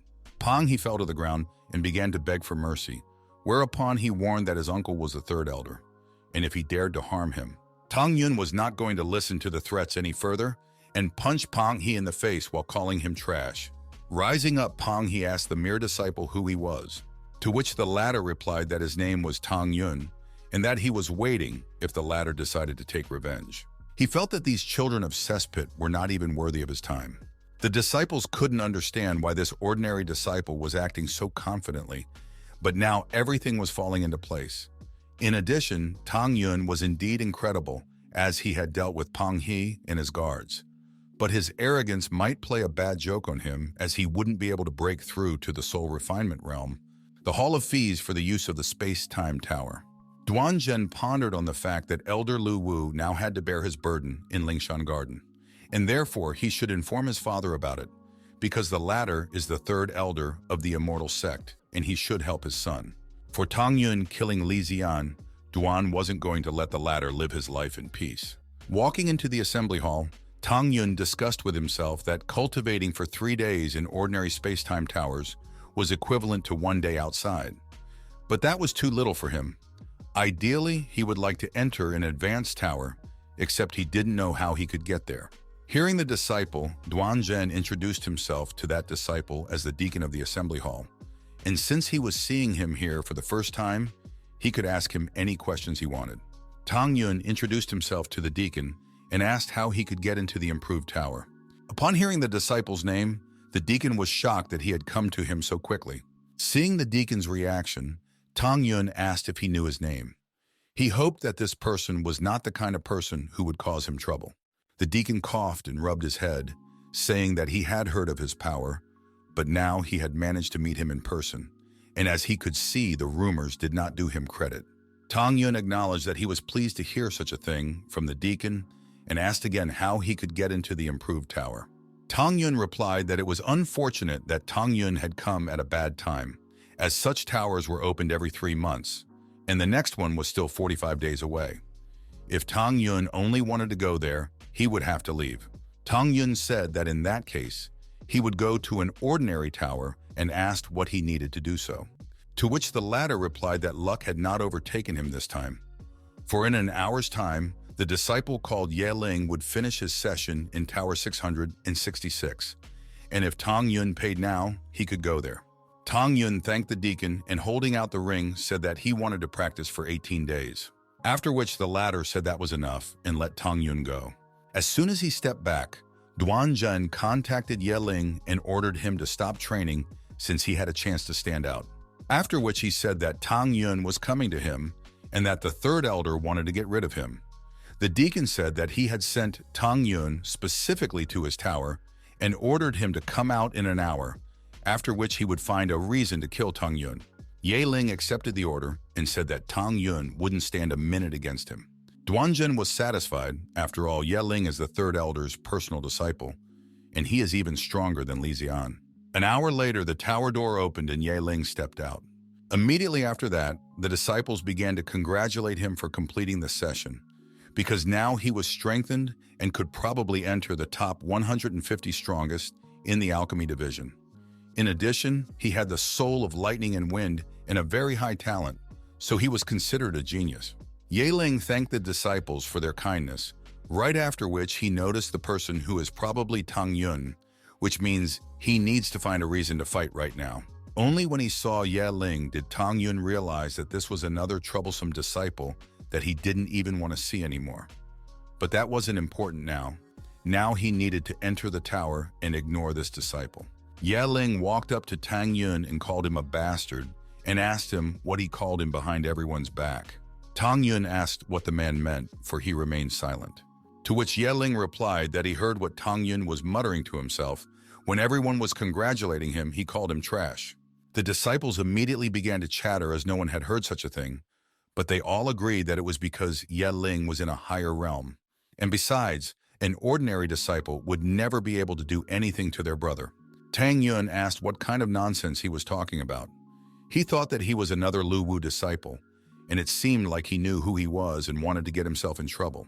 Ye Ling ordered Tang Yun to stop pretending and rushed to attack while questioning how he even dared to insult him. To which Tang Yun replied, giving a dog a bad name to string it up, and asked if that was the case. After which, Tang Yun collided with Ye Ling with his fist. The shockwave from the collision knocked down the surrounding students. They were shocked because Ye Ling's blows were crushing and a mere student should have been reduced to ashes. But if he survived, he would have to spend the rest of his life in the hospital. After the punch, Ye Ling realized that things were not good, as Tang Yun turned out to be not so weak. Tang Yun asked why the latter resented if someone called him trash. After all, he had indeed turned out to be weak. The disciples were shocked that only Brother Ye had taken damage, while the ordinary disciple hadn't received a scratch. This disciple was only at the 7th level of cultivation, but could fight with realms above him. From this they guessed that it was Tang Yun, for only he could be the strongest of the ordinary disciples. Ye Ling pointed at Tang Yun and admitted that he hadn't used his full power just because he thought he was weaker. Therefore, he suggested that Tang Yun accept the challenge to duel, if he had the balls. Tang Yun accepted the challenge, saying that he agrees since he wants to die so badly. After a few minutes, all the disciples from the surrounding area began to rush over, as they wanted to see the duel to the death between Tang Yun and Ye Ling. The deacon felt that since Tang Yun had killed Li Zian, Ye Ling should be proactive. Somewhere in the sky, Shen Wand had been following Tang Yun at Shen Qingfeng's request, but as soon as he turned his back, the latter had already engaged in a duel. This time it was clearly not that simple, as Ye Ling was much stronger than Li Zian. The disciples chanted for Ye Ling. They wished for him to teach this arrogant mere disciple a lesson. Ye Ling asked them not to worry about this matter since Tang Yun would meet his death in person today. Immediately afterward, he used the formation, preparing for battle. The disciples immediately recognized Brother Ye's Wind Thunder Infinity Formation, for this was the technique that had raised him to the combat rank of the Alchemy Division, which only meant that Tang Yun's life had come to an imminent end. Tang Yun chuckled at his opponent dabbling with the formation and decided to join him. Immediately afterward, he ordered the swords of divine retribution to rise. Ye Ling called Tang Yun a pathetic dreamer, since he dared to think that pathetic swords could stop him, and attacked Tang Yun with lightning and wind with his formation. In response to that, Tang Yun used the sword array as the power of gold, creating a huge golden tornado. The disciples couldn't understand how Tang Yun could have such a strong technique. After all, he was just an ordinary disciple. But none of them could see who came out victorious because of the golden flash. Shen Wanda was fascinated by such a strong gold power, and since Ye Ling's soul possessed wind and lightning, it definitely couldn't be his technique, which means it's Tang Yun's technique. After a few moments, the tornado dissipated, and Tang Yun could now be seen with Ye Ling. A startled Ye Ling asked Tang Yun where he had gotten this sword technique, to which he replied that he had invented it himself. Immediately after that, Ye Ling fell down and many wounds opened up all over his body. Because he had underestimated Tang Yun, he had lost and now looked like a clown. The audience thought that it was all a dream, because they saw Ye Ling lying at Tang Yun's feet, which was simply impossible. Tang Yun was simply too strong and killed Ye Ling without even getting a scratch. He is the strongest ordinary disciple in history. The deacon was shocked by the duel, for even Ye Ling wasn't enough to kill Tang Yun. He turned around and left the arena to report the matter to Elder Lu Wu. Tang Yun thought about the fact that Ye Ling knew about his arrival, which meant that the deacon was involved in all of this. Finished with his thoughts, Tang Yun headed to the tower, and he would deal with the deacon once he got out. Shen Wanda was glad that his thought was true. Tang Yun really does use golden power, which means he doesn't have an empty soul. Immediately after, he rushed to Qingfeng and the head of the dais to promote Tang Yun. Meanwhile, in the grass garden, Lingshan elder Lu Wu continued to kneel down. He was angry since he had to stand here all day long. He waited for the useless Duan Zhen to tell his father everything. Immediately afterward, the latter appeared to him and greeted him. 12th was angry because of Duan Zhen's slowness, but still asked if it had informed his father about everything. But the man kneeled down and said that Ye Ling had fallen at the hands of Tang Yun. Lu Wu was shocked by what he heard. He wanted to know how such a thing could happen and ordered him to tell him everything. Duanjun tearfully told about how Tang Yun and Ye Ling had met near the Tower of Space and Time. Everything happened at Ye Ling's initiative. In fact, he had challenged Tang Yun, but Tang Yun turned out to be much stronger. The deacon wasn't going to tell the whole truth, as Ye Ling is the elder's favorite disciple, and he doesn't want him to know that Ye Ling's death lies on him. Lu Wu flamed with rage, for Ye Ling was his best disciple. He was proud of him with all his heart and had personally trained him. His future would have been bright if only he hadn't died, and he would have been promoted as well. But damn, Tang Yun had ruined everything again. Duanzhen asked what he should do, since Li Zian and Ye Ling had fallen at the hands of Tang Yun, causing them to become very weak. Elder Lu Wu shouted that Tang Yun should no longer live. He ordered Duanzheng to find and kill Tang Yun, since he himself was at the soul improvement realm, and it shouldn't be a problem for him. Hearing about it, Duanzhen was about to refuse, because if the head found out about it, but the elder told him not to worry, because now she would have to save herself, so she would not worry about the death of a mere disciple. In addition, Lu Wu promised to take the deacon into the immortal sect if he could handle it. Duanzhen agreed and said that he would kill Tang Yun as soon as he came out of the tower. The main alchemy hall, Bing Qing asked Shen Wand and Shen Qingfeng what they had come for. Immediately afterwards, Shen Wand reported that he saw a deadly duel between Tang Yun and Ye Ling, where Tang Yun defeated his opponent. In addition, he had sensed the power of gold during the battle. Hearing this, Bing Qing was surprised that Tang Yun had managed to kill Ye Ling, and besides, his soul was not empty. She couldn't believe that such a thing was possible. Shen Wanda said that he had personally seen it, so there could be no mistake. Tang Yun might be at the 7th level of soul cultivation, but he was already able to defeat Ye Ling, who was at the peak of cultivation. They wouldn't be able to find such a strong disciple in the sect, even after tens of thousands of years. Shen Qingfeng revealed that if they cultivated it, it was likely that Tang Yun would enter the inner sect's volanless. After which he recalled that when they accepted Tang Yun, all the elders laughed at her. But now that he could be promoted, they would realize that they had been fools all along. But Bing Qing refused. She was going to keep Tang Yun as a mere apprentice, since he would be able to be in the garden. The deacon and Shen Wanda were horrified by her decision and asked why she had decided that. To which Bing Qing replied that first Tang Yun killed Li Zian, then Ye Ling. He also did well in investigating the death of Jade Grass, causing many people to grind their teeth against him. Giving him official disciple status now would only add fuel to the fire, and the result of all this would not be so good. Shen Qingfeng realized that all this time, he hadn't thought about what would happen after the promotion. And Shen Wanda said that leaving Tang Yun in the garden to practice is a good decision. Bing Qing said that if Tang Yun could reach the 9th level of soul cultivation in 2 years, he would be able to participate in the 9-division tournament as an ordinary disciple. Even if she wasn't here by then, they would show everyone that their so-called geniuses wouldn't even compare to one of their mere disciples. Shen Qingfeng asked what "if she's not here" meant, and Shen Wanda asked if the immortal sect had found out about the Jade Grass incident. She replied that it didn't matter now as the sect didn't know about it yet, and asked them to leave as she was tired.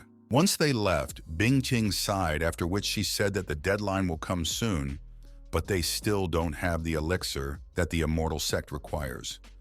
The herb is dead, which means the immortal sect. Just as suddenly, an old man came up to her and apologized for stopping by unannounced. Bing Qing asked Elder Guo what brought him here, to which the latter replied that he had come to her with a demand.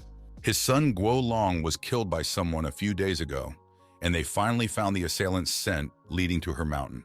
And so he would like to ask her to assist his disciples and soul-sniffing beasts, as long as they search for the killer in her territory. Bing Qing was surprised at what she heard, but she still agreed to cooperate according to the laws of the sect, and so she asked him to feel free to search at will. Elder Guo thanked Bing Qing and said that his disciples would start investigating right away. Pan Mountain. Pang. He asked his uncle to kill Tang Yun to quench his thirst for revenge. The third elder, Pang Shiyuan, ordered him to stop it. For Pang, he was only causing him trouble. After that, he said that the head recognized Tang Yun and moreover put the Shen twins to protect him. If he kills Tang Yun, there's no way he can get out of trouble. Hearing this, Pang, he could hardly believe that they were talking about Tang Yun. But if it was all true, he would never be able to take revenge on him. Pang Shiyuan replied that it's not like that, because Tang Yun killed Lu Wu's disciple Ye Ling. Lu Wu is a very vindictive person, and he also has his father's help, which means he definitely won't just leave things alone. All they have to do is lie back and watch others do their dirty work for them. 10 days later, inside the Tower of Time. Devouring flames all these days, Tang Yun's flames of divine principles had finally reached second-order mastery, and it could now turn even top-grade spiritual weapons into ashes. But the deacon waiting it out is probably at the soul purification level, which means that this flame will not be enough to deal with him. He would have to create a treasure-level talisman to win. Picking up the paper, Tang Yun summoned the diffusing water of life principles, after which he began to weave ice into the talisman, purifying the Nanshan to pacify all things. And lastly, he collected the destroyed Nanshan, creating an ice talisman with this, which was enough to get out. Outside the space and time tower, the deacon was waiting for Tang Yun, who should be coming out soon. All he has to do is kill in a quiet place to fulfill Lu Wu's assignment and win his assignment. Soon, Tang Yun appeared from the tower, pondering that he needed to find the deacon. Just as suddenly, he noticed surveillance from a nearby bush, from which Tang Yun grimly smirked, for by waiting out Tang Yun, the deacon had done half the work for him. Tang Yun flew up and headed towards the garden to give the deacon a chance to show himself. Immediately after that, he began to chase after Tang Yun. This was a great chance for him since Tang Yun would soon find himself in no man's land, which would be just the perfect place to kill him. After flying away from the space and time towers, Tang Yun stopped, right after which the deacon also caught up with him. The deacon said that he had heard that Tang Yun had left the tower earlier, so he wanted to catch up with him. He knew that Tang Yun had many trump cards up his sleeve, so he wanted to let his guard down and strike at the right moment. Tang Yun made a surprised look and asked what the one wanted to tell him. He decided to get hooked since the one decided to have a mind war. The deacon told Tang Yun that while he was in the tower, Deacon Qing Feng asked him to convey one very important thing. Getting a little closer to Tang Yun, Duan Zhen took out his blade and attacked Tang Yun, shouting that Tang Yun would meet his death today. But suddenly, Tang Yun grabbed the knife and asked if the man was trying to kill him. Duan Zhen cried out in surprise as he had not expected the fact that Tang Yun had been on alert all this time. Tang Yun admitted that he knew the reason why Ye Ling had attacked him, and if he wasn't mistaken, the deacon was one of Lu Wu's subordinates. Duan Zhen asked what Tang Yun would do with this information. After all, he was in the soul refinement realm, while Tang Yun was just a pathetic soul cultivator. Even if Tang Yun is capable of doing something, all of his techniques are useless. Tang Yun took out the talisman and told the deacon that he didn't fully understand who he was attacking. After all, it was the deacon who was going to meet his death today. The deacon rushed over to Tang Yun, shouting that he was talking too much and that he was curious to know where he got his confidence from. As soon as the deacon came within range, Tang Yun used the Nanshan Ice Talisman, which made the deacon turn to ice in the blink of an eye. Finding himself trapped in the ice, the deacon quickly realized that he was frozen, except he couldn't figure out how that happened. Tang Yun said that he wasn't done yet and attached another talisman to the deacon, causing the deacon to start asking Tang Yun to stop. After which, Tang Yun used an explosion inflicting Duan Zheng with a huge amount of damage. The deacon asked what the talisman was and how it had so much power, to which Tang Yun replied that it was a Nanshan ice talisman that he had created in the tower. The deacon refused to believe it. After all, items capable of injuring him should not be below treasure level, and they could only be refined by talisman masters in the soul refinement realm. But that didn't make sense since Tang Yun was only in the soul cultivation realm. Tang Yun said that his existence served to destroy common sense. Duan Zhen began to beg for mercy and said that it was all Lu Wu's fault, saying that he couldn't die because he had a family.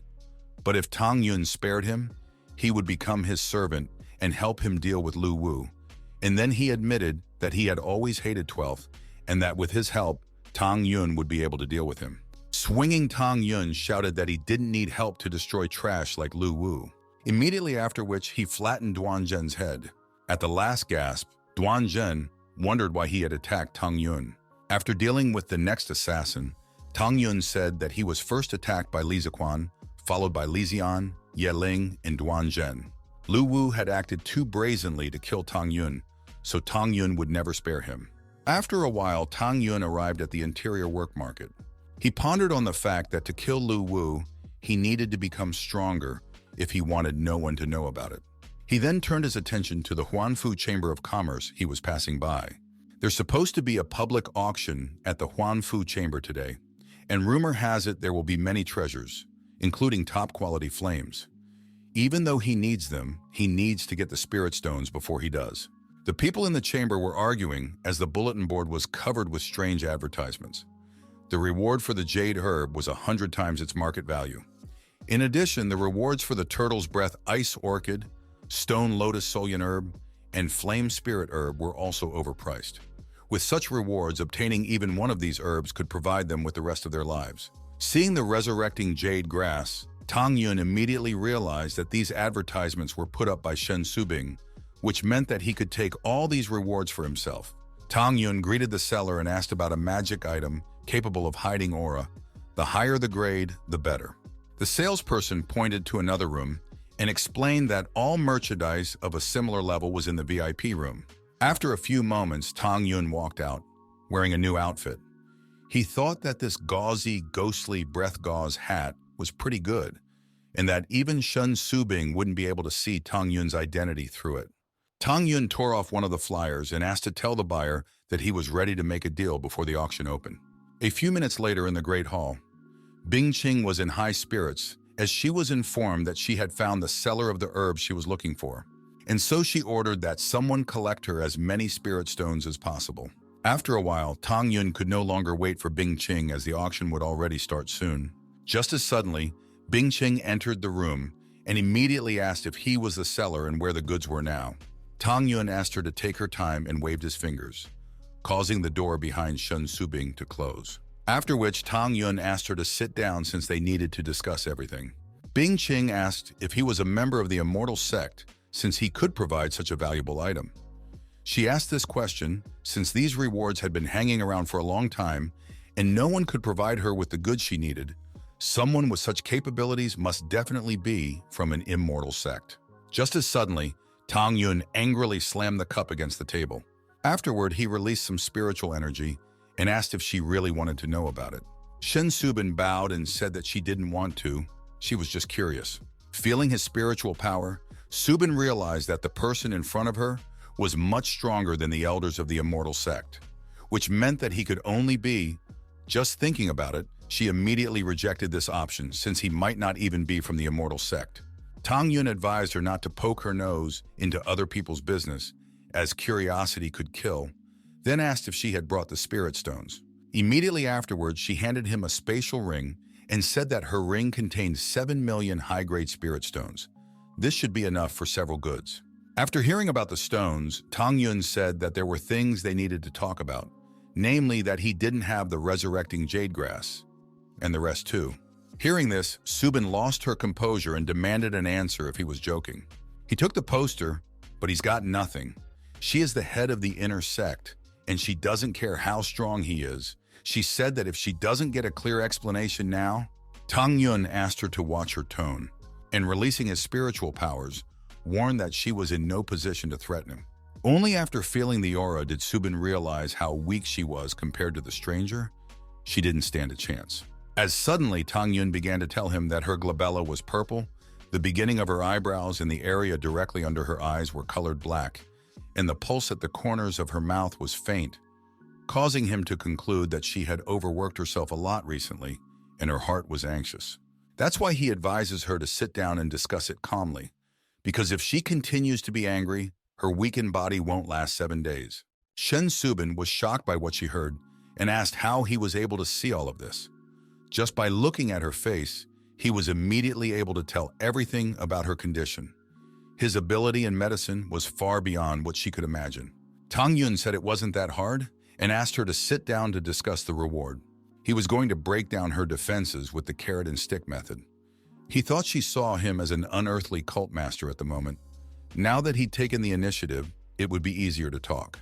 Shen Subin sat down and asked why did he take the poster if he didn't have herbs, and why did he ask her to come? Tang Yun asked if she needed these herbs for the soul restoration pill, and Subin immediately confirmed it and said that it was quite impressive since he understood what she wanted just from a few ingredients. Tang Yun chuckled and said that he wouldn't beat around the bush and reiterated that he didn't have anything she needed. But there are at least 3 ways to make soul restoration pills. She can use 6 other ingredients to replace the 4. Moreover, the required 6 ingredients are not as valuable as the ones she requires, and all of these ingredients can be found in the Lishan garden.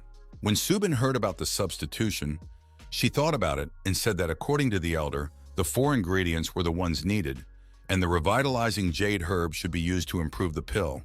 She was sure that the elders would never make such a mistake. Tang Yun hummed and said that alchemy masters from the immortal sect were not even worthy of standing next to him and asked him to look carefully. He concentrated the energy in his hand and ordered it to solidify, creating a pill with it. Subin was shocked when she saw the condensation of voids, for she had read about this technique in ancient texts and never thought that such a thing existed for real. This meant that the alchemical cultivation of the person in front of her was simply terrifying.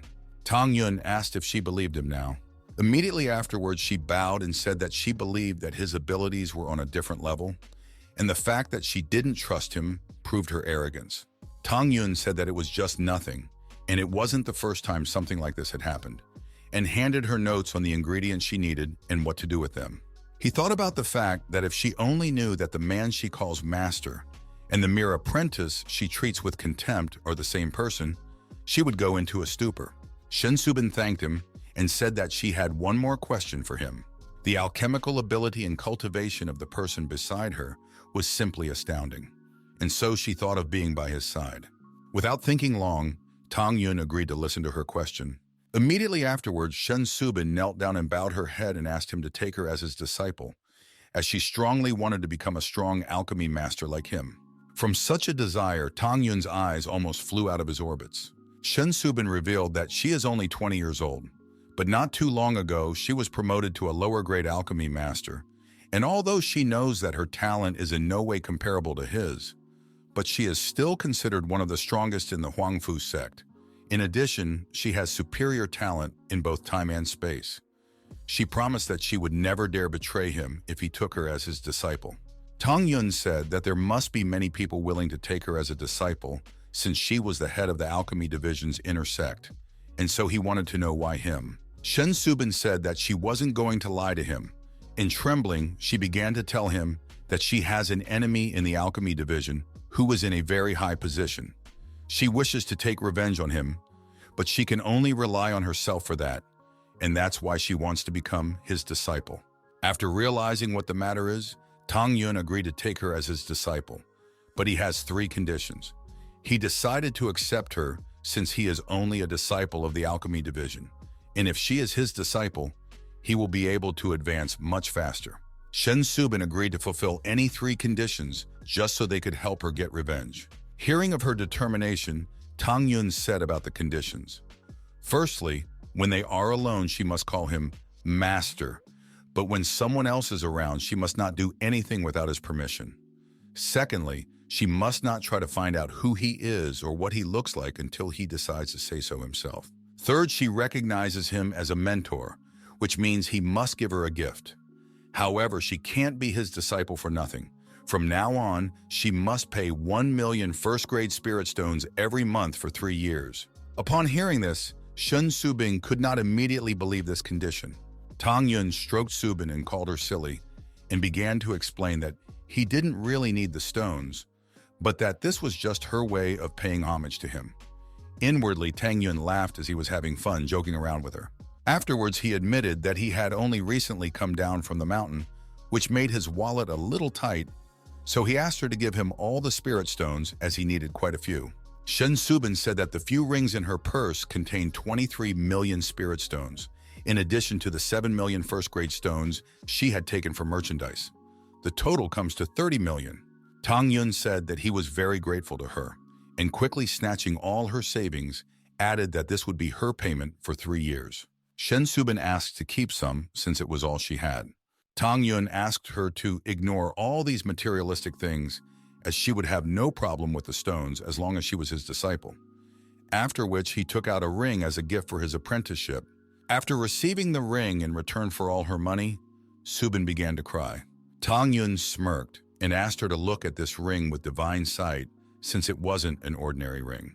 Shen Subin used divine sight and asked how different spatial rings could be, but looking at him, she couldn't believe her eyes. After all, the space within this spatial ring is at least 10,000 square miles, while the space of her rings is only a few hundred square miles. She admitted she had never seen anything like it in her life and asked if he had created the ring. Tang Yun said that he created the ring when he was bored, which made Shen Subin start to adore him even more. Finished with his business, Tang Yun told Subin that she could leave as he had some things to do. Shen Subin said that she would be on the main mountain of the alchemy division and asked him to come see her more often. Tang Yun wondered what Shen Subin would do if he found out who he was. Huangfu Trading Company. Auction floor. The disciples were discussing the rumor that a lot of wonderful items were to be auctioned today, and that it had even attracted some of the sect elders. According to the rumors, the main auction item is a piece of celestial meteorite iron. But assuming the price of this item, they realized that they would only be able to look at it from afar. On the second floor, Mujun Daoist was sitting in the VIP room. She was interested in the piece of meteorite because it was very rare, and with it, she would be able to make an incredibly powerful weapon. She was definitely going to buy it. After looking around, Tang Yun realized that there were too many people on the first floor, because of which the chance of him being declassified increased. So he decided to go to the second floor. But a big guy stood in his way and asked what Tang Yun was doing here, to which Tang Yun replied that he decided to come here since there were too many people on the first floor.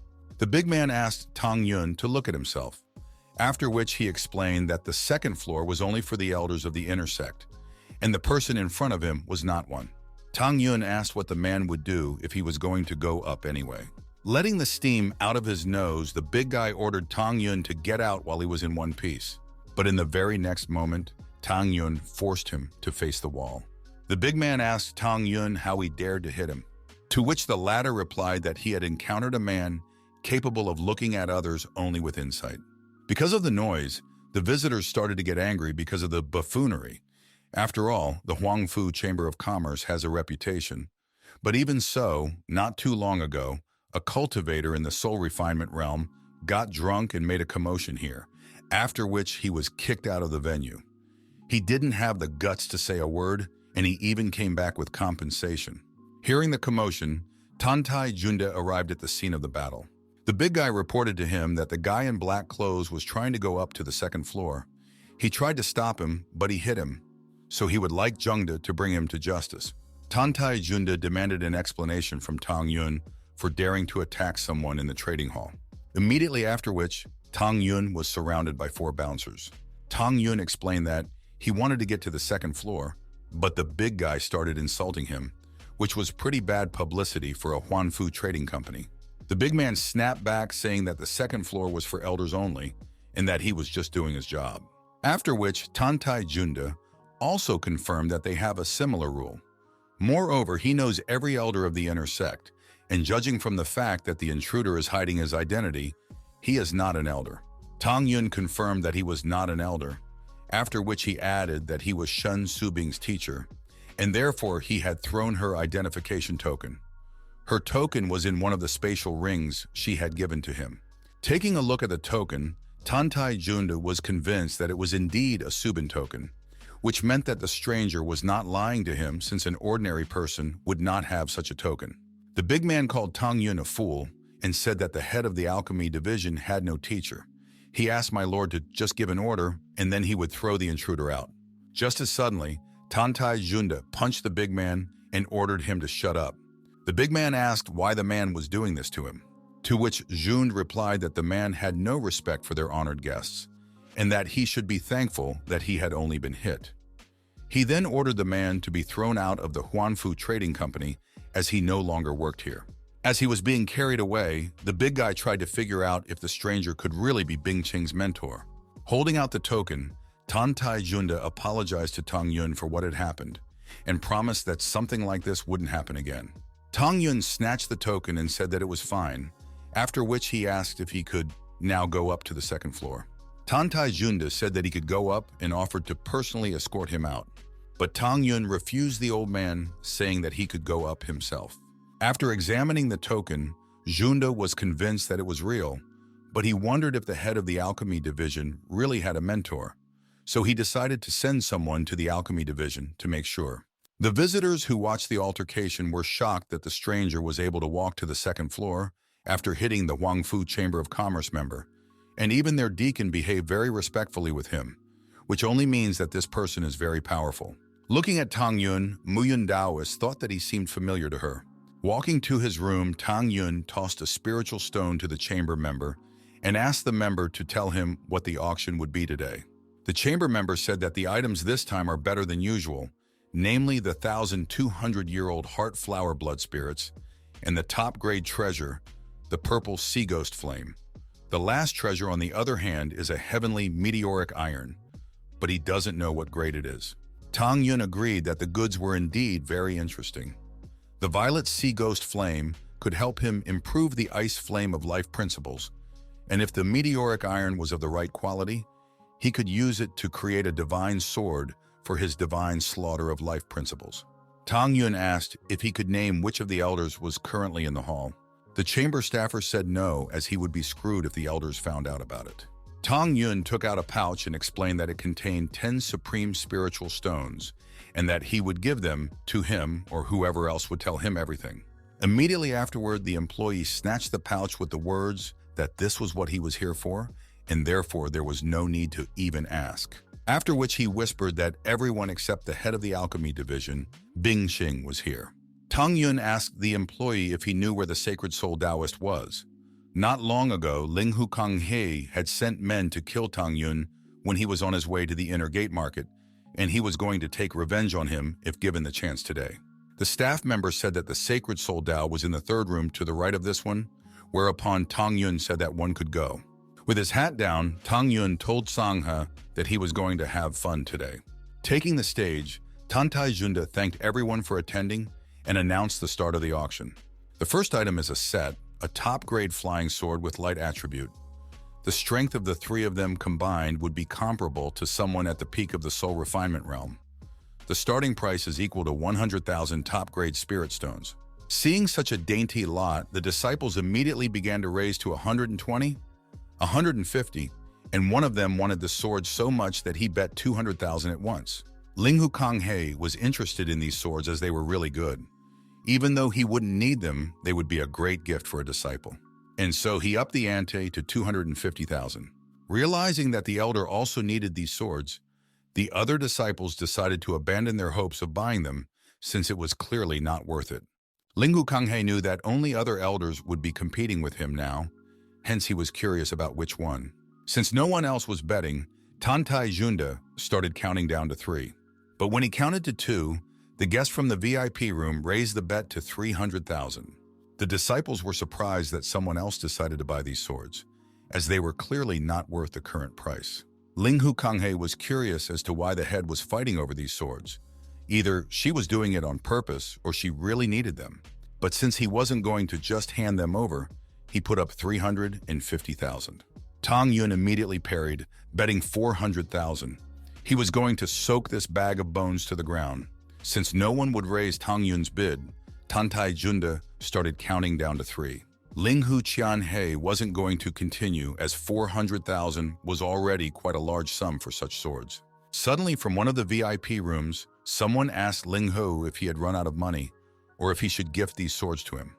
Lastly, he asked Ling Hu to call him his grandfather. The onlookers immediately realized that this was a blatant provocation, but they were curious as to why someone would do this. It wouldn't have been so bad if the Sacred Soul Taoist hadn't been called by name, but now that someone had done this, Ling Hu Kanghe would be humiliated if he backed off. Mujin smirked at the fact that someone had challenged Ling Hu. The Soul Beast head said that since someone dared to publicly poke Linga Kanghe, the interesting things were just ahead. And the head of Wind and Thunder realized it was someone unfamiliar, for he had memorized the voices of each elder. Ling Hu Tsanghe demanded to be told who was in that room, but the staff member explained that they didn't know who it was because of the veil. Upon hearing this, Lun Hu Tsang he realized that that person was doing this intentionally, and so he decided to play with him. After which he bid 450,000, to which Tang Yun replied that bidding in increments of 50,000 was too pitiful and bid 800,000. Immediately after which, Linghu Kanghe bid 1 million spirit stones. Tang Yun told the old dog that he would never outbid him and bid 1 million, saying that he would lose if he refused to bid more, and Linghu Qianhe bid 1,700,000. The spectators were shocked by this price, because the maximum price for these swords is 350,000. Linghu Kanghao was being robbed, but if he refused, it would mean losing. The head of Sacred Souls can afford to lose some money, but he cannot lose his pride. Tang Yun was surprised that Linghu Kanghe had bet so much on these swords, and since he liked them so much, Tang Yun wasn't going to raise the bet any further. Tang Yun then advised the elder to take good care of these swords since he had spent so many spirit stones on them. Tang Yun could continue to raise the bet, but in an instant, Linghu Kanghe could give up. Stopping here was already a good result. Since no one raised the rate, Tantai Junda counted to 3 and congratulated Elder Linghu on his acquisition. Then the audience began to congratulate him through laughter. They wondered who the saint on the second floor was who could put on such a show in front of everyone. An employee of the auction room brought the swords to the elder, but the man snatched them up and immediately destroyed them. He was angry at being made to look like a complete idiot, and he wasn't going to give that man a chance at a quiet life. After finishing with the first lot, the second lot, an iridescent coral crystal that was an excellent item for improving magical items, was brought on stage. The starting price was 100,000 top-grade spirit stones. Just now, Tang Yun had fooled Linghu Kanghe, and right now the latter was not himself. Hence, he decided to give him a chance. Immediately after, Tang Yun shouted out that he was taking the rainbow coral for 1 million. After hearing the familiar voice again, Linghu Kanghe suspected that that person might want those corals, so he decided to take revenge and take them for himself. After which he shouted out a price of 2 million spirit stones. The spectators were in anticipation since this time the attack was made by Linghu Tsanghe. Some had the confidence that this time that guy would lose, while others thought the opposite in Tang Yun's favor. Mujin Daoist called Linghu Qianhe an idiot, as it was obvious that that person had purposely made such a bet on purpose to get him caught. Since no one raised the bet, Tandai Junda started counting down. Linghu Kanghe asked Tang Yun why he was quiet, since he was the one who shouted the loudest. If Tang Yun simply didn't have enough money, he could give these corals in return for bowing. But to his surprise, Tang Yun shouted that Linghu Kanghe was a jerk worth looking for, and his intelligence was less than that of a dog. After all, he didn't need these corals at all, and he had just put a price on them to get caught. It was crazy, but Linghu Kanghe really bought it, so Tang Yun decided to ask him how he became so stupid. Hearing all of this, Linghu Kanghe was shocked that he had fallen for all of these tricks. And in the next instant, Tandai Junda completed the countdown and congratulated Linghu Kanghe for acquiring the rainbow crystal coral. Loud laughter once again rose up in the hall. The disciples scoffed as even they were able to realize that this was a trap. But Linghu Kanghe had literally screwed up. Even though he had obtained these items, he had spent 3 million on them, which was clearly not worth it. Unable to bear the taunting, Linghu Qianhe released his aura, shattering the glass of his room in the process, and shouted at the stranger that he would pay for it. Tandai Junda asked the deacon to keep his cool and go outside if he wanted to fight. Linghu Kanghe was about to reply to the deacon, but held back since the Huanfu Trading Company had a strong past, and it would be bad if he ended up on their blacklist, which meant he would have to deal with that scum on the street. Deacon Junda informed the audience that this was only a small retreat, immediately after which he introduced the next item, the purple sea ghost flame. The spectators were shocked to see the treasure-level flame for the first time. It was rumored that the purple sea ghost flame originated at the bottom of the sea and grew from the purple ice stone. It is extremely rare and versatile. It can be used in alchemy, weaponry, or simply to attack enemies, and it is incredibly powerful.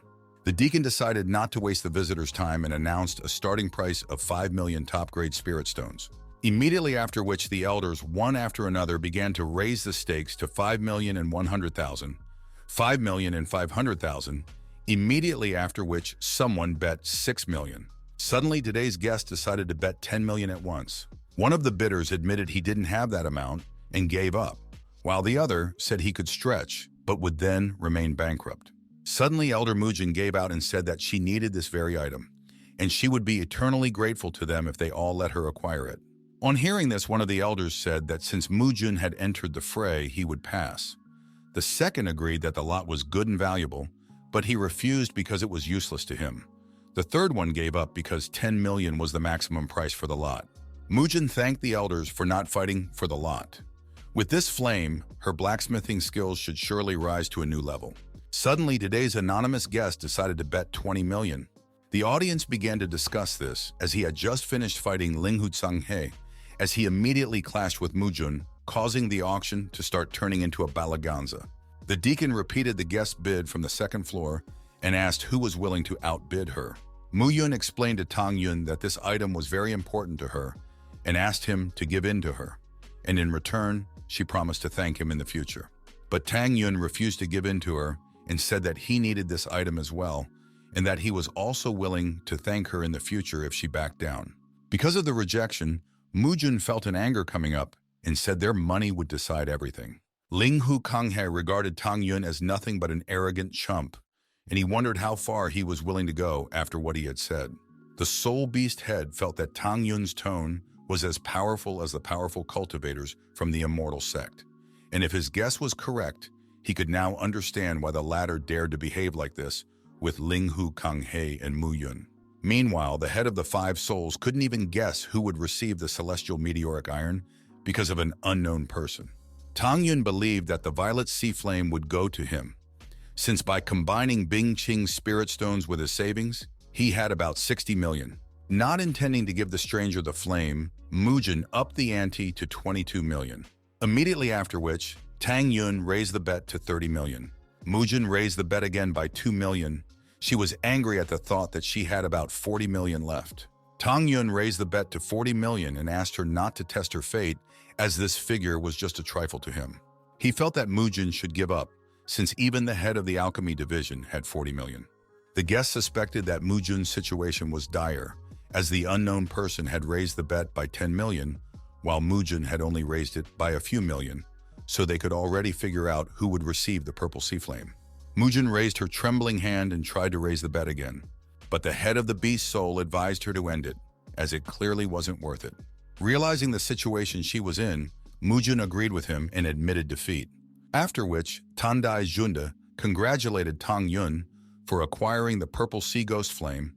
He was pleased that he had decided to let it go to auction after all, as they would be able to get a great deal of money. The guests realized that even such a rich man was unlikely to be able to escape the sect heads after the auction unless he had a trump card for this occasion. Tandai Junde clapped his hands to attract attention and announced the next lot of top-quality soul pills suitable for soul cultivation. The value of one pill was 100,000 spirit stones. Upon hearing about the pills, the guests went off the chain, as most of them had come to the auction just for the pills that could help them break through to the next stage. One of the bottles Fang Zhan was able to get his hands on. He was pleased with the purchase, as he would surely be able to defeat Tang Yun with the pills. Tang Yun noticed the old acquaintance and recognized that there was no way he expected to see him here. But since that one is here, he can finally get it over with right after the end of the auction. A member of the auction staff reported to the deacon that the lady was requesting his presence. Thoth was surprised to hear this, but still went to her, leaving the next lot to the female employee. Watching the auction from the backstage, Madame wondered if the guy on the second floor was really from the immortal sect, for she had never seen him before. Immediately after which, Tandai Junda interrupted her thoughts. He asked how she had returned so quickly. After all, she was about to head to the secret realm. To which she replied that it was rumored that there was supposed to be a sacred elixir of life in a secret realm, but when she arrived, she found that it had turned to ashes. The deacon explained to her that the sacred elixir of life was clearly not something that could be found so easily, and so he advised her not to dwell on it. Madam suggested not to dwell on it, and asked Uncle what kind of guest was on the second floor of the auction house, since he dared to argue with the two elders so easily. The deacon replied that their guest had introduced himself as the mentor of the head of the Bing King Alchemy Division. He allowed the guest to pass since he had shown her badge, but just in case, he still sent people to the Alchemy Division to find out more about it and see if it was true or false. The head of the auction house admitted that she had never heard of the Alchemy chapter mentor and decided to leave him alone for now. Right after that, she shouted that she had figured out a great way for them to make money. She was going to raise prices so they could make a fortune. But the deacon immediately objected to this because if anyone found out about it, their reputation would be ruined. Mistress asked how anyone would be able to figure out that she was the one doing it. Tandai Junda tried to reason with her, but she turned around and said to stop it since she was just kidding. Tandai Junda hoped that she wouldn't do anything weird since the patriarch had spoiled her, causing her to become too playful. 2 hours later, Tandai Junda announced the last item in today's auction, after which he pulled down the cloth and shouted out comprehensive, celestial purple meteoric iron. The guests were shocked, as this kind of iron could be used to create a saint-level weapon, and it couldn't be found so easily. To say it was priceless would be an understatement. Even Tang Yun didn't expect it to be the celestial violet meteoric iron. After all, it was the most ideal material for his flying sword, which meant he had to get it. Upon seeing the iron, Mungun immediately ordered her subordinates to submit all of her spirit stones. The beast soul head ordered his subordinates to submit everything they had, as he wanted to take the iron regardless of the price. The head of the 5 souls, on the other hand, had even ordered to rob people if he didn't have enough stones, after which he would personally take full responsibility. Tandai Junde laughed and shouted that everyone should understand how much such an item should cost. So he decided not to pull the cat by the tail and let them determine the starting price themselves. Immediately afterward, arguments in bets of 30, 40, 45, and even 50 million were heard from the second floor. Even the students were shocked that the price went up so high before they could even blink. They then noticed that the mystery man was holding his tongue and assumed that he had run out of money. Tang Yun didn't have enough spirit stones, which meant that he could only exhibit that formula. Hence, he decided to break his silence and raise the price to 100 million spirit stones. The heads could not believe what they heard and even thought that he was joking. The head of the 5 souls shouted that he wouldn't have that much money even if they sold him.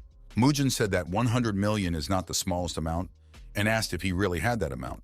Rubbing his beard, Linghu Kanghe asked Tang Yun if he knew that he wouldn't be able to get out of the auction alive if he didn't pay the lot. Tang Yun grinned and asked him to take care of himself first before calling the heads as peasants. The insult caused a flame to light up in Muyun's eyes, and she called Tang Yun a creature and warned that she would have already killed him if they weren't at the auction. Ling Hutsang he threatened Tang Yun that he would be 1 foot in the grave if he left the auction. Tang Yun asked the deacon if he would get an iron if his bid could not be outbid by anyone. Tandai Junda asked Tang Yun not to worry and asked who was willing to bet more. The guests were shocked by the stranger's price, because even if they sold everything they had, they wouldn't be able to get so many stones, and the elder would only be able to compete with him if they united. The deacon began turning down to the sale of the lot when suddenly one of the guests asked him to stop. After which the head of the Huanfu auction house bid 110 million spiritual stones. Seeing her, sweat poured from the deacon's forehead as the head got into trouble. Tang Yun, on the other hand, only hummed. He was slightly surprised that there was someone here who could compete with him. The disciples were shocked that someone else had raised the bid. After all, there were too many even too rich people gathered here.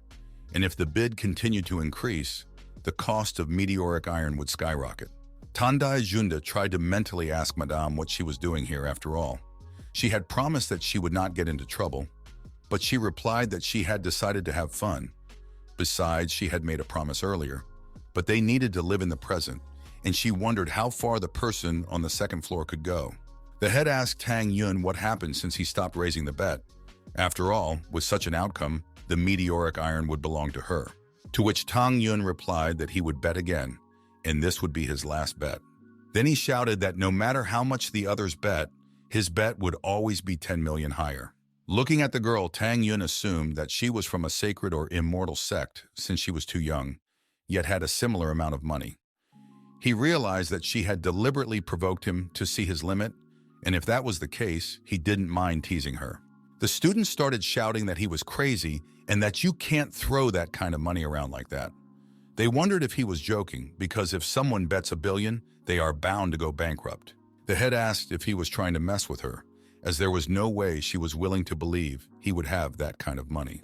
Tang Yun admitted that she was right, and he didn't have that many spirit stones, and after buying the Ghost Violet Sea Flame, he had about 20 million left. Immediately afterward, the head asked how he dared to bet such sums if he didn't have any. Besides, she thought he was an elder from the immortal sect, but as it turned out, he was some kind of freak. Then she ordered her uncle to call the guards, and he listened to her. As soon as the deacon called out to the guards, those guards entered Tang Yun's room in the next instant. Ling Hu Kanghe scoffed at Tang Yun because now he wouldn't have to dirty his hands since this guy was already dead.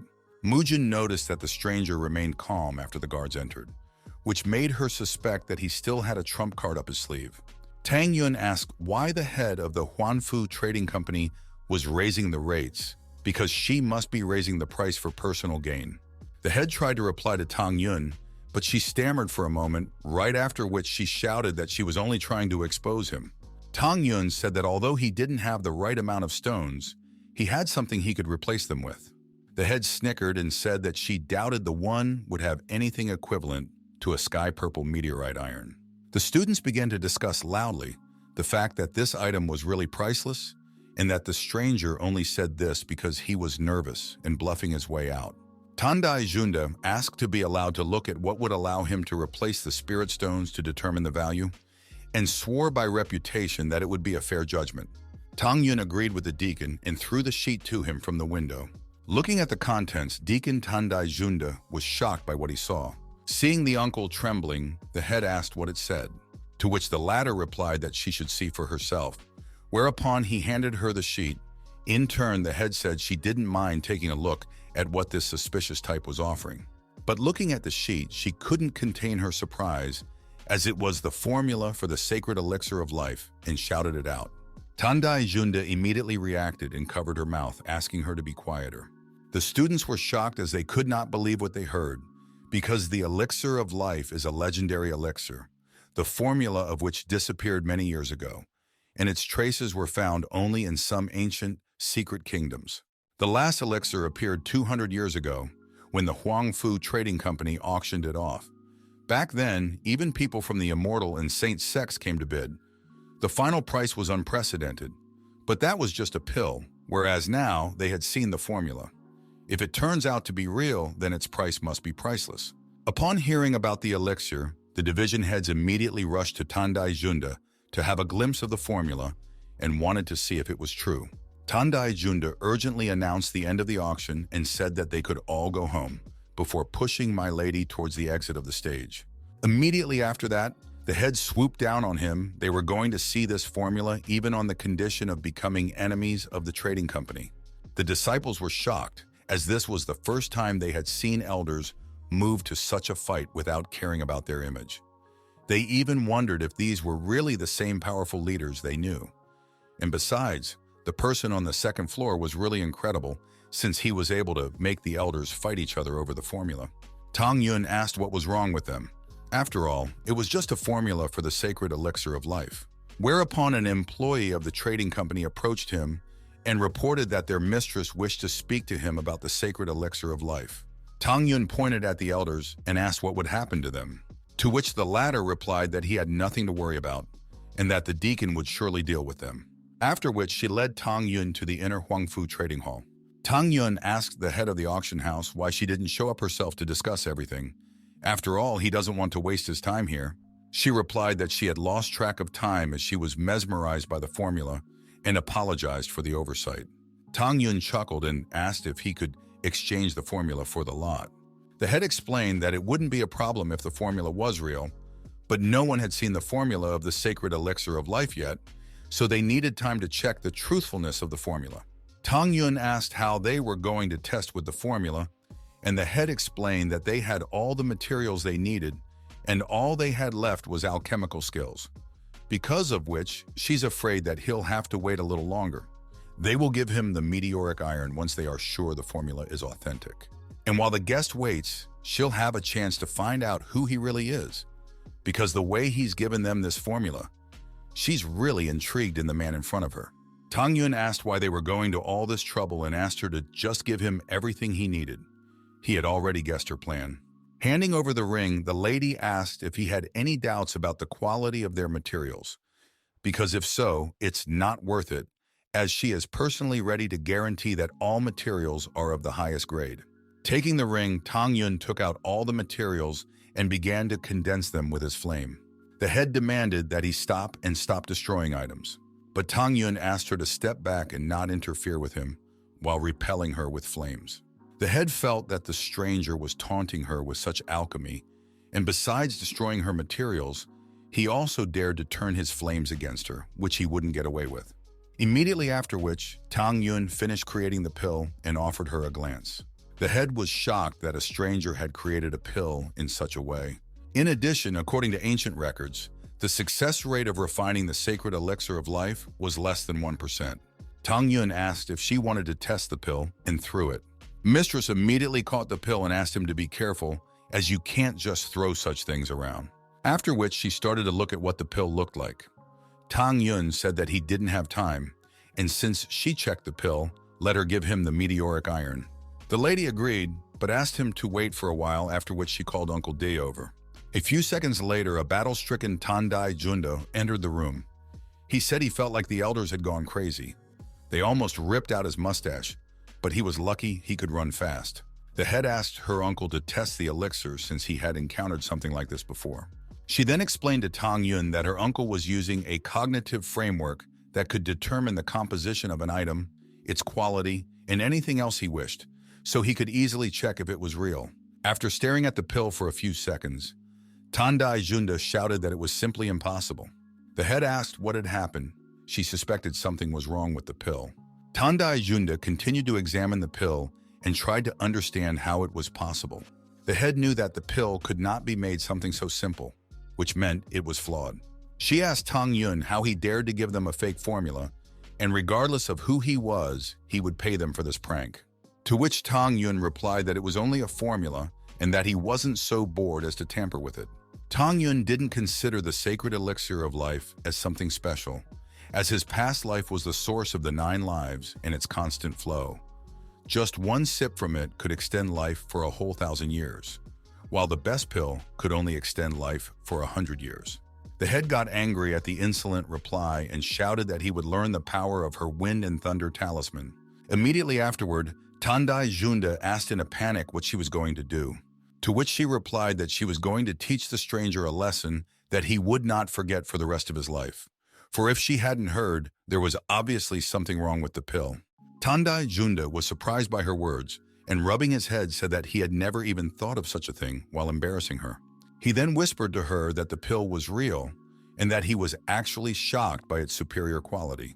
And as she should know, such pills would extend life by 100 years. For the strongest cultivators at the end of their lifespan, this was the most necessary thing, and if used properly, their profits would be incalculable. When she heard this, she got angry at her uncle and asked if he could have told her this earlier, because she had already gotten the Wind and Thunder talisman and almost messed up. The deacon asked her to stop it as there was a guest looking at them, after which he deeply apologized to Tang Yun as his reaction was ambiguous, due to which he was misunderstood. Tang Yun told them to stop talking and asked when they would give him the celestial purple meteorite iron. Tandai Junda asked the guest not to worry about it and pulled the meteoric iron ring to him. After receiving the ring, Tang Yun said that although the celestial violet iron was a valuable item, but it wouldn't be enough for the formula of the elixir of life. Moreover, he had already made a pill of the best quality, and as he realized they were a reputable auction house. Slightly dejected, the deacon agreed with Tang Yun and asked how much more they needed to add. Tang Yun held out the sheet and explained that it had everything written on it.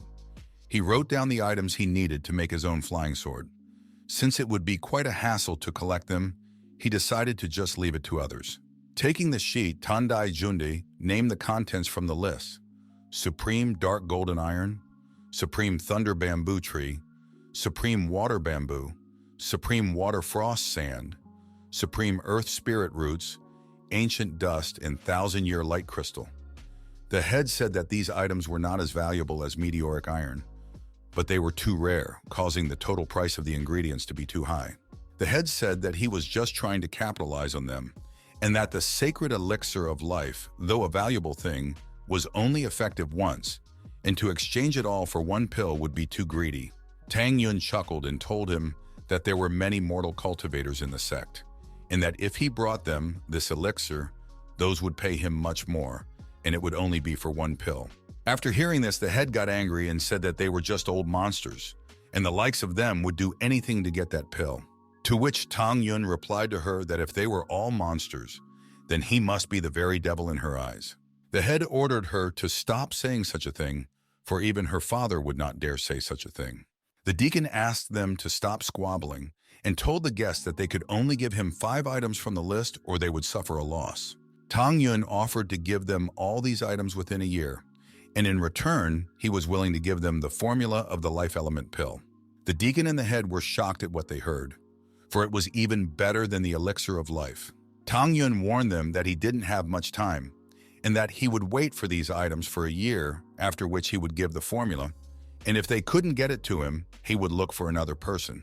Tang Yun wasn't going to linger here any longer, since judging by the time the auction was already over, and if they continued to delay him, Fang Zhang would once again manage to leave, and there was no telling when Tang Yun would meet him again. Not wanting to lose the formula, Tandai Junda said that they would be able to get these items even if they had to travel around the world. He promised this since life element pills can greatly increase a person's vitality. Even though they were weaker than the sacred elixir of life, their uses were much more varied, making this deal very favorable. After agreeing, Tang Yun said he had some business to attend to and said goodbye. As suddenly the deacon asked Tang Yun to stop, since immediately afterward the head fenced the deacon and said that all was well, and that henceforth their auction would be his faithful partner, and that he could at any time let them know if he needed anything. Tang Yun said that he would take it into consideration, but in reality, he realized that the head was plotting to play mind games with him. Tandai Junda asked why she didn't let her tell her guest about the secret exit. After all, the elders of the inner sect were waiting for him outside, and if he went out, a clash could not be avoided. To which the lady replied that it was no big deal and they could handle it. Tandai Junda began to guess what my lady wanted. The head explained that this man was a real treasure because he could make the elixir of life pill and the sacred elixir of life. So it was beneficial to them if they fought, because if he was really as strong as he seemed, they would become reliable partners. But if he can't do anything to them, Tandai Junde praised Madame's plan and said that they needed to be prepared for both outcomes. If the stranger wins, they will strengthen their relationship for the sake of gain, and if he loses, they can take everything he has. Mistress recognized that always, knew that uncle could be relied upon, and she needed to find a good place to watch. Outside the Huanfu Trading Company, the disciples were trying to figure out what had happened because there were elders standing at the entrance of the company, and from the looks of it, those elders were not in the mood and want to put up a fight. One of the students asked his friend to be a little quieter as he doesn't want to get involved in something like this.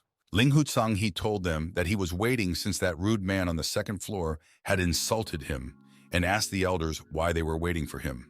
Mu Yun asked him to stop talking like that because they all know why he's standing here. Tandai Junda is gone and none of them want to cross Huangfu Trading Company. And if they want to get the elixir, they need to deal with the mysterious man, after which they will discuss their share. The other chapters immediately agreed to the robbery since there was a chance that the mysterious man had more than just the formula for the sacred elixir of life with him. Ling Hutsang he has agreed to participate in their case, except he wants to personally deal with that person. Mujin was fine with that, but asked that he not kill him too quickly. Looking at the elders, the head of the trading company realized that everything was ready. All that was left was to wait for the last actor. After a moment, laughter could be heard behind the backs of the elders. Tang Yun said that he was very pleased when he met such important people. As soon as Ling Hu Kanghe saw that person, he immediately jabbed his finger in his direction and called him a bastard. Tang Yun's eye glittered red. He ordered Ling Hu Kanghe to shut up and asked who he thought he was. Immediately afterward, he showed his spiritual power to him, shocking him.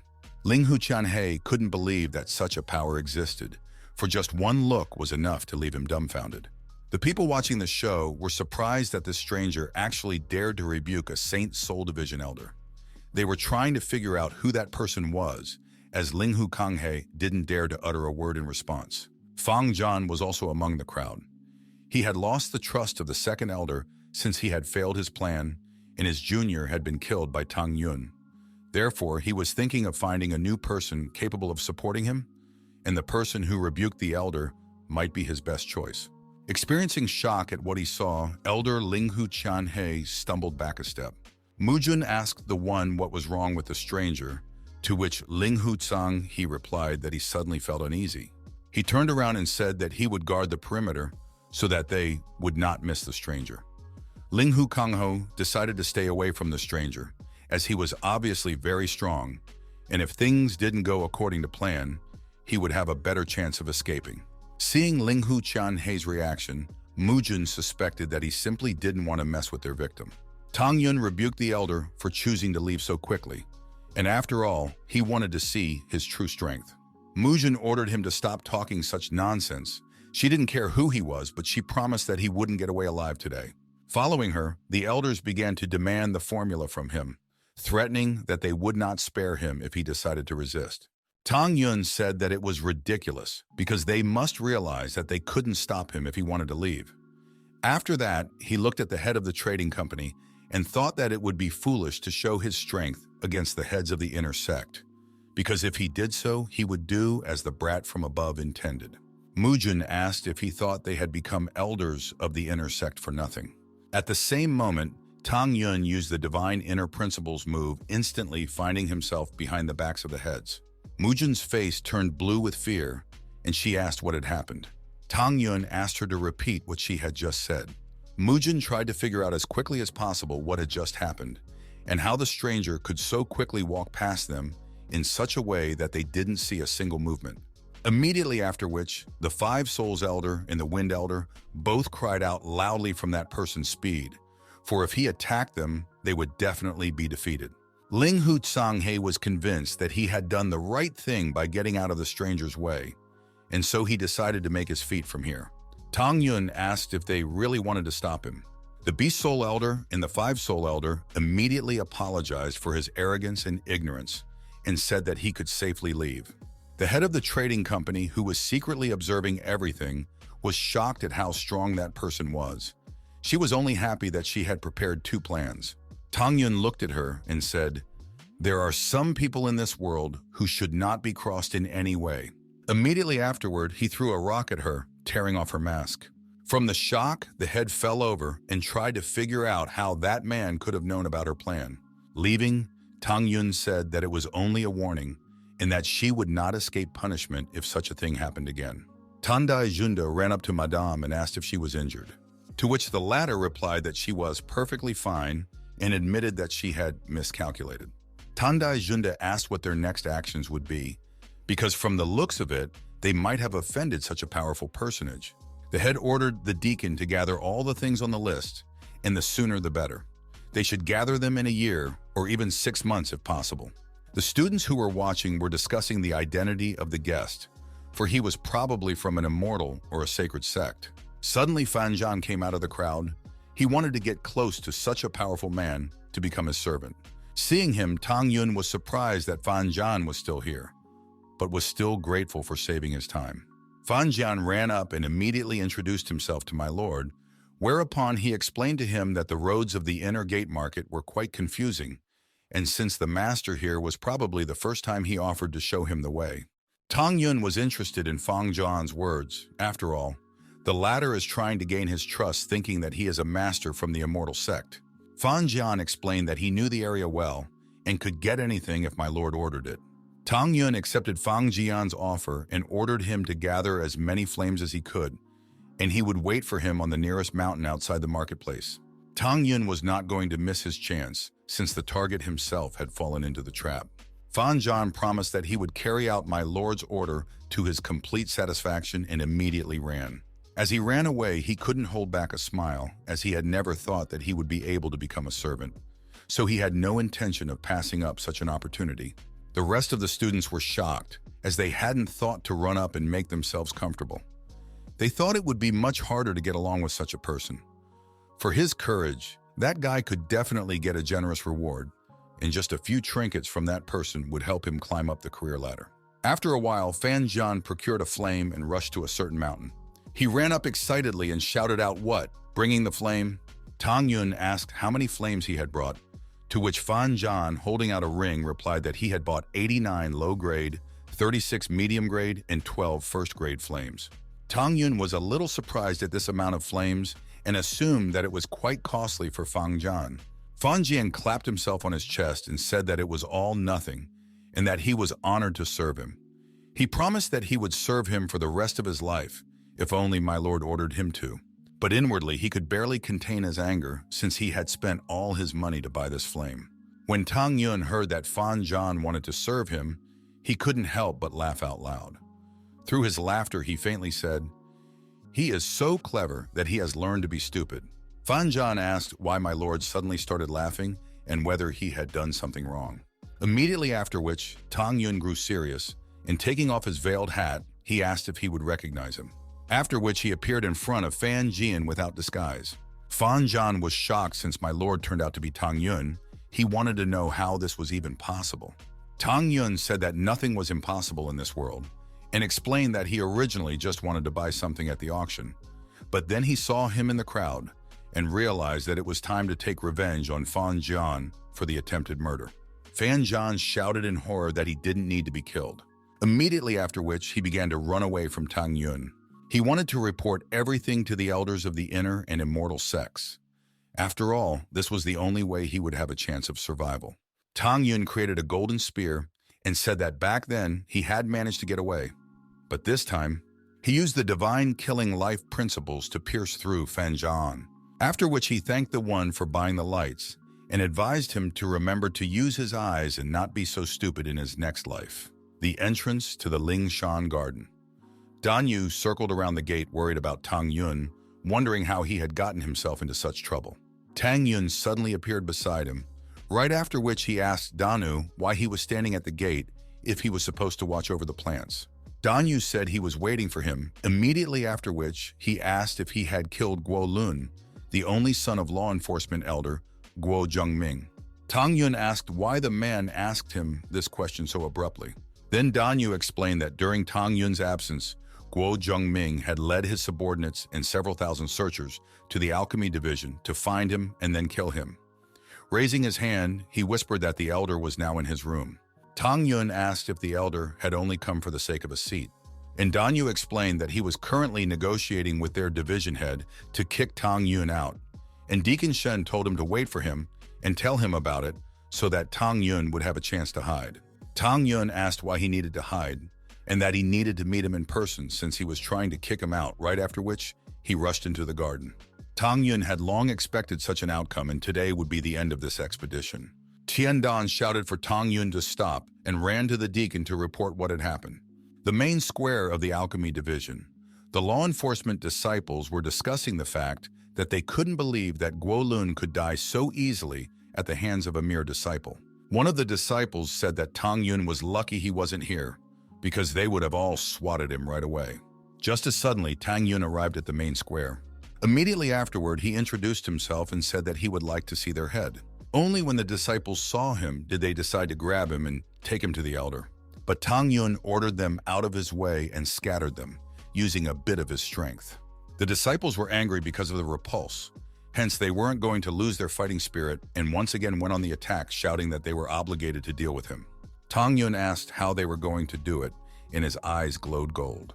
And in the next instant, he scattered all the disciples. Finished with the beating, he grabbed the last student and explained that they were in the alchemy division, not their own territory, and they were clearly in the wrong place to judge him. Elder Guo Zhengming came to the sounds of the fight. When he saw what was happening, he called out Tang Yun in a rage, calling him a creature. The apprentice begged for the elder to save him and reached out to him. Guo Zhengming shouted and ordered Tang Yun to let the disciple go, after which he began to release his aura, shouting that Tang Yun had killed his son and now had the courage to pick a fight with his disciples, and according to the law, he was a criminal from now on. And so he rushed to Tang Yun, sentencing him to death. Just as suddenly, Deacon Shen appeared in front of Tang Yun and ordered the elder to stop, after which he blocked Guo Zhengming's attack to save Tang Yun. After exchanging attacks with the deacon, Guo Zhengming immediately broke the distance and shouted that Tang Yun was going to die for killing his son, and since Shen Qingfeng had stopped the law, he probably decided to try the fist of justice on himself. Shen Qingfeng asked if he thought he could scare him so easily. After all, this was his division, and until Tang Yun was sentenced to execution, Guo Zhengming shouldn't even touch him with a finger.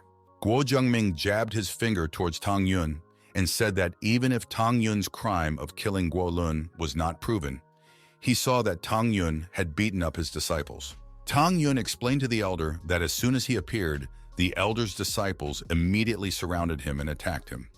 If the elder was really serious about justice, then he was acting in self-defense. On the other hand, the elder's disciples came to the alchemy division and made a mess of the place without any reason, so they should be held responsible for everything. Shen Qingfeng confirmed Tang Yun's words, since self-defense does indeed fit under the sect's laws. Hearing this, Guo Zhengming swore at the two men and was about to threaten them. Just as suddenly, Bing Qing appeared behind his back and immediately ordered him to stop squabbling, after which Tang Yun and Shen Qingfeng greeted the head. Seeing Tang Yun, Shen Subin got angry since Tang Yun gave her one headache, and Tang Yun mentally praised her for what a good actress she was, and that no one would believe him if he talked about how she was recently. Guo Zhengming told the head that it was just in time, as they found out from the investigation. Tang Yun killed his son, so he must take him back to his territory to be executed. Shen Subin ordered Guo Zhengming not to jump to conclusions, as she still had questions for Tang Yun. Upon hearing this, Tang Yun agreed to tell everything he knows. Shen Subin asked how Guo Zhengming's son died and if he was involved, to which Tang Yun replied that he and Guo Lun had a conflict. When he tried to enter the inner gate market, Guo Zhengming stopped him and demanded spiritual stones, causing him to get angry. When Guo Zhengming heard about this, he ordered Tang Yun to stop talking such nonsense, because it was no use for his son to stop him and demand spiritual stones. He shut Tang Yun up because even though it is an unspoken rule, this kind of thing is still a violation of the sect's laws, and it will end badly for him if Shen Qingfeng and Shen Subin are involved in all this. Tang Yun chuckled and admitted that he was telling the plain truth, then suggested asking the witnesses who were there. Guo Zhengming ordered him to stop as they would deal with all of this later, and asked how Tang Yun killed his son. Shen Subin ordered him to tell what happened next. She wanted to hear more because if what he said was true, then Tang Yun wouldn't face the death penalty, and it would save them a lot of trouble. Tang Yun said that after Guo Lun started extorting stones from him, he got angry and tried to report it. However, Guo Lun started chasing him with his men to kill him, and all he could do was react in self-defense. Guo Zhengming assumed that it was after that that Tang Yun killed his son, to which Tang Yun replied that it wasn't like that, because Guo Lun had killed Duan Min. Upon hearing this, Guo Zhengming demanded that Tang Yun tell him who he was and how such a thing happened. Tang Yun continued, he revealed that Duan Min was part of a group of criminals in the inner gate market. He had followed him to rob the market and ran into Guo Lun there, after which Duan Min killed Guo Lun, who was standing in his way. Shen Subin asked whether what was said was true, after which Tang Yun pointed a finger at his head and offered to scan his soul if she didn't believe him. Shen Qingfeng assumed that Tang Yun was telling the truth, since he was agreeing to go for such a thing, and asked Guo Zhengming what he thought about it. Guo Zhengming asked with his last strength of restrained anger where Duan Min was now, to which Tang Yun replied that he had already killed him, after which he asked not to thank him for it, because if it wasn't for Duan Min, he would have personally killed Guo Lun. Hearing this, Guo Zhengming was unable to contain his anger, causing the veins on his face to swell. How suddenly unable to bear so much anger, he started vomiting blood. Tang Yun asked the elder why he suddenly started vomiting blood. After all, if anyone found out about it, rumors would spread that the alchemy division was bullying him. After which, Tang Yun took out a pill and said that elder was lucky as they had a pill full of medicinal pills. Guo Zhengming thanked Tang Yun for the pill, but still refused, after which he said that he should leave since Tang Yun is not his son's killer. Tang Yun smirked and asked the elder to stay here for a while. He explained that their division was at least part of the 9 great divisions, and so he was forced to ask if the elder didn't think he could just come and go at will. Guo Zhengming asked what he meant by that, to which Tang Yun replied that their slabs were made of high-quality frost iron, and a lot of effort and money had been spent on each piece. He then asked the elder to look at how he had mutilated them, for which he should compensate by paying several thousand spirit stones. Guo Zhengming once again lit up due to anger and asked Tang Yun how dare he speak of such a thing. But Shen Qingfeng said that Tang Yun was right, and Shen Subing said that he had been here for several days looking for the killer, and he had taken many disciples with him. Since they found out that Tang Yun was innocent, Guo Zhengming should pay compensation. At this moment, Guo Zhengming realized that he couldn't just leave this place without paying anything. And so, with a longing in his heart, he took out the ring and explained that inside were 5,000 spirit stones.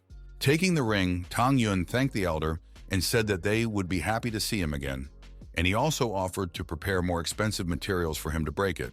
Unable to contain his anger at his disciples' insolence, Guo Zhengming once again began to vomit blood, after which he hit his trembling hand and threatened that Tang Yun would pay for everything soon. Immediately after that, he hurriedly left so as not to tolerate Tang Yun's antics. Shen Qingfeng laughed and admitted that it was nice to see Guo Zhengming vomiting blood twice because of Tang Yun's words. After which, Shen Subin recognized that they had all underestimated him very much. And after all, he was just a simple disciple. Tang Yun said that she flattered him and handed her the ring they had been given as compensation. Shen Subin refused the ring and asked Tang Yun to keep it, as they only got it because of his efforts. She asked him to consider it as a reward for his efforts. Just as suddenly, Shen Subin was startled by a ghastly voice that asked if she had prepared everything. Immediately afterwards, she turned around and saw the third elder. Shen Subin told Tang Yun that he could be free and asked Shen Qingfeng to wait outside the main hall. Tang Yun easily guessed that this person had come for the soul restoration pill and thought that everything should be fine since he had given an alternative formula. Now he was going to go to the space-time tower to strengthen his flame of divine principles with the ghostly flame of the Violet Sea. Shen Subin and the elder walked into the main hall of the alchemy division, immediately after which she greeted him. But the elder grinned lustfully and reminded her that she might not be so polite to him. Reaching out his hand to Shen Subin's chest, he said that they hadn't seen each other for a month, and that's why he wanted to see her. But Shen Subin slapped his arm and asked him to keep his temper. Whereupon the third elder sullenly said that she was ungrateful and asked if she had prepared what he had asked for. Shen Subin bowed and said that she was unable to find the materials she needed, but she had some materials to replace them with.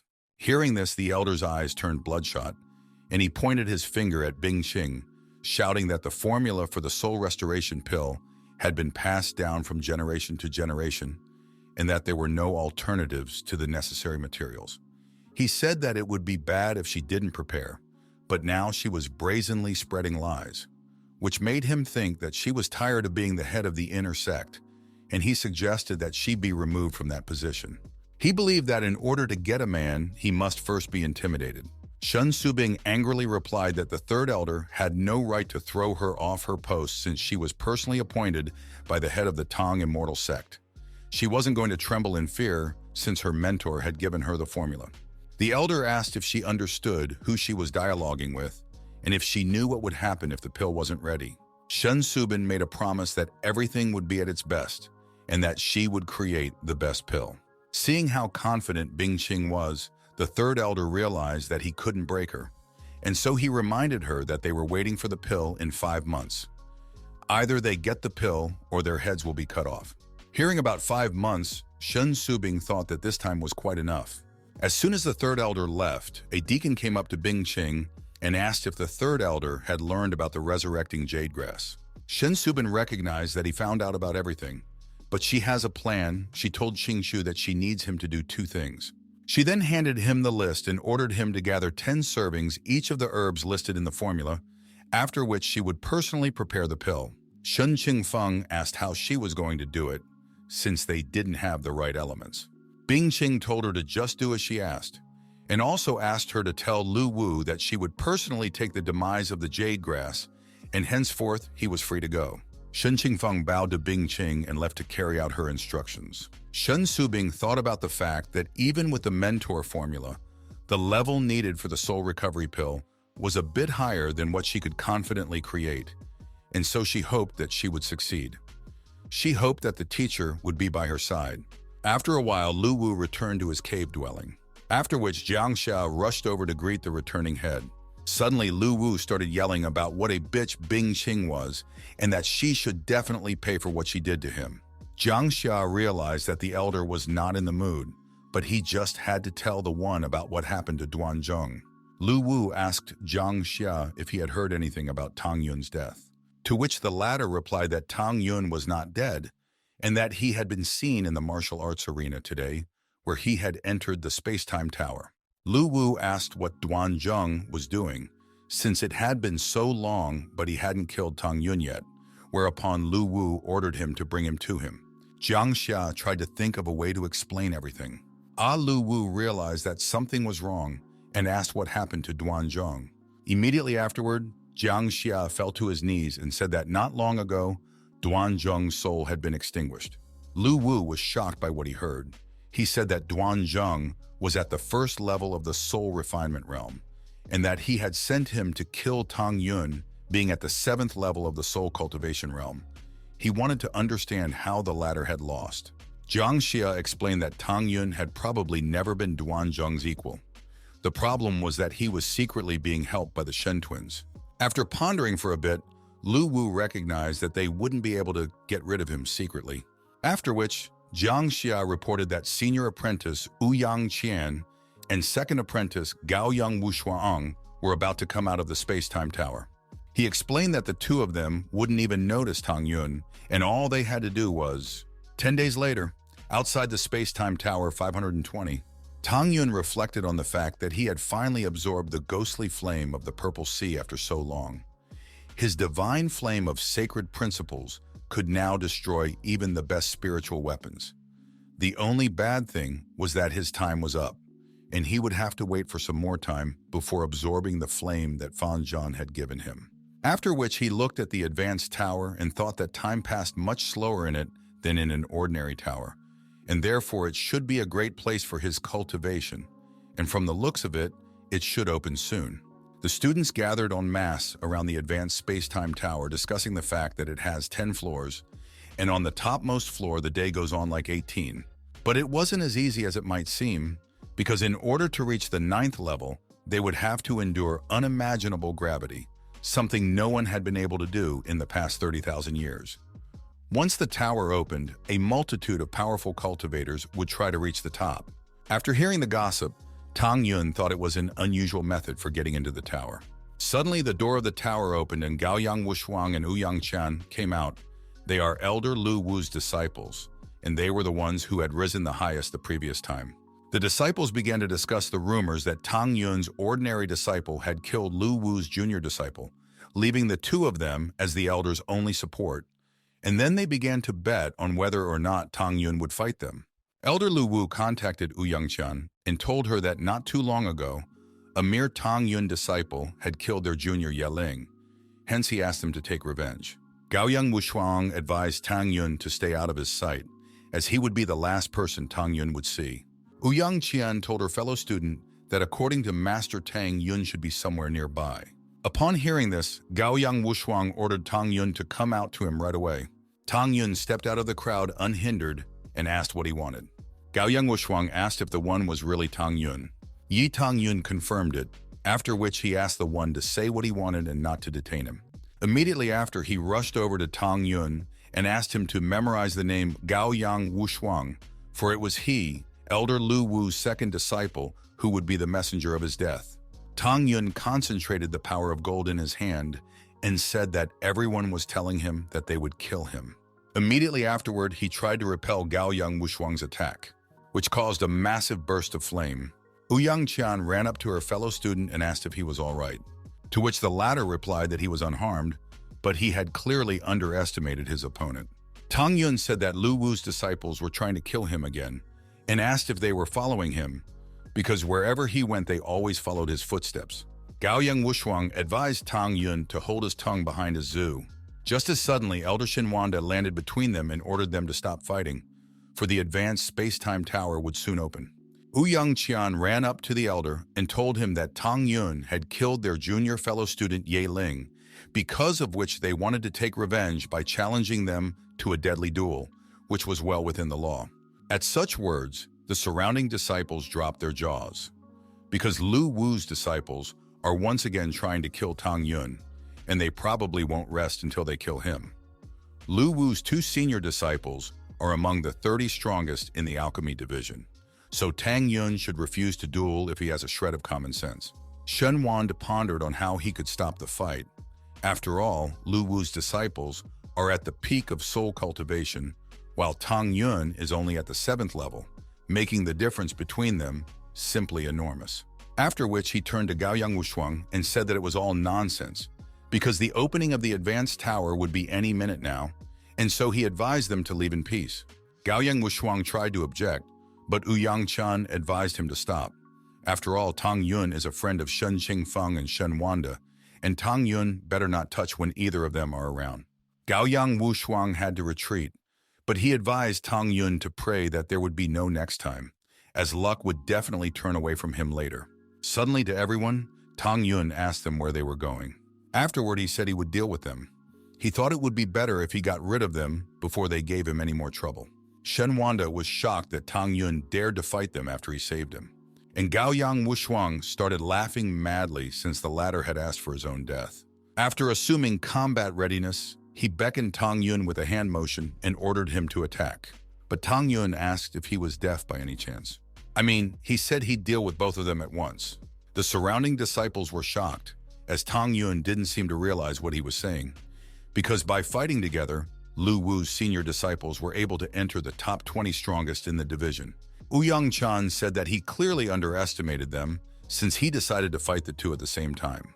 Gaoyang Wushuang told Tang Yun that he was dust to him even in a one-on-one battle, but Tang Yun refuted it and said that in his eyes, the two of them are weaklings.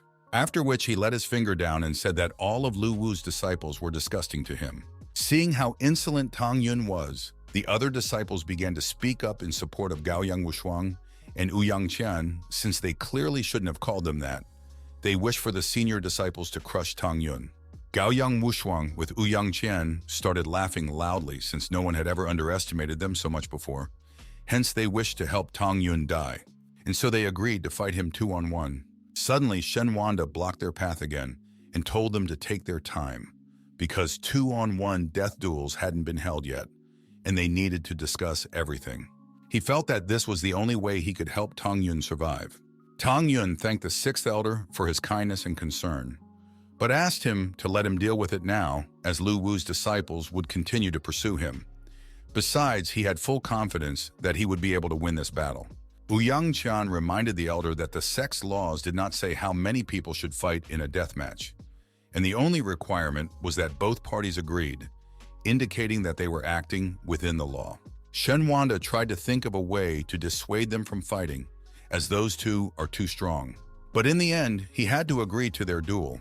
However, this is a serious situation, and if not handled properly, disputes may arise between Elder Lu Wu and Lingshan Grass Garden.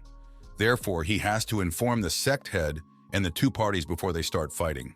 Tang Yun and Lu Wu's disciples agreed to wait for a while. An hour later, Bing Qing arrived at the arena with Elder Lu Wu and Shen Qingfeng. Bing Qing was angry that she hadn't seen him a few days ago, but he was making trouble for her again. She asked him to think about what would happen to Shen Qingfeng if he died.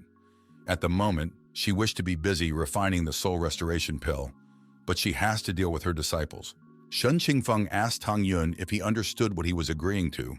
After all, those two were much stronger than Yelin. Tang Yun said he thought it over a few times before agreeing and asked him to just believe in him.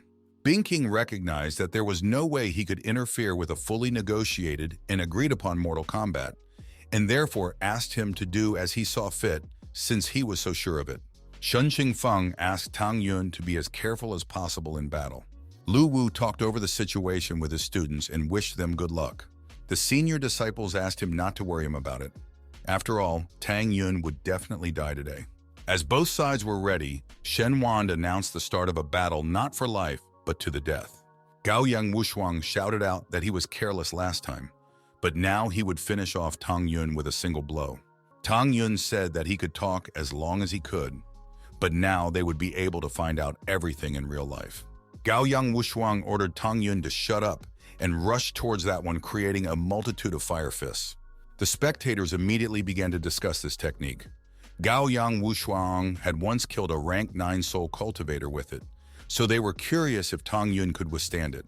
Tang Yun did not dodge and took all the blows on himself. The spectators thought that he was dazed with fear, and they did not think that he was so weak that he could die so easily. Shen Wanda and Shen Qingfeng were trying to figure out what had happened and why Tang Yun didn't try to dodge. Bing Qing thought about the fact that Tang Yun was as calm as a snake before receiving the blow, causing her to assume that he was not afraid of such attacks. After undermining Tang Yun, Gaoyang Wushuang began laughing loudly and mocking what trash Tang Yun turned out to be. After which he turned to Elder Lu Wu and reported that he was done with their problem and that he would no longer have to. Suddenly, Tang Yun jumped out of the smokescreen and rushed towards Wushuang while asking who he was burying. Managing to react, Ouyang-chan shouted at Wushuanudaba as he dodged. But it was already too late, and Tang Yun had achieved his goal. Everyone was shocked as there wasn't even a scratch visible on Tang Yun, and on top of that, he had managed to damage Gaoyang Wushuang while coming out unharmed, causing his physical strength to stagger the imagination of those around him. The elders were trying to understand why Tang Yun was so strong. They even thought that he had learned a strengthening technique unknown to them. Seeing what was happening, those around him could only be sure that Tang Yun was not as simple as he seemed. Ouyang Qian ran up to Gaoyang Wushuang and asked if he was all right, to which he replied that he was fine, except that he hadn't followed Tang Yun. The wound he had inflicted was so serious that Gaoyang would only be able to use one attack. Ouyang Qian realized that they had no choice, and she proposed to use that very technique to stomp Tang Yun. Suddenly, Elder Lu Wu standing behind them asked them to be as careful as possible. He ordered them to attack at the same time and destroy Tang Yun. Gaoyang Wushuang said that they had everything under control and that Tang Yun would not survive the next attack. Seeing Ouyang Qian and Gaoyang Wushuang discussing something, Tang Yun realized that they had finally decided to launch their strongest attack, hence he decided to get a little more serious. Gaoyang Wushuang and Ouyang Qian admitted that they greatly underestimated Tang Yun, and he managed to force them to attack at the same time. But this is surely the end of his capabilities. Immediately afterward, Ouyang Qian used the Burning Heaven, and Gaoyang Wushuang used the Extermination Torture at the same time as her. After which they made contact with their hands and created a huge tornado of wind and fire. The disciples were shocked that these two had combined wind and fire, and since they were hiding such a strong trump card, Tang Yun was surely a corpse. Shen Qingfeng panicked and shouted for Tang Yun to run away, while Shen Wande told him that even people from the Soul Perfection realm would think twice before taking on such an attack. The moment everyone panicked, Lu Wu smirked as his revenge finally caught up with Tang Yun. And only Shen Subing was curious if Tang Yun would be able to survive this blow, being at the 7th level of soul cultivation. Lu Wu's senior disciples shouted that they had created this technique specifically for the 9 Division tournament, and therefore ordered Tang Yun to be proud of what he would die from, as he was extremely lucky. Immediately after which, they directed the Burning Sky Ferocious Tornado technique at Tang Yun. Tang Yun recognized that their technique was so flawed that he refused to even acknowledge it and summoned the Swords of Divine Retribution. After that, he used the Dragon-like Blades Earthshaker technique.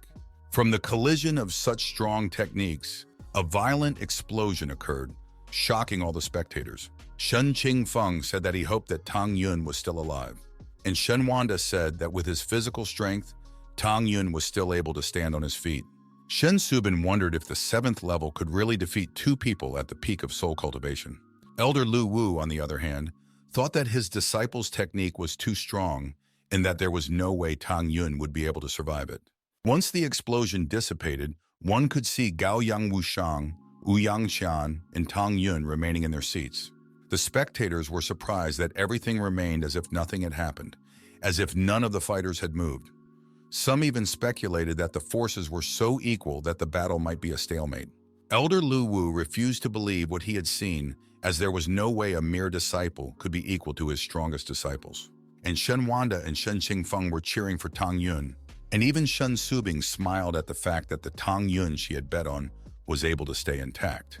Gaoyang Wushuang asked Tang Yun where he was able to learn such a sword technique, to which Tang Yun replied that he was its creator. Ouyang Qian admitted that she hadn't even considered that he was so talented, and so if he lost, she wouldn't be too upset. Immediately after which, Ouyang Qian and Gaoyang Wushuang's legs went under, and they collapsed onto the ground. The disciples were frightened by the outcome of the fight. Since the older disciples had lost to Tang Yun, they thought that they would fight at most on par. Besides, some disciples had the same level as Tang Yun, but Tang Yun wouldn't even feel anything if they tried to attack him. Shen Wanda asked the deacon if he had noticed that Tang Yun had killed the opponents, to which Shen Qingfeng replied that he had long suspected that Tang Yun had been hiding his true strength, but he hadn't even thought that he would be so powerful. Shen Subin admitted that she had greatly underestimated Tang Yun, and she was already anticipating the shock on the faces of the elders when Tang Yun would go to the 9-division tournament.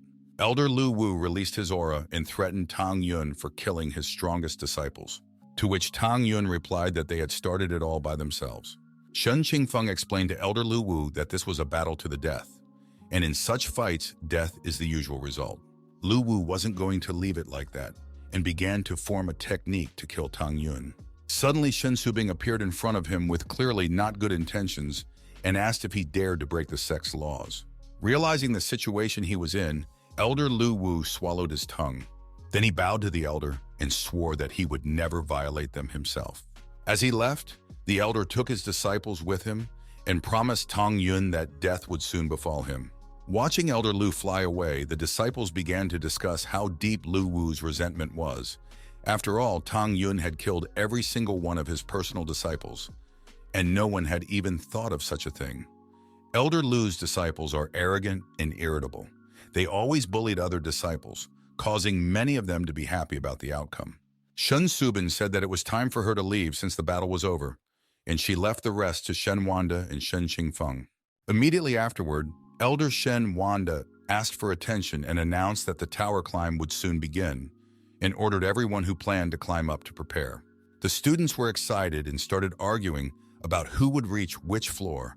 Right now there weren't 2 strong students among them, and so they hoped that they could take the very first place. Just as suddenly, Pang Ham, Pang An, and Pang Shiyuan arrived at the arena, whereupon the latter asked if they were late. Seeing Pang An, the disciples were annoyed as he was the 3rd strongest in the division, and since he was here, he would go first. Some even discussed whether Tang Yun would be able to compete with him. Upon hearing about Tang Yun, Pang He immediately pointed at Tang Yun and asked Pang An to take revenge on him. But Pang An refused, as climbing the tower today was his first priority, and he would deal with a mere disciple when he came out of the tower. Noticing Pang He, Tang Yun realized that he had not calmed down after their previous meeting, which meant that nothing would go quietly for him as always. Shen Wan began to talk about the rules of climbing. The advanced space-time tower has 9 floors, and with each floor, the gravity increases by 50%. The first one, to climb to the 9th floor, would be rewarded with the true purple phoenix flame left behind by an ancestor of the sect. Furthermore, fighting is forbidden during the ascent. Tang Yun was slightly surprised when he heard about the flames. After all, he didn't expect to get something so worthwhile here. With the power of the flames, his personal strength would increase by several times. Shen Qingfeng approached Tang Yun and asked which floor he thought he could get to which Tang Yun replied with a smile that he would get to the 9th floor. Hearing this, Pang An realized how naive Tang Yun was, daring to say such a thing as a mere disciple, indicating that Tang Yun was unable to assess his own strength. He wondered why Tang Yun was so confident. After all, no one had yet been able to reach the 9th floor during their division's existence. Realizing that a fight was coming, Shen Qingfeng ordered Pang Shiyuan to rein in his men. Pang Shiyuan said that he agreed with his disciple's opinion. After all, being a mere disciple, one dares to brag about climbing to the 9th floor and mock them all. Shen Qingfeng advised Pang Shiyuan not to be too confident, as he might get into an embarrassing situation. From which Pang Shiyuan laughed and offered to place bets since he was so confident. If Pang An won, Shen Qingfeng would give up the personal medical field. Tang Yun interrupted Shu Yuan, asking what he himself would bet. The latter laughed again and replied that they could take anything they wanted. He thought that his bet didn't matter since Pang An would win anyway. Tang Yun agreed with his bet and advised Deacon Sheng to accept the bet if he believed in it. Shen Qingfeng clenched his fist and shouted that he agreed. Tang Yun had never let him down before, and so he was confident in the urge to trust him once again. Hearing about the bet, the disciples were shocked as the deacon trusted Tang Yun too much. In addition, the previous time Pang An was able to climb the 7th floor, and this time he is going to climb the 8th floor, while Tang Yun is several times weaker than him. Almost all the students agreed that Deacon Shen would lose the bet, and even Pang Shiyuan thanked the deacon in advance for such a valuable gift. But Tang Yun advised him not to rejoice prematurely, and said that he hoped to see Pang Shiyuan's trembling smile when he saw that he had climbed to the 9th floor. Seeing that Tang Yun's confidence was not lacking, Pang He assumed that he had prepared some kind of trick, which was immediately refuted by Pang An, as most likely Tang Yun was just too arrogant, and that he would be able to win without even thinking about it. Pang Shiyuan advised him to reassure himself even if he couldn't do anything. He ordered Pang Hai to find a way to somehow confuse Tang Yun when they were in the tower. Once the time came, Shen Wanda lifted the token up and opened the door to the tower, at the same time triggering the gravity grid that interferes with the students' climb. Not a moment later, a multitude of students rushed up the stairs to climb as high as they could. Only Tang Yun walked leisurely, as he had expended too much energy in the recent battle and was going to gradually recover it. The disciples wondered why Tang Yun was going up so slowly. After all, not long ago he had said that he would go up to the 9th floor, and since even they could go up faster, the deacon had lost. Pang Shiyuan thought that victory was already in his pocket since Pang An was already on the 6th floor, while Tang Yun still hadn't ascended to the 2nd floor. Shen Qingfeng wondered what was going on with Tang Yun as he was behaving unusually. After accumulating enough energy, Tang Yun decided to speed up the climb. Suddenly, Pang He and the other disciples got in his way. Pang He mocked Tang Yun, who had only just reached the 3rd floor, but he had tried to mock them not long ago. The disciples said that Brother An didn't even consider Tang Yun as his rival, and that his journey would end here. Tang Yun grinned and said that now he understood everything. They were trying to put sticks in his wheels. Everyone smirked evilly, and Pang He said that they were just tired since they had climbed so high, and Tang Yun would have to wait for them to rest since fighting was forbidden in the tower. The disciples from below began to get angry at Pang He because he used 2 sneaky techniques, causing Tang Yun to be unable to pass on. Shen Qingfeng demanded an answer from Pang Shiyuan whether he was involved in what was happening on the tower, and Shen Wanda asked Elder Shiyuan if it was too inappropriate for his status, to which the latter replied that no rules had been broken. Shen Qingfeng said that Pang Shiyuan's acts are ridiculous if he thinks that such antics can stop Tang Yun. Tang Yun advised Pang He and his disciples to get out of his way. He asked what the latter would do. After all, it was forbidden to fight here and they wouldn't budge no matter what the situation was, because of which Tang Yun would just have to wait. Tang Yun ordered those vile worms out of his way and unleashed his aura, throwing them off the tower. Falling from the tower, Pang He and his disciples began to panic as their affairs were not good. Immediately afterward, they all met the ground.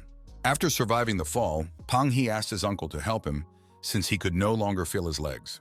Pang Shiyuan reprimanded Tang Yun and shouted that the latter attacked the disciples and broke the rules. Shen Qingfeng stroked his beard and said that he had not seen Tang Yun touch them with even a finger, from which it followed that he had broken the rules, and the disciples had fallen from the tower by themselves. Shen Wanda agreed with Shen Qingfeng, as even he saw that Tang Yun did not raise his hand at the disciples, but merely took a step. Pang Shiyuan was forced to accept the elder's point of view and called for someone to rescue Pang He. The disciples started laughing at how stupid Pang He and his men were, and besides, the elder got what he deserved since he had decided to play unfairly. Pang Shiyuan said that he who laughs last laughs well, then told Shen Qingfeng that Pang An had already reached the 7th floor, while Tang Yun was only on the 3rd floor. Shen Qingfeng replied that it was too early to talk about the winner and suggested waiting until the end. Inwardly, he prayed that Tang Yun would win. Meanwhile, on the approach to the 5th floor, the disciples lost all their strength as they could not bear the heavy gravity and stopped to meditate on their progress. 7th floor. Pang An pondered that although Tang Yun is too weak for him, but he still shouldn't stop there and must reach the 8th floor. Tang Yun wasn't going to linger on the 3rd floor any longer and use the divine body of life principles, immediately after which he began to swiftly climb up the tower. He walked past the students with such speed that they couldn't even realize what had just happened. But some disciples still realized that it was Tang Yun. They were surprised as they themselves were expending all their energy to take a single step while Tang Yun just flew past. Meanwhile, Pang An was gaining strength to take the last step and finally reach the 8th floor. Suddenly, he heard something strange, and turning around, he saw Tang Yun running towards him. Not wanting to lose the lead, Pang An used the charge and flew down the last few steps to the 8th floor. The spectators began to discuss what had happened after all, For thousands of years, no one had been able to climb there. Hence, Pang An would leave his name in history as a genius of the alchemy division. Pang An asked Shen Qingfeng, why doesn't the latter just give up the medical field, as there is no point for them to continue arguing? After all, even if Tang Yun could reach the 8th floor, it would still be Pang An's victory to go up first. Shen Qingfeng was not going to give up so easily, and reiterated that it was too early to draw conclusions. Pang Shiyuan agreed that Shen Qingfeng still had a chance, but that was only if Tang Yun could reach the 9th floor. But no one during the existence of their division had ever been able to climb to the top, and Tang Yun was among them. Shen Wanda admitted that he had nothing against Tang Yun, but the latter really had a paltry chance. Shen Qingfeng did not comment on this in any way, and wondered if Tang Yun would be able to create a miracle. Meanwhile, in the tower, Tang Yun stopped in front of the panting Pang An.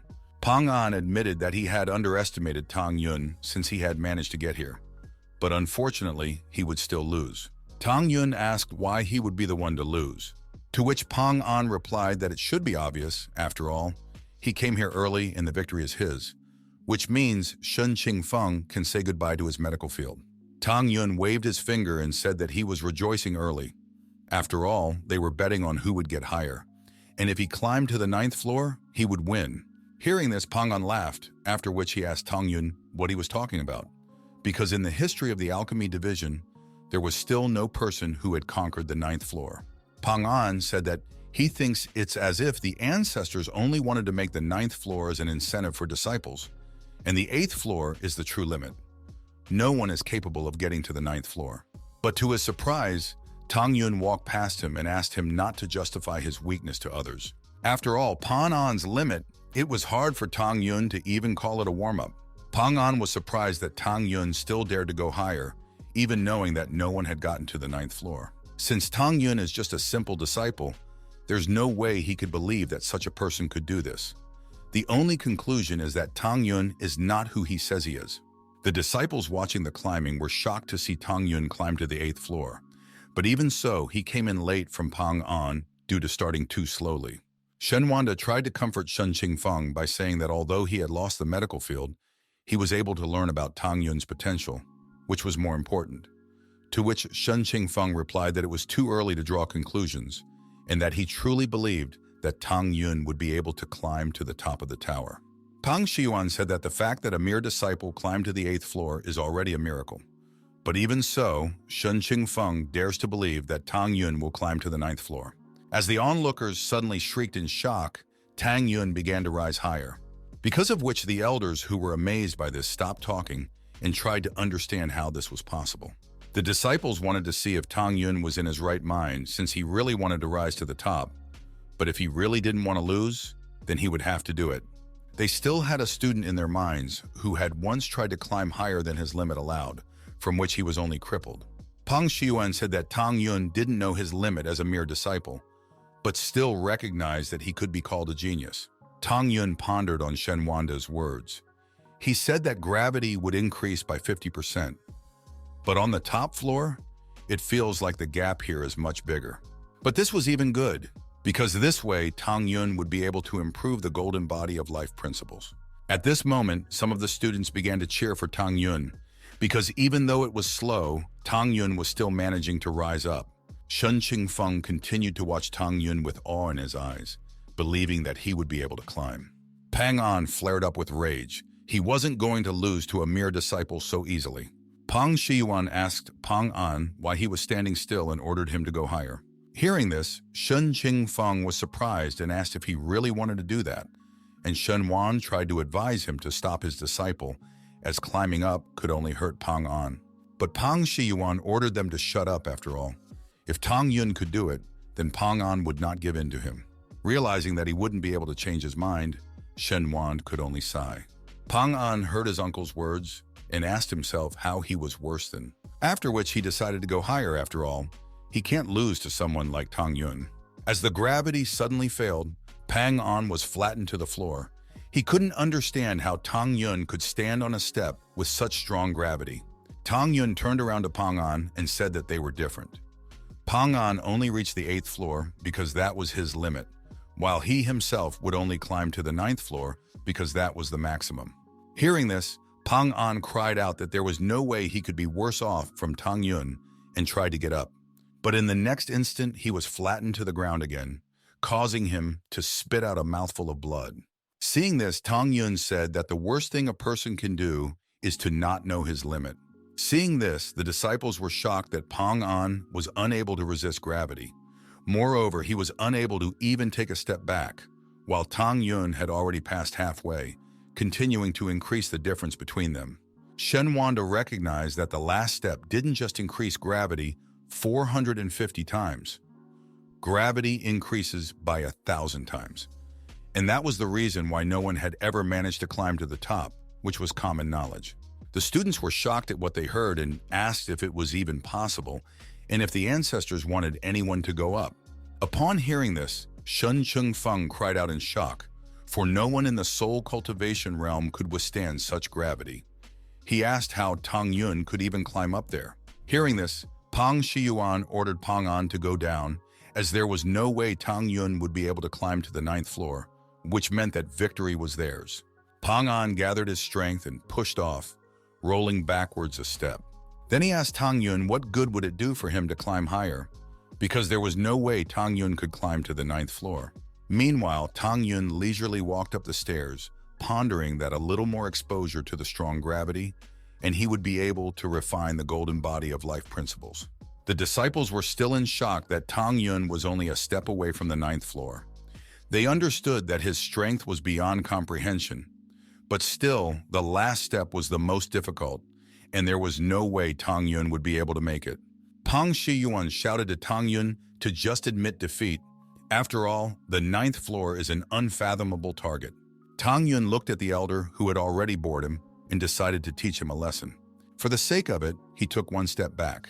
Pang Shiyuan started to mock Tang Yun and said that he was just lucky, and the fact that he was talking about the 9th floor shows how smug Tang Yun is. The disciples believed that Tang Yun had lost only because of his mistake, but even so, they would continue to admire him since he had managed to get this far. Shen Qingfeng had lost all hope. After all, Tang Yun was so close to victory, and Shen Wanda tried to comfort him by saying that Tang Yun had done his best, but even so, the 9th floor remained out of reach. Pang Shiyuan advised Shen Qingfeng to face the truth, as there was no way Tang Yun would ever be able to do that in his life. Tang Yun smirked and asked why he thought as if he was incapable of reaching the 9th floor, after which he used the golden body of life principles. The shocked disciples tried to understand where this golden light came from, after which they realized that it was being emitted by the enhanced Tang Yun. Immediately after which, Tang Yun stepped onto the impossible 9th floor. The disciples were shocked as Tang Yun managed to break the record. They even thought that they had just imagined it. And even Pang Shiyuan refused to believe his eyes. A second ago, Tang Yun took a step back since he didn't have enough strength, but afterward he managed to get up. He was sure that Tang Yun was cheating and announced that he would check it out. Hearing this, Shen Qingfeng laughed and said that someone couldn't accept defeat and asked who it was, hinting at the elder standing next to him with this. Pang Shiyuan jabbed his finger towards Shen Qingfeng and was about to say it all. Suddenly he was summoned by Tang Yun at the top of the tower. Tang Yun said that he only took a step back because his leg was stiff and asked if he had caused any misunderstanding by doing so. Hearing this, Pang Shiyuan got angry and asked Tang Yun if he was trying to bully the elder. Tang Yun said that the elder couldn't say that now since he was the one who had assumed that Tang Yun could no longer continue climbing, even though Tang Yun hadn't even said such a thing. Therefore, he was very sorry since the elder was wrong in his assumptions. Pang Shiyuan tried to object to Tang Yun as he suddenly trembled, and in a second, he started vomiting blood. The disciples started laughing at the elder, as because of Tang Yun's awesomeness, Pang Shiyuan started vomiting blood, and this was despite the fact that no one had any idea that climbing up to the 9th floor was a possibility. Everyone thought that today was the most frustrating day for Elder Pan, and that he would definitely hold a grudge against Tang Yun. Shen Qingfeng asked Pang Shiyuan if he was sick once he started vomiting blood. Shen Wanda advised Pang Shiyuan not to get too angry, otherwise they would have to look for a replacement for his position. Pang Shiyuan wiped away the blood and said that it was all nothing, and that they shouldn't worry about him. Hearing that the one was fine, Shen Qingfeng started rubbing his beard and asked if the one had forgotten about the argument. After all, Tang Yun was already on the ninth floor, and that it would be shameful to take back his words in front of so many people. To which Pang Shiyuan replied that he was an elder of the inner sect, and that he always kept his word. He tried to think of something since he might go bankrupt because of Shen Qingfeng's desire. Shen Qingfeng gathered his thoughts and asked Pang Shiyuan. Just as suddenly, Pang Shiyuan interrupted him and offered to conclude another argument. Shen Qingfeng asked what else the man wanted to lose. Pang Shiyuan suggested to see who was stronger than Tang Yun or Pang An. When the disciples heard this, they were surprised to hear such an argument, since Pang An is the third strongest in their division. They thought that although Tang Yun had won the competition, there was no way he could defeat Pang An in a one-on-one fight. So they were disappointed in Elder Pang as he had decided to go for the mean. Shen Qingfeng asked Pang Shiyuan if he thought he was stupid, because there was no way he would agree to a losing fight. Pang Shiyuan asked the one to take his time in refusing, and added the golden dragon's sacred flame to the dispute if Tang Yun won. Pang An thought that since Shen Qingfeng had won, he would definitely demand something for Tang Yun, and using this flame, the latter would just have to bite. Seeing such a precious flame, Shen Qingfeng was speechless. Tang Yun had already obtained the purple phoenix flame, and if he fused the two flames into the dragon phoenix flame, absorbing them would greatly increase his strength. After waiting a little while for Shen Qingfeng to think things over, Pang Shiyuan asked what the latter thought of the dispute, to which Shen Qingfeng replied that it would be up to Tang Yun to decide, as he couldn't decide for others. He thought that Tang Yun had incredible physical strength to climb so high, but in a battle things might go differently. If this flame could help Tang Yun, it was up to him. Realizing that Shen Qingfeng couldn't be persuaded, Pang Shiyuan agreed to wait for Tang Yun to come out and make a decision himself. 3 months later, inside the space-time tower, Tang Yun chanted, "From the four corners of the universe, passing the barriers of time," after which he shouted out time-condensing power and created a talisman. But looking at it, he was disappointed that he didn't have enough leftovers to create a full-fledged time-stopping talisman. Because of the materials, the talisman was only half complete, and its use simply slowed down time, making it of no real use. Only Tang Yun was unwilling to just throw away the talisman he had spent resources on. Hence, he decided to keep it until better times. At the very least, he could sell it for a decent amount of money. After which he pulled out the talismans and tossed them into the air. Not only does he need to cultivate, but he also needs to create 9 middle-class mascots. Gu Zhengming and Lu Wu have tried to kill Tang Yun more than once during his time in the inner sect, and so they don't have long to go. 3 months had passed outside and 4.5 years inside the tower. Tang Yun's soul cultivation was now at the 8th level. As soon as Tang Yun stepped out of the tower, there were already many disciples and elders waiting for him. The elders began to ask Tang Yun if he had had a good time and if he had become stronger. Tang Yun replied that he had become many times stronger, and that he felt as if he could take down Wu Yangchan with just one punch. Hearing this, Shen Qingfeng decided to tell Tang Yun a piece of news. Elder Pan is unwilling to accept his defeat and offered the sacred flame of the golden dragon if he defeats Pan An.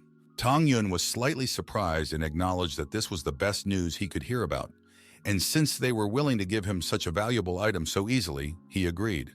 He hadn't absorbed the true flame of the violet phoenix, and so he would be able to combine it with the golden dragon flame and absorb them, making his flame of life principles much stronger.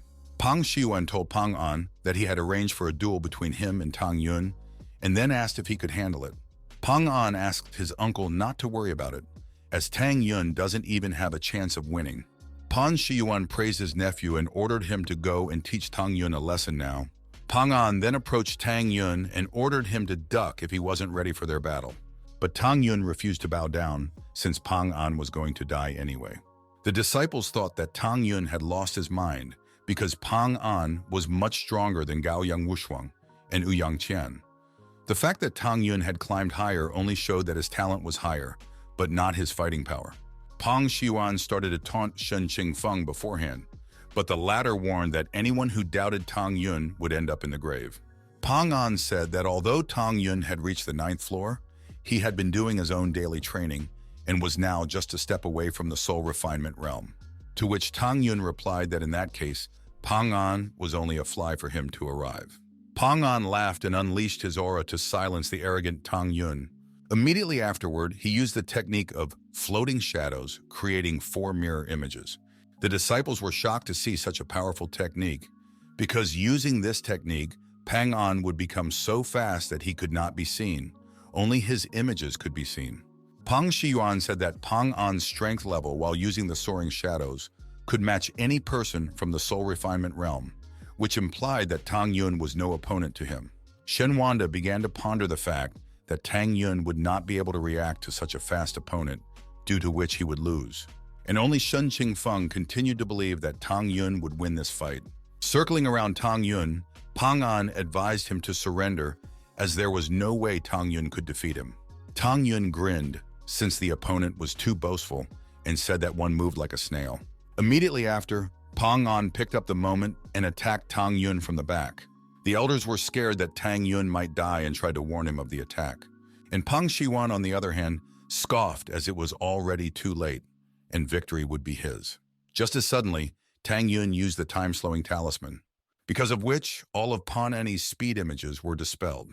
Pang An himself couldn't understand why he had slowed down so much, but Tang Yun explained that it was all because of him, as he had slowed down the time around him, and now the speed that Pang An was so proud of had become nothing. Pang An simply couldn't understand it, and wanted to know how such a thing was even possible. But Tang Yun explained to Pang An that he had lost immediately after striking him. Flopping down on the ground, Pang An struggled to say that he couldn't lose. Tang Yun apologized and said that he had won. As soon as the fight was over, Pang Shiyuan immediately rushed to his dying nephew, and Shen Wanda and Shen Qingfeng started praising Tang Yun for doing the impossible for his level. The disciples were dumbfounded that Tang Yun had won, for this meant that he was now the 3rd strongest in their division, and this was despite being only at the 8th level of soul cultivation. Tang Yun approached Shen Qingfeng and thanked him for never ceasing to believe in him, after which Shen Qingfeng praised him for the work he had done. Shen Qingfeng asked Pang Shiyuan where his reward was, and the latter was forced to accept his defeat, immediately after which Pang Shiyuan extended a flame to Shen Qingfeng. Shen Qingfeng threw the flame to Tang Yun and said that the latter had done more to receive it. Pang Shiyuan said that he was a man of his word and asked Tang Yun to tell him what he needed and that he would give it to him if he had it. He thought that he had everything under control since Tang Yun was just a simple disciple and had no way of knowing about anything worthwhile. Since the elder suggested it, Tang Yun called the bodhicitta hearts and dragon blood leaves. Hearing about these items, Pang Shiyuan's eyes popped out of his orbits, and he was forced to admit that he didn't have this. Then Tang Yun asked if the elder had snow jade bone ginseng and jade dragon saliva, but the elder didn't have either. Tang Yun continued asking, naming 9 colored lotuses and iridescent moon orchid cores, and then the elder bowed his head and said that this too was passing by. Tang Yun asked the elder why he says to ask what he wants if Pang Shiwan doesn't have it. Some disciples were shocked that the elder was so poor that he didn't even have what an ordinary disciple asked for, while most of the disciples hadn't even heard of such ingredients and thought that they were too valuable and that the elder just didn't want to give them away, which made it clear to everyone that this was the reason why the elder offered to personally choose the reward. Because of all this gossip, the elder became angry and told Tang Yun that all these items were too expensive, and that even the elders of the immortal sect didn't have anything like this. He couldn't understand how an ordinary disciple could know about such things, and suspected that Shen Qingfeng was behind it. Since the elder was so poor, Tang Yun suggested that he compromise and apologize to Shen Qingfeng in front of everyone. The elder was stunned by such a thing and tried to object, but Tang Yun asked why the man kept resisting. After all, it was the easiest thing to do, and since it had gotten this far then, suddenly the elder shouted that he was willing to do it, and bowing before Shen Qingfeng, he asked for forgiveness since the blame for what had happened lay entirely on him, and that he hoped to earn forgiveness. Rubbing his beard, Shen Qingfeng said that since the latter had apologized, he would not be so petty. Immediately afterward, he turned around and shouted out to Tang Yun that he remembered everything and that he didn't have long left. The disciples were slightly stunned by what they saw, but they were still discussing how Tang Yun had made the elder apologize by showing a good side of himself. But because of this, Tang Yun is in the crosshairs of many people, and his future would not be easy. Shen Qingfeng told Tang Yun that they had to go and that he would take him to the head since Tang Yun had reached the 9th floor and would definitely be rewarded for it. As they approached the Great Hall of the Alchemy Division, Shen Qingfeng and Tang Yun heard the angry head shout. Shen Qingfeng asked what was going on, to which the disciple replied that the head was trying to create a recovery pill. But all her attempts were even. Shen Qingfeng realized that since Shen Subin wasn't in the mood, this wasn't the best time to meet.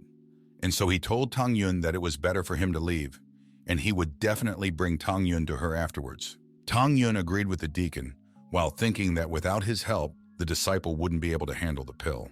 Shen Subing tried to prepare the pill, but black smoke was coming out of the cauldron. As soon as Shen Qingfeng walked in, she admitted that she had messed up, and that it was hard to count how many times something like this had happened. She does everything exactly according to the formula, and yet nothing works. Shen Qingfeng tried to reassure my lady by asking her not to be disappointed in herself, as he was sure that she would succeed. Shen Subin said that she hoped so too. She thought about having the master by her side, for he would definitely help her with this. As suddenly a familiar voice could be heard behind her, he said that in alchemy, you can't follow exactly as written, and that if she kept doing that, she wouldn't succeed. Seeing the stranger, Shen Qingfeng immediately covered his head and asked the stranger who he was and what he was doing here, and Shen Subing was happy to see the master. Hearing her, Shen Qingfeng was shocked that it was the master of her chapter. Tang Yun asked Subin if she had forgotten the conditions under which he would be her teacher. Immediately after, she covered her mouth fearfully, as she had forgotten that the master had asked her not to call him that in front of strangers. Afterwards, she admitted that she was very sorry about what had happened, because she had gotten too excited about his appearance and forgot about it. Tang Yun stroked Subin and said that it was fine since Qingfeng was not among the outsiders. Seeing someone stroking his milady, Shen Qingfeng's eyes almost flew out of his orbits, while Subin admired the master. After which, Shen Qingfeng asked her who this person was. So Subin smilingly introduced him to this man who was her master. She told him that the master's alchemy skills knew no bounds, and that he was the one who had given her the formula she used to create the soul restoration pill. After listening to Subin, Shen Qingfeng apologized to the master for being so rude and asked what sect he was from, what mountain he was located on, and who his teacher was. Shen Qingfeng suspected that the master might be a potential threat since he was hiding, and therefore wanted to make sure of everything. Tang Yun said that Shen Qingfeng only needed to know one thing, and that was that his path was the path of life principles. Shen Subin asked Shen Qingfeng not to worry about the master since she trusted him, and the latter was forced to agree. He knows that Shen Subing has been practicing alchemy all her life, and that she has no worldly experience yet, so he should keep an eye on her master. Shen Subin asked the master how he realized she needed help, to which the master replied that it was just a coincidence. Tang Yun said she was embarrassing her, because he had given her the formula and she hadn't made a single pill yet, to which Subin replied that she does exactly what the formula says. Tang Yun explained that the formula was only for understanding. It was a plan of action, and the details had to be finalized by himself. After that, he ordered her to watch him prepare a pill without taking her eyes off. Shen Subin was happy that she was about to be taught a lesson, and Shen Qingfeng asked why the master didn't wait for the boiler to be cleaned, because there was still sludge in the boiler. Tang Yun said that even the medicinal residue contained healing properties, and that he was using it to process it into a pill. Immediately after which, Tang Yun used the fire on the cauldron. Shen Qingfeng asked how it was even possible to create a pill from leftovers, since he had never heard of such a thing. To which Subin replied that it was but a trifle, for her master had once created a pill out of thin air. Just as suddenly, Tang Yun began to condense a pill from the leftovers, from which Shen Qingfeng was shocked by his speed, while Subin admired his skill. After which, Tang Yun opened the lid of the cauldron, but there was no pill inside. Seeing the empty cauldron, Shen Qingfeng realized that he was right, that there was no way to create a pill from the leftovers, and asked if the cauldron was damaged. Shen Subin couldn't believe that her master could screw up like this, and probably Shen Qingfeng already thought that he was a fraud. And if so, Tang Yun said that there was no word for fail in his vocabulary and called out the soul restoration pill. Immediately afterward, a pill was formed from the flames. Seeing this, Subin shrieked that she had never once doubted him, And Shen Qingfeng couldn't accept the fact that it was possible. He tried, but there was no way he could realize that it was even possible to prepare the soul recovery pill from leftovers. After inspecting the pill, Shen Subing praised the master as he had prepared a top-class pill. As soon as Shen Qingfeng heard this, his eyes popped out of his orbits. For this person's skill is truly boundless, and he must be ahead from a sacred sect. Tang Yun said that there was nothing special about making this pill and ordered Subin to make sure she mastered the technique since he wouldn't help her next time. Suddenly, Shen Qingfeng fell to his knees and asked the master to help him avenge his lady's father. Shen Subing tried to ask what he was doing, but the man blurted out that if the senior could help them, they would be able to avenge the incident that happened many years ago. Tang Yun asked what was the nature of the matter so troubling them, and Shen Subin revealed that her father used to be the head of the sacred sect, but the second elder, Gongsun Yangchun, wanted to take his place.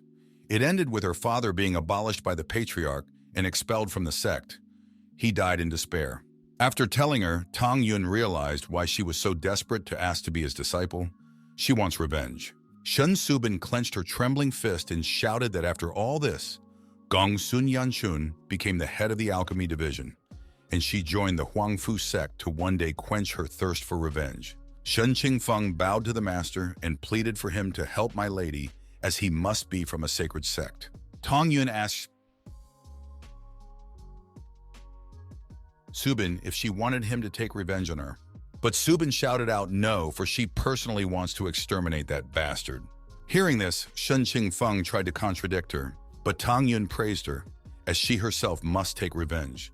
Otherwise, she would never be able to become strong. Shen Qingfeng explained that taking revenge on Gongsun Yangchun would obviously be difficult since he had power and great influence concentrated in his hands. Tang Yun decided to make this task easier for Subin and ordered her to get ready since he was going to teach her one ability. After which he touched her forehead and they were surrounded by symbols that surprised Shen Subing. Tang Yun explained that he had prepared one ability especially for her, and its name was ice writing. If she could master this technique, she would become many times stronger and be able to quench her thirst for revenge. Hearing this, Shen Qingfeng was shocked. He agreed that the senior was a master of his craft, but still asked if it would help much. After all, Milady had spent years internalizing the best abilities that she had inherited from her father. Shen Subin said that it was an incredibly powerful ability and that it was much better than what she had gotten from her father, because it was only by understanding the ability that she was able to go to the next level. Shen Qingfeng was stunned by what he heard, for the senior had managed to recreate a top-level skill of the heavenly punishment continent, which was literally impossible. Tang Yun, on the other hand, was pondering that since he was a great emperor of the upper world, the technique he had created could make it to the top of the celestial punishment continent without much trouble. Tang Yun said that he had done what he wanted to do and said goodbye. He was going to absorb the artifacts he had obtained, and so he wanted to return to the Tower of Space and Time. And Shen Subing and Shen Qingfeng bowed to the departing master. Shen Subin advised Shen Qingfeng to leave to go about her business, while she tried to create a soul recovery pill. Meanwhile, in Lu Wu's cave, Elder Lu Wu was just furious since Tang Yun had killed all of his personal disciples, and he was shouting about killing him. Just as suddenly, Pan Shiyuan entered his cave and said that he understood him. Lu Wu was surprised to see Elder Pan and asked if Tang Yun had killed any of his disciples. Pan Shiyuan said that it almost happened. In fact, Tang Yun had maimed his two nephews very badly, and on top of that, Tang Yun had insulted him very badly in public, because of which he wanted revenge. Lu Wu explained that killing Tang Yun was not as easy as Shen Qingfeng, and apparently the division head was protecting him. Pang Shiyuan replied that it was unnecessary to worry since Kong had already thought of everything. He had given Tang Yun the Golden Dragon Flame, which meant that Tang Yun would surely go to the Tower of Space and Time to absorb the flame, which was a great opportunity for them. He explained that he would take care of Tang Yun's murder himself, and that he hoped that in turn, Lu Wu would put in a good word to his father for his son. Elder Lu Wu's father is an elder of one of the divisions of the Immortal Sect, and if they managed to get in touch, then everything was not in vain. Lu Wu immediately agreed to talk to his father if Pang Shiyuan killed Tang Yun. On the night of the same day, Pang Shiyuan asked his disciple if he was sure that Tang Yun had seen Tang Yun enter that tower, and the latter told him that he had no doubts since he had personally seen it, after which he handed the elder a token to enter the tower. Pan Shiyuan thanked the disciple and asked what he could do for him in return, but the latter refused the reward since he had done what he had to do. Pang Shiyuan said that he had thought of a way to thank his disciple and poked his finger into his forehead. At the last gasp, the student asked why he was killed. But Pang Shiyuan said that one was a fool, for he couldn't be sure that the disciple wouldn't tell anyone about it. Meanwhile, Tang Yun meditated in the tower and reflected on the fact that after absorbing all the artifacts, his strength had increased significantly, pushing him closer to killing Lu Wu and the others. The only problem is that his victims are the elders of the inner sect, and if he kills them not covertly, he will be thrown out of here, so he pondered on how to kill the elders covertly. Just as suddenly, an assassin appeared over Tang Yun and attacked, shouting that Tang Yun had lived enough.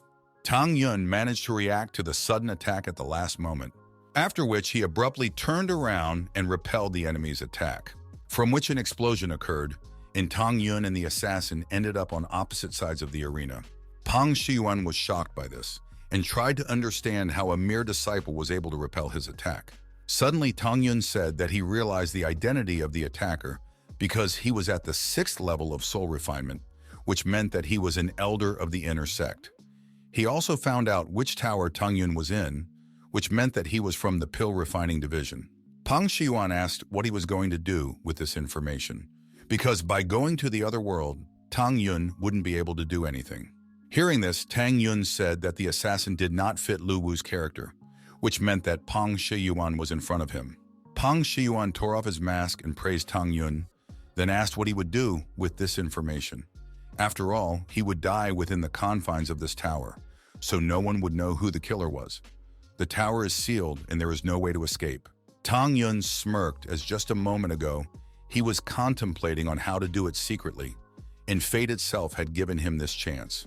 If he took the opportunity to initiate his death, he would be able to secretly get rid of Lu Wu and the others. Tang Yun took out some talismans and shouted that even dying would not let the elder live a peaceful life. Immediately after which, the elder attacked Tang Yun, shouting that he was too cocky, but Tang Yun shouted that he would only die if he took Pang Shiyuan with him. After which he cast the talismans of Heavenly Hurricane, Spatial Destruction, and Silent Death, which projected a massive explosion that wiped out the Tower of Space and Time. Trying to protect himself from the explosion, Pang Shiyuan tried to understand how a mere disciple could have such strong talismans, as he had to use all of his spiritual power to protect himself. The disciples panicked as there was a sudden explosion, and most importantly, it happened in the 678 tower where Tang Yun was training, which meant that he was dead. Standing on the ruins of the tower, Pang Shiyuan was shocked that he was one step away from losing. But the main thing was that Tang Yun was probably dead, which meant he had accomplished his mission. Looking at the flying elder's back, Tang Yun smirked as he believed in his death, which meant his plan had worked. A few moments later, a panicked Shen Wand and Shen Qingfeng rushed into the arena. Immediately after, a disciple reported that the tower where Tang Yun was training exploded for unknown reasons, and due to the force of the explosion, Tang Yun probably died. Upon hearing this, Shen Qingfeng was stunned. Shen Wanda shouted out that the towers didn't explode by themselves, and that there was obviously something wrong here. This indicates that there was an assassin here, and he was probably from the Pill Creation Division. Tears sprang from Shen Qingfeng's eyes, and with a clenched fist, he shouted that he would ask the head to personally look into the matter, and no matter who killed Tang Yun, the murderer would not be able to escape punishment. The next day, all the elders gathered in the main hall of the Pill Creation Division. Only Pang Xiuyan was absent. Bing Qing asked where he was. Lu Wu replied that Elder Pan had gone to the Immortal Sect to see his son and had not yet returned. He was disappointed in Elder Pan's mediocrity, as he had made too much noise trying to kill Tang Yun, causing Elder Pan to go into hiding for a while, as Lu Wu himself could be suspected. Bing Qing said that in that case, they wouldn't wait for him, and said that last night the tower where Tang Yun was practicing exploded abruptly, and his corpse was never found. After personally investigating, she was able to find traces of the battle, and apparently, the killer knew which tower Tang Yun was training in. And since he was able to blow up the tower, the killer was at the soul refinement level. The elders were stunned that a mere disciple who had conquered the 9th floor had been killed, as it was a pity to lose such a talent. And besides, no one would have thought that they could have such evil people. Bingking shouted that the murderer had committed the unpardonable sin. So she ordered all the elders to unite and investigate together. Those who refuse will be treated as accomplices to the crime. Tang Yun's tombstone was placed in the backyard of Lingshan Garden, and the common disciples wept over his death. Dan Yu wanted to know why Tang Yun had to die. He cried out about how unfair the world was for taking away such a good man. A person appeared behind the disciples and said that he was sorry since Tang Yun died too easily. Pang. He said that he had yet to settle scores with Tang Yun. The simple disciples asked Pang He how he dared to say such a thing, and ordered Pang He and his men to leave the place, as they were not welcome here. But Dan Yu asked his fellow students to calm down and asked Pang He what he was forgetting here. Pang.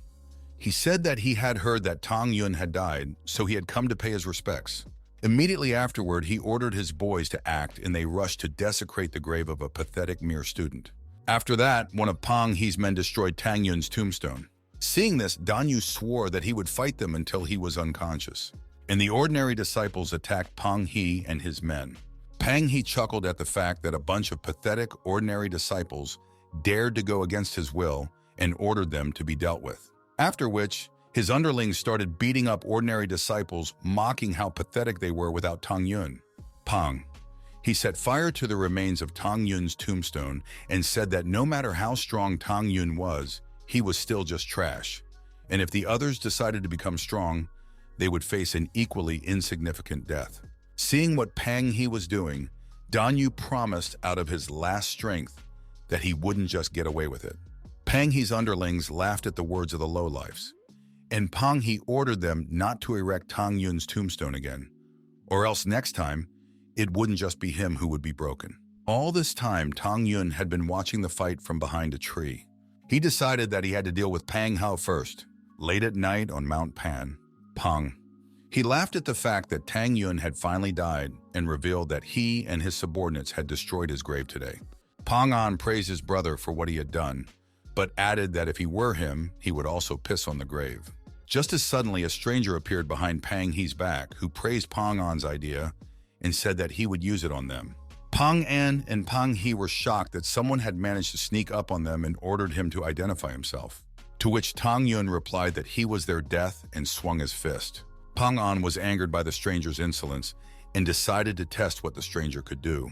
But Tang Yun repelled the enemy's attack, sending him into the opposite wall of the cave.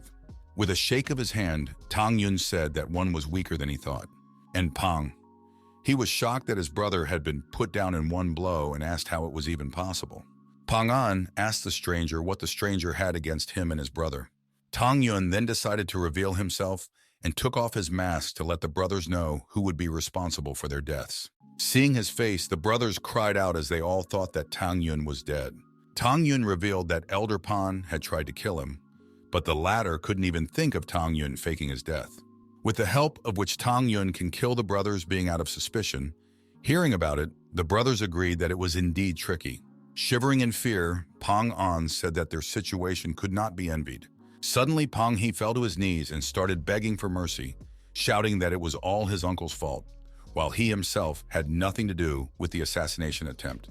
But Tang Yun refused to spare him as he had seen everything, and Pang He was responsible for his own demise. Therefore, he released some soul energy to destroy the Pan brothers, leaving them wondering why they had crossed the path of this monster in the first place. After a moment, the flames dissipated, and not even ashes remained of the Pan brothers. The next in line would be Pan Shiyuan and Lu Wu, but the problem was that they were at the soul purification level, so killing them stealthily would be a difficult task. Just as suddenly, light began to emanate from Tang Yun, and Tang Yun realized that the little monkey was about to wake up. After he came out of the canyon, the monkey had fallen into a deep sleep, and he would never have thought that it would wake up at such a good time. After the monkey woke up, Tang Yun would greatly strengthen, and then he would easily be able to deal with those two. Tang Yun was about to leave, but before he did, he wanted to leave Pang Shiyuan a gift. The next morning, Pang Shiyuan had finished recovering, which meant he could no longer worry about the chapter cracking him up. Suddenly, a disciple ran into him, shouting that he had bad news. The disciples said that Pang An and Pang He's soul lanterns went out, causing the elder to be stunned. He couldn't believe that such a thing had happened. The student said he personally went to check and found not a speck of dust. Plus, the killer had left a message on the wall. Upon hearing this, Pan Shiyuan asked in anger what the message was. And the disciple told him that on the wall it said, "Pan Shiyuan, you are next." Upon hearing this, Pang Shiyuan threw away his disciple and started screaming as his nephews were killed. He swore he would personally kill their killer. Suddenly, Lu Wu walked into his cave and said that he had great news. He said that the immortal sect had taken Shen Subing's bitch, and he could now avoid hiding. But in the next instant, he saw how angry Elder Pan was. Lu Wu felt uneasy as he came with good news, and the elder looks very fierce. Meanwhile, in the garden of Lingshan, Dan Yu asked if anyone had heard the news that the head of their division had been captured by the immortal sect and sentenced to execution for a serious crime, to which one of the disciples replied that they had heard that, and that Deacon Shen was currently thinking about how to save her. Tang Yun happened to overhear their conversation, and he wondered what Subin could have been captured for. Therefore, he immediately rushed to Shun Qingfeng to find out what had happened. Shun Qingfeng was in the main hall of the division at this moment. He knew that only a master could save my lady, but he didn't know where to find him. He tried to think of a way out of this situation as quickly as possible. Suddenly, the master entered the main hall and immediately asked what his disciple had been grabbed for. Seeing him, Shun Qingfeng felt a little calmer, and he began to plead with the master to let him help Subin, as the third elder of the alchemy division from the immortal sect had taken her away. Tang Yun ordered Shun Qingfeng to tell the full story of what had happened. Yi Shun Qingfeng revealed that Head Tang had taken the soul restoration pill, but soon after waking up, she fell back into a coma. After investigating the elders from the holy sect, they learned that the original diagnosis of the disease was wrong, causing them to exacerbate an already dire situation. Tang Yun asked what was his disciple's fault. After all, she was only following their orders. To which Shun Qingfeng replied that according to the elders, it was because of the pill that the sect head's condition worsened. Tang Yun immediately said that this was nonsense and that the elders were wrong, whereupon he ordered Shun Qingfeng to wait for him here while he personally took care of it. Shun Qingfeng bowed to the master and expressed his great gratitude for his help. After a while, Tang Yun reached the entrance of the immortal sect. All the immortal elders had reached the divine soul realm, although they didn't pose a threat to Tang Yun, but he wasn't going to fight them since they might reveal his identity.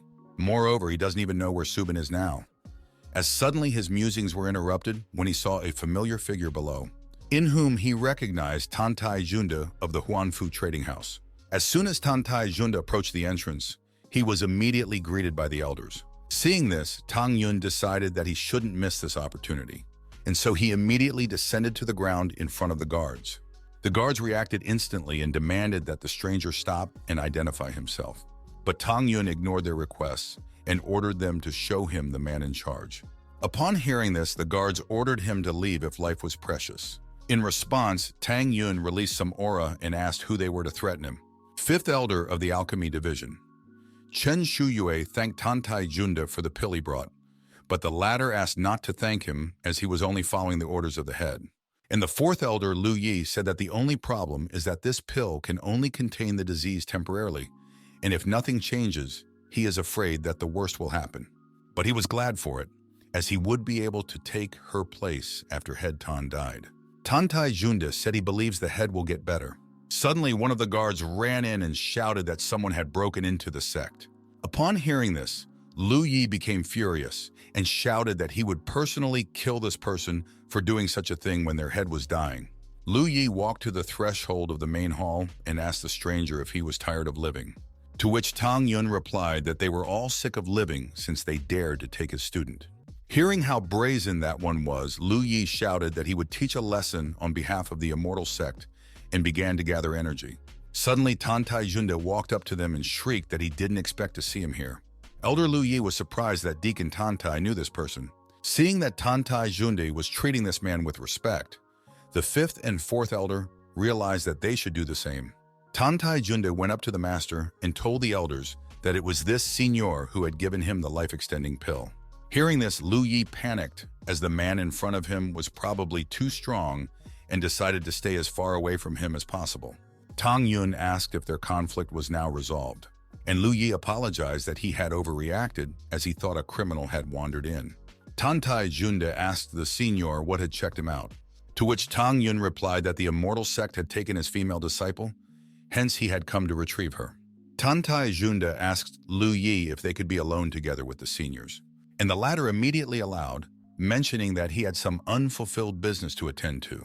Lu Yi wasn't worried about what might happen. He revealed that since Subin's crime had been officially proven by the second elder, only the immortal sect head could release Subin from her shackles, except now she was in a coma. Tang Yun said that there was nothing wrong and that he would have no problem curing her, after which the head would personally release his disciple. Hearing this, Chen Shuiyue was shocked as even a second elder couldn't heal head Tang. Tang Yun assured them that he would handle the treatment and ordered them to take him to the head while she was still breathing. Watching the others leave, Lu Wu scolded to himself, since if the stranger really could cure the head, he would have prevented him beforehand. Chen Shuiyue guided Senior to Tang Xinyin, who was in a coma, and allowed him to begin treatment. Tang Yun gathered the energy on his fingertips and touched the forehead of the chapter, scanning its state. Lu Yi was curious as to what the stranger was going to do, since even the elders of the sacred sect couldn't do this. After finishing his inspection, Tang Yun said that he understood the problem and said that the second elder of the alchemy department was incredibly stupid. After all, the 3 souls and 7 spirits of their head were seriously injured, but the elder said that only her celestial and central souls were injured. Upon hearing this, Chen Shuiyue was stunned at how serious their head's injuries were and asked if he could help her. And Lu Yi mentally laughed, since with such injuries, only the Almighty would be able to heal the head. Looking at head Tang, Tang Yun said that he could cure this disease. He didn't doubt it for a moment, since in his previous life, one of his disciples had been more seriously injured, compared to which the Tang head's illness was a mere trifle. Lu Yi asked the Signori to be careful with the head, so the second elder said that it was almost impossible to cure the head's illness. One wrong move and she would die. To which Tang Yun replied that the second elder only said so because of his mediocrity, after which he created a flame on his finger and ordered him to watch carefully. After which he touched the forehead of the head of Thane, beginning to heal her. Immediately afterward, Tang Xinyin came out of her coma and asked where she was and what had happened to her. Chen Shuiyue with Tantai Junda rejoiced at the recovery of the head. Afterward, Tang Yun told her to help Subin, and the head asked what it all meant.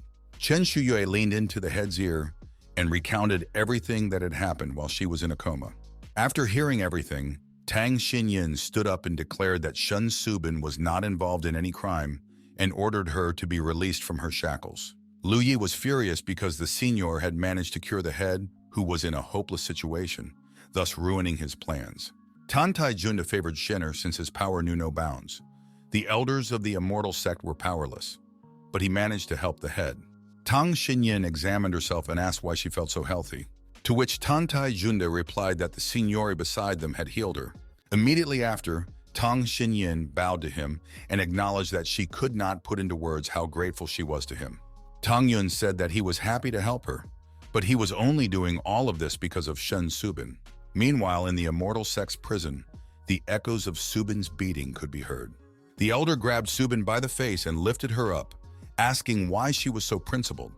After all, if she simply agreed to become his, he would spare her this torment. Shun Subin jerked her head away from his hand and said that only when she died would she possibly become his. The elder said that now that the second head had been executed and the head was at death's door, he had a good chance of taking the division head's place. And so he gave her one last chance to change her mind. Shen Subin tearfully shouted that she would not change her mind and that she would rather die. The elder stared at Shen Subin and called her a creature. Immediately afterward, he tore her clothes and Subin, panicking, asked what he wanted to do, to which he replied that since she had one foot in the grave, he could have some fun before that. Hearing this, Shen Subin started to call for help, but there was no one in the prison. Laughing, the elder told her that no one would come to her aid and reach for her breast. Suddenly, Tang Yun appeared behind him and shouted for Subin to move. Immediately afterward, he punched the elder. Upon seeing the master, Shun Subin started sobbing again, and the elder sprang to his feet and demanded an explanation, since a stranger dared to strike him. Suddenly, he heard footsteps at the sight of someone approaching him, who he clearly wasn't expecting to be here. Tang Xinyin explained to the elder that it was actually him who was bored of living. The elder was surprised to see the head and asked if she was better, to which Chapter Tan replied that as he could see she had recovered, whereupon she apologized for ruining his dreams of becoming the next chapter. The elder began to bang his head on the floor, explaining that he had said it without thinking and apologized for such a disrespectful act. After that, he turned to Elder Lu Yi and began to ask him to help him. Lu Yi wasn't going to lose this idiot as he could still help him. Hence, he asked Subin to spare the elder as he was following orders. Trying to get a chance at salvation, the elder agreed with Lu Yi's words. But Tang Yun said that there would be no mercy. After all, the elder had treated his female disciple inappropriately, for which he should be punished. Tang Xinyin ordered Chen Shuyu to destroy the elder's cultivation. She wasn't going to let someone who was going to take her place go unpunished, and besides, there was no way she could refuse her savior. Approaching the elder, Chen Shuyu said that from now on, he was finished. But the elder refused to put up with it and attacked the culprit, Tang Yun. Lifting his veil, Tang Yun said that one was not even worthy of his attention, after which his eyes turned red as he applied primordial divine eyes, which caused the elder to lose the ability to move. And Chen Shuyu took advantage of the moment to strike the elder. Immediately after which, Tang Yun created a golden sword and slit the elder's throat. In his last moments of life, the elder said he just wanted to live. Tang Xinyin was about to count out Tang Yun for killing the elder, but Tang Yun interrupted her, asking if there would be any problems because of this. After all, he had let the elder die quickly. Under so much pressure, Tang Xinyin was unable to cross Tang Yun. After all, Zhou Wuyun was not much weaker than her, but the person in front of her was only able to kill him with a single blow, causing her to choose to be on guard with him. Tang Yun released Shen Subing from the chains and carried her towards the exit. Subin touched the master and for the first time felt how warm he really was. After a while, Tang Yun brought Subin back to the division and explained to Shen Qingfeng that he had already given her pills with which she would recover in a few days. Hence, he asked Shen Qingfeng to follow her in the meantime, as he had unfinished business. Shen Qingfeng was surprised that the master was able to cure head Tang, kill Zhou Wuyun, and save Madame in such a short period of time, because of which he could not help but recognize that the master was even too capable. Walking out of the building, Tang Yun asked Tandai Junde why he was following him. In response, the deacon handed Tang Yun a ring and explained that these were the resources he was talking about. Tang Yun was surprised that the deacon had managed to get all of this in just half a year, but still praised him for his efforts. He was pleased with the deacon's speed, as with these materials, he would be able to greatly improve his weapons and become even stronger. Tang Yun then hid the ring and took out the recipe for the life extension pill. While handing over the recipe, Tang Yun asked the deacon to get him the highest quality firestones if they were available on the market. The deacon thanked Tang Yun and promised to consider the stone proposal. As soon as Tandai Junde left, Tang Yun took out the bag and felt that the monkey was about to wake up. Stepping away from the division, Tang Yun once again took out the bag and ordered the monkey to come out. Suddenly, the monkey started laughing and stood up in a weird pose and shouted that he was living again. Immediately after, Tang Yun slapped the monkey on the head and ordered it to behave normally. Monkey agreed and, rubbing his head in pain, told him that he had been promoted to the 4th stage of Reincarnation, equivalent to the spirit soul realm of human cultivators, after which he asked what he could do for his master. Tang Yun explained that he wanted to kill someone and ordered the monkey to follow his instructions. After a while, Pang Shiyuan was cursing in his cave since so many days had passed since the murder of Pang An and Pang Hao, and the bunch of idiots investigating it still hadn't found the killers. Suddenly, 2 people showed up in the elder's cave asking why he was so angry. Pang Shiyuan was surprised since there was something wrong with the person in front of him, and he couldn't identify him. Hence, he asked who they were. Tang Yun asked the elder not to worry and explained that he just wanted to ask one question. He asked if Pang Shiyuan had acted alone when he killed Tang Yun a few days ago. Pang Shiyuan drew his sword and asked the stranger what he was carrying and demanded that he stop desecrating his name. Tang Yun said it was ridiculous and took off the veil of his mask, ordering the man to stop pretending and look him in the eyes. Pang Shiyuan was shocked that Tang Yun had survived and said that it couldn't be true, to which Tang Yun replied that such a lowlife couldn't kill him, after which he confessed that he was the one who had killed the elder's nephews. Hearing this, Pang Shiyuan lost control with rage and lunged at Tang Yun. Tang Yun, on the other hand, told the already waiting monkey that he could act. Immediately after, the monkey repelled Elder Pan Shiyuan's attack. But because the elder was too weak, his weapon broke and the monkey's attack damaged him. The monkey asked the elder not to make him laugh, as he couldn't even take one hit, even though he was going to fight the master. Pang Shiyuan asked Tang Yun where he got such a strong spirit animal. After all, Tang Yun is only at the 8th level of soul cultivation. To which Tang Yun replied that he was much stronger than what the elder thought.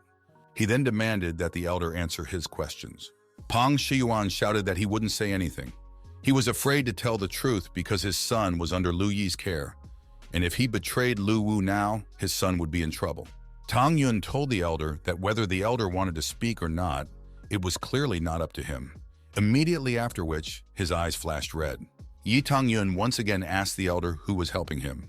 Unable to hold back, Pang Shiyuan revealed that Lu Wu was helping him. He offered to kill Tang Yun, for which Lu Wu would cover for him and prove his innocence. Tang Yun found this quite interesting and asked where Lu Wu was now.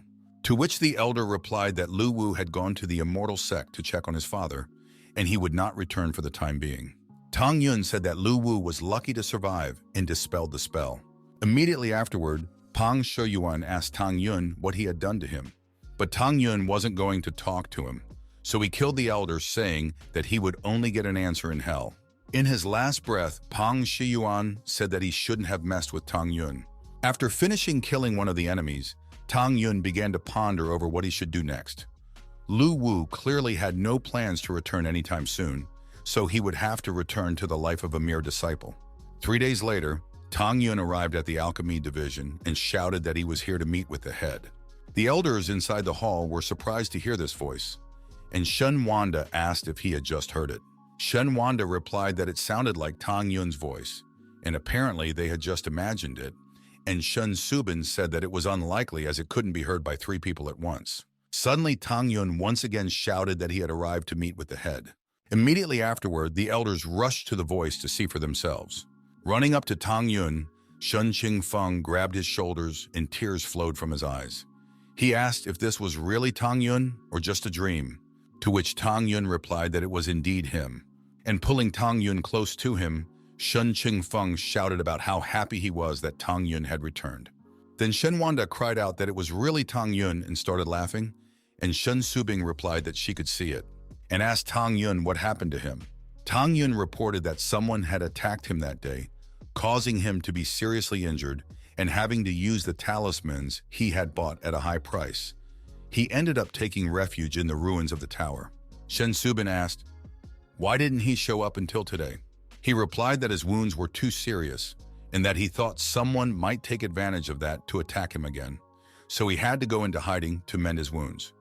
It was only today that he was able to make a full recovery, after which he returned to the sect. Shen Subin asked if he saw who attacked him. Tang Yun replied that he had seen it. It was the 3rd elder, Pan Shiyuan. Tang Yun said that he had climbed to the top of the tower and that he and Deacon Shen had won all the bets that day, but no one would have thought that the 3rd elder would be so vindictive. When Tang Yun told him about this, he asked the head to bring justice to the elder. Shen Qingfeng clenched his fist and shouted that he was right in thinking that Pang Shiyuan was behind this. And now they knew exactly where he had disappeared to when the head started investigating Tang Yun's murder. The 3rd was afraid that the head might realize everything at once. Shen Wanda gloomily said that if Pang Shiyuan was alive right now, he would clearly be in trouble.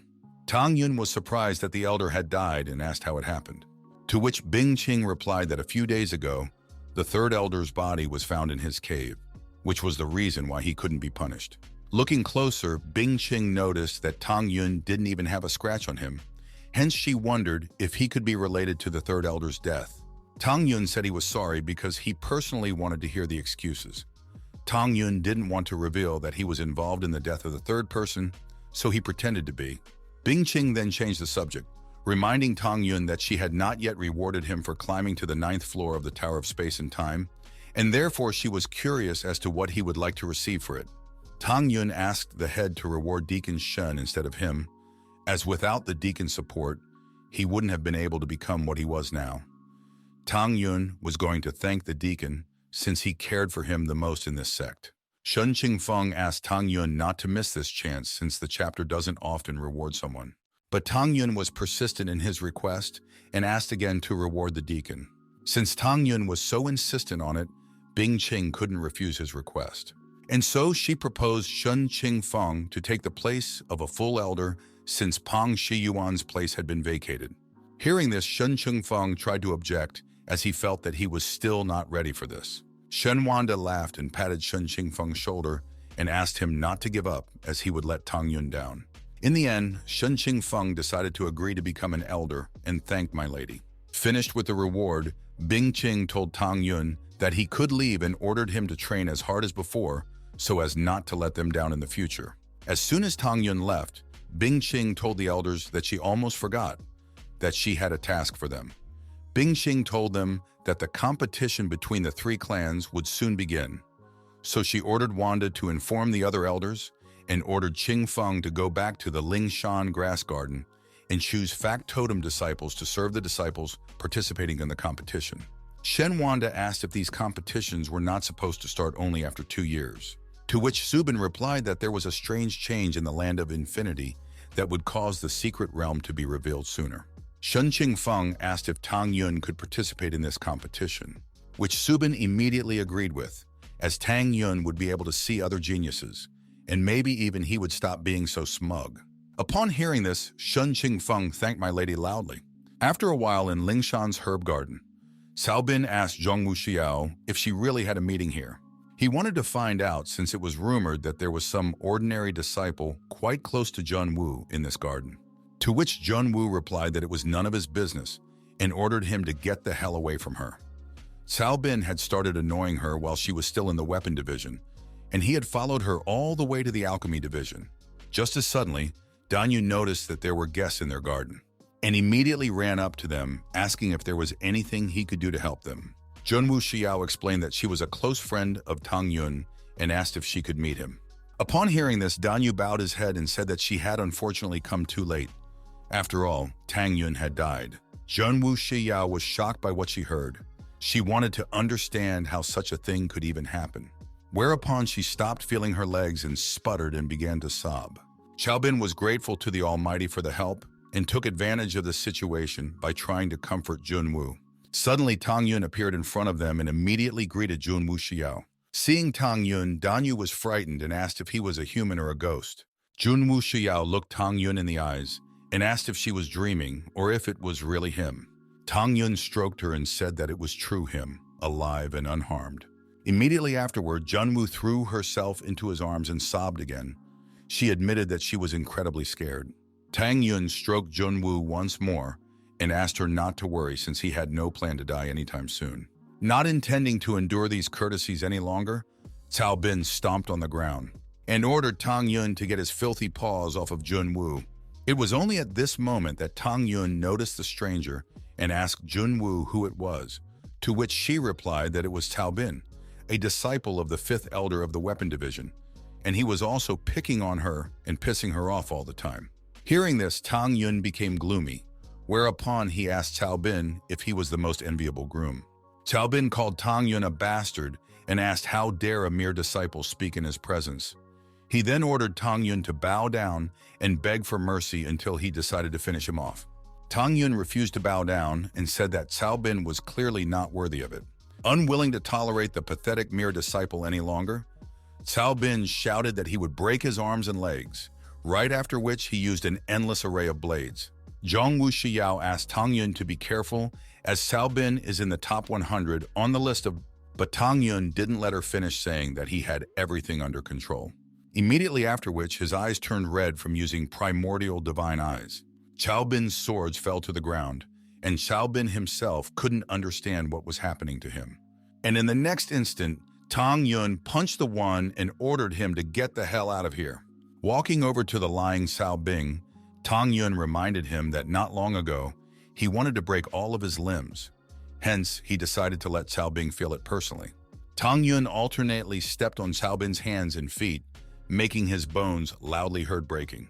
After becoming a cripple, Cao Bin began to shout incessantly about how much pain he was in. Watching this, Junwoo Shuyao blushed at the thought that in such a long time, Tang Yun had managed to become so strong. After finishing with Xiao Bin, Tang Yun asked Danya to throw away the trash from here, and he immediately agreed.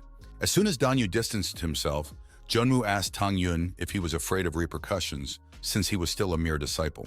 To which Tang Yun replied that he didn't care since someone in their division could help him with it. Then he asked why she had come. Junwoo Shuyao explained that once she was in the inner sect, all she did was cultivate, causing her to not be able to find time to check on him. But since she would be going to the Eternal Immortal Sect in 2 days, she had come to see him. Tang Yun asked Junwoo what she was going to do there. From what he knew, the Eternal Immortal Sect was a sect that had taken over the Land of Eternity by force. Junwoo explained that the Huangfu clan and the Eternal Immortal Sect had made an agreement that a competition between the 3 clans would determine the number of disciples that would enter the Endless Lands. Tang Yun recalled what Xiao He had said. The place where their clansmen would fall should be deep in Tianfa Mountain, which people called the Battlefield of the Gods and the Land of Infinity. The Land of Infinity had once been a battleground between his subordinates and the Upper World Army, so he should check this place since the souls of his subordinates might be left there. Finished with his musings, Tang Yun suggested that Junwoo take a walk during which he would show her what was here. Half a day later, Tang Yun saw off Junwoo, then craned his neck while complaining that shopping with a girl was much harder than fighting. Just as suddenly, Shen Qingfeng rushed over to him and immediately asked Tang Yun where he was. Tang Yun explained that a friend had come to visit him, and he familiarized her with the area, after which he asked the elder what he wanted. Rubbing his beard, Shen Qingfeng revealed that they would be traveling to the Eternal Immortal Sect in 2 days, and therefore he wanted Tang Yun to make preparations and meet them at the Bingqing Immortal Mountain. Tang Yun smirked, agreeing with the elder. After all, this opportunity could save him a lot of trouble. The elder ordered Tang Yun not to waste any time and said that he would go to notify the others. As soon as he left, Tang Yun smirked, as it was unknown when he would be able to return, which was the perfect opportunity to kill Lu Wu. Lu Wu's cave. Lu Wu sat tiredly on his throne, questioning his disciple about what had happened during his absence. The apprentice said he had news. First news, the 3rd elder died in his own cave. Upon hearing this, Lu Wu angrily asked how the man died and who was behind it. Barely suppressing a shiver, the disciple said that the killer had not been found yet. In the second news, Tang Yun, who was thought to be dead, suddenly came back to life. Lu Wu was shocked at what he heard. He wanted to know how such a thing was possible. Right after that, he ran away. It was the worst because there was a possibility that the 3rd elder had died at the hands of the head, which meant that she was able to find out about their alliance. It was a possibility that the head had killed the elder secretly, so he should rush to his father as soon as possible. Lu Wu shouted to the disciple that he had a very important matter and asked him to tell him that he did not know where Lu Wu was, immediately after which he flew out of the cave. At this moment, Tang Yun was making his way to Lu Wu's cave when suddenly the latter started running away. Tang Yun assumed that Lu Wu had managed to find out something about the 3rd person's death, so he must send Lu Wu to the 3rd person. After a while, Lu Wu continued to run away, thinking that the head might come to him at any moment, after which he would give chase. Suddenly, someone's silhouette got in his way. Lu Wu was angered by this and demanded that he identify himself. In response, however, Tang Yun greeted the elder by calling him a bastard. Lu Wu asked Tang Yun what he was doing here, to which Tang Yun replied that he was going to kill Lu Wu and unleashed his aura. Lu Wu immediately said that Tang Yun would not overpower him, and looking around, he ordered the 2nd person to come out, suspecting that it was Shen Subing or Shen Qingfeng. He was certain that Tang Yun must have someone to help him. Tang Yun called the elder an idiot and explained that it was just the 2 of them here, as he didn't need help to kill someone like him. Lu Wu asked if he was really stupid enough to believe it and scanned the surroundings. But in the end, he was surprised to find that there wasn't a soul within a 100-mile radius. Tang Yun asked the elder if he had found something, because he immediately admitted that he had come here by himself, but the elder still couldn't understand it. After which, Tang Yun suggested that the elder change his name to Debil Lu. After seeing everything in person, Lu Wu began to laugh at Tang Yun's foolishness, as he was overjoyed at so easily killing someone he hated so much. Tang Yun asked the elder if he could kill him, After all, only one of them would die today, and it was clearly not an ordinary disciple. Lu Wu released his aura and explained that as a sixth elder, he was easily unable to lose to a mere disciple of the 8th level of soul cultivation, and killing such a person was not a big deal. Tang Yun chuckled and suggested that he attack first. Lu Wu was angry at Tang Yun's arrogance and shouted that the road to hell had already been paved for him, after which he attacked Tang Yun, creating the image of a huge dragon, striking Tang Yun, who was unwilling to dodge the attack.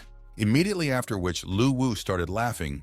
He shouted out that he would never believe in his life that Tang Yun was able to dodge at the last moment, and therefore he was certain of his death. As suddenly Tang Yun asked Lu Wu not to even hope for it. Once the smoke screen cleared, Tang Yun appeared in front of Lu Wu, surrounded by golden light.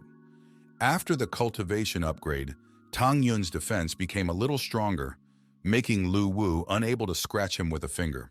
Lu Wu shouted that this was simply impossible.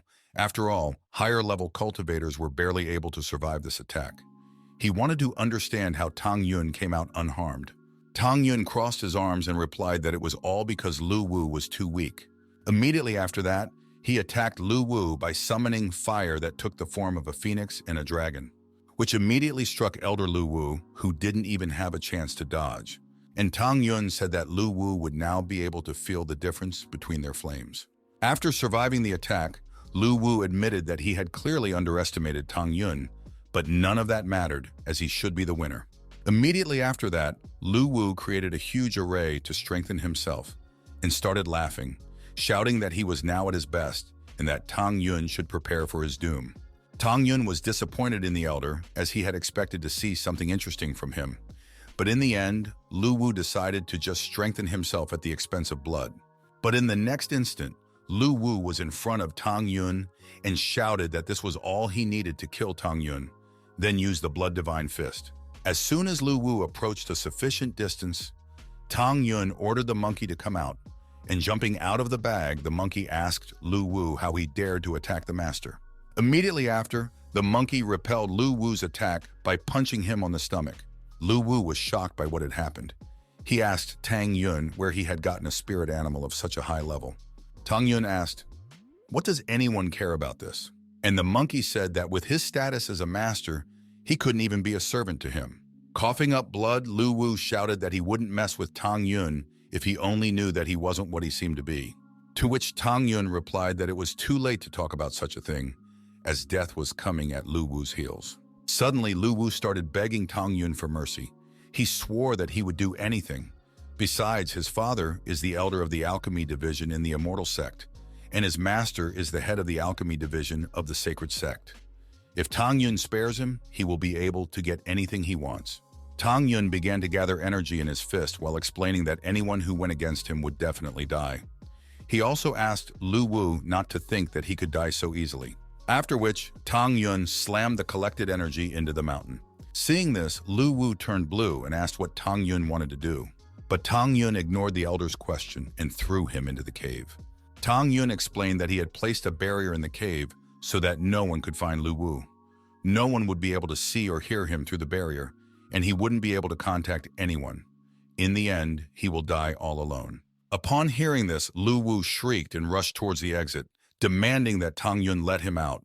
But a moment later, he crashed into the last barrier closing the cave. Lu Wu started pounding furiously on the barrier and demanded for Tang Yun to just kill him if he was a man. But Tang Yun once again ignored the elder and closed the barrier. Immediately after, there was a rumbling sound, and finally the barrier merged with the rock, masking the cave from the outside world.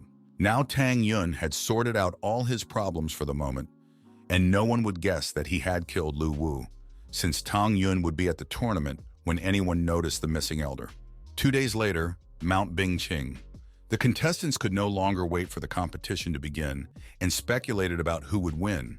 At the very least, they thought that there was a chance of winning since Luofan and Song Hong had gone along with them. Luofan greeted Sung Hoon and said that he had become noticeably stronger since the previous meeting.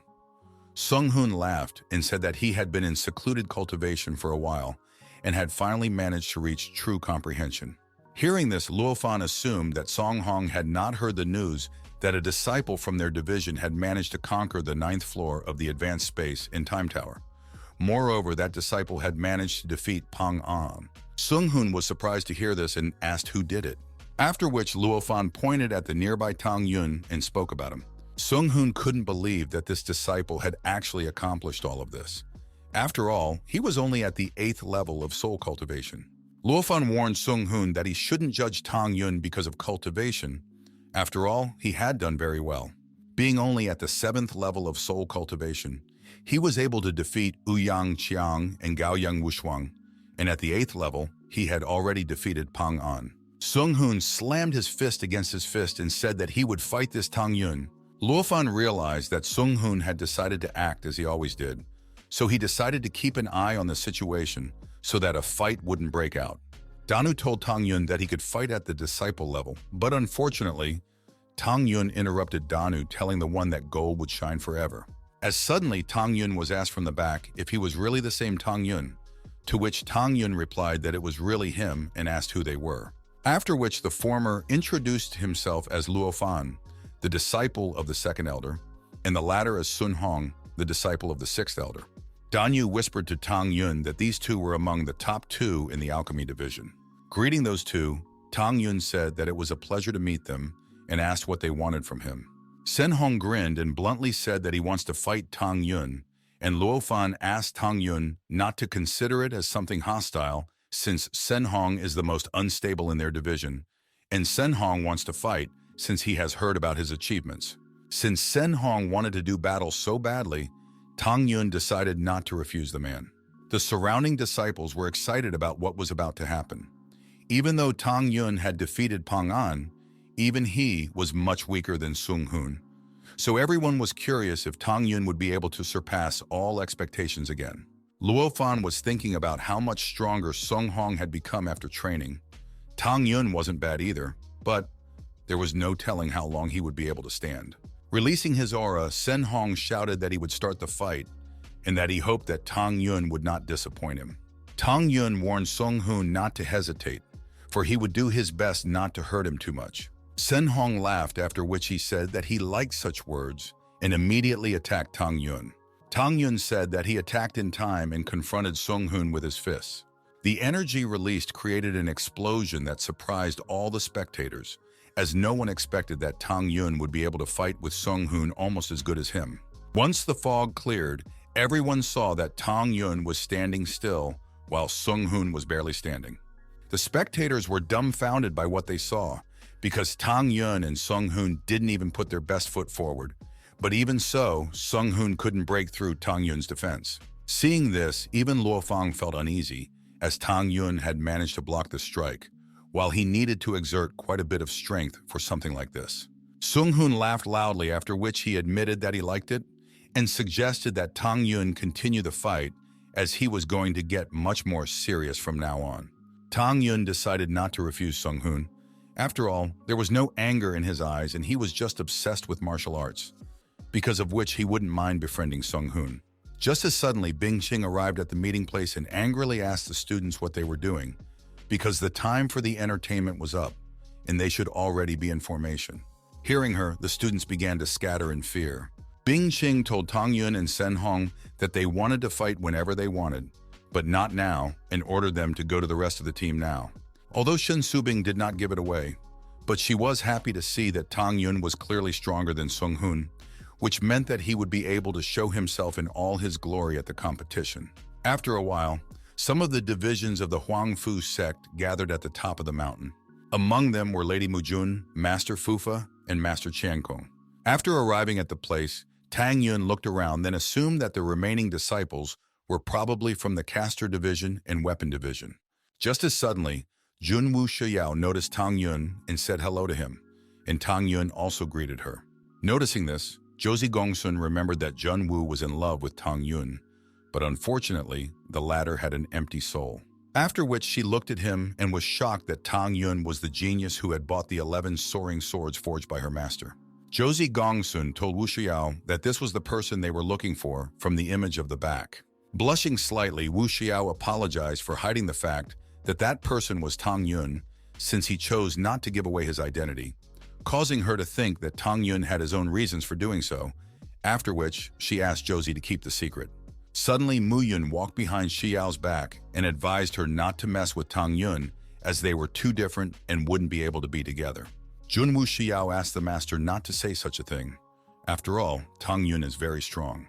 To which Yun replied that Tang Yun had an empty soul, and it was only by a miracle that he managed to become a mere disciple. She said that during her time in the weapon division, Wu Shiyao must have seen quite a few people like that, and the only thing they could be good at was being attractive. Hearing this, Josie Gongsun realized that their master didn't like Tang Yun, and if she told about Tang Yun's personality, things could only get worse. So she decided to keep silent. Suddenly, one of the elders shouted for everyone to be ready, as the heads of the immortal sect were coming to them. And a few moments later, the elders led by Tan Tai Xuanzhong, the master of the Huangfu clan, arrived at the mountain. Immediately after which, all the disciples and elders greeted the immortal sect elders. Tan Tai Xuanzhong told the disciples that they should make every effort to win honor for the sect in the competition, for which he would definitely reward them. He told them that they would provide the sect with Huangfu in the competition and asked them not to cause trouble, but also not to let others interfere with them. If they were threatened, they should fight the attacker instead of tolerating it. Hearing the disciples' fighting spirit rise, the sect master shouted that it was time for them to move forward. 1 month later, entering the sect of the Eternal Immortals, the disciples were overjoyed that they had finally arrived at the sect, and upon seeing the huge sword, they were encouraged by such a majestic sight. After arriving at the place, the elder greeted Tan Tai Xuanzhong and explained that their head was currently meeting Mr. Zhuge from the Spiritual Soul Palace, so he couldn't meet him in person. But the master had not forgotten to prepare lodgings for the heads, so the elder asked Yuanzhong to follow him. Tan Tai Xuanzhong thanked the elder for the welcome and asked where their disciples could stay, to which the elder replied that they would be served soon and asked the gentleman to follow him. As he approached the huge sword, Sung Hoon was dumbfounded that such a thing existed. He wanted to know where it could have come from. After which, Luofan came over to him and explained that tens of thousands of years ago, the founder of the Eternal Immortal Sect had found this sword in the Land of Eternity, but in the end, he had never managed to use it. The only thing the founder could do was to leave the sword here, and since the sword was found in the Land of Eternity, it was called the Sword of Eternity. Tang Yun thought he had heard such a name before, whereupon he touched his sword. Just as suddenly, Tang Yun found himself in the fiery dimension, where he was greeted as a master by a red-haired girl. She asked Tang Yun if he had come here to finally see her. Upon seeing her, Tang Yun smiled and said how excited he was to see the fire dance.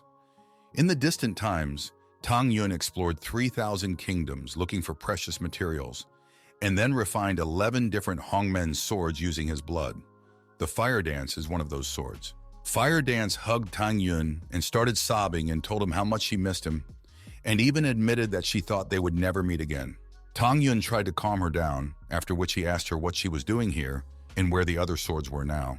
To which Fire Dance replied that after Master fell into the cycle of rebirths, his disciples had moved her and Qing Ying from the upper world to this mountain. And she also mentioned that probably his disciples were now on the battlefield of the gods. Hearing this, Tang Yun said that he would probably need to go to the battlefield of the gods. After which he asked Fire Dance not to go anywhere and said that he would pick her up after he returned from the Eternal Immortal Sect, after which he would search for the rest of the swords. Fire Dance promised that she would wait for her master and bid him farewell. After a while, a few disciples ran out of the Eternal Immortal Sect and immediately began to mock the newly arrived losers. Toba Jantian demanded that the Huangfu sect members get away from their sect's treasure now. Hearing him being called a loser, a vein on Sung Hoon's forehead nearly burst, after which he asked Jantian if he had been beaten for a long time, and Luofan asked if it was too inappropriate to call them names when they were just a little interested in the Sword of Eternity. Tang Yun said that since this sword was here, they were quite entitled to admire it, and there was no reason for anyone to prevent them from doing so. Toba Jantian agreed that the sword could be looked at every time it was on display, but it all depended on who was looking at it. And since it's the losers from the Huangfu sect, they have no right to do it. Hearing this, the Huangfu sect disciples' blood boiled, and they began to demand that they apologize if they didn't want a problem. But Toba Jantian refused to apologize, explaining that among Huangfu's disciples, there were no people capable of defeating the weakest of the ordinary disciples of the Eternal Immortal Sect. Toba Jianqian was going to piss off the disciples of the Huangfu sect because the tournament was just around the corner, and since they were his opponents, he had a great chance to test what they were capable of and what they were. The other disciples also began to mock Huangfu's disciples, saying that even one person was enough to beat up a dozen Huangfu members. Sung Hoon reached a boiling point and ordered the disciples of the Eternal Immortals to attack him unless they pissed their pants in fear. Toba Jianqian accepted Sung Hoon's challenge, after which he added that he would only be able to put him down with one hand. Huangfu's disciples began to support Song Hong, shouting for him to teach a life lesson to the impudent man, and showed how strong Huangfu's disciples were. They wanted the disciples of the Eternal Immortals to apologize to them on their knees. Luofan felt slightly uncomfortable with the fact that Sung Hoon hadn't changed a bit in character, and he was still so easy to provoke. Qin explained that if they remained silent, they would be considered weaklings here. And since Toba Jianqian allowed himself to behave like this, he was probably not lacking in strength, making the outcome of the battle not easy to predict. Releasing his aura, Sung Hoon shouted that Toba Jianqian would now pay for his arrogance, after which he attacked the one materializing a huge fist, from which Toba Jianqian smirked and shouted to the one not to jump above his head. After that, he was able to repel Sung Hoon's attack with ease. Huangfu's disciples were shocked that Sung Hoon had lost in a matter of moments. They were shocked by Toba Jianqian's strength, and the fact that the words about the superiority of the Eternal Immortal Sect could be true. The disciples of the Eternal Immortal Sect scoffed at how quickly Sung Hong had lost.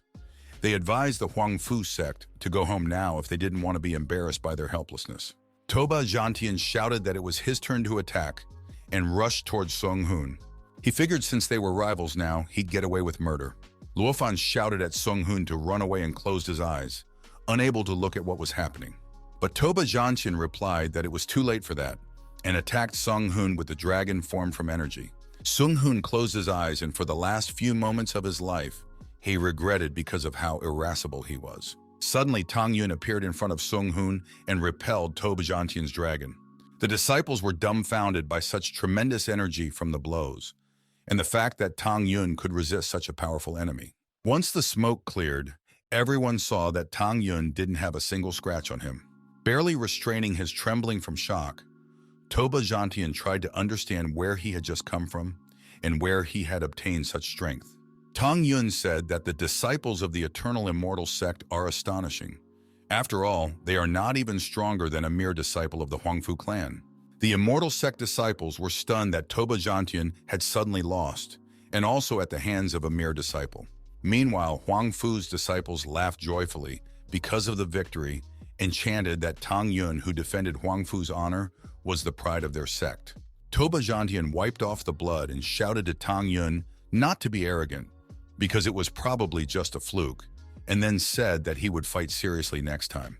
To which Tang Yun replied that whether he was serious about fighting or not made no difference to him, because either way, the winner had already been decided. Huangfu's disciples supported Tang Yun's words, as they were now confident that Tang Yun could easily handle the Eternal Immortals. Unable to bear the insults, Toba Jianqian attacked Tang Yun, shouting that he had brought it on himself. Suddenly, one of the elders appeared in front of him and ordered Jianqian to stop. It was the guests of their sect, and since Toba Jianqian was so impertinent with them, he had better get out of here. Hearing this, Toba Jianqian immediately stopped his attack and bowed to the elder. As he left, he turned around and said that Tang Yun was lucky once he was stopped. The elder asked Huangfu's disciples to follow him, as he must guide them to the rooms. Luofan stopped Sung Hoon and asked him to be more careful from now on, because if it wasn't for Tang Yun, he would already be dead. Immediately afterward, Sung Hoon thanked Tang Yun for his help, to which Tang Yun replied that it was fine since they were all from the same clan and he had done what he had to do, then gestured that it was time for them to go. Turning around, Tang Yun frowned at the thought that they had been provoked the moment they arrived. Late at night in the hall of the Eternal Immortal Sect, the head of the Soul Castle, Zhuge Yu, asked Master Ruoan what he wanted from her at such a late night. The head of the Eternal Immortal Sect, Royan Wuji, smirked and replied that he had an important conversation for her. Right after that, he got serious and said that he wanted to get rid of the Huangfu clan in the competition, and he needed her help to do so. Zhuge Yu was surprised to hear this and asked what his motives were for doing such a thing. Royan Wuji said that in those distant times, the founder of the Huang Fu clan had forced the ancestors of their sects to leave the land of infinity and the battlefield of the gods with them. In all this time, the Huang Fu clan had never shared the Great Canyon of Godfall with them.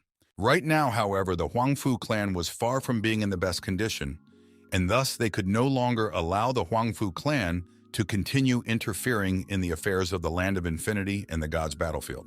Zhuge Yu agreed with Ruyan Wuji, but reminded him that even if the Huang Fu clan was in decline, it didn't mean that they wouldn't experience any difficulties when fighting them. Royan Wuji said that all of this was desired by an important person from the Eternal Immortal Sect.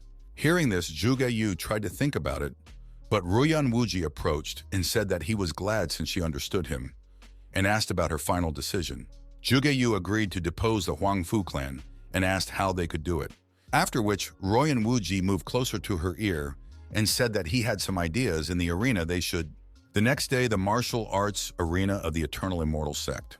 Tantai Xuanzhong asked Mr. Ruyan and Lady Zhou if it was time for them to start since everyone was here. Royan Wuji said that it was already time, after which he smirked and said that they had something to discuss beforehand. And Tantai Xuanzhong asked what he wanted to discuss. After which, Royan Wuji suggested that Tantai Xuanzhong, along with the Huang Fu clan, leave the competition.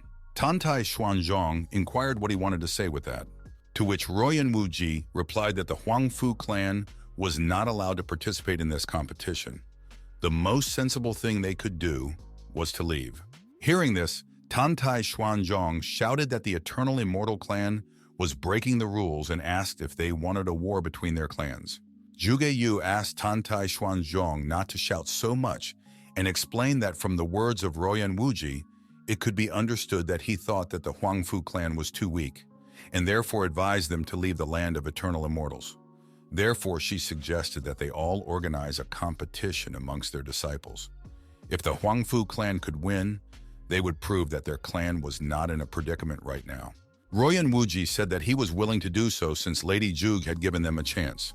He said that 3 disciples would be chosen from the Huang Fu clan and 1 from the Eternal Immortals, and if the Huang Fu disciples were stronger, the Huang Fu clan would take part in the competition.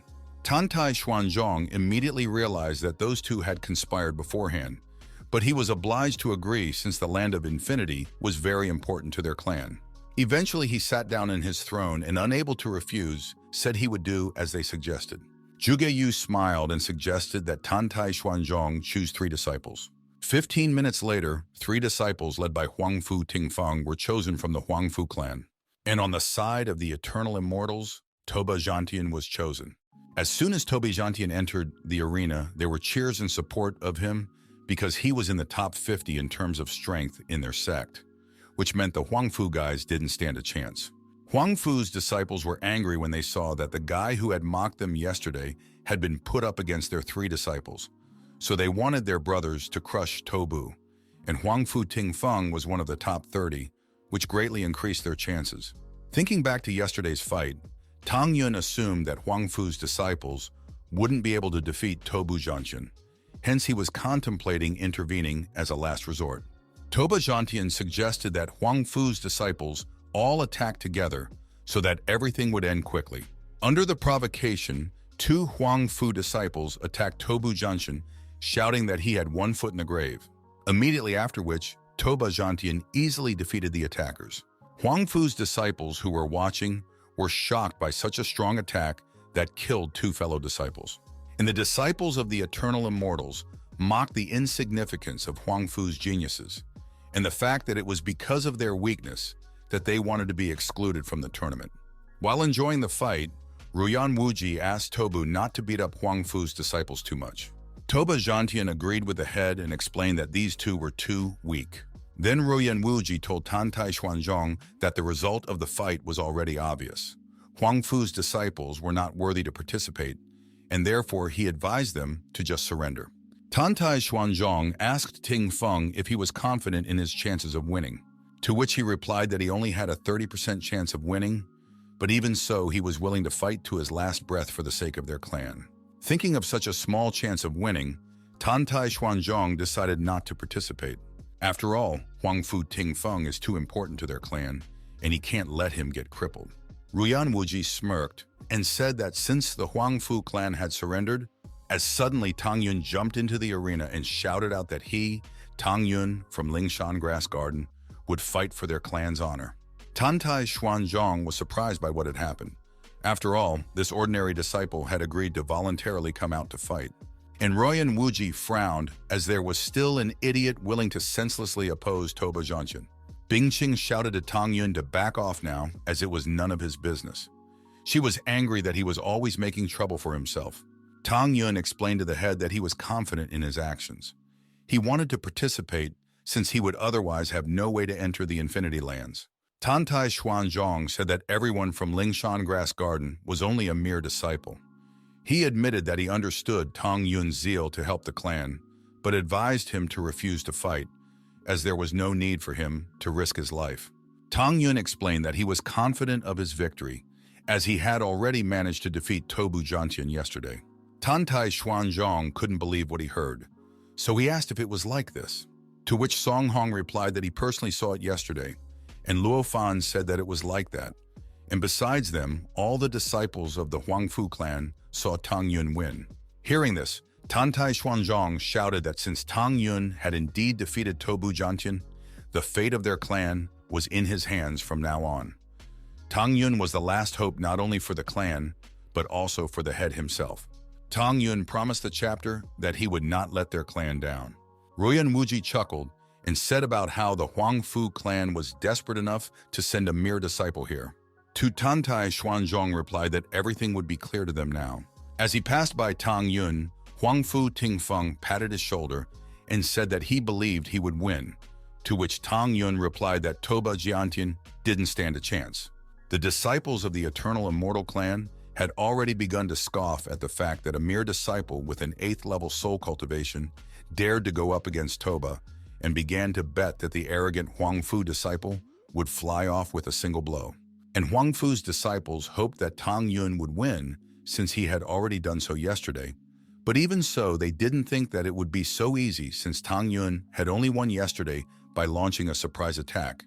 And even so, Toba Zhantian wasn't serious. Toba Zhantian was angry at the exclamations from Huangfu's disciples, and so he repeated that Tang Yun was only lucky yesterday, and said that Tang Yun would die today. To which Tang Yun replied that they should still see who would emerge victorious, and that it didn't make any difference to him whether Toba Zhantian was serious or not. Toba Zhantian shouted that today. Tang Yun cognized despair and used his technique, releasing a huge amount of energy. Huangfu's disciples were shocked by this, as Toba's strength had clearly reached the soul enhancement level, meaning Tang Yun had almost no chance of repelling his attack. While the disciples of the Eternal Immortals were discussing the fact that Toba Zhantian had used his best ability, 5-element sword technique, causing no one to doubt that the Huangfu clan would be eliminated from the competition, Ruyan Wuji explained to Tantai that everything was leading to this disciple dying in the blink of an eye. But Tantai Xuanzhong asked him not to jump to conclusions, as the battle was not over yet. Watching the battle, he only thought of one thing. Would Tang Yun be able to save their clan? Toba Zhantian shouted that this is what happens to those who dare to provoke him, and attacked Tang Yun with the 5-element sword technique. Tang Yun asked if Toba Zhantian really thought that he would be able to defeat him with such a pathetic technique. Immediately after, he formed a huge golden fist and repelled the enemy's technique. Huangfu's disciples were shocked by such a strong energy, as none of them had even dared to think that Tang Yun was capable of opposing Toba Zhantian. Everyone wanted to know who would emerge victorious in this battle. Once the fog cleared, everyone saw the injured Tobu Zhantian, who said that he had once again lost to Tang Yun, after which he said he hated him and spat on the ground. Huangfu's disciples started chanting for Tang Yun, and even if it was only a dream, Tang Yun still managed to defend their clan's honor. Meanwhile, as the disciples of the Eternal Immortals were stunned, since a lousy guy who was a mere disciple at the 8th level of soul cultivation had managed to defeat Tobu Zhantian, they were terrified of what would happen if he ascended a level higher. Ruyan Wuji was shocked that his plan had failed because of a mere disciple. And Zhugeyu could hardly believe that the Huangfu clan had such a strong disciple, as the Huangfu clan was clearly experiencing difficulties. Tantai Xuanzhong laughed and said that Tang Yun was good, Then he told Ruyan Wuji that they could stay in the competition since they had won, causing the latter's veins to pop out of his face.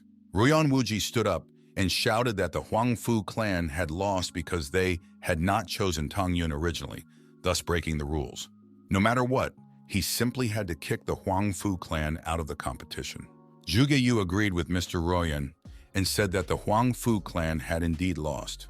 Hearing this, Huangfu's disciples immediately began to protest as the heads dared to say such a thing, even though no one had said that it was forbidden to change the lineup and that they were just looking for an excuse to remove the Huangfu clan from the competition.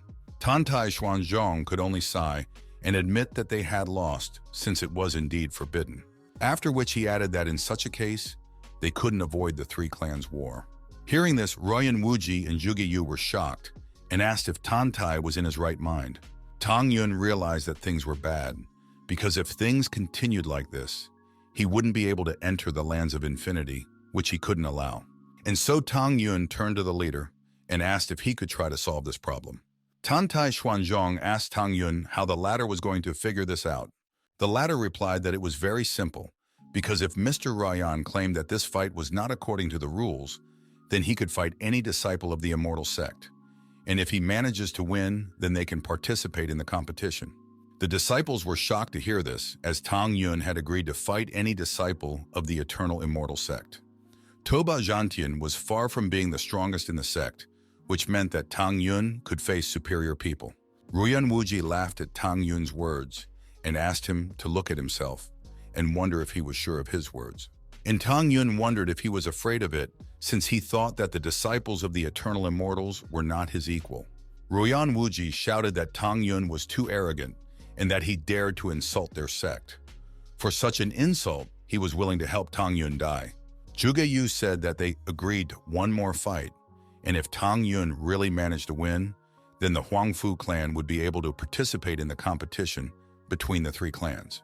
Zhuge Yu decided to accept the fight because the chances of Tang Yun winning were slim to none, and this way they would be able to temper Tantai's fervor. Following Zhuge Yu and Ruyan Wuji also decided to agree and challenged Chung to a fight. The disciples of the eternal immortals were shocked at what they heard, for they had been summoned by their own son, which could indicate that he was furious. The faces of the disciples turned blue at such news, for the young master was much stronger than Toba Zhantian, which meant that Tang Yun was doomed to die. Meanwhile, in the forest of peach blossoms, her fairy skirt fluttered in the wind. It was like she was dancing in a garment of feathers the whole time. She is beautiful, thought the person standing behind him. In front of him was not only the goddess of the spiritual soul palace, but also a princess of the Nangong dynasty. Zhu Yancheng wished to marry her, because that way his power would increase many times over. Walking closer to Yu Qin, Yancheng asked his sister if she was tired, then offered her the refreshing liquid and lotions with Sosurea extract that he had found especially for her. Nangong Yuqin turned around and replied that she didn't need them, and besides, they were from different clans, and so she asked not to call him sister.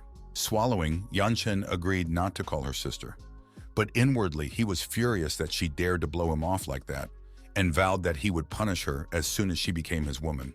Suddenly, one of the apprentices ran up to them, shouting that he had urgent business with the young master. Zhu Yancheng asked what could have happened that some disciple dared to interfere with his time with goddess Nangong. A disciple reported that a mere disciple named Tang Yun had killed Tobu Zhantian and challenged any disciple from their sect to fight, whereupon the leader chose a young master to fight. For a moment, Zhu Yancheng was surprised, but afterward, he recognized that Toba Zhantian was indeed a useless weakling. And Nangong Yuqin thought she had heard the name Tang Yun somewhere before.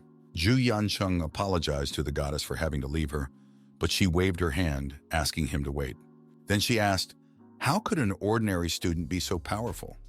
She decided to go with them because she was curious.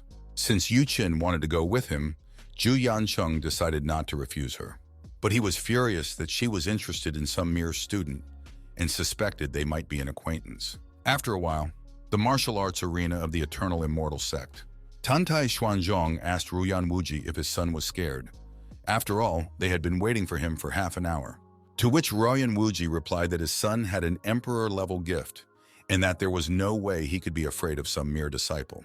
And at about the same moment, two guests appeared in the sky.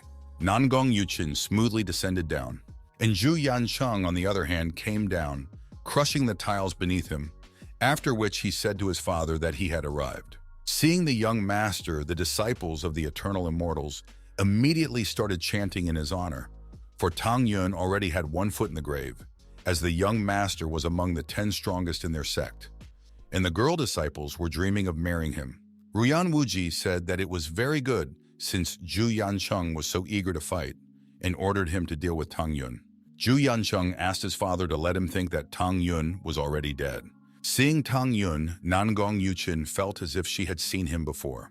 But she couldn't understand how this was possible, because according to her mother, when she was a child, she had mistakenly fallen into a magic array, which had injured her spirit and caused her to have severe hallucinations. Yuchin thought that it was because of this that he seemed familiar to her. As soon as Zhu Yancheng stepped into the arena, Tang Yun yawned and asked why he was taking so long since he was about to fall asleep from waiting, then suggested that he start early since he was now sleepy. Hearing this, Zhu Yancheng became enraged and asked how this brat dared to say such a thing when he was at the 8th level of soul cultivation. Then Yancheng asked if Tang Yun knew who he was talking to which Tang Yun replied that it didn't make any difference to him who stood in front of him. Zhu Yancheng smirked and said that he felt sorry for Tang Yun. After all, he wouldn't come out of this place again, because in front of him was the young master of the eternal immortal sect himself, a top 10 ranked person, a prince that almost all the girls on the continent were in love with. Suddenly, Tang Yun punched Zhu Yancheng in the face and ordered him to stop it, as he wasn't interested in who his opponent was. Everyone was shocked that Tang Yun had managed to hit the young master, but in the end, they wrote it off to the fact that Tang Yun had struck stealthily, causing the master to be unprepared. Zhu Yancheng was angry because he was hit on his beautiful face. He shouted to Tang Yun that he would pay. He wished to kill Tang Yun because he dared to hit him in the presence of Nangong Yaiqin, and therefore Tang Yun is no longer alive. Immediately after which, he unleashed his terrifying bloody aura. The disciples of the eternal immortals were enraptured by their master's bloody blood-soul body. In such a state, he could compete with a person whose strength could be compared to a 3rd-level soul refinement. While Huang Fu's disciples were terrified, as there was no way Tang Yun would be able to withstand this kind of strength, being at the 8th level of cultivation, which meant that they would fall out of the competition. Nangong Yakin believed that Tang Yun didn't stand a chance, since the difference in their strength was simply unimaginable. Zhu Yancheng rushed towards Tang Yun, preparing to destroy him with a single blow. And Tang Yun said that he was incapable of dying in a fight with someone like that, and released his golden aura using the technique.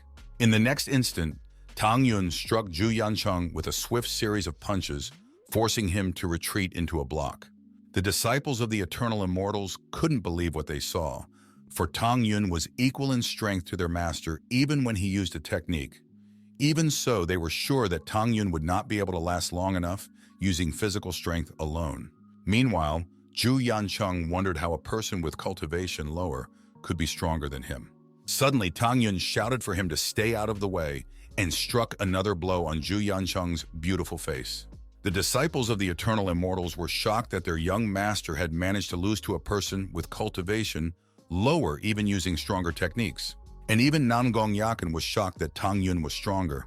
She suspected that he was not who he claimed to be. Wiping the blood from his face, Zhu Yancheng shouted that he would never forgive Tang Yun for hitting him in front of everyone. To which Tang Yun replied that Zhu Yancheng would never be able to kill him in his life. So he advised him to use everything to avoid dying without a single chance. Giving in to the provocation, Zhu Yancheng shouted that Tang Yun was a corpse and used the bloody soul technique, the bloody palm. The disciples of the eternal immortals were happy to see this technique because it was the reason why their master was in the top 10, and no matter how strong Tang Yun was, he would not be able to survive this attack. Tang Yun said that Zhu Yancheng was only showing off his minor skills in front of the expert. Immediately afterward, he used Hongmen's dominant fist, 108-degree continuous attacks. The disciples of the eternal immortals were terrified of such strong energy fluctuations due to the battle. After all, Tang Yun was in no way inferior to their young master, and it wasn't clear who would emerge victorious. Once the smoke from the attacks cleared, Everyone saw that only Tang Yun was left on his feet, and the young master was lying on the floor.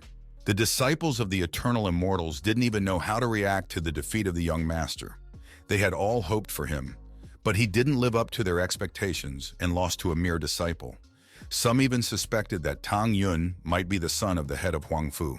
Approaching the trembling Zhu Yancheng, Tang Yun admitted that he had expected something more from the latter. To which the latter replied that he had not lost, for there was no way he could lose to a mere disciple. Tang Yun asked if he was sure of his words, and with a clenched fist, he said that he would beat up Zhu Yancheng until he admitted defeat. Immediately afterwards, he started beating Zhu Yancheng even harder, and while beating him, Tang Yun asked him if he was trying to impersonate someone tough and if he had changed his mind about surrendering. Zhu Yancheng replied that it was not according to the rules, and after receiving another blow to the face, he shouted that he was admitting defeat. Tang Yun stepped on Zhu Yancheng and asked if he was sure about it, to which Zhu Yancheng replied that it was for sure.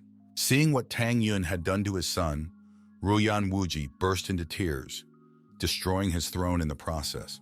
He ordered Tang Yun to let Zhu Yancheng go now if life was precious.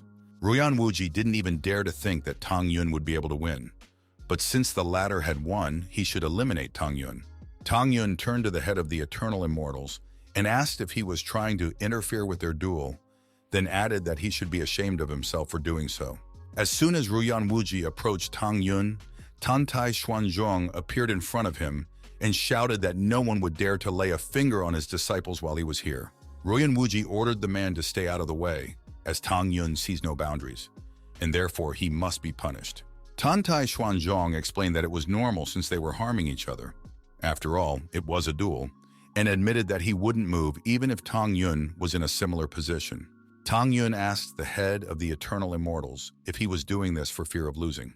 Ruyan Wuji was enraged at the lousy man's words and was about to kill him for saying such words. But Tantai Xuanzhong ordered the man to stop and block the blow. He said that if Ruyan Wuji harmed his disciples in any way, the Huang Fu clan would declare war. Hearing this, Ruyan Wuji had to agree to retreat, but before doing so, Tang Yun must release his son. He backed off since this was not yet the time to antagonize Huang Fu, but he should kill Tang Yun anyway. Tang Yun said that he would let Zhu Yancheng go, but since he had already lost, he asked Mr. Ruyan, making a solemn vow that he would follow the original form and agree that the Huang Fu clan would continue to participate in the three clans competition. Ruyan Wuji shouted that this was too much. After all, he was the head of the sect, and he wasn't going to retract his words. In response to which, Tang Yun reminded him that he had already taken back his words today, causing him to have already lost his credibility. Hearing how bold Tang Yun was, veins popped out all over Ruyan Wuji's face from anger. Tang Yun said that Ruyan Wuji has a second to think about it, and if he doesn't make a decision, his son might not survive. Realizing that he might actually be killed, Zhu Yancheng reminded his father that he was his only kin. Immediately after, Tang Yun stomped on Yancheng with force and ordered him to be silent. After which, Tang Yun started breaking Zhu Yancheng's bones, causing him to scream and start begging his father for help. Ruyan Wuji ordered Tang Yun to stop, and raising a trembling hand said that he would retreat. Then he raised his hands and shouted that he, Ruyan Wuji, had solemnly sworn to follow the custom of his ancestors and agreed that the Huang Fu royal clan would continue to participate in the three clans competition, and if he broke this rule, the heavens would punish him. At this, a symbol was formed in the heavens, which after a moment sealed into Ruyan Wuji's forehead, solidifying his oath. Tang Yun took his foot off of Zhu Yancheng and reminded Ruyan Wuji that he had put his son in a very difficult position. Ruyan Wuji lifted up his mangled son and said to Tang Yun that the latter, reluctantly, Ruyan Wuji clenched his teeth and admitted to himself that he himself now wished for the Huang Fu clan to participate in the competition because the competition would teach Tang Yun a lesson. Immediately afterward, he flew away, shouting that because of the trouble, the competition was postponed until tomorrow, and therefore he advised everyone to rest. Zhuge Yu admitted that she didn't have a single thought that some mere disciple was capable of ruining their plan, after which she waved her hand and ordered the spirit soul disciples to follow her. As she left, Nangong Yuqin realized that Tang Yun would be a difficult opponent for them. At that same moment, Tang Yun noticed her, and he thought he had seen her somewhere before. Suddenly, Jun Wuxiao jumped on him and hugged him, shouting about how strong he was, to which Tang Yun replied that it was nothing. Tantai Xuanzong then approached Tang Yun and promised that he would reward Tang Yun for saving their clan once everything was over. Tang Yun thanked the head for his generosity. Immediately afterward, Tantai Xuanzong announced to the Huangfu disciples to return to their rooms and rest, as tomorrow they would have to show their strength to the disciples from the Eternal Immortal Sect in Spirit Soul Palace. The next day, the martial arts arena of the Eternal Immortal Sect. The heads of the three sects announced that the competition had officially begun. Yan Shuiling, a disciple of the Spirit Soul Palace, Du Ling, a disciple of the Eternal Immortal Sect, and Luo Fan, a disciple of Huangfu, entered the arena. Royan Wuji announced that in the first round of Pill Mastery, they would have a competition to quickly identify spiritual herbs. Those who could name the level and name of the herb in his hands would receive 1 point. He then tilted his head and asked the students if everyone understood the rules of the round. And the disciples all shouted yes as one, immediately after which Royan Wuji raised his hand, announcing the start of the round. The first one that Royan Wuji took out was the blue plant. No sooner had Yan Shuiling said that it was a 7th level bluegrass spirit than she was interrupted by Du Ling with a shout, calling the plant a 7th level bluegrass spirit, while interrupting Luo Fan as well. Royan Wuji announced that Du Ling had named the plant the very first, and therefore the first points would pass to the Eternal Immortals. After which, Royan Wuji took out an already red plant. This time the first plant was named by Yan Shuiling. The plant is Yan Heart Herb, 5th level. Royan Wuji already said in a calm tone that Yan Shuiling was the winner this time. Hence the point goes to the Spiritual Soul Palace. The disciples began to mock Luo Fan as he looks uncompetitive against the others. They all thought that the Huangfu clan was participating in the competition for nothing, as they were only embarrassing themselves. Only Luo Fan would start talking, as the others had already named the correct answer. Tang Yun asked Dan Yu what successes Huangfu had had in the past competitions, which made Dan Yu cringe a little, but he still admitted that they had failed miserably. Tang Yun realized that if they lost the pill-making competition, their head would be disgraced, and since Shen Subin was his disciple, he just had to help her. Royan Wuji grinned and said to Tantai Xuanzong that something told her that Huangfu would be at the bottom again. After which, Royan Wuji said that no matter how many years passed, Huangfu's disciples were still as worthless. Tantai Xuanzong bowed his head and said that it was too early to draw conclusions because the competition had just begun. Suddenly, Royan Wuji remembered that Tang Yun was from the Pill Creation Division and asked why he shouldn't participate in this stage of the competition. After all, there was a chance that Tang Yun would save them again. Tantai Xuanzong thought about how Tang Yun had probably defeated Chung since he spent all his time cultivating, and he probably didn't know much about herbs at all. Suddenly, Tang Yun said that he couldn't refuse since Mr. Royan was inviting him and would gladly join. Tang Yun said Mr. Luo's head is not feeling well, which is affecting his condition, and asked for permission to replace him. Bing Qing immediately agreed to this. After all, Luo was really inferior to those two in terms of speed, and if things continued like this, they would lose. Bing Qing tells Tang Yun that he can go and that she has faith in him. Bing Qing is confident in her choice, as Tang Yun has already proved that he is good at herbs. Tantai Xuanzong asked Tang Yun not to be shy and give his best. He didn't mind noticing disciple Luo, as instead of just sitting there, it would be the best option to give Tang Yun a chance. After all, he might have some trump cards up his sleeves. Tang Yun thanked the head, after which Luo Fan told Tang Yun that the rest rested on his shoulders, to which Tang Yun replied that it was fine, as their opponents would no longer be able to get points. Du Ling said that it was just talk and nothing more, and Yan Shuiling suggested that Tang Yun was just an upstart who didn't know who he was dealing with. Royan Wuji asked Tang Yun if he remembered that he was the only ordinary disciple in the competition, because it would be difficult for an ordinary disciple here, and it would be sad if Tang Yun failed to earn a single point. Tang Yun asked what Royan Wuji cared about this, and asked him to start soon. Royan Wuji grinned, thinking of Huangfu after failing the brat in front of him, after which he said they continued on and pulled out a plant that was casting a golden color. And in the next instant, Tang Yun said that it was a 6th grade spiritual herb, the 7-colored Zhuan grass. Royan Wuji was forced to accept this answer as it was correct, but he was shocked that a mere disciple knew about this plant. Yan Shuiling was shocked at Tang Yun's speed, and Du Ling assumed that Tang Yun was just lucky to work with this herb, and something like this wouldn't happen again. After a while, Tang Yun said that the herb in Ruyan Wuji's hands was a 7th grade spiritual herb, green immortal stone herb. Yan Shuiling could no longer move away from Tang Yun's omniscience, and Du Ling was frustrated that he had fallen short again. After a while longer, 8th grade spiritual grass, heavenly ruins orchid, said Tang Yun, and the disciples beside him still couldn't keep up with Tang Yun's speed. After a while more, Tang Yun replied, 9th grade spiritual herb, Ling Zi blood derivative.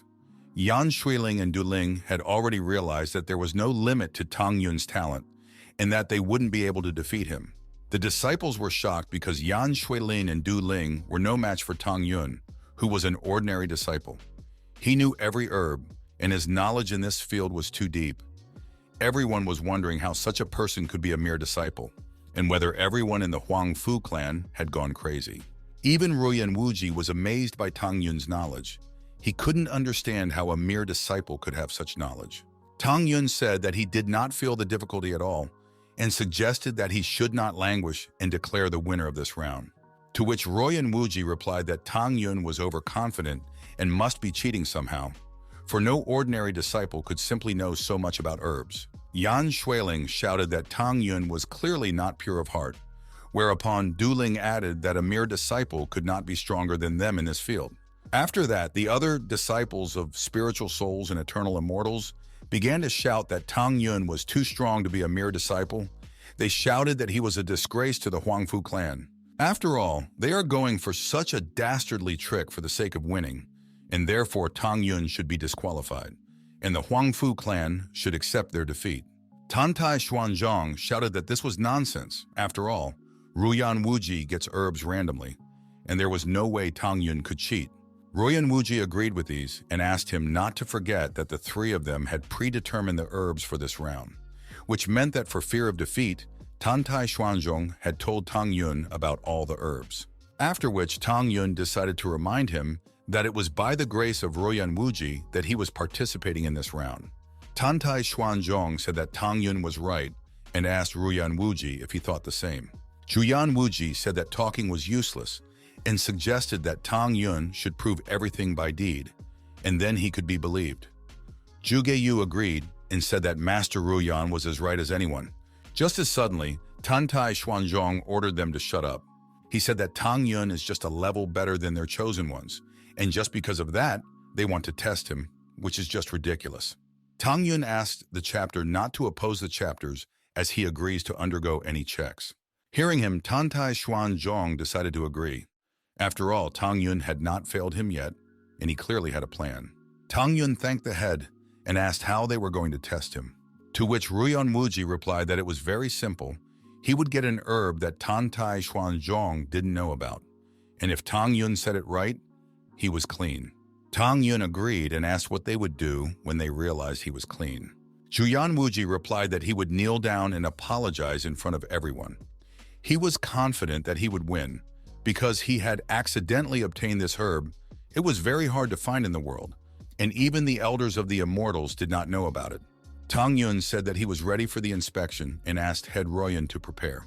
Ruyan Wuji ordered Tang Yun to put aside unnecessary chatter and took out a green snake-like grass. The disciples were shocked as they had never seen this plant. It was similar to a snake-like vine, but a different color, and since the question was so difficult, it meant that Tang Yun would lose. Bing Qing asked the head if she knew about this herb, to which she replied that this was the first time she had seen such a thing, and probably Ruyan Wuji had gotten it from an ancient, secret place. Tang Yun immediately recognized the green dragon vine, but Shen Subing and the others don't know about it, causing him to assume that this vine has long since died out. If that's the case, then Ruyan Wuji might have ulterior motives. Ruyan Wuji laughed and asked Tang Yun why he was silent. After all, he could just admit that he was deceiving everyone here. To which Tang Yun replied, as if he wasn't talking about not being able to give an answer. It's a 9th level plant, green dragon vine. Ruyan Wuji laughed and shouted that Tang Yun had been caught in a lie because it was actually Zhuan snake grass. Royan Wuji was pleased because no one knows the name of this herb, so he can call it whatever he wants. Tantai Xuanzhong was dumbfounded that Tang Yun had made a mistake, and Zhuge Yu said that it was normal for Tang Yun to make a mistake since there were many kinds of herbs in the world. Tang Yun agreed that there were many kinds of herbs in the world, but he insisted that he wasn't wrong, because in fact only Mr. Royan was wrong here. Royan Wuji was shocked by what he heard.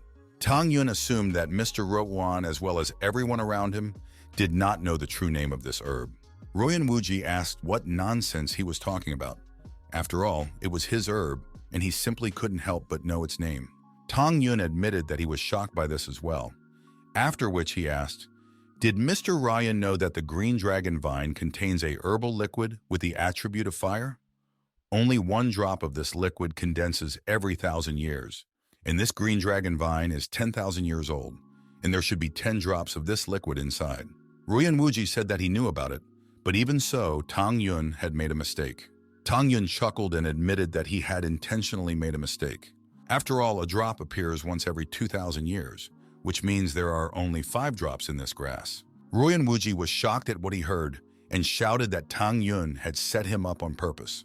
The disciples wondered if Tang Yun was really right, because in that case, Royan Wuji would lose his reputation.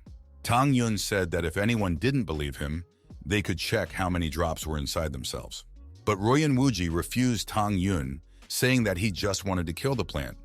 If Tang Yun told the truth, he would fall in the eyes of everyone, and so he was forced to hide it. Just as suddenly, Tantai Xuanzhong snatched the herb with the words that it was only a 9th level herb, and that he would make up for all the damage. Royan Wuji asked what Tantai wanted to do, to which Tantai Xuanzhong replied that he wanted to help. Immediately afterward, he burned the plant and had 5 drops in his hand. The disciples were amazed at what they saw, for Royan Wuji didn't know what this herb was and tried to deceive everyone by succumbing to his own ignorance and arrogance.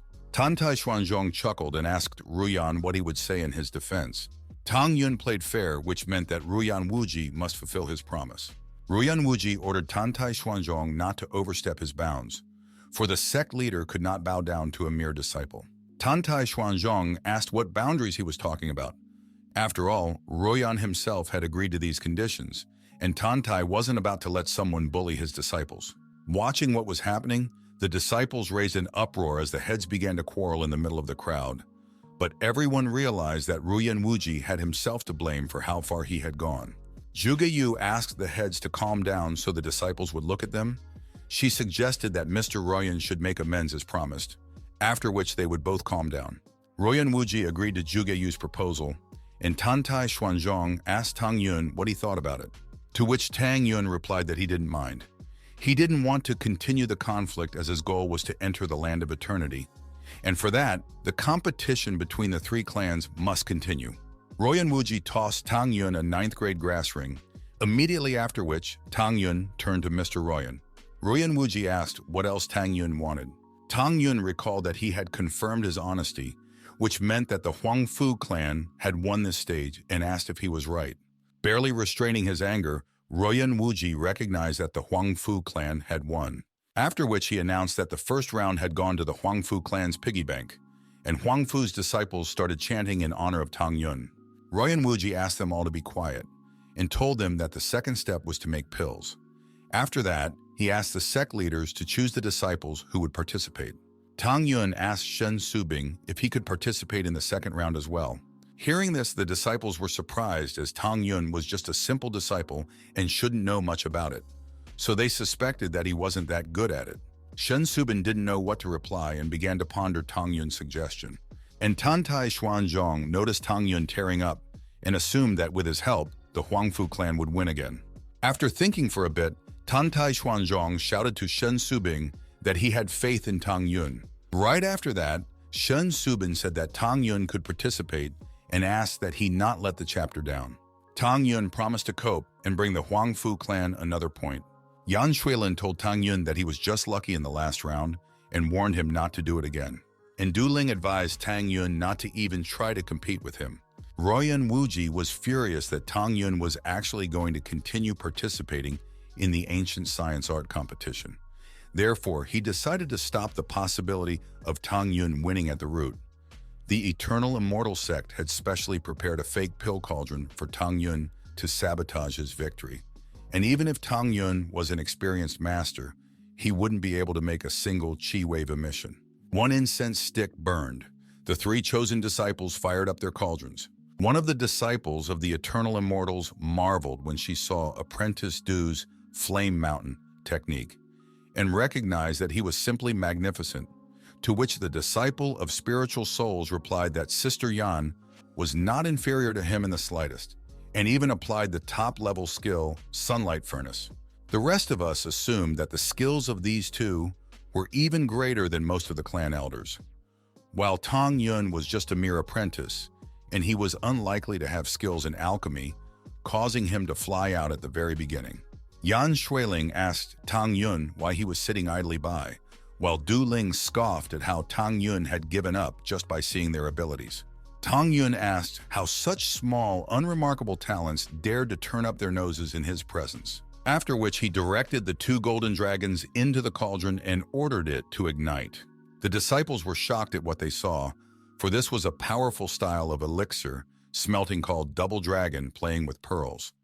They had only heard of such a style in ancient manuscripts and could not understand how a mere apprentice could do such a thing.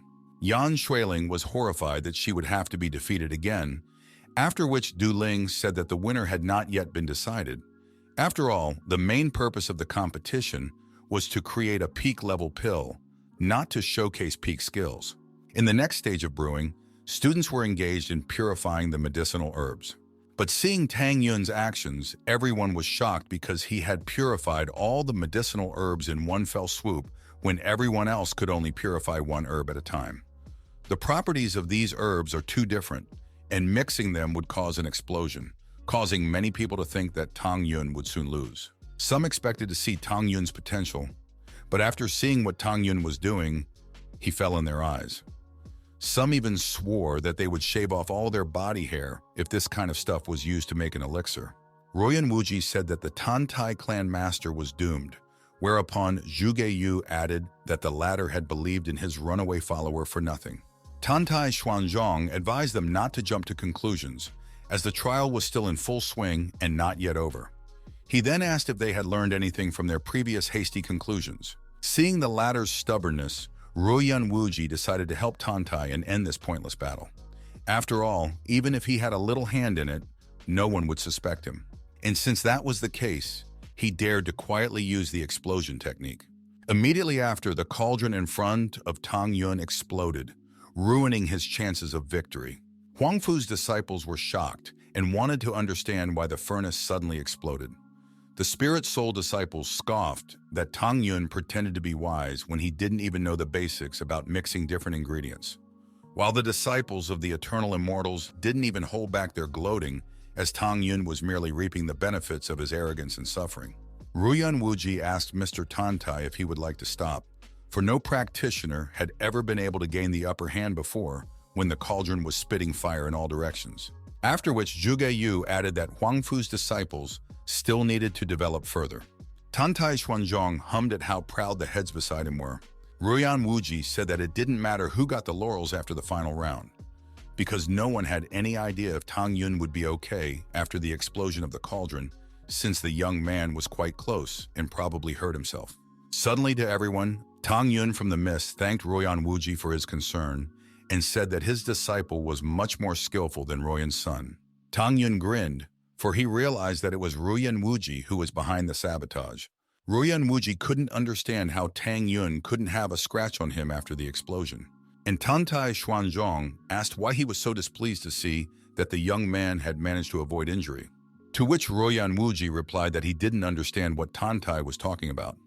After all, he was worried about his disciple, and since the materials had already been destroyed, it was time for them to stop trying. Tang Yun said to the one who talks too much in vain and does little. He then summoned the two golden dragons again and directed them towards the cauldron. And a moment later, the ingredients that survived the explosion flew out of the cauldron.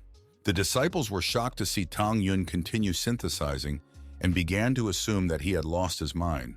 After all, the raw materials had already lost their effects, and now it wouldn't make a pill. Du Ling scoffed that even in a situation like this, Tang Yun didn't let up, and Yan Shuilin added that people who were so eager for attention and didn't understand the basics had no place in alchemy. Royan Wuji grinned and praised Patriarch Tan Tai for such a persistent disciple, for he would not give up even in such a position, while Zhuge Yu suggested that Tang Yun did not have the fortitude to accept defeat. Tan Tai Xuanzhong said that it was not for them to judge Tang Yun and reminded him that the final result was still unknown. Watching Tang Yun, he mentally wondered if he would perform a miracle again. Tang Yun ordered the earth flames to condense.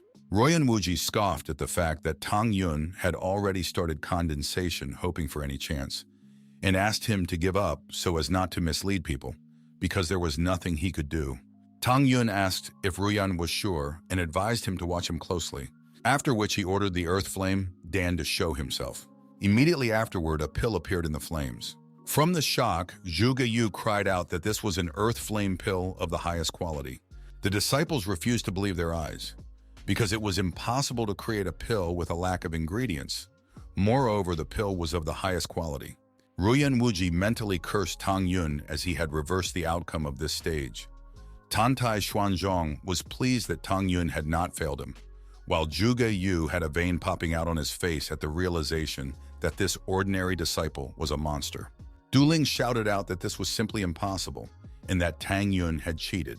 After which Yan Shuiling added that all the herbs had been destroyed. But even so, Tang Yun had miraculously managed to create a pill. Tang Yun advised those two to concentrate. After all, a clouded mind had no place in alchemy. Immediately after that, Du Ling and Yan Shuiling's cauldrons crackled, and they realized that things were bad. The explosions of the remaining boilers followed. Huang Fu's disciples scoffed at this, for it proved that those weren't as good as they wanted them to be. They were distracted by Tang Yun and completely forgot about their task. Tang Yun turned to the patriarchs and said that the winner of this stage was already known. Tan Tai Xuanzhong told the honored ones that there should not be any claims in the current situation and asked if he was wrong about this because they might accuse him of foul play again. Frowning, Ruyan Wuji said that he would not interfere with the competition as it was not his style. Then Zhuge Yu also said that she had no objections and asked to announce the winner as soon as possible. Tan Tai Xuanzhong rose from his throne and declared Tang Yun the winner of the alchemist competition, after which he added that their clan held the leading position in the competition. Huang Fu's disciples began to thank Tang Yun for saving them from defeat, and most importantly, no one would dare to say that he had played unfairly. The disciples of the Eternal Immortals asked where a strong disciple like Tang Yun could come from, after which the Spirit Soul disciples added that probably Tang Yun was their secret assassin. Royan Wuji asked the patriarchs to prepare the disciples as the weaponsmith competition would be coming next, then left. Luofan thanked Tang Yun for they had won only because of his efforts, and Song Hun shouted that until this day he had not obeyed anyone, but from now on he was ready to obey Tang Yun. Shen Subin was satisfied that no one let anyone down in the end, and Head Tang said that she was proud that they had such a powerful disciple like Tang Yun. Tang Yun thanked the elders for their kind words and said that he was only doing what he had to do, nothing more. He said that the competition had motivated him to do many things and that he now wanted to cultivate in seclusion. He was going to take the chance while the disciples of the Eternal Immortals were busy competing and distracted by the fire dance. Shen Subin said that he could go, but she would call him through Tian Daiyan Yu if they needed him. After a while, Tang Yun returned to the gates of the Eternal Immortal Sect. Looking at the fire dance, Tang Yun pondered that the Eternal Immortals had some really powerful people, since someone had managed to bring Hongmen's sword here. So he decided to create an array of illusions, an illusionary dreamland, so that no one would notice him. Just as suddenly, a ghost appeared beside Tang Yun and laughed, after which he said that this sword had been trying to steal for a long time, and it was surprising for him to see another face. Tang Yun was surprised to see the ghost and asked who he was.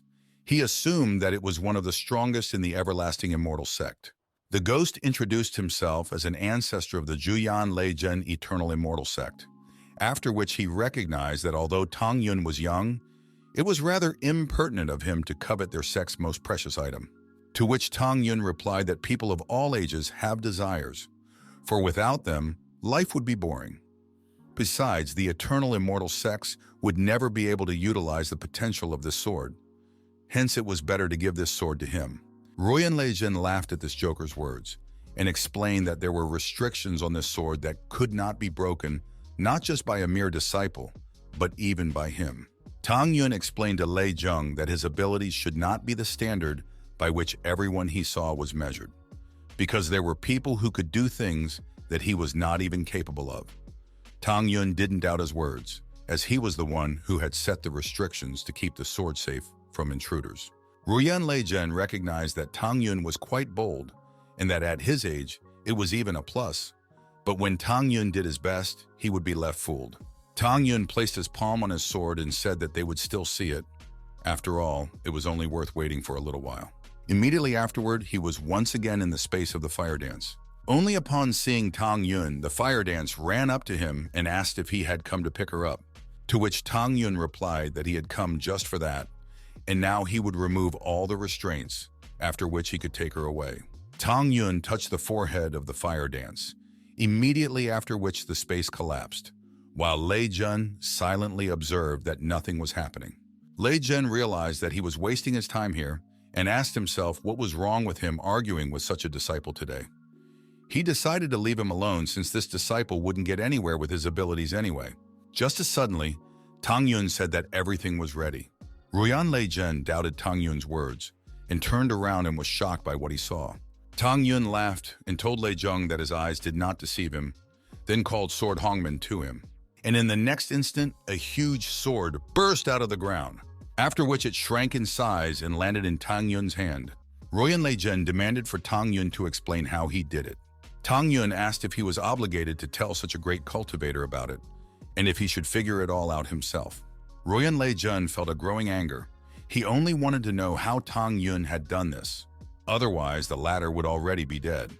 After that, he laughed and asked him not to flatter him like that, because he couldn't compare to the disciple before him, so he admitted that he sincerely hoped that he would tell him how he removed the restrictions from the sword. He wanted to know about it because some sects also possessed eternity swords, and if he knew how to remove the restrictions, he would be able to possess them all. Without a moment's hesitation, Tang Yun said that he could tell it, but he wished to receive something in return. Reunited agreed to the deal. He offered this eternity sword and 1,000,000 spiritual stones in addition, to which Tang Yun replied with a caustic smirk that it wouldn't be enough. Lei Zheng was surprised at his disciple's greed and offered him 5 more first-class pills. He was willing to offer this disciple even a mountain of treasures, because once the secret was revealed, he would simply kill the impudent man. Hearing about the pills, Tang Yun thought about it for a bit. Lei Zheng asked Tang Yun to forget about it since he doesn't want to force him. Just as suddenly, Tang Yun asked the one to stop and promised to tell the spell.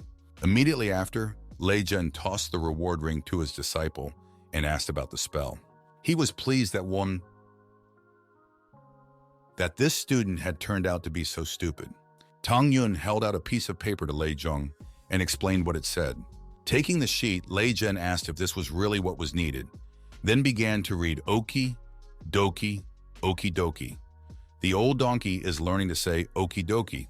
After reading the whole thing, he said it all sounded too weird.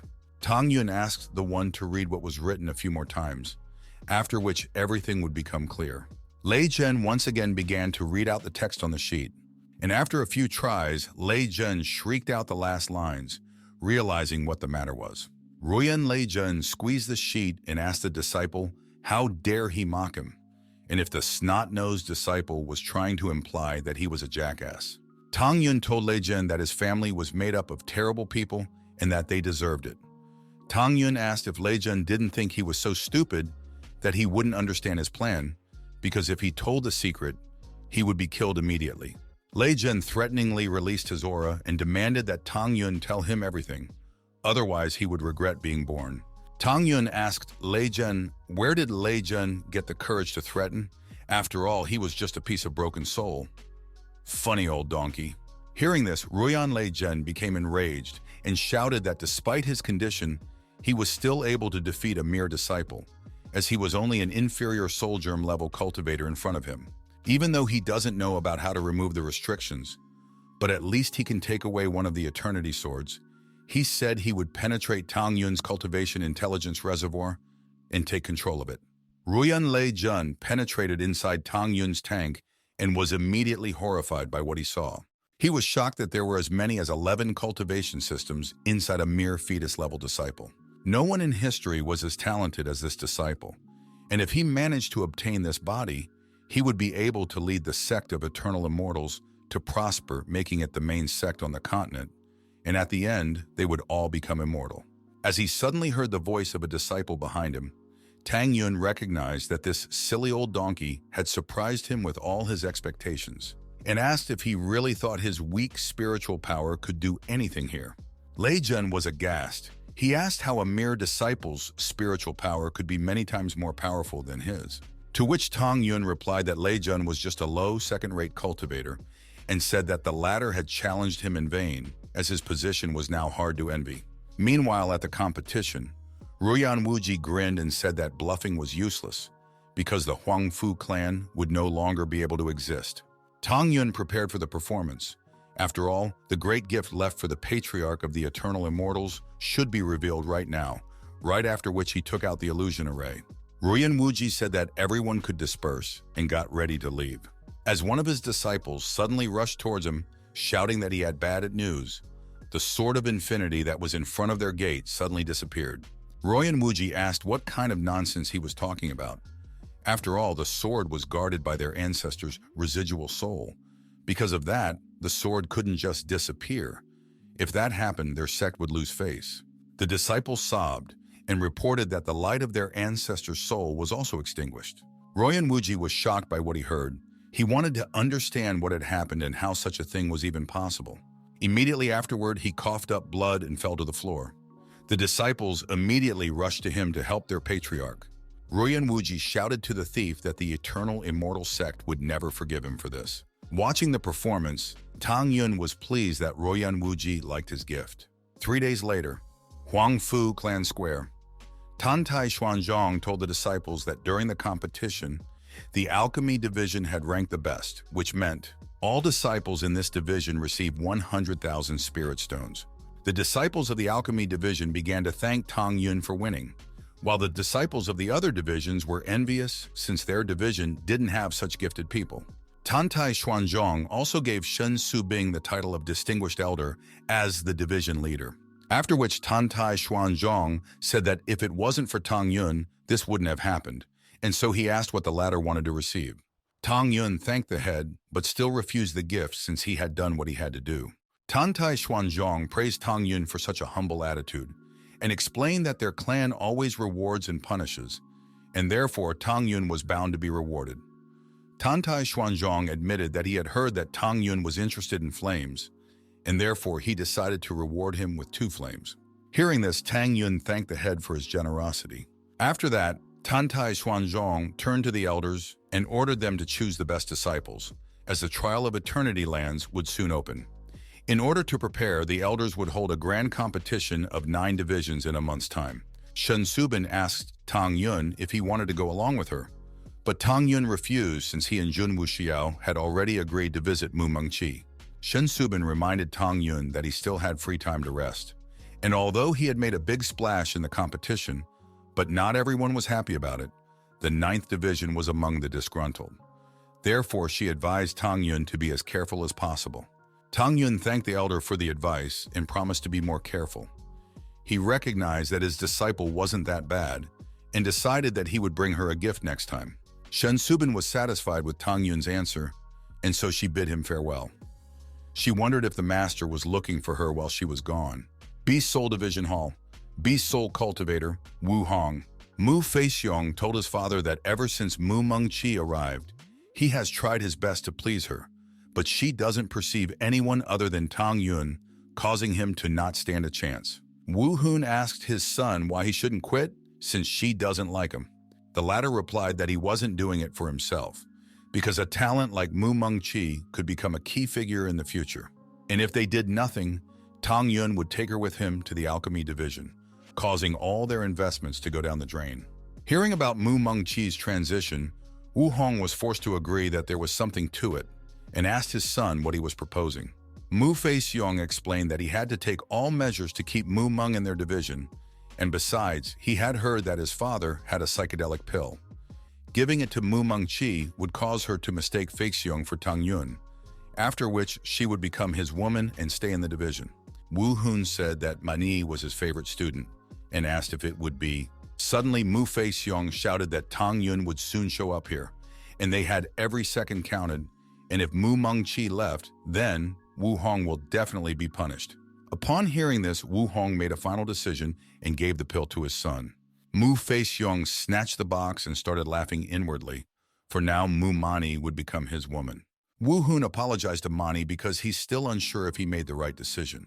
After leaving the building, Mu Fei Xiong called out to one of the disciples, and the latter asked how he could help. Mu Fei Xiong ordered his disciple to stand at the gate, and as soon as Tang Yun appeared, detain him for an hour. He threatened the disciple that if he failed, he would be kicked out of the division. Mu Fei Xiong is sure that an hour is enough for him to take advantage of Mu Mani, and when Tang Yun sees her in bed, he's obviously going to be uncomfortable. Meanwhile, Tang Yun with Junwu Shiyao had already reached the gate of the Beast Soul division. Upon arriving, Junwu cried out that she hadn't seen Mu Mengqi in a long time and said that she would be happy to see them. Suddenly, Tang Yun was approached by one of the Beast Soul disciples. The disciple explained that he had been sent by Mu Mengqi since she couldn't go out because she was practicing, so he would have to show them around the neighborhood by himself while she was gone. The disciple was very worried as Tang Yun had come much earlier than expected, causing him to not have time to think of a way to delay him. Wu Shiyao agreed to wait here, after which she told Tang Yun that she hadn't been here yet, and therefore this was a great opportunity to familiarize herself with the surroundings. Tang Yun asked his disciple to take his time, and said that he hadn't told Mu Mengqi that he was coming to visit her. The disciple nervously explained that someone saw Tang Yun approaching and relayed this to Mu Mengqi. Just as suddenly, Tang Yun grabbed the one by the neck and said that it was nonsense, because he hadn't seen a soul on the way to the division. Tang Yun demanded the disciple say who sent him if he wanted to stay alive. The disciple started begging for mercy, shouting that it was all Mu Fei Xiong's fault. He couldn't disobey since Mu Fei Xiong's father was their head. Hearing this, Tang Yun discarded his disciple and went to Mu Mengqi, for she was in danger. The good news was that he had captured Mu Mengqi's aura in his cultivation experience memory, and as long as he wasn't too far away, he could instantly fix its position. Meanwhile, Mu Fei Xiong arrived at Mu Mengqi's residence and knocked on her door. Immediately afterwards, she opened the door and seeing his face became displeased with the guest. Mu Mengqi asked why he had come here, as she had already told him that her heart was occupied with someone else, so she demanded that he leave. Mu Fei Xiong asked her to calm down as he had arrived on his father's orders, after which he took out a box and explained that the 9-division competition was about to begin. Hence, Wu Hong asked him to give her a pill to increase her strength. Mu Mengqi took the pill and asked Mu Fei Xiong to leave since she felt bad today without him. But Mu Fei Xiong wasn't going to leave, because otherwise he wouldn't be able to have fun with Mu Mani, and so he began to think of ways to stay. Then he said that his father had asked her to come to him after receiving the pill to teach her a new technique. Mu Mengqi agreed to this and immediately ate the pill. She trusted the master since he would never harm her. Just as suddenly, Mu Mengqi became dizzy, and Mu Fei Xiong, looking at this, began to smile evilly. Mu Fei Xiong asked Mu Mani how she was feeling. Mu Mengqi's gaze blurred, and she saw Tang Yun in front of her. Mu Fei Xiong smirked even harder since his plan had worked, and said that he had come to see her. Mu Mengqi rushed to hug Mu Fei Xiong and began to talk about how much she missed him. Mu Fei Xiong said that he missed her too. They had every minute counted, after all. He only comes once in a blue moon, so he suggested her not to waste time and get down to business. Mu Mengqi said that he should treasure her, to which Mu Fei Xiong replied that he would always love her. Mu Fei Xiong mocked Tang Yun, for although the latter loves Mu Mani, but in the end, she will only belong to one. Suddenly, he heard a shout from above, which made him startled, because Tang Yun clearly shouldn't have come so soon. Mu Fei Xiong turned around and asked Tang Yun how he was able to, but Mu Fei Xiong didn't have time to ask a question, as Tang Yun slapped him in the face and ordered him to scram. Immediately afterward, he grabbed Mu Mengqi by the shoulders and asked how she was feeling. But to his surprise, Mu Mengqi asked who he was. Tang Yun asked what happened to her. After all, it was him, Tang Yun. Wu Shiyao examined Mu Mengqi and said that she appeared to be under a hallucinogenic pill, Fortunately, she has the right pill that can cure Mumani. Tang Yun thanked Wu Shiyao for helping Mumani, and the latter asked what he was going to do. Suddenly, Tang Yun released his aura and shouted that anyone who dares to do such a thing to those close to him must die.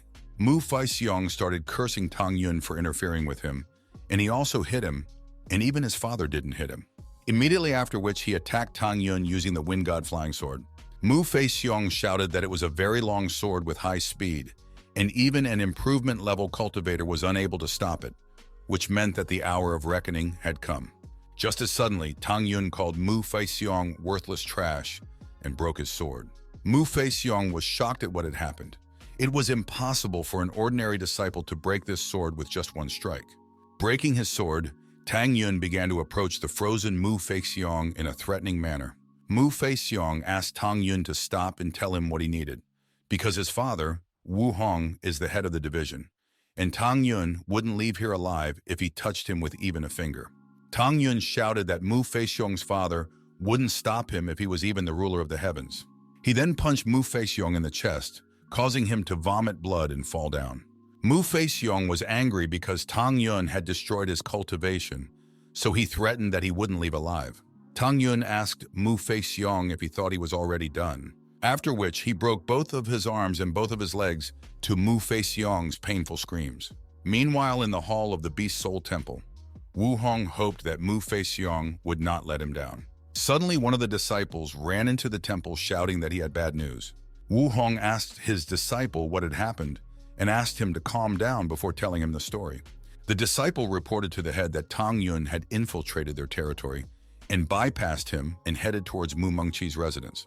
Wu Hong was horrified at what had happened, for if Tang Yun found out what his son had done, Wu Hong rushed towards Mu Mani's residence as things were really bad for his son. Stomping Mu Feixiong, Tang Yun ordered him to stop mooing and asked him how he had brought Mu Meiqi to such a state. If he decided to procrastinate, he wouldn't see his hands and feet until his next life. Mu Feixiong was ready to tell everything and begged Tang Yun not to kill him. He said that he had asked his father for a psychedelic pill and then gave it to Mu Mani and made her fall in love with him.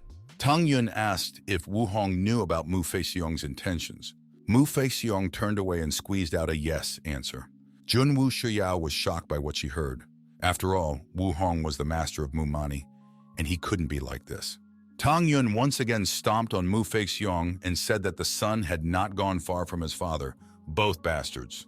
Mu Feixiong asked Tang Yun to let him go since he had already told everything, and knowing who his father was, Tang Yun should value his life. Jun Wu Shiyao agreed that Mu Feixiong was a freak, but asked Tang Yun not to ruin his life since he had already messed him up so badly. Tang Yun explained that if someone treated him or his loved ones inappropriately, only death awaited them. As Tang Yun suddenly heard a scream in the sky, Wu Hong demanded that Tang Yun immediately release his son. Mu Feixiong wept and started calling for his father, and Jun Wu Shiyao ordered Tang Yun to let Wu Hong's offspring go. But Tang Yun refused and advised Zhong Wu Shiyao to take Mu Mengqi away while he detained Wu Hong. Wu Shiyao wasn't going to leave Tang Yun behind, but the latter said that it was fine and that he would survive, after which he asked if she trusted him. He wanted her to leave first since Jun Wu Xiao's speed wasn't fast, and if they tried to escape together, they would be caught. Wu Shiao said that she would wait for him in the alchemy division and immediately took Mu Mengqi away. But Wu Hong was not going to let anyone go, so he created a huge hand to catch the girls. Just as suddenly, Tang Yun managed to cut off the arm that had appeared. Wu Hong was shocked by what had happened. After all, Tang Yun's cultivation was too low, and there was no way he could block him with one hand. Tang Yun asked Wu Hong to stop, as otherwise his son might die. Wu Hong recognized that Tang Yun was not as simple as he looked and landed on the ground, after which he reminded Tang Yun that he was now in his territory, and if Tang Yun killed Mu Feixiong, Tang Yun's fate would be dire. After listening to the elder, Tang Yun sarcastically said that he felt scared and squeezed his hand, causing Mu Feixiong to start choking and beg his father for help even more. Wu Hong ordered Tang Yun to stop, then asked what he could do to save his son. To which Tang Yun replied that it was very simple, for all he had to do was to tell both his and his son's shameless deeds in front of all the disciples and elders of the Beast Soul Division. Wu Hong was astonished at what he heard, as there was no way he could admit to such a thing in public. A few moments later, the disciples and elders of the Beast Soul Division came over to Tang Yun and Wu Hong. They were curious about who their head was opposing right now, but as they approached, they were surprised to see Tang Yun there, holding the son of their head. After looking around, Wu Hong realized that there were too many people here, and if he confessed about the creation, his reputation would be over. Tang Yun asked if he had long to wait, or if he wanted to see his son die. Wu Hong said he couldn't go for something like that, so he offered to give Tang Yun anything he wanted if he would let Mu Feixiong go. Tang Yun grinned and replied that he didn't need anything from Wu Hong. Doesn't want anything from him. All he wants is for others to know what Wu Hong and his son are really like. From what he heard, Wu Hong became even more enraged and asked Tang Yun if he thought he could survive something like this. Tang Yun waved Mu Feixiong's body and advised the elder not to intimidate him because he was very fearful, and out of fear, he might accidentally strangle Mu Feixiong to death. Mu Feixiong begged Tang Yun not to kill him. Then he said that his father would never tell what had happened. But here he was confessing. Tang Yun slightly doubted what he heard, and Wu Hong was shocked that the truth could come out. In order to keep everything a secret, Wu Hong ordered his son to keep quiet. Tang Yun chuckled and said that it was different. He suggested Mu Feixiong to tell everyone their story for the sake of his own survival. Afterwards, Mu Feixiong confessed that he longed for Mu Mengqi's love. So he asked his father for a psychedelic pill and forced Mu Mengqi to take it. He wanted her, but at the last moment, Tang Yun stopped him. And besides, Wu Hong knew about all of this and even gave the okay to execute the plan.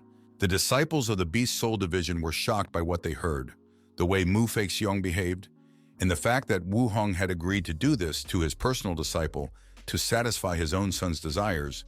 They no longer wished to see Wu Hong as their head. Wu Hong as their head, after all, it was a disgrace to their division. Tang Yun was pleased with Mu Feixiong's confession and said that he could now be called the son of a cattle. Wu Hong shouted in rage to his son that he was an idiot, and Mu Feixiong asked Tang Yun to let him go since he had said everything, to which Tang Yun replied that he was a man of his word and asked the one not to worry. Tang Yun assumed that he had bought enough time for Junwu Shiyao and Mu Mengqi to escape, so he was willing to forfeit the hostage. But before doing so, he put a seal on that. Then he hit Mu Feixiong and shouted to the freak in front of him to catch his son.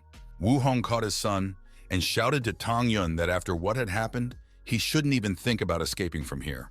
Tang Yun told Wu Hong that he had to catch up with him first, immediately after which he released the power of the seal, from which there was an outbreak and Wu Hun was tied up along with his son.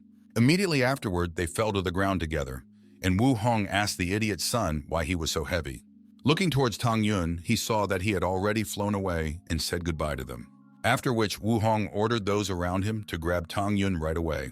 But those refused to obey his orders, for Mrs. Mu had been so kind to them. But Wu Hong decided to do evil anyway. Some of them pretended that they hadn't heard anything. Wu Hong reached a boiling point and shouted at the top of his voice that he would never forgive Tang Yun for this. After a while, Tang Yun and Junwu sat beside Mu Mani waiting for her to wake up. After lying like this for a while, Mu Mani finally opened her eyes and seeing an unfamiliar ceiling asked where she was. As she suddenly saw Tang Yun with Junwu satisfied that she had woken up, and Tang Yun immediately explained that they were in the alchemy division. Mu Mengqi couldn't remember anything and asked how she ended up here. After which, Tang Yun decided to tell her what had happened in the past few hours. No sooner had Tang Yun finished his story than Mu Mani began to sob. She would never have thought that the master was capable of doing such a thing, and after all, she respected him so much. Tang Yun said that she was safe now, and it was better for her to stay in the alchemy division. Besides, with his training, she would be able to keep up with the other disciples. Mu Mani sincerely thanked Tang Yun for saving her, because if it wasn't for him, she still wouldn't have realized anything. After that, Junwu decided to remind her that she had helped her too. Mu Mani asked how she could only forget about it, since they had always been best friends, after which she added that the three of them would be together forever, and they all hugged. A moment later, Danyu burst into the room with a letter, but when he saw what they were doing, he realized he had come at the wrong time. Danyu immediately decided to run out of the room while yelling that he didn't see anything. Tang Yun said that everything was fine, because it was only the middle of the day and he hadn't done anything. then asked Dan Yu what had happened. Dan Yu held out the letter and explained that it was an urgent letter received from Tang Yun's house. Tang Yun was surprised that his family had sent him an urgent letter and began to read it. Xiao asked if everything was okay, and Mu Mani asked if anything had happened to his family. Tang Yun said that it was nothing serious, just a little trouble that made him need to return home. He wanted to understand how the city's measures dared to do something against his family. But no matter what, someone's death could no longer be avoided. Junwoo Xiao remembered that she hadn't been to Tang Yun's house yet and asked if they could go together. Besides, Mu Mani needed rest and calmness right now, after which Mu Mani said that she was just free right now. Seeing their persistence, Tang Yun agreed to go home with the three of them. The main hall of the Beast Soul Division. Wu Hong asked the elders what they had found out and where Tang Yun was now. One of the elders reported that it was rumored that Tang Yun, along with Zhongwu Xiao and Mu Mengqi, had gone to his hometown. Wu Hong said that it was a good thing, because if Tang Yun was sitting in the alchemy division, he wouldn't be able to get him there. But since Tang Yun had gone outside of it, things were going to be different. Tang Yun dug his own grave. Wu Hong called out to Zhan Shan, immediately after which the latter appeared at the head's back. After that, Wu Hong ordered him to go after Tang Yun right away. He must kill his family and then Tang Yun himself. Zhan Shan accepted the order, and turning into a shadow said that he wouldn't let the elder down. The main hall of the alchemy division. Shun Qingfeng ran into the head shouting that he had bad news. He reported that just now the Beast Soul Division head had sent someone to kill Tang Yun. He said that Tang Yun had become a very important person in their division and had reached great heights, and so he had pleaded for her to protect him. Shen Subin asked Shun Qingfeng not to worry. After all, she knows what needs to be done. She will report everything to the head. Shun Qingfeng reminded Madame that Tang Yun was an ordinary disciple and that they should not distract the head. He asked why she should not personally go to Tang Yun's hometown. To which Shen Subing replied that Tang Yun had ceased to be an ordinary disciple ever since he had flashed his light in the eternal immortal sect. Moreover, the head of the Beast Soul Division wants to kill him, which means only the head will be able to do something about it. Shun Qingfeng was slightly surprised by the head's decision. After all, not long ago, she had despised Tang Yun when he first came here. But now things were different. City of the Full Moon. The head of Sun City, Wang Tian, ordered the servants to bring the hostages, after which the guards dragged Tang Feng and Feng Jingyu over. The people of the city were discussing the fact that the Tang family had been the strongest in their city not long ago, and none of them had thought that things would turn out like this. They could only blame Tang Yun, the young lord of the Tang family. After all, he had killed Wang Ba, the leader of Meteor Star City, and his son Wang Fuchen. But to his regret, Wang Tian is Wang Ba's brother. Wang Tian has reached the peak soul fruit level, and all of his guards have reached the soul fruit level. They are strong enough to destroy Full Moon City, not to mention Tang Yun. One of the residents asked if Wang Tian was afraid of revenge, because it was rumored that Tang Yun had joined the Huangfu royal clan. The Huangfu clan was full of people, and Tang Yun was new to the Huangfu clan, indicating that no one cared about him. In any case, they should tell the disciples not to do something like this. Wang Tian recognized that Tang Feng and Feng Jingyu had a good son, except that he killed his brother Wang Ba, and Tang Yun is hiding in the Huangfu clan, so he can't do anything to him, but that doesn't concern his parents. Tang Feng and Feng Jingyu shouted to Wang Tian not to languish and kill them already. After all, they are not going to ask for mercy. In addition, after such a thing, their son will not leave him alone. When Wang Tian heard how eager they were to die, he agreed to fulfill their wish. He ordered the guards to execute Tang Yun's parents, and then threw their corpses outside the city so that everyone would know what would happen to those who crossed his path. Tang Feng said he was proud of his son, and Feng Jingyu wished for Tang Yun to live a good life. The guards ordered them to shut up and brought in swords for execution. Just as suddenly, there was a flash on the scaffold, throwing the soldiers off. Wang Tian wondered what had just happened. Right after which he saw Tang Yun apologized to his parents for being late. The residents were shocked that Tang Yun had returned. But as it was alone, he was no survivor unless he had a trump card up his sleeve. Wang Tian laughed and said that Tang Yun had arrived just in time, because if he had continued to hide in the Huangfu clan, he might still be alive. But now that he had come out, His parents began to persuade Tang Yun to run away from here because he was no match for Wang Tian. But Wang Tian shouted that he wouldn't run away and ordered the guards to capture Tang Yun alive. Immediately afterward, the guards surrounded Tang Yun with his parents. They advised him to just surrender because now he had no chance of escape. Tang Yun told the guards that they were just a bunch of talentless people and that he didn't even feel like wasting his strength on them. Just as suddenly, Mu Mengqi and Junwu Xiao appeared in front of him, and in the next instant, the girls had dealt with most of the guards. The residents couldn't tell if they were asleep because the girls appeared out of nowhere, and in the next instant, Wang Tian's guards all went blind at once. Once the girls were sorted out, Tang Yun asked them to take care of his parents and leave him in charge. Tang Feng asked Mu Mengqi what kind of relationship she was in with Tang Yun, which made her feel embarrassed. But Junwu Xiao unapologetically revealed that Mu Mengyi was Tang Yun's first wife, while she was his second wife, causing Mu Mengqi to vomit blood in surprise. Mu Mani asked what she was saying since they hadn't even gotten married yet, to which Wu Shiao replied that it was only a matter of time. Tang Feng praised his son for his efforts, for he had brought them as many as 2 daughters-in-law, and Feng Jingyu sighed sadly, remembering what had happened to Yu Qin. Tang Feng fell heartbroken upon hearing about Yu Qin and suggested not to think about her right now. Wang Tian assumed that Tang Yun was able to obtain some or any skills in the Huangfu royal clan, and therefore he didn't think it was surprising that Tang Yun had come to him. Except even so, Tang Yun had little chance. Immediately after which, Wang Tian unleashed his mighty strength, causing even his clothes to tear.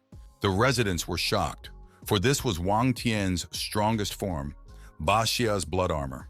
After activating the Ba Xia blood armor, Wang Tian's defense had reached the soul purification level, while Tang Yun and the 2 women below him were only at the fetal level, which meant that they wouldn't even be able to scratch this defense. Wang Tian threatened Tang Yun that he would break all his bones, after which he would kill his parents and all his friends in front of him, and Tang Yun's death would be truly horrible. Tang Yun's parents panicked as their son was in danger and wished to help him. But Mu Mani stopped them by saying that Wang Tan wouldn't be able to touch him even with a finger, after which Wu Shiyao said that Tang Yun was very strong.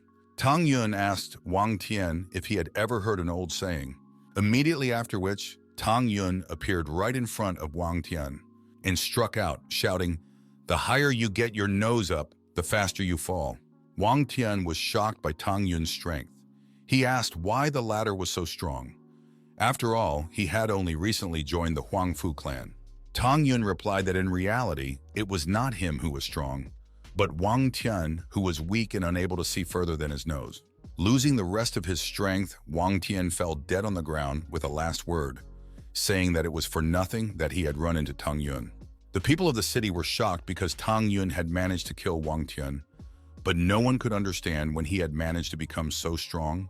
Besides, he wouldn't even be able to consider them as opponents. Finished with Wang Tian, Tang Yun knelt down in front of his parents and apologized to them for everything. Tang Feng asked his son to stand up and said that they were perfectly fine, and Feng Jingyu helped him stand up while noticing that he had lost a little weight, causing her to ask if he was being abused by the Huangfu clan, to which Tang Yun replied that he was fine and asked him not to worry about it, after which he suggested his father to go home. After all, they had guests today. Tang Feng said it was strange to call them guests, and Feng Jingyu added that they were practically family already. Junwu Xiao asked if they could call Feng Jingyu mother in that case, causing Mu Mani to blush. Immediately after that, she started hitting Junwu Xiao on the head, shouting for her to shut up, and Wu Xiao begged her sister not to hit her, as she might become dumb.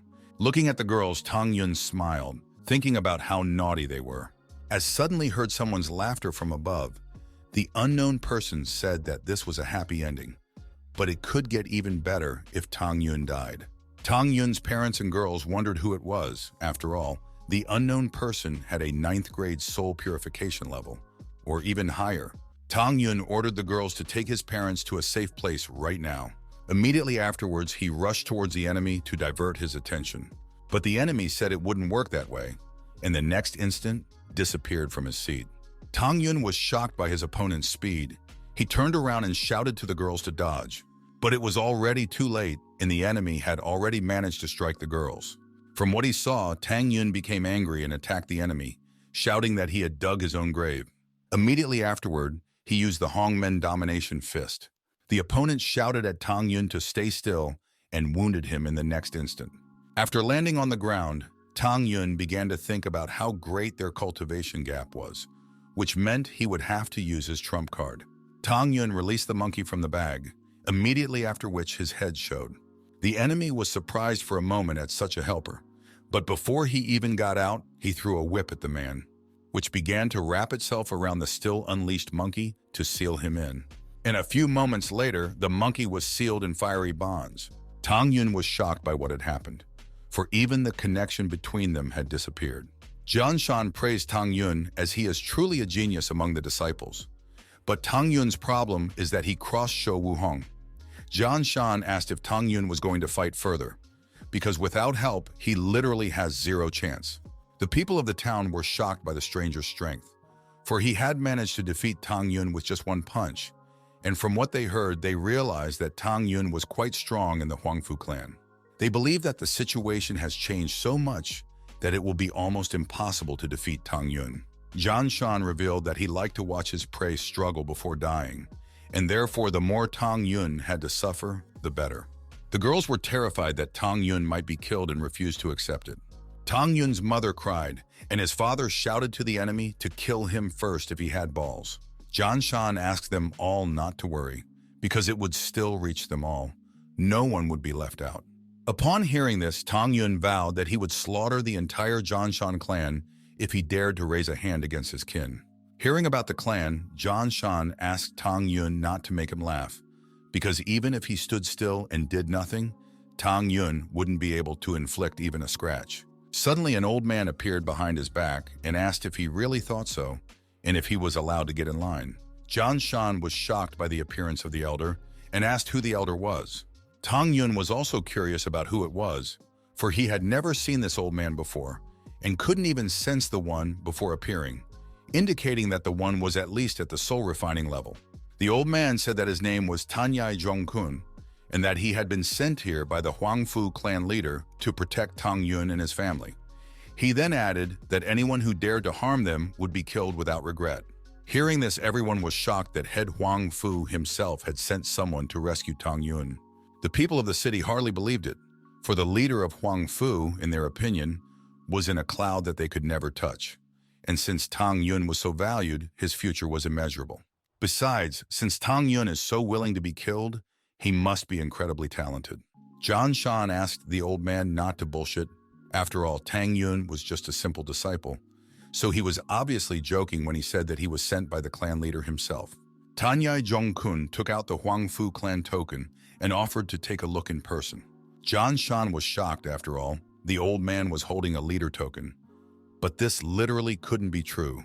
The old man suddenly turned dark and told Jian Shan that he had made a big mistake when he dared to attack Tang Yun and his family, for which he would be executed. Jian Shan immediately began to run away, shouting that death could wait, and all questions should not be to him, but to Shou Wuhong, who had given the order for elimination. Just as suddenly, Tanyai Zhongkun was over Jian Shan's back and asked if he was trying to escape. The old man then slapped Jian Shan, ordering him to descend from heaven to earth.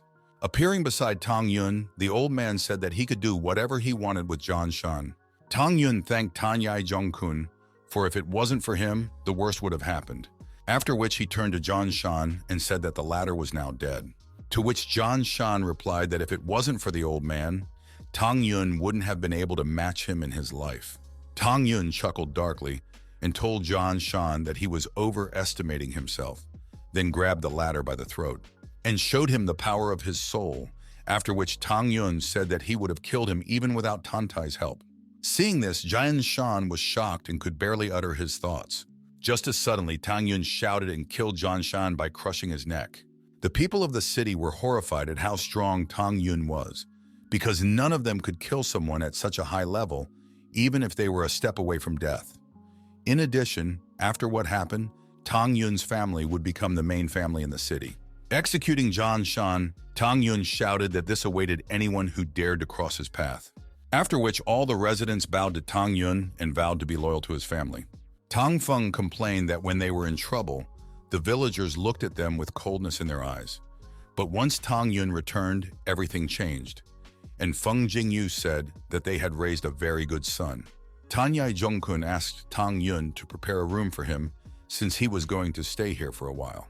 Tang Yun agreed and once again thanked the old man for his help, then asked if he was injured because his breathing wasn't the best during the battle. Tanyai Zhongkun revealed that his chronic illness had brought him to this point. It appeared in his youth back then he thought he was invincible, but while exploring a secret place, he fell into a serious trap that damaged his state of mind. After so many years, the wounded soul has never healed. After listening to the old man's story, Tang Yun held out a sheet to the man and explained that he had an ordinary soul wound, and on the sheet was written a prescription for treatment. While the surprised old man was reading the contents, Tang Yun thought about how he should have thanked him, because besides the fact that Tanyai Zhongkun had saved him, he would also be protecting his family. After reading the recipe, the old man cried out in shock because it was a soul-harvesting technique lost in ancient times. He asked Tang Yun where he got it, to which Tang Yun replied that he found this technique in a book he bought in the domestic market, although it is actually the lowest soul purification technique he knows. The old man laughed and then sincerely thanked Tang Yun, for he had no longer hoped that he would be able to cure his soul and increase his cultivation level. Tang Yun admitted that he was happy to hear this, after which he suggested that the old man rest while Tang Yun would take care of preparing dinner. Tang Feng asked his wife where they would put how many guests, to which Feng Jingyu replied that they could put the girls in Tang Yun's room. After a while, Tang Yun's residence. Tang Yun had settled Tanyai Zhongkun, which meant he could now go about his business without worrying about his family's safety. Reaching his room, Tang Yun was surprised because there was a light on in the room, which meant someone was there.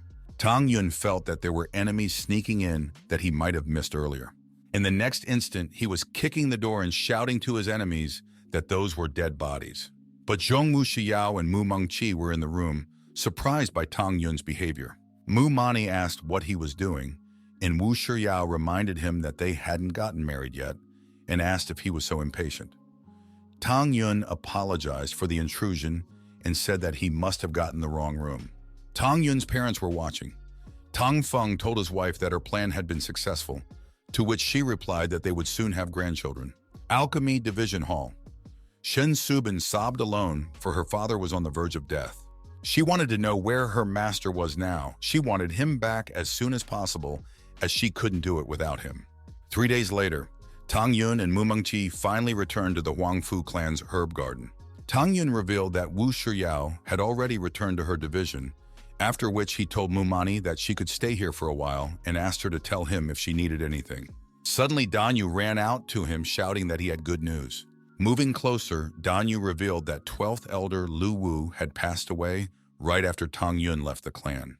Tang Yun was surprised at what he heard, but he was still happy to hear it and asked if the killer had been found yet. In fact, Tang Yun was not surprised by Lu Wu's death, since he was the one who had locked up the elder, and his death was only a matter of time. Dan Yu replied that the killer had yet to be found. It was rumored that Lu Wu's father, the 4th elder of the immortal sect of the Alchemy Division Immortal Sect, had personally investigated the case himself, but was still unable to find his son's body. Lu Yi was so angry that his nose was bleeding. Tang Yun said that Lu Wu deserved it and suggested not to talk about it anymore.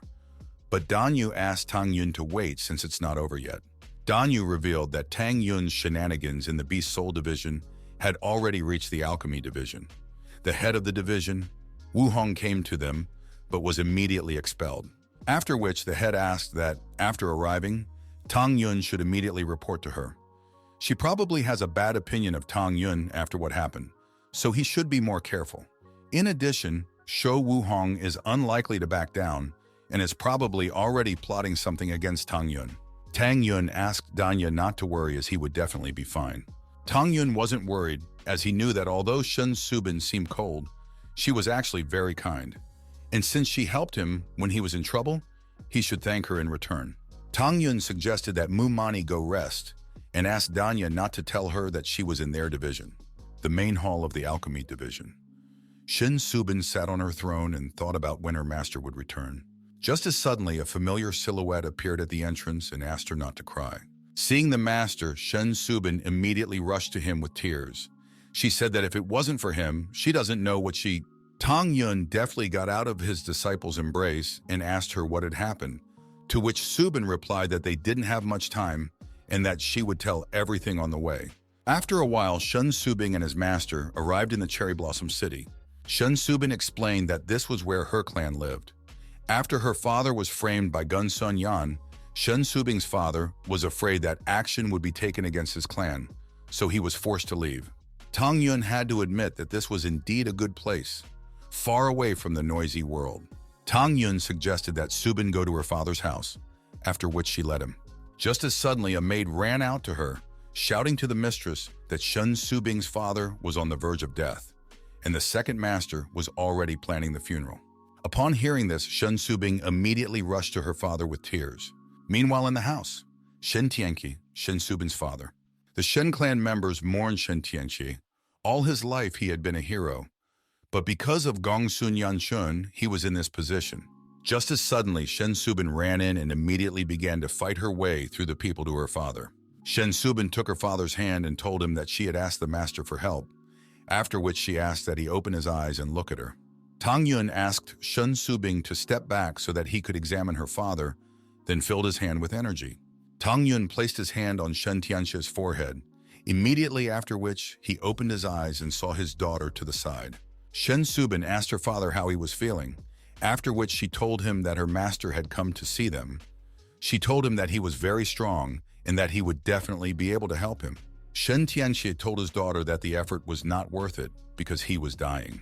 But Shen Subin shouted that she refused to believe it. After that, she asked the wizard to help her.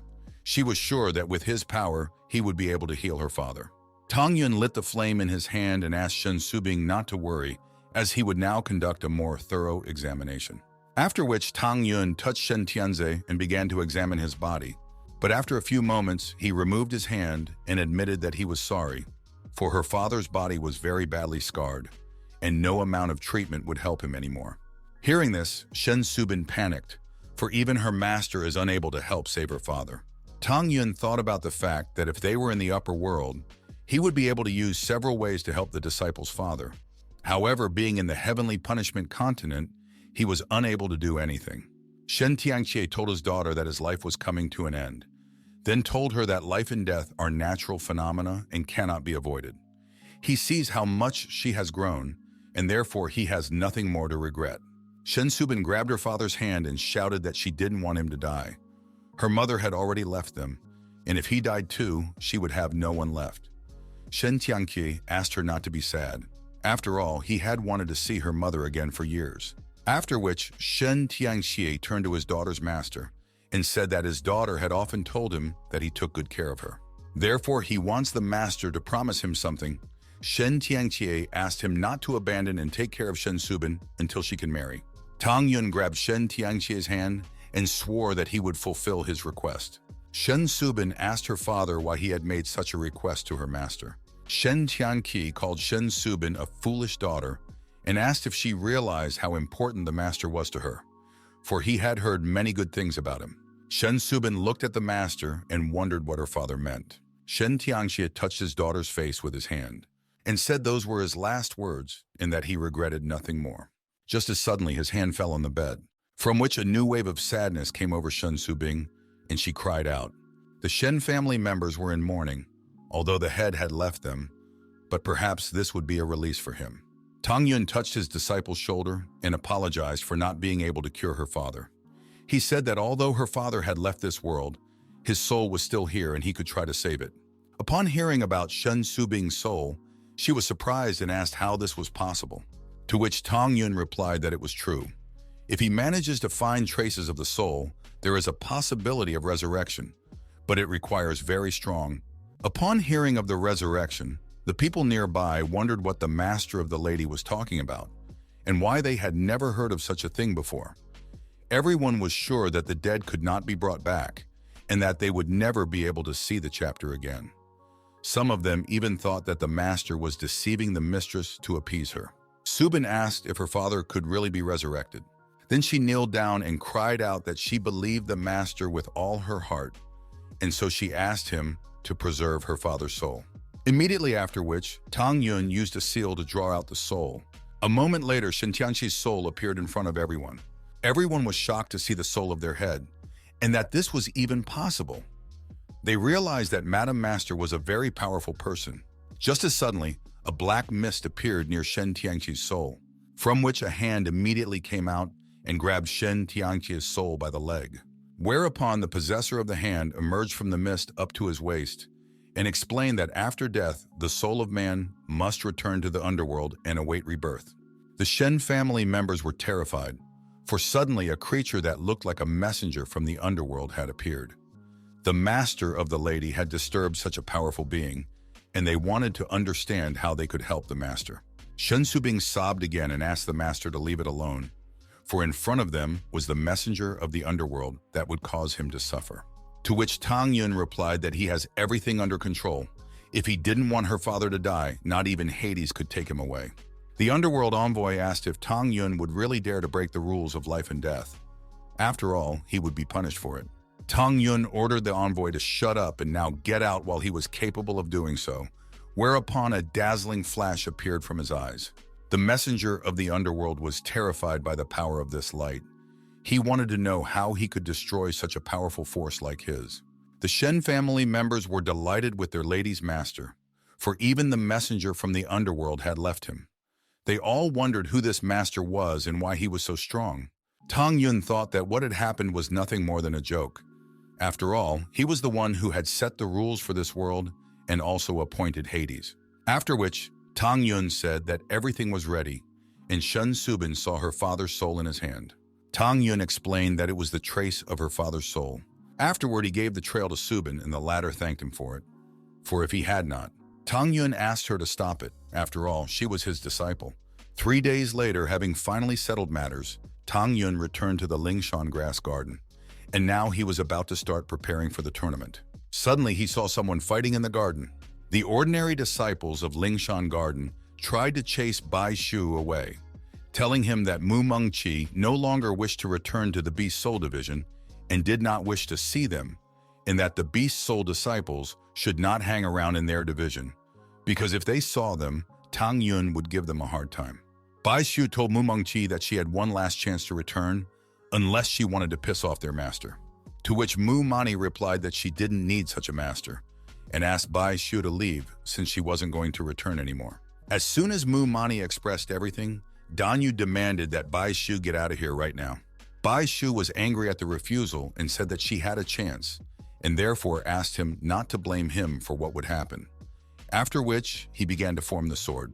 He shouted so that those who were not in his way would not interfere with him, and the simple students were thrown away from him. Mu Mengqi asked in horror, wondering if Bai Shu was afraid for his life. After all, he was pulling something like this in the alchemy division. To which Bai Shu replied that Master would save him if he returned Mu Mani to their division. Therefore, he demanded that she not resist or he would harm her. Just as suddenly, he heard Tang Yun ordering him to cower. But it was already too late.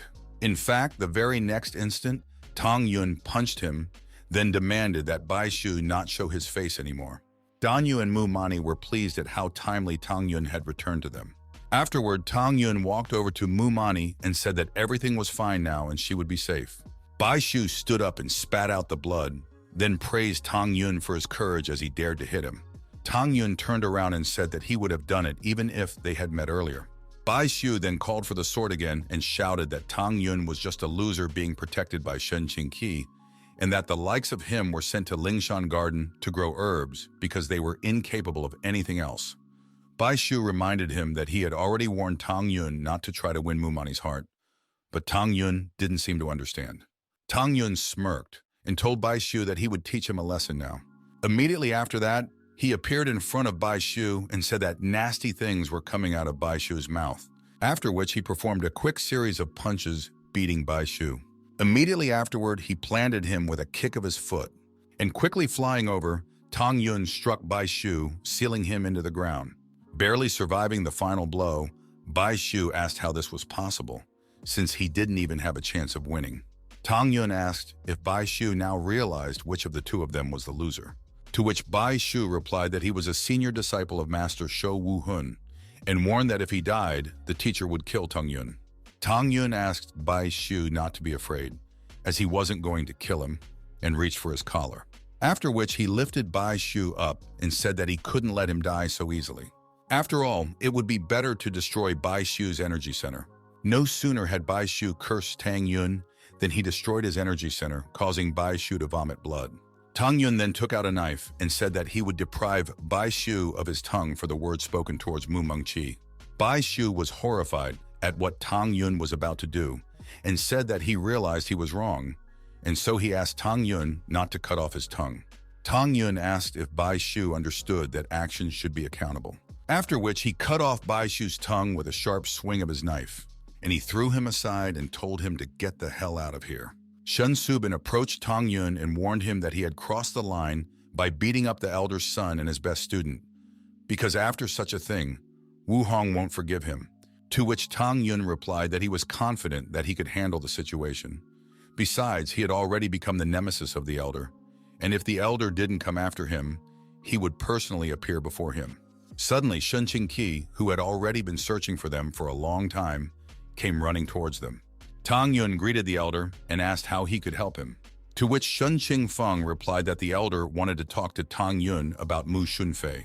Upon reaching the main hall, Tang Yun greeted the elders and then handed all three of them a gift of youth-preserving pills.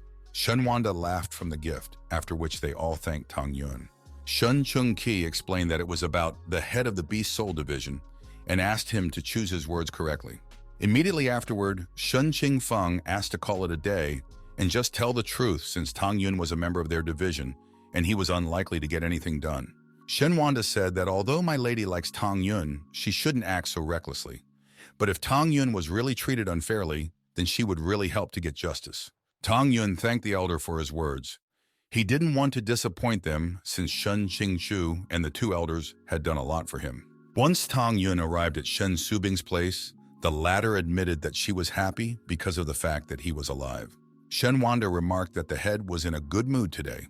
Shen Qingqi advised Tang Yun to be patient if the head scolded him, and Shen Qingfeng reminded him that if Tang Yun made a mistake, he should admit it himself. Tang Yun bowed to the division head and said that he had come on her orders, after which Shen Subing walked over to him and placed her hand on his shoulder. The elders behind his back apologized for not being able to help and prayed for Tang Yun to hold on as he was on the right path.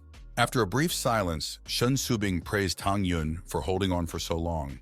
Hearing this, the elders' eyes almost flew out of their orbits, for they thought she was going to scold him. But as if it was a dream, she suddenly praised him. Shen Subin said that she learned the details of what happened. Wu Hong and his son Fei Xiong are beasts that attack even their own disciples, and if she were there, she would personally destroy their temple. After all, she hates bastards who abuse their power with all her heart. Even Tang Yun didn't expect the head to say such a thing to him. Thanks to this, he realized that she was truly worthy of being his disciple. Shen Subin said that if Mu Mengqi wanted, he could live in their division in peace. Tang Yun thanked the head for that, but reminded him that Mu Mani couldn't stay in their division forever, and so he asked if there was any possibility of her becoming a disciple of the alchemy division. Shen Subin replied that it wasn't that simple, for over the past few tens of thousands of years, the 9 divisions had been divided, and each school had its own rules, causing students who left the division to be executed. As Shen Qingfeng suddenly turned to Madame and Tang Yun, after which he said that he had a plan. Tomorrow would start the day of the big division competition. Their patriarch would be there, and considering his opinion of Tang Yun, he could help them in this matter. After thinking about it for a while, Shen Subing agreed that it was possible. But in order to get the consent of the clan head, Tang Yun would first have to win the competition so that the patriarch could reward him. Tang Yun said he understood everything and promised that he would take first place. Hearing this, Shen Subing cheered up and confessed that this was exactly what she wanted to hear from him. After which she explained that their sect had currently received 1,000 seats to the Eternal Earth. Each of the 9 divisions would only receive 50 seats. The rest of the seats would be distributed after a major tournament, where the higher the division ranked, the more seats would be allocated. In all these years, not a single disciple of the alchemy division had managed to reach the top 8. Hence, the chapter had placed their hopes on Tang Yun, and he must fulfill them. After listening to the division head, Tang Yun loudly swore that he would do his best. Next day, Mount Panlun, Oolong. The elder told the chapter that Tang Yun had killed his son Sun Muron Kun, because of which he wanted to take revenge on him. To which Wu Hong replied that Tang Yun had killed people from his division and that he could not leave it like that. Ling Hutsang he said that he also wanted revenge, for Tang Yun had killed his son. Guo Zhengming, on the other hand, vowed to kill Tang Yun for killing his son. 1 hour later, Shou Wu Hong asked where the alchemy division was now and how long to wait. Mujin sipped her tea and said that time was flying even too fast. Suddenly, Wu Hong noticed a glow far up in the sky. It was a ship of the alchemical division. Ling Hutsang he said that it was just a show-off, and Guo Zhengming added that Tang Yun was now quite famous in the inner sect. Seeing his enemies below, Tang Yun mentally chuckled at the thought of how he would not let his opponents down. Once the alchemy division descended, Mu Mani reminded Tang Yun that she was still a beast soul disciple, and that she shouldn't be around the alchemy division. To which Tang Yun replied that it was fine after all.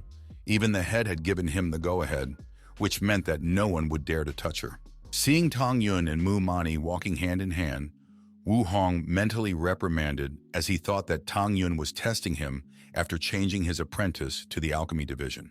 The disciples in the stands began to discuss the fact that Mu Mani was going together with the alchemy division because of the rumors that the head of the soul beast had made a big mess of things. One of the disciples said that he didn't believe it, because Mu Mani was a genius and the head would treasure her like his own daughter. Hearing everyone discussing what happened, all the veins in his face, Hun's veins are swollen. After which he couldn't stand it and ordered Mu Mani to return to the beast soul division right now. The students immediately started discussing what had happened, because it meant that they really had something going on, plus she was dating a guy from the alchemy division. Mu Mani leaned over and said that it wasn't her fault, after which tears flowed from her eyes. Tang Yun tried to calm her down and asked her not to worry since he was by her side. Then Tang Yun demanded that Wu Hong not talk to Mu Mani like that. Wu Hong did not talk to Mu Mani like that, and asked if he had forgotten what he had done to her. Tang Yun said he would have killed himself if he were him, and asked how Wu Hong had the courage to come here. The audience was amazed at Tang Yun's bravery, for he dared to insult the division head in front of everyone. Just as suddenly, Wu Hong jumped down from the stands and immediately attacked Tang Yun. Mu Mani cried out for Tang Yun to flee the attack, but he told her not to worry. After all, Wu Hun wouldn't dare do anything to him. The very next instant, the head of Shen Subing jumped out in front of Tang Yun and ordered Wu Hong to stop. Immediately after, she shot out blocks of ice to repel the beast soul head's attack. Shen Subin reminded Wu Hong that Tang Yun was a disciple of the alchemy division, and besides, she wouldn't let Wu Hong kill her disciples. Shou Wu Hong reprimanded and asked Subin why she let her students behave like this, and was about to threaten her. But Shen Subin interrupted him, saying that she didn't care, because she wasn't afraid of someone like him. Suddenly, the patriarch Tantai Xuanzhong approached Wu Hong and asked what he was doing. Wu Hong tried to think of something, but the patriarch ordered him to fall to his knees, and he sat down, unable to withstand the pressure. After which he turned around and ordered Subin to fall to his knees as well.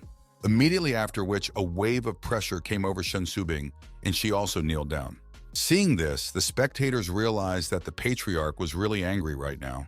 They even felt sorry for the division heads. Tantai Xuanzhong asked how they could behave like this in front of the disciples. After all, they were division heads, so he was expecting them to explain clearly. Wu Hong immediately asked the patriarch to believe him, after which he revealed that the alchemy division was crossing all boundaries. Tang Yun's disciple dared to defile it in front of everyone, whereupon Shen Subin sided with Tang Yun instead of teaching him a lesson. Tantai Xuanzhong asked Subin if Wu Hong was telling the truth, to which Subin replied that it was true, but, not intending to listen to her, the patriarch asked if she knew that such a thing was forbidden. Hearing this, Shen Subing was forced to say that she was willing to accept her punishment. The onlookers began to discuss the fact that their patriarch didn't like such antics. And although Tang Yun was a good disciple, he clearly wasn't worth it. While the head was counting down Shen Subin, Wu Hong was thinking about how he would kill Tang Yun during Subin's punishment. Only Tantai Xuanzhong was about to punish Shen Subing. As Tang Yun approached him, he asked for the head to listen to him. Remembering Tang Yun's actions in the competition, Tantai Xuanzhong realized that he didn't act without reason, which meant that something had happened since he had acted like this. After thinking it over, Tantai Xuanzhong agreed to listen to Tang Yun. When the disciples heard this, they were shocked, for the patriarch had agreed to listen to a mere disciple, indicating that he valued him. Tang Yun thanked the head and explained that did so because Wu Hong really deserved it. Hearing him being poured mud, Wu Hong immediately shouted at Tang Yun, but Tantai Xuanzhong cast a glance in his direction and ordered Wu Hong to close his mouth, after which the head asked Tang Yun to continue narrating. Tang Yun revealed that Mu Mani was his friend, and how when he went to visit her, he found that Mu Feixiong, Wu Hong's son, had tried to rape her on his father's orders. After which Tang Yun couldn't stand it and shouted that Wu Hong had done this while being the head of the Beast Soul Division and Master Mu Mani, which was just disgusting of him. Hearing this, the disciples began to discuss it loudly. Many people didn't think that Wu Hong could be such a person, while others refused to believe Tang Yun's words without any proof. Tantai Xuanzhong asked Wu Hong if this was true, to which the latter replied that he only knew that Tang Yun had taken away his son's strength, and he still couldn't understand why. Wu Hong is confident that he will win. After all, when Tang Yun made Feixiong tell everything, once Tang Yun left, he erased the memory of everyone there. Tang Yun asked what kind of nonsense the one was talking about, and asked if he was familiar with it. Afterward, everyone saw the footage of Feixiong confessing his atrocities. The audience immediately began to curse. Wu Hong for such a shameful act, and wondered how he dared to do such a thing. Wu Hong was surprised that Tang Yun had preserved the evidence, which meant he needed to think of something before it was too late. He realized something had to be done, and arranged for his son's funeral after the end of the competition. The patriarch asked the division head if he had anything to say for himself, to which Wu Hong replied that he wasn't afraid of any accusations since he hadn't done anything wrong. Besides, you can't always appreciate the whole picture with your eyes, after all. Feixiong had only said that because Tang Yun had used a mind control technique on him. Tantai Xuanzhong couldn't object. After all, it really could have gone this way. Wu Hong asked the head to review his memory if he didn't believe him. He was not afraid of being exposed because he had erased his memory beforehand. The audience began to agree that Wu Hong might be telling the truth, as they had heard about Tang Yun's mind control techniques, and the person who asked to check his memory could not be the culprit. Only some people started to object because Wu Hong himself could have erased his memory after the incident. Seeing how everything was going, Wu Hong mentally laughed as the gawkers started to come over to his side. Wu Hong bowed to the master and asked him to do justice and execute the villain Tang Yun, who insulted the honor of their clan. But Tang Yun objected to him, saying that Wu Hong was only so brave because he had erased his memory beforehand with some pill, and asked him not to believe the Beast Soul Head. The patriarch asked Tang Yun how he could prove his point. Tang Yun replied that it would be easy, because even though Wu Hong had erased his memory, he couldn't do it to his son because he was too badly injured to do it. So Tang Yun suggested that the head should send someone to check Feixiong's memory, after which the truth would come out. Wu Hong was furious at what he heard. After all, he wouldn't survive if Feixiong's memory was tested.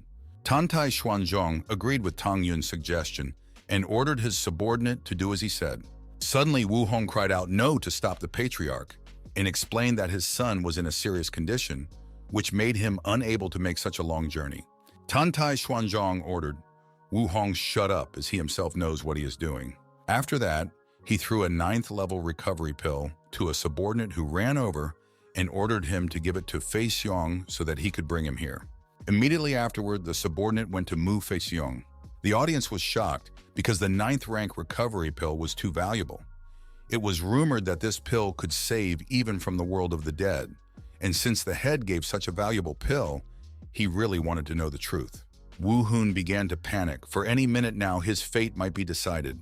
Tang Yun suggested Wu Hong to say his last words, for he would die when his son Feixiong came. The patriarch approached Wu Hong and said that he would give him a chance because he had been working for him for many years. If Wu Hun gives him an honest answer now, Wu Hong will give him an honest answer, then he will let him live. But if Fei Xiong comes here and confirms Tang Yun's words, Wu Hong will definitely die. Hearing that he could survive, Wu Hong was about to confess, or else he had no other choice. Just as suddenly, the person sent to fetch Fei Xiong arrived and immediately addressed the head.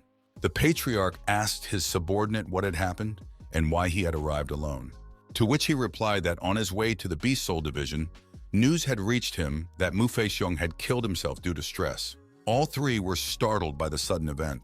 The disciples in the stands couldn't believe that he had died so easily, because there was no way to confirm whether Tang Yun was telling the truth. Out of his eyes, Hong's tears flowed, and then he began to beat the ground, shouting that it was too unfair. He tried to raise his son to be strong, but in the end he died before he did. In his mind, Wu Hong laughed because his son had died in time, which meant that the god himself had helped him survive. He promised to give his son a proper funeral as soon as he returned. Even Tang Yun was surprised that Mu Fei Xiong had suddenly died, which was clearly not a simple coincidence. Wu Hong asked the master to believe him because his son was dead and no one else could prove him right. He said that Tang Yun couldn't get away with such a thing. Tantai Xuanzhong could clearly see that Wu Hong was being disingenuous, but his son had died and there was nothing he could do about it. Tantai Xuanzhong said that they both knew the truth about what had happened, but now they had a lot of things to do to start the tournament, and so he offered to deal with it later. A stone fell from Shou Wuhun's soul, for he had finally been abandoned. Suddenly, Tang Yun turned to the patriarch again, saying that he had a request. Tang Yun said that although Mu Fei Xiong had died, but Wu Hong never cleared his name, causing him to fear that if Mu Mani stayed in the Beast Soul Division, she would be in trouble. Tantai Xuanzhong asked the division heads what they thought about it, to which Wu Hong replied that he did not want such a traitor and said that he would expel Mu Mani from his division, whereupon Shen Subin said that she would gladly accept Mu Mani into her division. Without wasting any time, Tantai Xuanzhong announced that from now on, Mu Mengyi was a disciple of the Alchemy Division. Afterward, Tang Yun with Shen Subin thanked the patriarch for helping Mu Mengyi. After sorting things out, Tantai Xuanzhong ordered everyone to prepare for the competition and not to bother him anymore, whereupon he flew up into the air. And towering over the arena, the patriarch announced the start of the competition. He then explained that according to the rules, 3 representatives will be chosen from each division, and only those who survive 100 encounters, or if no one dares to challenge them, will make it to the finals. As soon as the patriarch spoke of the rules, 3 men from each of the 8 divisions entered the arena. Meanwhile, Shen Subin was telling her students that their divisions specialized in creating pills, and maybe they weren't as good at battles as others. But to avoid trouble, she let Tang Yun be the only representative from their division. The disciples agreed with the head's opinion, for they really weren't as good in battle as the other disciples, causing many alchemy disciples to die or be seriously injured in the past competitions.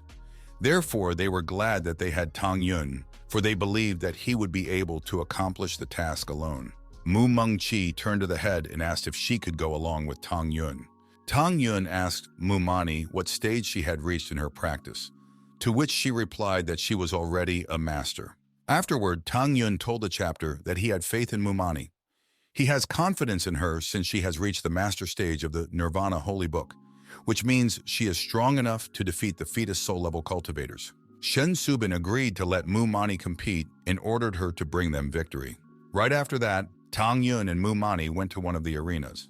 Tang Yun asked Mu Mani not to hold back, as they must defeat everyone here.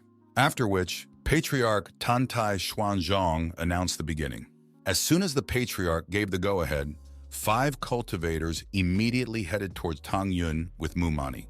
Supreme Disciple Yu Zhang, Supreme Disciple Ye Xiong, 2 disciples of the Beast Soul Sect, as well as Lun Fei Tian of the Saint Soul Sect challenged Tang Yun.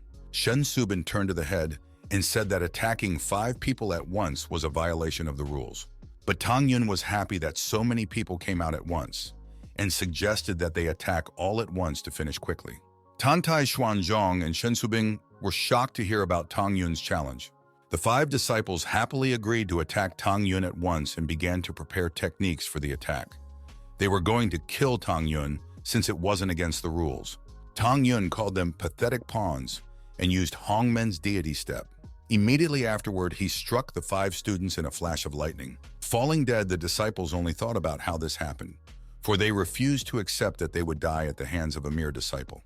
Seeing this, the spectators started to loudly discuss how Tang Yun did it. Tang Yun was too strong, and everyone thought that only a fool would challenge him. Tang Yun shouted out that he was well aware that many of those gathered wanted to kill him. Hence, he reminded them that today was a great chance for them to do so. He suggested that they should all attack all at once if they really wanted to get this over with quickly. Immediately after that, many disciples jumped into the arena. They were satisfied that they could finally get rid of Tang Yun by crushing him in numbers, and thus they were not afraid of him. Meanwhile, the onlookers were discussing how brazen Tang Yun was, even though he was strong, but since he had said such a thing, he clearly had no idea who he was.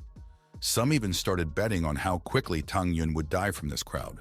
Tang Yun shouted that they would not be able to take him immediately, after which he made a slash, which hit all the opponents flying towards him, after which they rained down on the arena. Tang Yun said that there were only 77 places left and suggested that his enemies attack him, unless, of course, they were afraid of him. After the sudden death of the 18 disciples, the audience's cries fell into 3 categories. The first shouted about how incredible he was, the second shouted that people like him were just looking for their death, and the third shouted that they didn't want to fight against him because they still wanted to live. Tang Yun turned to Guo Zhengming and said that he didn't kill his son, but admitted that he was guilty of it. Tang Yun then turned to Wu Hong and admitted that he would have torn Fei Xiong apart if he had not ruled. Then he told Wu Hong that his grandson died because he was not worthy of life, and Ling Hu's grandson, Qianhe, died because he deserved to die. Tang Yun raised his sword and invited them to attack him as he was ready to receive their attack. The elders asked if he was in his right mind to say such a thing. Besides, these disciples had attacked Tang Yun on their own initiative, and they had nothing to do with it. They then asked how dare he accuse them of such a thing. Tang Yun said that he wasn't trying to blame them, and asked for an oath that they didn't order their disciples to attack him. Hearing this, the elders immediately blanched, after which Wu Hong replied that he wasn't interested in talking to this disciple. Guo Zhengming asked Tang Yun not to jump up and down, as he couldn't give out vows to ordinary disciples. Tang Yun ordered the elders to stop going round and round, and announced that from now until the end of the competition, any disciple from the Beast Soul, Origin, and Sacred Soul divisions would be brutally killed by him. Hearing this, the disciples became angry and started accusing Tang Yun of taking too much on himself by throwing around such words, and they swore that after saying this, he would not live to see the end of the competition. Meanwhile, the disciples of the Alchemy Division were cheering for Tang Yun as best they could. Wu Hong ordered Ding Hu to put this upstart in his place. Immediately after that, he told everyone that Tang Yun must have been tired because of the battle, and so he called everyone who wasn't afraid to fight Tang Yun. Silence and startled looks followed in response. One of the disciples said that they were no match for him, while another added that there was no point in them dying since they were not on Tang Yun's list. Unable to take reinforcements, Ding Hu called them cowards and left. After which, Ding Hu entered the arena and shouted to Tang Yun that he could consider himself a corpse, immediately after which he used the Ghost Shadow Cut. Tang Yun said that he had asked for his own doom and repelled the attack with his dominant blade. Ding Hu cried out because of the impending doom, and in the next instant, he turned into a bloody mess due to Tang Yun's attack. The spectators were amazed that Tang Yun was able to kill Ding Hu with just one strike. And after all, Ding Hu was the 4th strongest in the Beast Soul division. Tang Yun raised his blade and asked who else wanted to fight him, but only silence followed in response. Since no one wanted to challenge Tang Yun, the Patriarch announced that Tang Yun had won. Immediately after that, the students of the Alchemy Division started chanting in his honor, for he had brought them victory. Tang Yun told Mu Mani that the rest lies with her. After that, he jumped out of the arena, and Mu Mani asked who would be next. Ling Hutsang he knew that Tang Yun would be very upset if Mu Mani died, and so he ordered Han Li to go into the arena and kill Mu Mani. Immediately after, Han Li jumped into the arena and told Mu Mani that her beauty dazzles him, but unfortunately, she's on Tang Yun's side. Mu Mengqi grinned and said that she felt sorry since he would die. The audience was shocked by Mu Mengqi's words, because even though Mu Mengqi was talented, there was no way she could compare to Han Li, so she was doomed to defeat. Everyone began to feel sorry because such a beautiful girl would die in front of their eyes today. Han Li created ether illusions and immediately attacked Mu Mengqi. But Mu Mengqi pushed off the ground, dodging the attack, and summoned a black blade. Han Li's ethereal illusions leaped into the air, and all together shouted that she couldn't escape them. The disciples of the alchemy division were terrified, because in the air, Mu Mani had no chance to dodge the attack. Ling Hu Kanghe started laughing since the victory was for him, but Tang Yun wasn't scared, after all. Ling Hu Kanghe doesn't even know who he's messing with. Suddenly, Mu Mani used the Nirvana Holy Book Extermination Blade, creating black lightning, which instantly destroyed all of Han Li's ethereal illusions and headed towards the original. Han Li screamed and began to beg for someone to save him, but after a moment, he was destroyed along with part of the arena. Smoothly descending to the ground, Mu Mani asked who was next. Everyone was shocked at how Han Li was killed with just one blow. Tang Yun and Mu Mani are incredibly strong, and anyone who dares to attack them will die immediately, so they refuse to attack as life is more precious to them. Tantai Xuanzhong asked if there were still people willing to challenge Mu Mani, because if not, she had won. The disciples of the alchemy division shouted with joy, because thanks to Tang Yun, there were 2 people in their sect who had successfully overcome the trial. They felt that Tang Yun was a true blessing to their sect. Once all the fights were over, Tantai Xuanzhong announced that the winners would now fight amongst themselves until the top 8 were formed. Tantai Xuanzhong revealed that the Sleeping Dragon selection would utilize the free battle mode. The champions of each sect should enter the arena and prepare to compete. After an hour, the 8 surviving disciples would make up the top 8 on the Sleeping Dragon list. Tang Yun and Mu Mani entered the arena, and in the next moment, they were surrounded by the champions of the other divisions. Shen Subin told the master that it wasn't fair, because now all the disciples united to attack Tang Yun with Mu Mani, to which the patriarch replied that there is no justice in this world, and one can only rely on one's own strength to seek justice. Subin tried to object to the master, but the master said his mind was already made up. Tantai Xuanzhong had arranged this test for Tang Yun, and if Tang Yun managed to get on the dragon list, he would mobilize all the power of the sect to help him. Mu Yunhong laughed and said that now they would see if Tang Yun could take it, and Ling Hu Tsanghe ordered his disciples to deal with Tang Yun. Wu Hong shouted to his disciples that this applied to them as well, whereupon Guo Zhengming promised to give the exquisite artifact to whoever could kill Tang Yun. A group of disciples said that they were all here to kill people, so they proposed to kill the alchemy division first, which the leader of the other group agreed with since the rules allowed it.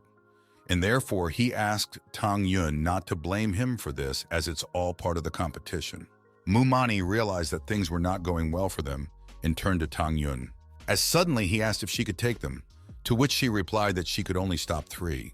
Tang Yun summoned his sword and said that in that case, the rest of the opponents would be on him.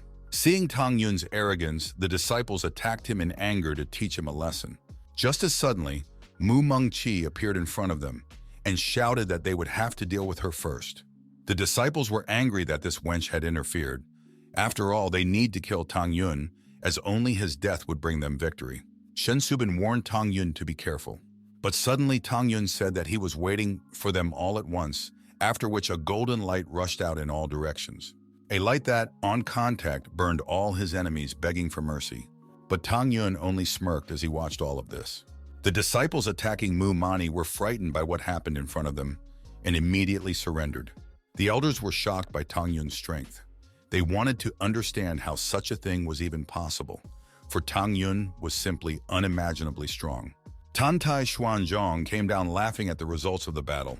He recognized that Tang Yun had exceeded his expectations, after which he announced that Tang Yun was the first in this trial, and in a month's time, he would lead the selection of disciples for the Eternal Immortal Sect.